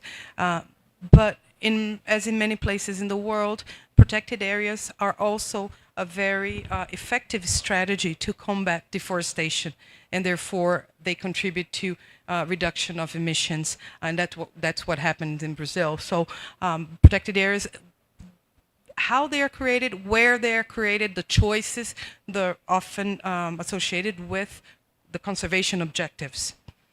But they are an effective strategy for reducing emissions as well.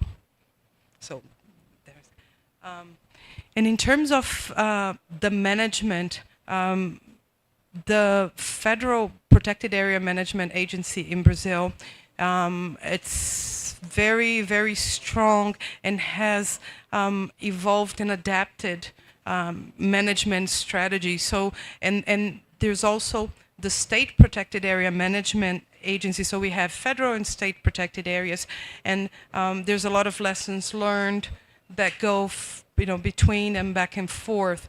So we have also, from legislation, a national system of protected areas that brings them all together, and that's very effective. So all the strategy behind ARPA is based on public policy and national legislation, and I think that's what makes it very strong. It's being a government program that's based on legislation with clear objectives for effective conservation via establishment and consolidation of protected areas.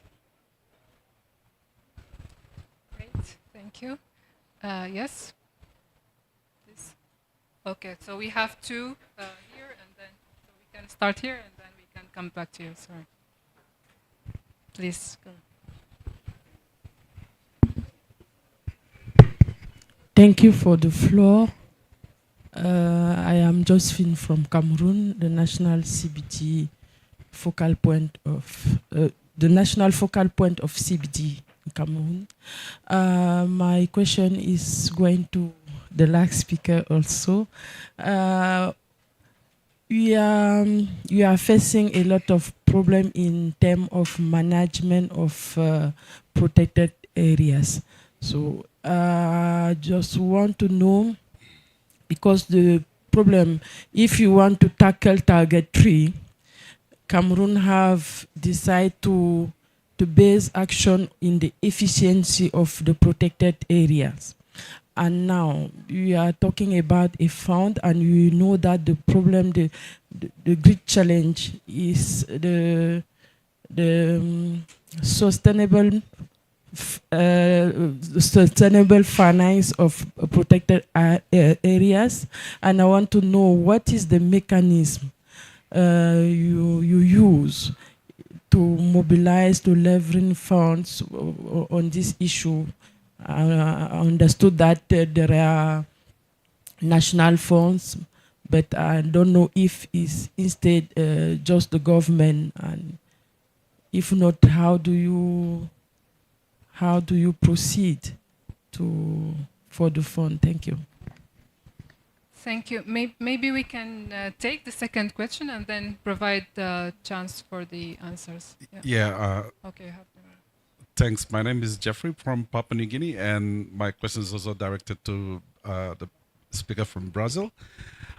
You mentioned that in terms of the government funds, they sort of embedded in law.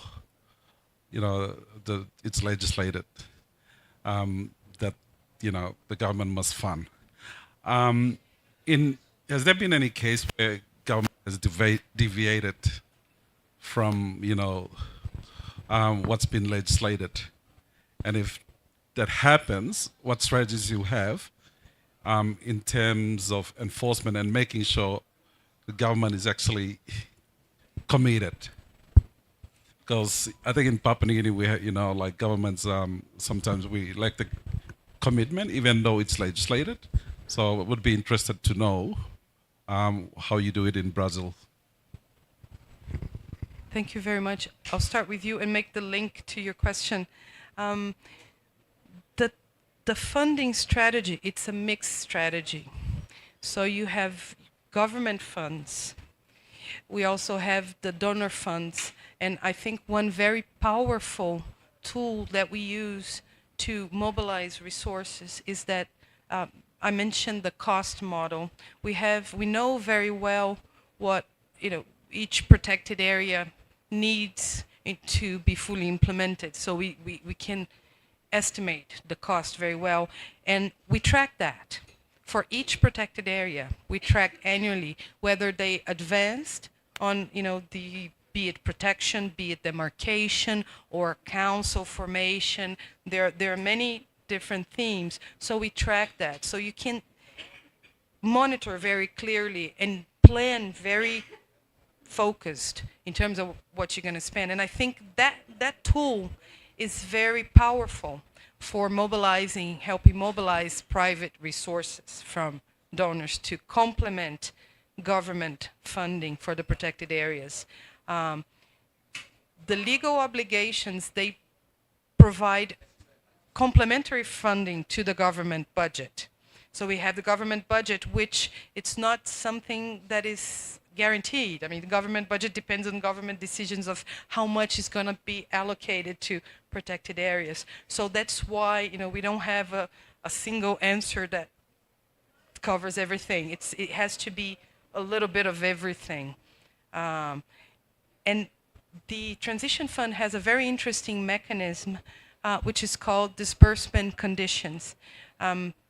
It's a commitment between the government and the donors that for the donors to invest the funds, the complementary donor funds, the government must achieve certain conditions. So there's a minimum staff that needs to be allocated to the protected areas.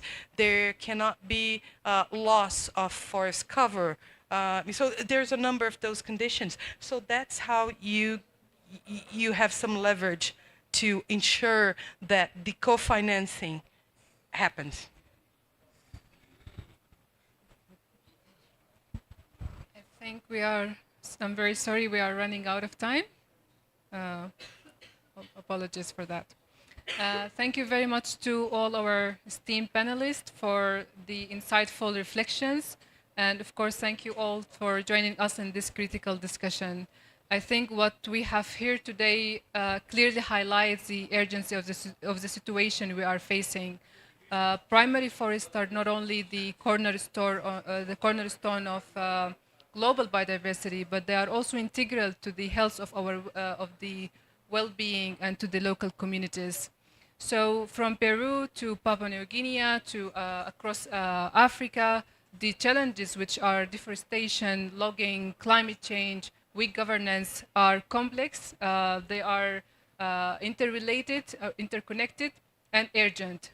So while these challenges are very significant, so too are the opportunities. So we have the knowledge, we have the tool, we have the innovative solutions to make real impact. And I think that, so I think from, if we want to talk about how to make changes and how to really working towards the achievements of the Target 3, from enhancing the cross-border cooperation, advancing the technological solutions, empowering local communities, and maximizing financial resources. This is the pathway that should we take. Yet, protecting primary forests will require all of us to act with boldness and vision. It will demand partnerships between governments, between conservation organizations, between local communities and the private sector. It will also require and continued advocacy, political will, and shared commitment to sustainability. So as we leave this discussion today, let us remember that the work we do today will affect and will determine the future of the forest for generations to come.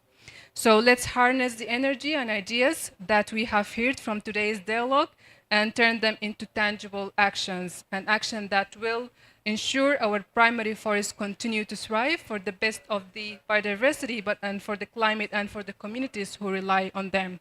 So thank you once again for your time, and we hope that you enjoyed this discussion and enjoy the rest of the COP16. Thank you.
So welcome everyone. I think we're going to start. So if you want to take your seats, we can keep this quite intimate.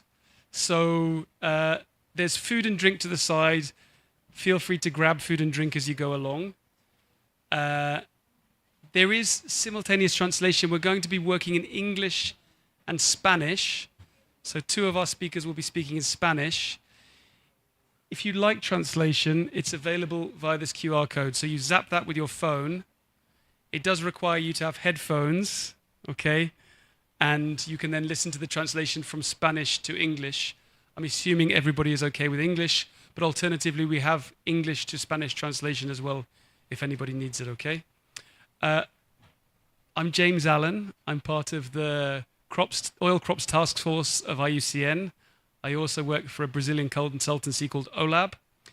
And I'm delighted to pass over straight away to the Deputy Director of IUCN, Deputy Director General of IUCN, Stuart McGuinness. So welcome, Stuart. Please join me in welcoming Stuart to the stage.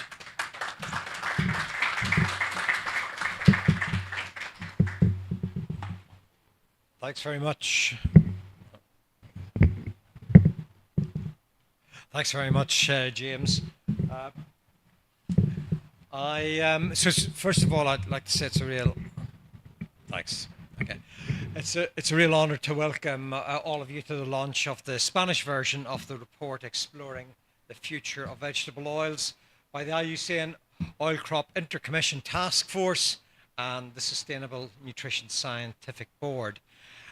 This report explores various concerns and challenges commonly associated with the production, trade and consumption of vegetable oils, and aims to identify the needs and ways to improve environmental, socioeconomic, nutritional outcomes of vegetable oil production.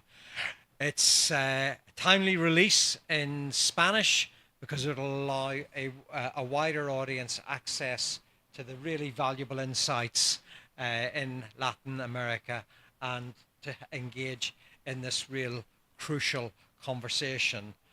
I want to highlight the important, impactful work that various IUCN working groups from our expert commissions and specialist groups have been doing over the years. It really is, it's one of the real pleasures of working as part of the IUCN Secretariat is day-to-day engagement with real specialists, scientists right across the board, from ecosystem management to species conservation to environmental law, and being able to work with these specialists and bring that knowledge into IUCN and then disseminate that more broadly to advance our conservation agenda. So I want to give a real thanks to our commissions in general and really highlight the work of the IUCN Oil Crop Intercommission Task Force that has produced this ambitious report.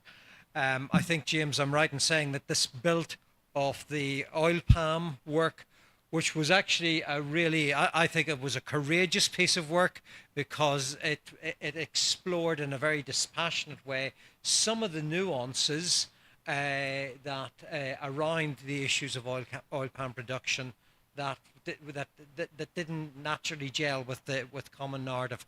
And I think we've got exactly the same here as well. Really take a rigorous scientific approach that really goes down and looks at and starts to try and chart the way forward on some of these of the challenges of how we deal with agriculture production, and at the same time conservation. I said it was timely because it's timely because it brings this knowledge into in a much more accessible way into the Latin American sphere. It's also timely in terms of IUCN. I am at the minute working with a team, some commission chairs, some councillors, and some of my secretariat colleagues in developing up the next IUCN 4-year program. And this time round, we are really raising the profile of agriculture. So again, this sort of knowledge base helping us to shape how IUCN, not only IUCN as the Secretariat, but IUCN as Commission and hopefully a collective for IUCN members to respond to on how we are going to work on agriculture. It's also timely because last 2 weeks ago we released the an IUCN flagship report on agriculture and conservation, and that'll be presented again at this pavilion on the 25th. And again, that reinforced, one of the key messages that came from that report was reinforcing the fundamental importance of engaging conservation with agriculture, and that we could, if we, by transitioning to sustainable agriculture, we could alleviate 43% of the pressure that's driving species extinction. And that was done with some, again, with our Commission colleagues, with some really quite detailed modelling. So, back to vegetable oils. Why vegetable oils? Because they are so important in the agricultural commodity supply chain. Oil crops use 37% of the agricultural land globally, and they are a critical factor in shaping global land use. But they also, I think, and we've seen this in places like Indonesia, they are also critical for economic prosperity, to increase on-farm income. So there is, again, this is a complex picture, and I think the report has done a fantastic job in really trying to negotiate some of those complexities. And I think the report that we're launching today really examines the pathways of shifting towards sustainable production and consumption patterns. Drawing from some of the highlight and key messages from the report, I think one of the points, and this is sort of hopefully has come out with a couple of things I've been saying, is there's no such thing as good or bad oil crops. There's only good and bad practices, and therefore transformation really needs this transition into sustainability, reducing land use changes that degrade ecosystems, drive biodiversity loss, and find agricultural systems that actually really enhance and support and help shift a nature positive approach to production. There's also a key recommendation on the importance of diversification of oil crops, and by expanding the range of crops for oil production and exploring more alternative, sustainable alternatives, we can furthermore reduce pressure on those high-risk areas for deforestation and support more resilient local systems.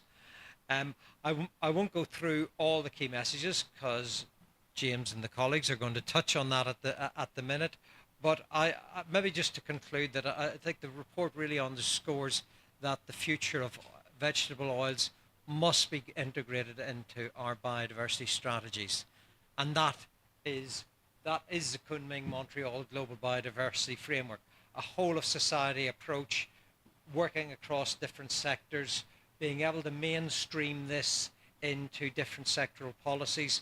So I think absolutely consistent that, that biodiversity now needs to be mainstreamed into several of these, including vegetable oil production chains.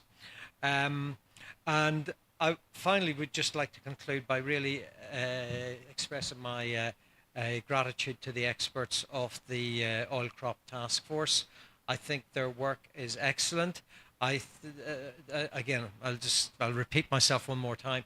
It's a real pleasure being part of the IUCN Secretariat because of coming into contact with Commission colleagues on a regular basis and benefiting from their knowledge and then being able to help disseminate that out and push that into policy. And I really think that the IUCN as a science policy interface is critical. I've seen it actually work, and I think this report is going to make another significant contribution. So thank you very much.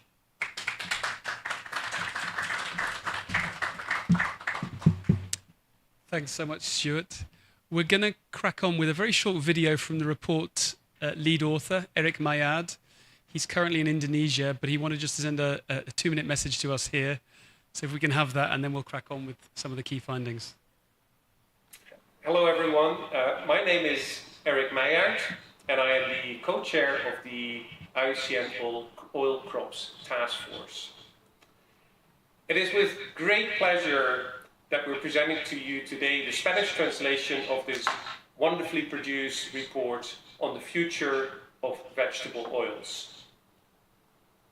I cannot think of a more suitable place to present this report than the United Nations Biodiversity Conference, the COP16, that is held in these 2 weeks in Colombia. And I think South and Central America play an important role in addressing issues with vegetable oils and how this impacts biodiversity in the future. This beautifully illustrated map shows you that vegetable oils are produced everywhere in the world, and people have lots of different crops with which they use to produce oils. But some stand out that produce more oils than others, soybean being one of them, and of course soybean is a really important crop in, for example, Argentina and Brazil. Oil palm is another one that's been talked about a lot. Not so important currently in South America, although Brazil has production areas and Central America has production areas, but a very big crop in, for example, Indonesia and Malaysia. Now, what we're saying about these crops is that among all these different crops, there are no good or bad oil crops. There are only good and bad ways to manage them. One of my great regrets tonight is, of course, that I cannot physically be with you at this event today to launch the Spanish translation of this report. I'll actually be in Nepal in Central Asia. What I have no doubts about is that James Allen, one of the co-authors of the report of OLAP in Brazil, will be a great host to present this report, guide the discussions around the report, answer questions, and provide you with the first opportunity to read this Spanish translation. So I wish you a really great event. I hope this will stimulate your thinking. I will hope it stimulates debate. And I'm really sure that once you start going through the report, even if you just look at the infographics, which I think personally are really excellent, you'll learn a lot about what vegetable oils mean for the planet, for biodiversity, for the environment, and for people. And I really hope that a lot of this thinking can be applied and implemented in South and Central America in ways that benefit the planet and the people on this planet. Thank you very much. Okay, so let me just say a few words about how we're going to run today, and then we're going to present some of the findings from the report. So I'm going to spend about 10 minutes of your time presenting some of the key findings. It'll be quick and fairly lively. We've then got 4 fantastic speakers from Colombia and Brazil who will be speaking with different perspectives on the future of vegetable oils. And then we'll open up to a couple of questions, and then we'll grab something to eat and drink if people want to stay on after that. So it's going to be quite short and sharp, and if you want to carry on chatting with us afterwards, you're very welcome to. The first thing to say is that this is the beautiful report that was hot off the press. It literally was printed in Cali yesterday. So it's the Spanish edition of the report. We presented to 120 Colombians yesterday in very bad Spanish in my case, but shared the report with a lot of interest in Colombia, which is the 4th largest producer of palm oil in the world as well, at the Banco de Bogotá yesterday, and delighted to be presenting here again at the COP. I think the first thing to say is that the report sets out what it calls a quadrilemma, so like a 4-pronged dilemma. And I think many of us who are working on food systems are familiar with this, right? It's how do we feed the world, a growing population? That's going to get as far as 10 billion by 2050. How do we take serious, so that's one, how do we take seriously the issue of quality nutrition in the context of food systems? How do we produce that food in a way that respects biodiversity, that thinks carefully about and intelligently about land use? And how do we also produce that food in a way that is socially responsible and thinks about issues around human rights, but also job creation and some of the benefits that food systems can bring as well? So that's kind of the grounding and the grounding challenge of the report. The second thing to say is that it has these beautiful images, and I'd encourage you to take copies when you leave. I'm curious, actually, if we know what all these oil crops are. There's some obvious ones. I don't know if I can. There's some obvious ones. So I guess we know sunflower. That is a coconut. Maize. Do people know what that one is? Palm. Okay. Olive oil. Looks familiar. What do we call this one? Peanuts, yeah, ground nuts. And then there's some sort of quite interesting ones. So, do we know what this one is? Canola, yeah, linseed, so canola. This is canola. This one's linseed, yeah. This is rapeseed, linseed. Now, this one's a really interesting one. Does anybody know what that one is? Linhaça in Portuguese. Linhaça, yeah. So this is called safflower. It's actually one of the oldest crops produced by humankind. So there's evidence of it being produced in Mesopotamia 5,000 years ago. Large production in Kazakhstan. So also really, really significant footprint of vegetable oils from those as well. So that's kind of a sense of those plants. The second thing that the report then does is it puts these plants onto the global map, and we can't see this that clearly here, but you'll take away your copies. But we've got obvious examples. So we've got soy, palm, soy in Latin America, South America here, palm. We've got maize and canola, mainly in North America.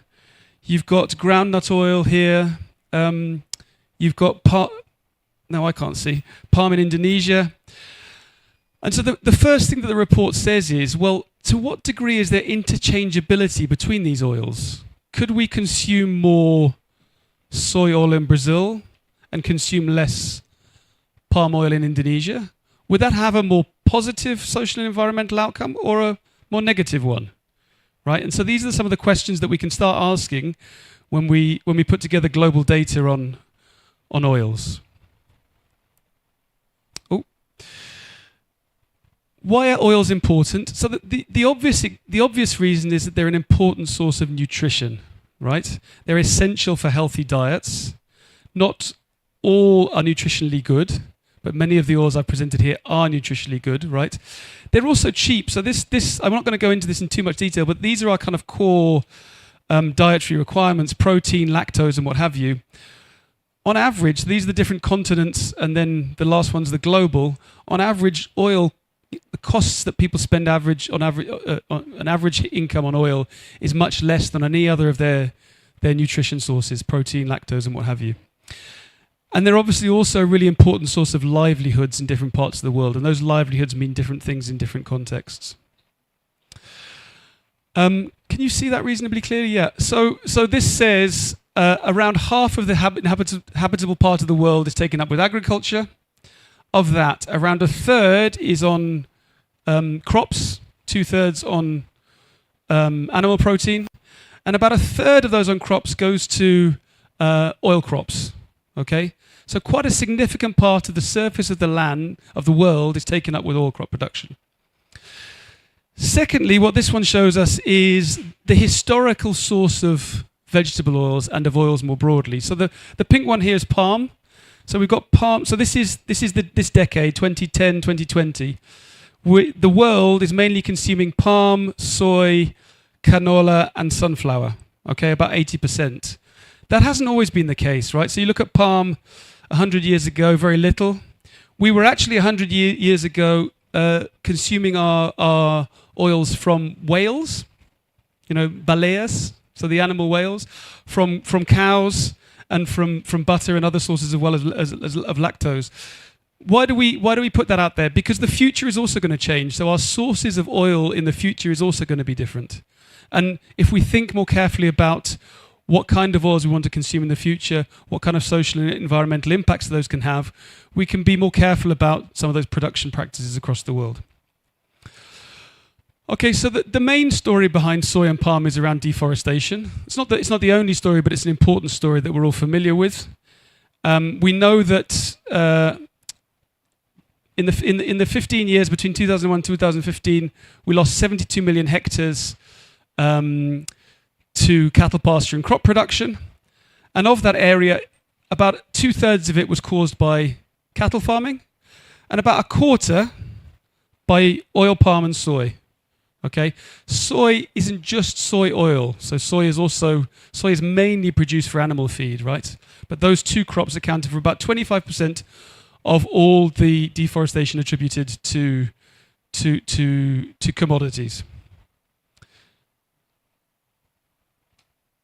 Okay, and then thinking about the future, we know that the future of the world population is going to be about 10 billion in 2050. We think the increased demand for vegetable oils is going to be about 14% on a sort of conservative estimate. What does that mean in terms of land use? And the truth is we don't know, right? It could mean as much as another 100 million hectares. At the moment, oil crops take up around 500 million hectares. So we could need another 100 million hectares by 2050. But it could mean none. And one of the things we want to talk about here today is what is the possibility of expansion of vegetable oils over, for example, pasture lands and cleared areas? And what sort of incentives are required for that to be achieved? So I'm gonna zap through this one because there's quite a lot of detail here. I guess the highlights are Colombia is the world's 4th largest producer of palm oil, right? It's still quite a small amount. It's about 2%, so 2 million tons a year. Brazil is the world's largest producer of soy, 150 million tons a year. About 1/3 of the palm oil in Colombia is produced within the principles of an international certifier, RSPO or Rainforest Alliance. Okay, and there's one of the challenges. Well, 1/3 is, that means 2/3 isn't, right? In Colombia, you have a significant proportion of palm oil produced by smallholder farmers, different to most other parts of the world. We know that one of the main issues that the soy sector faces in Brazil is around deforestation and expansion over native vegetation. And we also know that palm oil at the moment isn't necessarily produced particularly sustainably in Brazil, right? But there are opportunities there as well. So in Colombia, you have the fact that you have a supply chain that actually its impact on forests is very, very small because it mainly produces palm oil over pasture land at the moment, but we don't know about the future in Colombia. One of the interesting things about Brazil, so we've done some work on Brazilian soy's potential to comply with the EU's deforestation regulation. And what we found actually is of all the global commodities, so there are 8 that the EUDR applies to, Brazilian soy is actually very ready to comply fully with EUDR, right? So they've got the structures in place to segregate the supply chain. They're able to trace to farm, and so actually, and they have the systems in place to manage that. So actually, you've got quite a sophisticated supply chain in Brazil that, if either public policies require or there's an economic push to do so, it can comply with very rigorous sustainability standards. You've heard this message before, but it's the message we're going to repeat a little bit here. So there are no good or bad oils. There are just good or bad production practices. What are those good and bad production practices? And I'm going to rattle through them, but I think most of you in the room will be familiar with most of these, and we can talk about them a little bit more when it comes to it.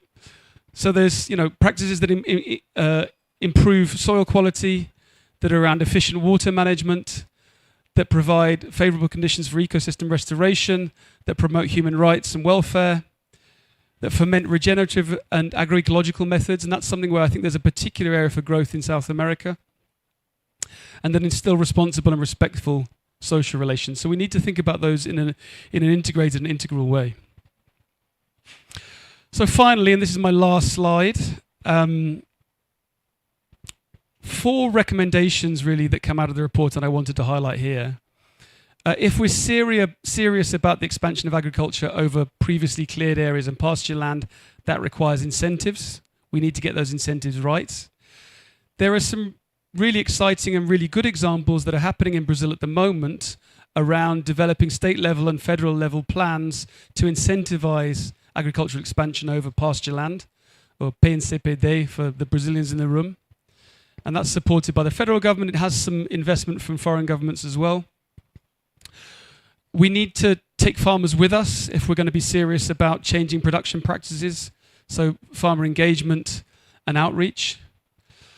There's a whole piece in the report around consumer information, right? And that's, you know, one of the things that the report finds is actually there's a shortcoming in transparency to consumers around vegetable oils.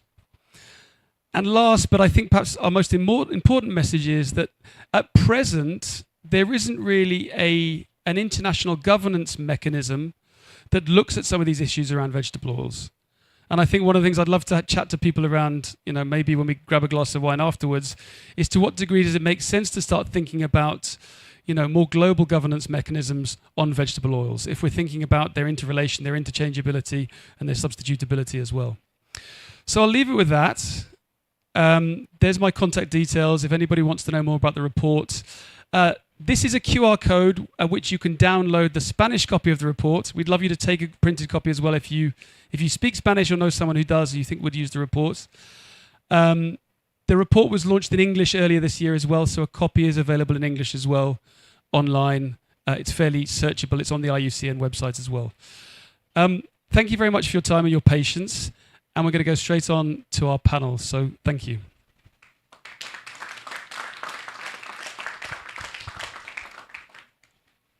So I'm going to sit here, and I'm delighted that I'm going to have joining me on the stage Cesar Corredor, who's the Colombia Country Coordinator of the Tropical Forest Alliance, Rafael de Sá Marques, who's the Director of the Department of Genetic Heritage and Value Chains from the Ministry of Development, Industry, Trade and Services of Brazil.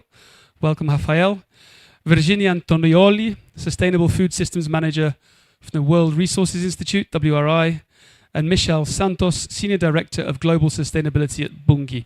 So just a round of applause for the colleagues coming up to the stage. Thanks so much for joining us. We're going to do 5 minutes each, and then welcome to sort of, we can start chatting, so we'll take maybe a couple of questions if people have questions, and then we'll kind of move into something a bit more informal and grab something to eat if people want to stay around as well. What's really exciting about this group of colleagues is we've got people who are looking at this issue from a research, academic and practice perspective, as the case of WRI, a multi-stakeholder public-private partnership, the case of the Tropical Forest Alliance, a federal government perspective from the Ministry of Development of Brazil, and then from a supply chain actor in the case of Bunge as well. And I've asked all the colleagues really, if we're thinking about the future of vegetable oils, what sorts of practices, what sort of actions are required for us to transform the production and the trade of vegetable oils into a form of production and trade that is more, not only more socially environmentally responsible, but is nature positive and socially positive as well. So over to you, colleagues, starting with you, Cesar, please. Thank you, James. And I know that we agreed that I was going to speak in Spanish, but I will say a couple of things in English first.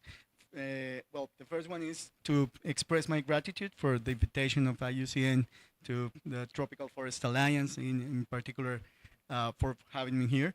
And the second one is to express also my congratulations to you for all the effort that the book and the research that you have done. It's going to be launched today in Spanish, which I think is great. Now I will switch to Spanish. Lo primero que me gustaría es contar un poco acerca de lo que hacemos desde el Tropical Forest Alliance, muy rápidamente. Tropical Forest Alliance es una iniciativa del Foro Económico Mundial que trabaja en crear plataformas multiactor en diferentes países para trabajar alrededor de lo que sería la producción de commodities libres de deforestación. Y en ese sentido, lo que hemos hecho en Colombia, por ejemplo, es firmar una serie de acuerdos sectoriales. Ya tenemos 7 acuerdos de cero deforestación en sectores como palma de aceite, leche, carne, cacao, aguacatejas, café, en los cuales lo que hacemos es trabajar tratando de coordinar las acciones que realizan el sector privado, el sector público y las organizaciones de la sociedad civil. Palma de aceite, de hecho, fue el primer sector que firmó un acuerdo de cero deforestación dentro del esquema de TFA en Colombia. Y por eso tenemos una experiencia importante trabajando con este sector, que vemos que ha venido haciendo unos esfuerzos importantes por modificar prácticas en favor de lo que precisamente muestra el informe que ya nos presentaba James, y es tratar de mejorar la manera como se realiza la producción de aceites y específicamente de aceite de palma en el país. Y hay varias cosas que nosotros hemos descubierto de la producción de aceites a través de este trabajo que hemos venido realizando. Por ejemplo, en el caso de la palma, es un cultivo que por sus características se asemeja mucho al bosque. Tiene, digamos, esa misma característica que tiene las plantaciones de bosque, de primero tener la capacidad de capturar gases de efecto invernadero. Eso es, digamos, algo que hay que aprovechar más y que hay que generar los incentivos correspondientes. Lo segundo es que ha permitido, y lo veíamos ayer, por ejemplo, con un caso que nos mostraron en otro panel que tuvimos aquí en el marco de la COP, por parte de Angus Azul, que nos mostraba cómo en algunas plantaciones que antiguamente eran totalmente dedicadas a ganadería extensiva, se han venido plantando hectáreas de palma de aceite, y eso ha permitido generar unos corredores biológicos que han favorecido a especies como los venados, como las dantas, como los monos, de manera que estamos en la COP de biodiversidad. Ese es un aspecto que hay que resaltar y que hay que, de nuevo, generar los incentivos adecuados. Un tercer aspecto que hemos también trabajado de la mano con los productores de palma es la productividad. La palma tiene todavía una brecha en productividad que podemos ir cerrando y que podemos ir aumentando la capacidad de producción de este cultivo.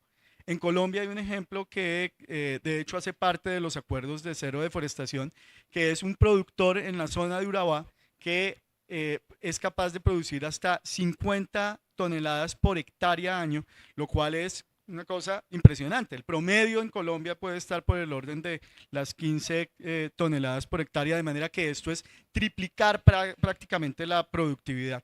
Y eso va a permitir seguramente reducir las extensiones de producción, lo cual por supuesto tiene un impacto ambiental importante. Y un último aspecto que mencionaría tiene que ver con el trabajo que se ha venido haciendo al interior del gremio y de las asociaciones de productores. Colombia ha venido trabajando en temas de información, de transparencia, muy de la mano con lo que implican las exigencias que tiene ahora la Unión Europea, pero digamos, lo que se ha encontrado es que, por ejemplo, en lo que tiene que ver con deforestación, el sector de palma apenas contribuye con menos del 1% de la deforestación en zonas donde hay producción de palma, lo cual es muy positivo, y eso ha sido gracias al trabajo que ha venido haciendo el gremio para demostrar justamente eso, para tener mejor información y poder monitorear las áreas de producción. Y lo otro, y lo último, y ya con esto cierro, porque ya me mostraron el letrero de finalización, es que el sector también ha venido trabajando. James mencionaba ahorita que el 28% de la producción está certificada a través de sellos internacionales, pero adicionalmente el gremio creó una corporación que se llama la Corporación Aceite de Palma Sostenible para trabajar con pequeños y medianos productores en un certificado que lo que hace es justamente cubrir a aquellos productores que de pronto por costos, por capacidad, no podrían acceder a un RCPO o a un Rainforest Alliance y requieren mayor acompañamiento. De modo que efectivamente, tal como lo dice el informe, lo importante es cómo se produce y con qué incentivos se cuenta para que la producción sea realmente sostenible, y creemos que, por ejemplo, en el caso de Colombia, eso ha venido ocurriendo con la palma de aceite.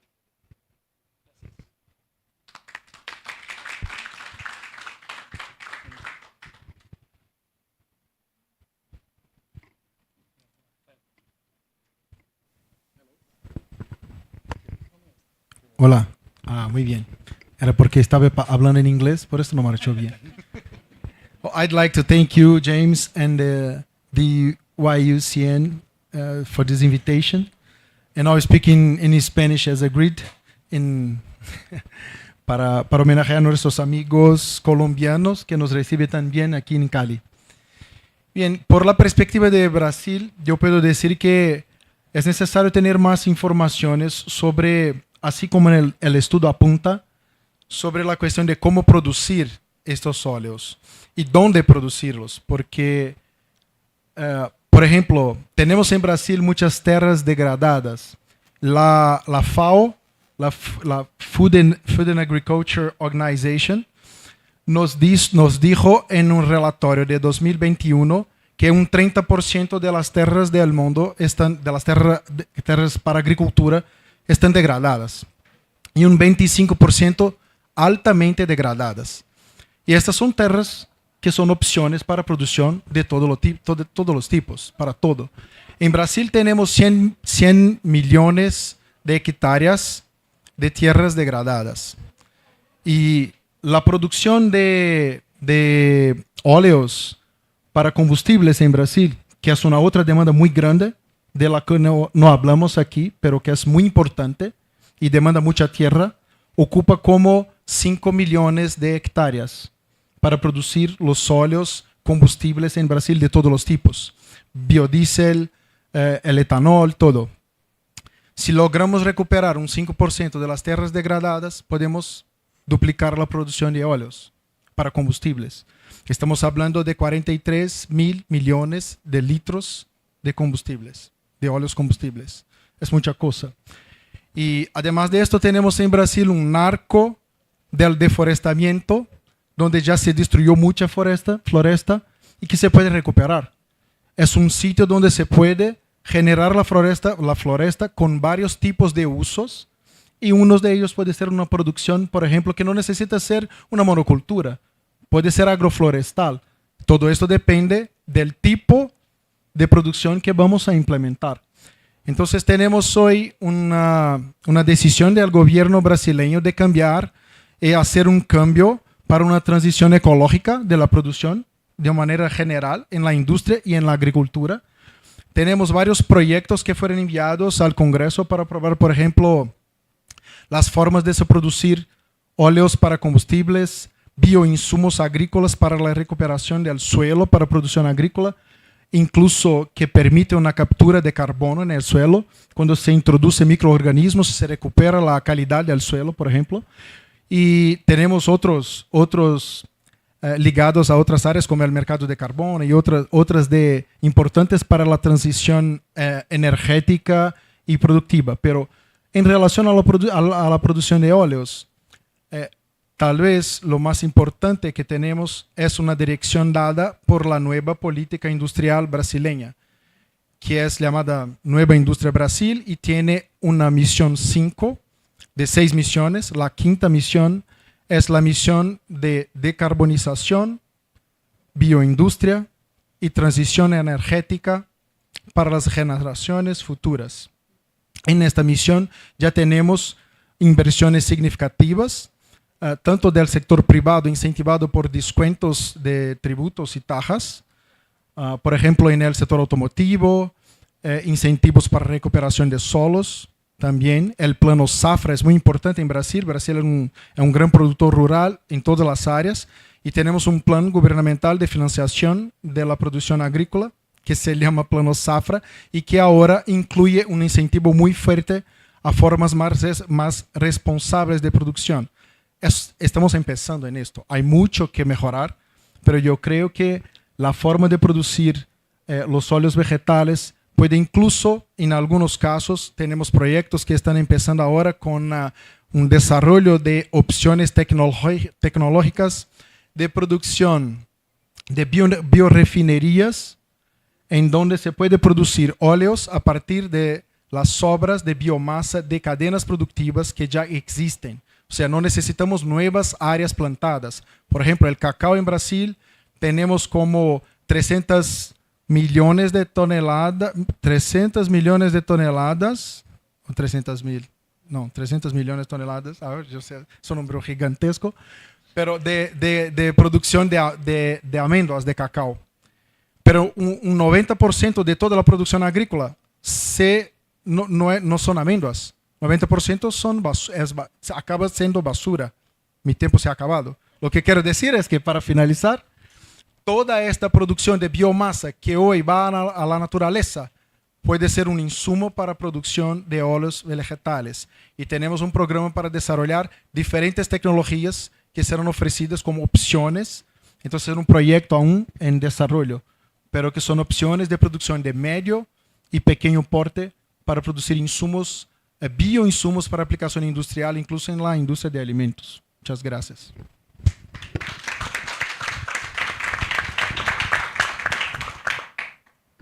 Shall I go? Can you hear me?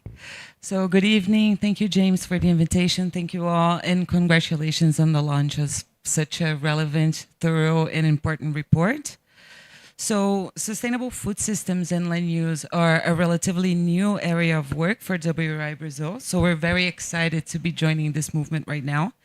We've begun implementing our strategy in February this year, and our projects for now have been focusing on the nexus between sustainable production practices, landscape restoration, and agroforestry in specific territories in Brazil. So for now, in the Caatinga and in the Amazon region. And this project are going to bring more data to subsidize what I'm going to talk about right now, which is our approach and our belief for a transformation for sustainable food systems in Brazil. So Brazil is a country that is in the center of discussions globally and nationally in the translation for sustainable food systems. Overall, I think we all know here in this room, but I think it's very important to reinforce that now our food systems are failing. They are not sustainable. They are the main drivers of biodiversity loss. They are the main levers and the main emitters of GHG emissions. And what to me is the most pressing or most obvious indicator that our food systems are failing at the moment is that we have a persistent nutrition gap. Now we call this the double burden of malnutrition. So we have undernutrition, hunger, and on the other hand, we have a prevalence of low quality, high calorie diets. And this is something that we urgently need to address. But that's not to say, obviously, that there haven't been improvements in productivity and nutrition in the past few decades. We've had many advancements in technology, in planning, but we need to do better. And we need to do better fast. It is urgent, and literally our survival as a species depends on it. And this is something, it's an important background for our conversation. So transitioning to sustainable food systems means meeting the current and future demands for food while avoiding deforestation and land conversion and restoring or repurposing abandoned lands and unproductive lands. All of this at the same time. So it's a massive challenge, but this is something that we firmly believe that we can do, and that Brazil, given all of our proclivities and how benefited we are ecologically and socially, Brazil can be at the center of this ecological translation. And one really important thing for us to think about when we're thinking about transitioning agriculture in Brazil is to how we can bring the biodiversity conversation and biodiversity practices within agriculture. This is really important to address all of the issues that I've mentioned before, but mostly because we are going to be diversifying the offer of products that come from agriculture. And on the other hand, we are going to be protecting agriculture to the advance of environmental crisis overall. It has been known and repeatedly proved that more biodiverse production is more resilient to climate change and the effects of biodiversity loss. So practices such as integrated crop, livestock, and agroforestry systems, regenerative agriculture, and agroforestry must be carefully planned and widely implemented in already productive areas. And this is a key thing, because another issue that we need to address, and James has mentioned this before and colleagues as well, we cannot deforest or convert natural ecosystems to produce anymore, and not in the scale in which we are doing it. We are threatening our possibility to continue existing in this country and in this world. Oh, I'm sorry. So we were talking about really big numbers that we can increase or diversify our productivity in Brazil, especially for vegetable oils. We do have the number of degraded pastures. It is well known in Brazil, so we're talking about at least restoring or repurposing 30 million hectares of unproductive lands, but we need to do this very carefully and with data and with spatial planning. And again, we have the unique opportunity. We've never before been more prepared and with more data and with more technology in our hands to carefully plan what we're going to do next. We need to, as we're expanding our areas in these unproductive lands right now, we can really use all of these techniques we were talking about that are presented in this report to both address the hunger, food insecurity and malnutrition gap to, I'm sorry, my time is up, but also to meet our biodiversity and climate goals. So thank you very much. And I'm sorry it's been this fast, but I'll be here after we finish here our panel. So thank you very much.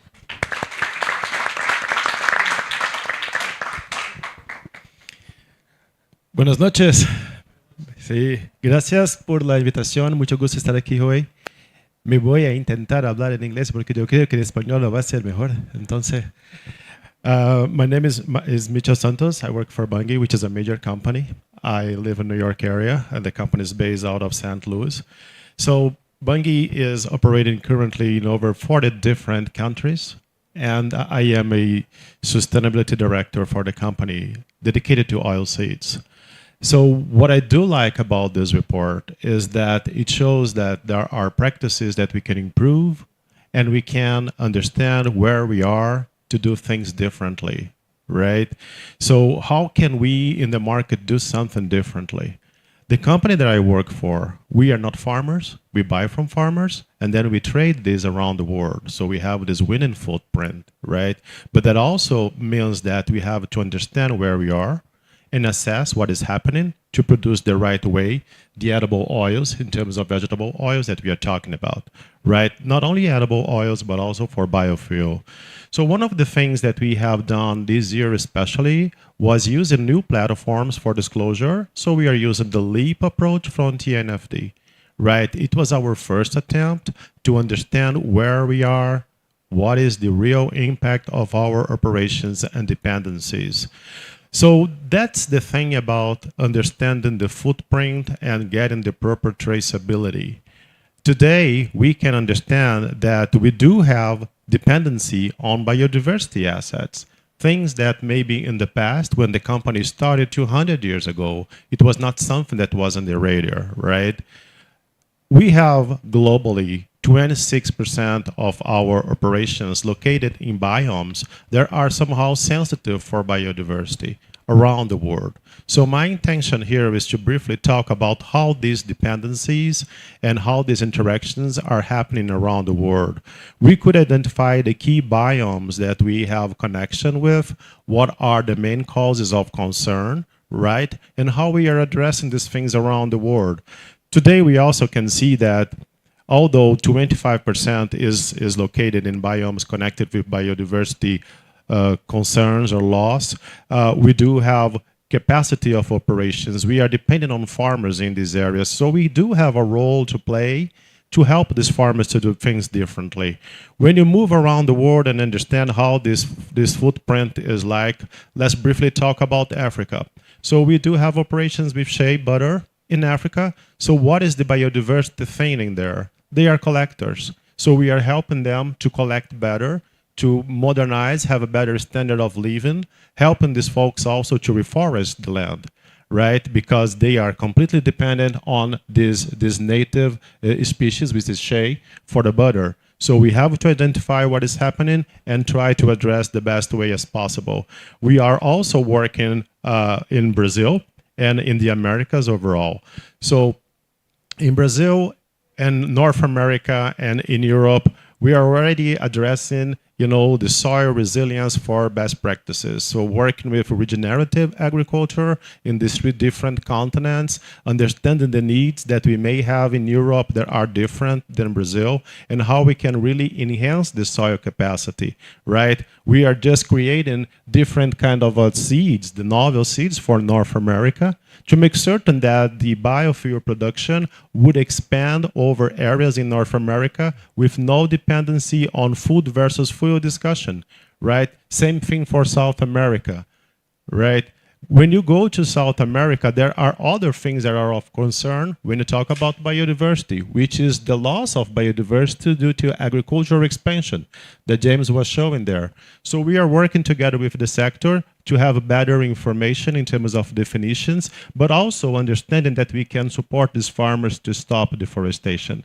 This is not only about traceability, this is also about transparency. Today, we do have disclosure about deforestation connected to our source, which is 2% in Brazil, that is connected with deforestation, and we are fighting this with projects, you know, as we have the Farmers First Cluster, with the Soft Commodities Forum, paying for these farmers not to deforest what they are allowed to do in this sense. And finally, in Southeast Asia, you know, working with palm, because it's also a very important crop, and finally get the proper traceability, get the proper tools to fight deforestation. One thing which is really important, I know my time is up, all of these things would be better supported if there was more a flow of certified goods, right? So currently we certify more than we can sell, and we do it because we believe, but certification would help also to provide incentives to the farmers, and this is the last word. Farmers deserve incentives. It's not that easy for a farmer to do everything by themselves. So thank you so much.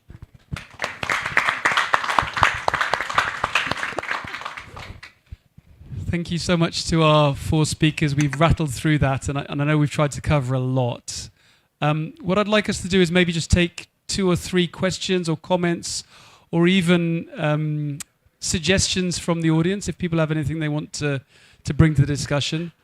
We'll then have a few final words from people on the stage, and then we'll stay on here, so there is drinks and food afterwards if people want to carry on chatting as well. So anybody in the audience? So Camilo, Glenn.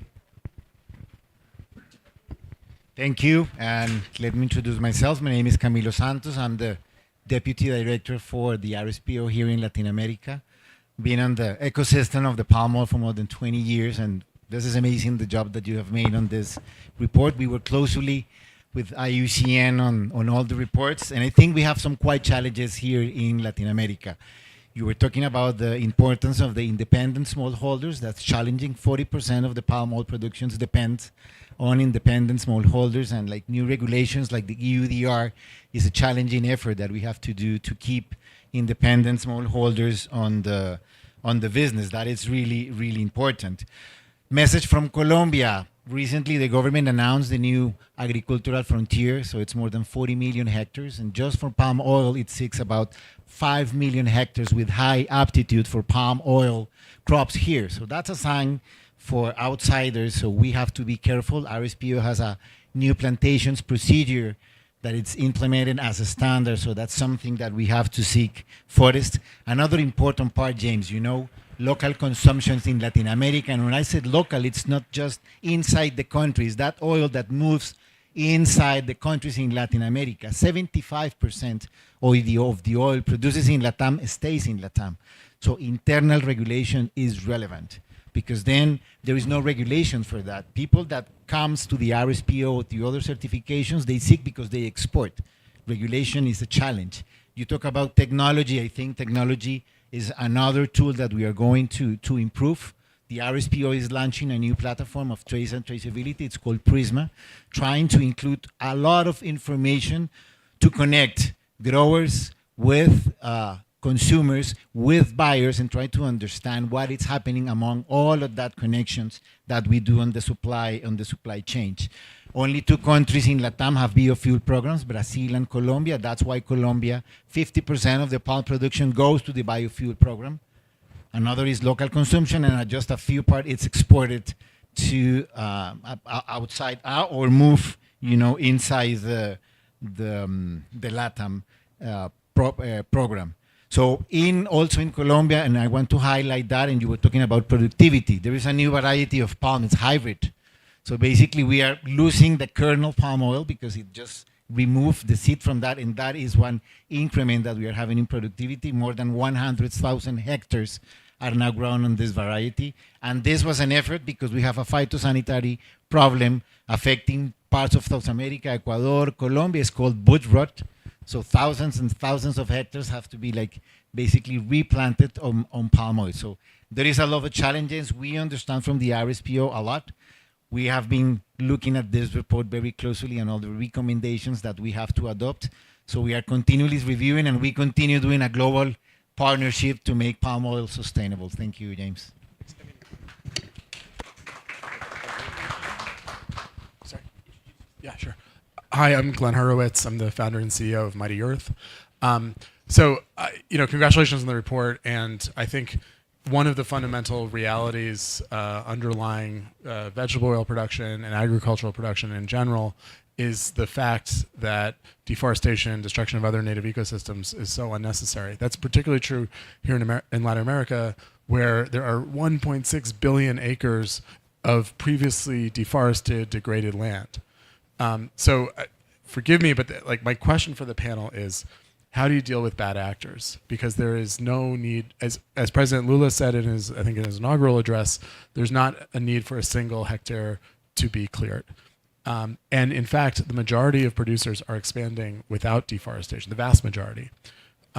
Unfortunately, we have seen a very small group of companies, notably Bunge, also Cargill, continue to invest in deforestation on the frontier, in the Cerrado and the Pantanal and in other regions, and set cutoff dates in the future. So you're actually incentivizing growers to go ahead and drive destruction on the frontier instead of doing what other companies like Louis Dreyfus, ADM, and others are doing, which is buying from already established areas, encouraging yield improvement, encouraging expansion onto that degraded land. And it's that small amount of bad actors are really causing a lot of the deforestation problem that you see here. And I'm curious, what are the solutions to that when you have people racing to get as much in as they can? Thanks, Glenn.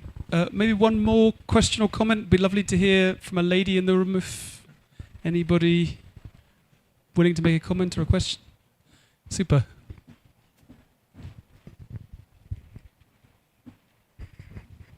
Hi there, my name is Grove Harris. I represent an interfaith organization called the Temple of Understanding, started by a woman. I have an eco-justice work mandate. So I'm going to apologize. My Spanish is so poor that this may have been addressed by some of your Spanish speakers. But I'm interested in asking you to think about how does the possibility of reducing demand fit into this picture? And how does the possibility of working with corporations who are profiting off of this oil production and the deforestation, how does working with them to create a sustainable model rather than one that is driven by let's put as many externalities out there as possible, and that's their job because they're protecting their shareholder interests? What kind of a cooperative business model might be needed to really ratchet this back into place? Because the damage has been egregious. So thank you. Thank you for those exciting and enticing comments. What I'm going to invite us to do is go in the reverse order that we spoke. We're going to try and keep this short as well. We're going to try and cover everything that's been raised here. So can I ask you for sort of 2 to 3 minutes? Michelle, if we go with you first, Virginia and so on, you've got your mic, so start with you, Michelle. Yeah. Well, sorry if I did not understand well, but I think that the main thing is to promote the right incentives for the farmers so they would understand what has been asked. For most of these cases, they are talking about legal deforestation, and that's what we are trying to avoid. So they own the land, They have to produce. These local communities, they need the income. What we are doing is just making certain that they have the right incentives, and we are disincentivizing them to expand, right? Naturally, one of the things is to make certain that we have the livelihoods, which was explained by everybody. So promoting the right diversification, understanding what else is in there for them to do, and how we can support these communities. I think this is the main goal. In terms of governance for the sector, I think that we are very proud to have now a better understanding about how the sector could work jointly to fight deforestation and get the right, deadlines. And once you have the deadlines, you have a clear goal about what you're going to do. Have the proper traceability, have the right engagement with the actors, and incentivize these folks. I would not say that there is any company that is promoting deforestation or any company that is happy with that. And that's the reason why all the companies now have their goals and their policies, and they have the transparency dashboards available so one could understand how companies could improve this journey. Thanks. Thank you. Well, I'd like to address the question on demand more specifically, which I think is really important. So when we're talking about vegetable oils or we're talking about grains, there is a lot of it that goes into animal feed. So obviously I can only talk about a parcel of your question, but one thing that we really need to address is a dietary shift. This is a necessity. And when we say a dietary shift, we need to think about disaggregated data as well as we need to think about the production, because we understand, and I'm speaking from Brazil, we understand that we have regions or communities that need to increase their consumption of many different nutrients and products. On the other hand, that we largely and globally need to reduce our consumption, especially of meat and beef, which is a big driver of deforestation. So speaking from WRY, what we've been doing is studying exactly where and how we should be promoting dietary shifts to reduce demand. And this is really important, again, to address what I was talking about before as the double burden of malnutrition, which is a necessity. We can't talk about a food systems transformation without talking about shifting demand. So I think that's a really good question and a really good point. I just didn't have the time to go into it. And in terms of deforestation, again, I think it's a clear issue of incentives and also command and control, and the difficulty of balancing in territories such as Brazil, which are so large and so hard to control. We really do need this, let's say, disaggregation of policies, and command and control and fiscalization is really, really important to have it. We really hope that we have more capacity as a country to fiscalize this, because again, I think you're right, it's really important, really, really important to address and to recognize that yes, there is a lot of land grabbing, there is a lot of deforestation related to food systems. And again, we cannot have a food systems transition if we keep having these types of expansion. So yeah, thank you. Yeah, well, you said almost everything I would say, but governments have a very important role to play on this, because, for example, in Brazil, we have most or almost every producer uses government credit to produce. So it's a way to induce their way of production. So Brazil now is starting to do that.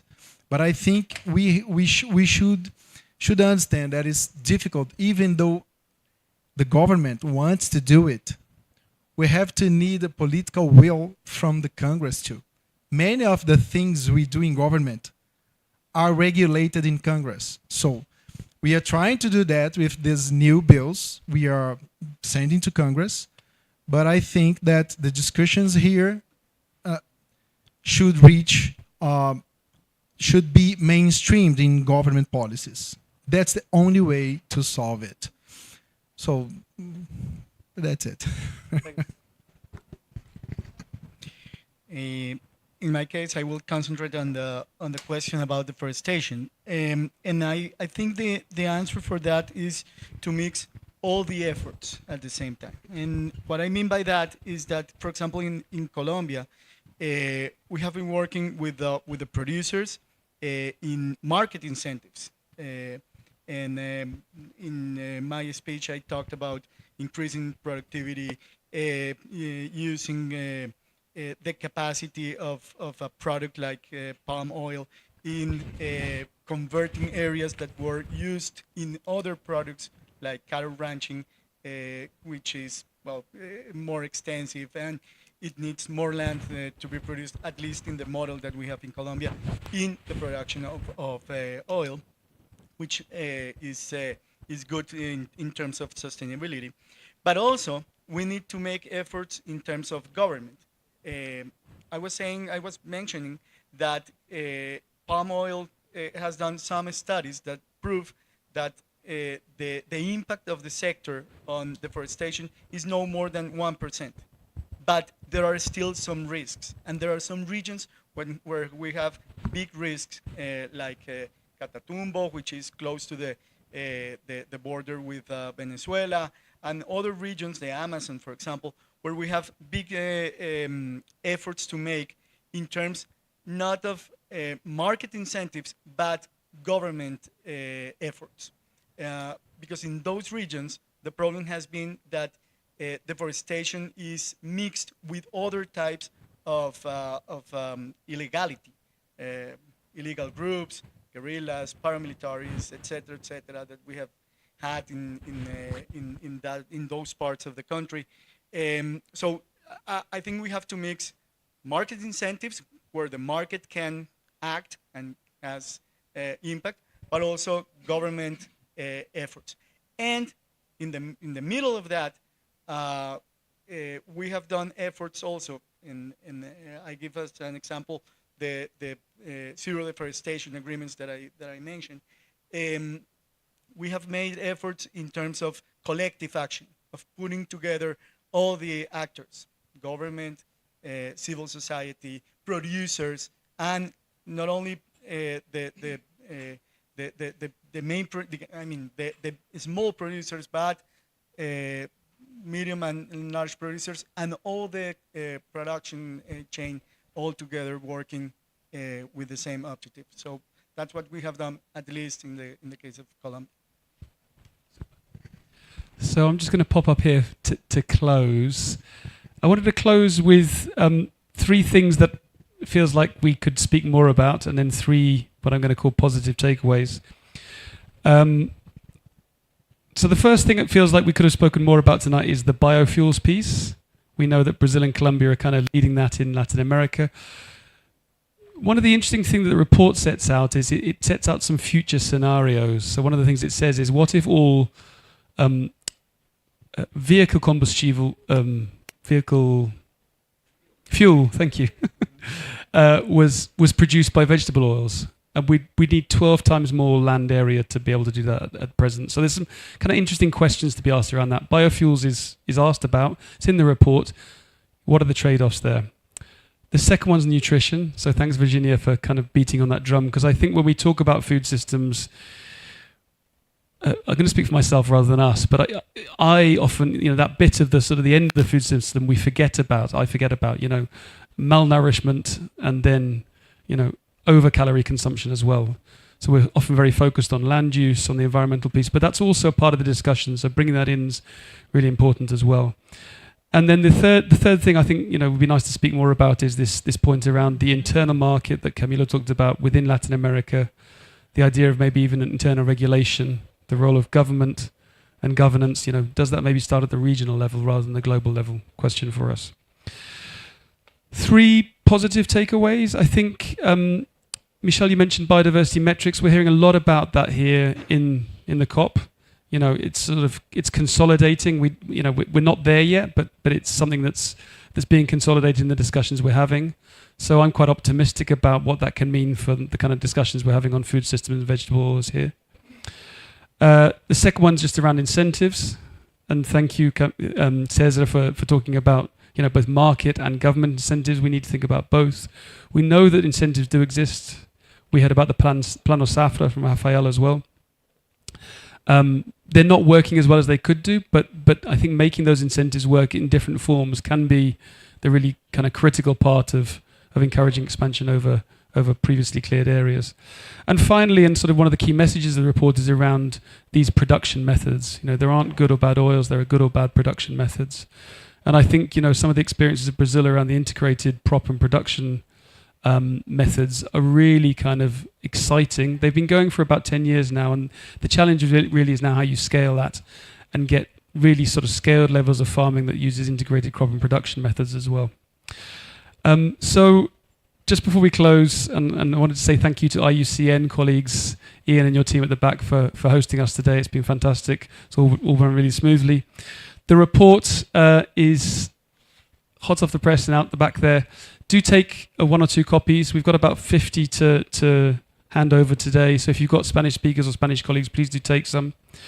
And I'm delighted to say we can now go enjoy some food and drinks on the side here. Feel free to come and have a chat with our speakers as well. But let's just close with a round of applause for our speakers. Thank you very much.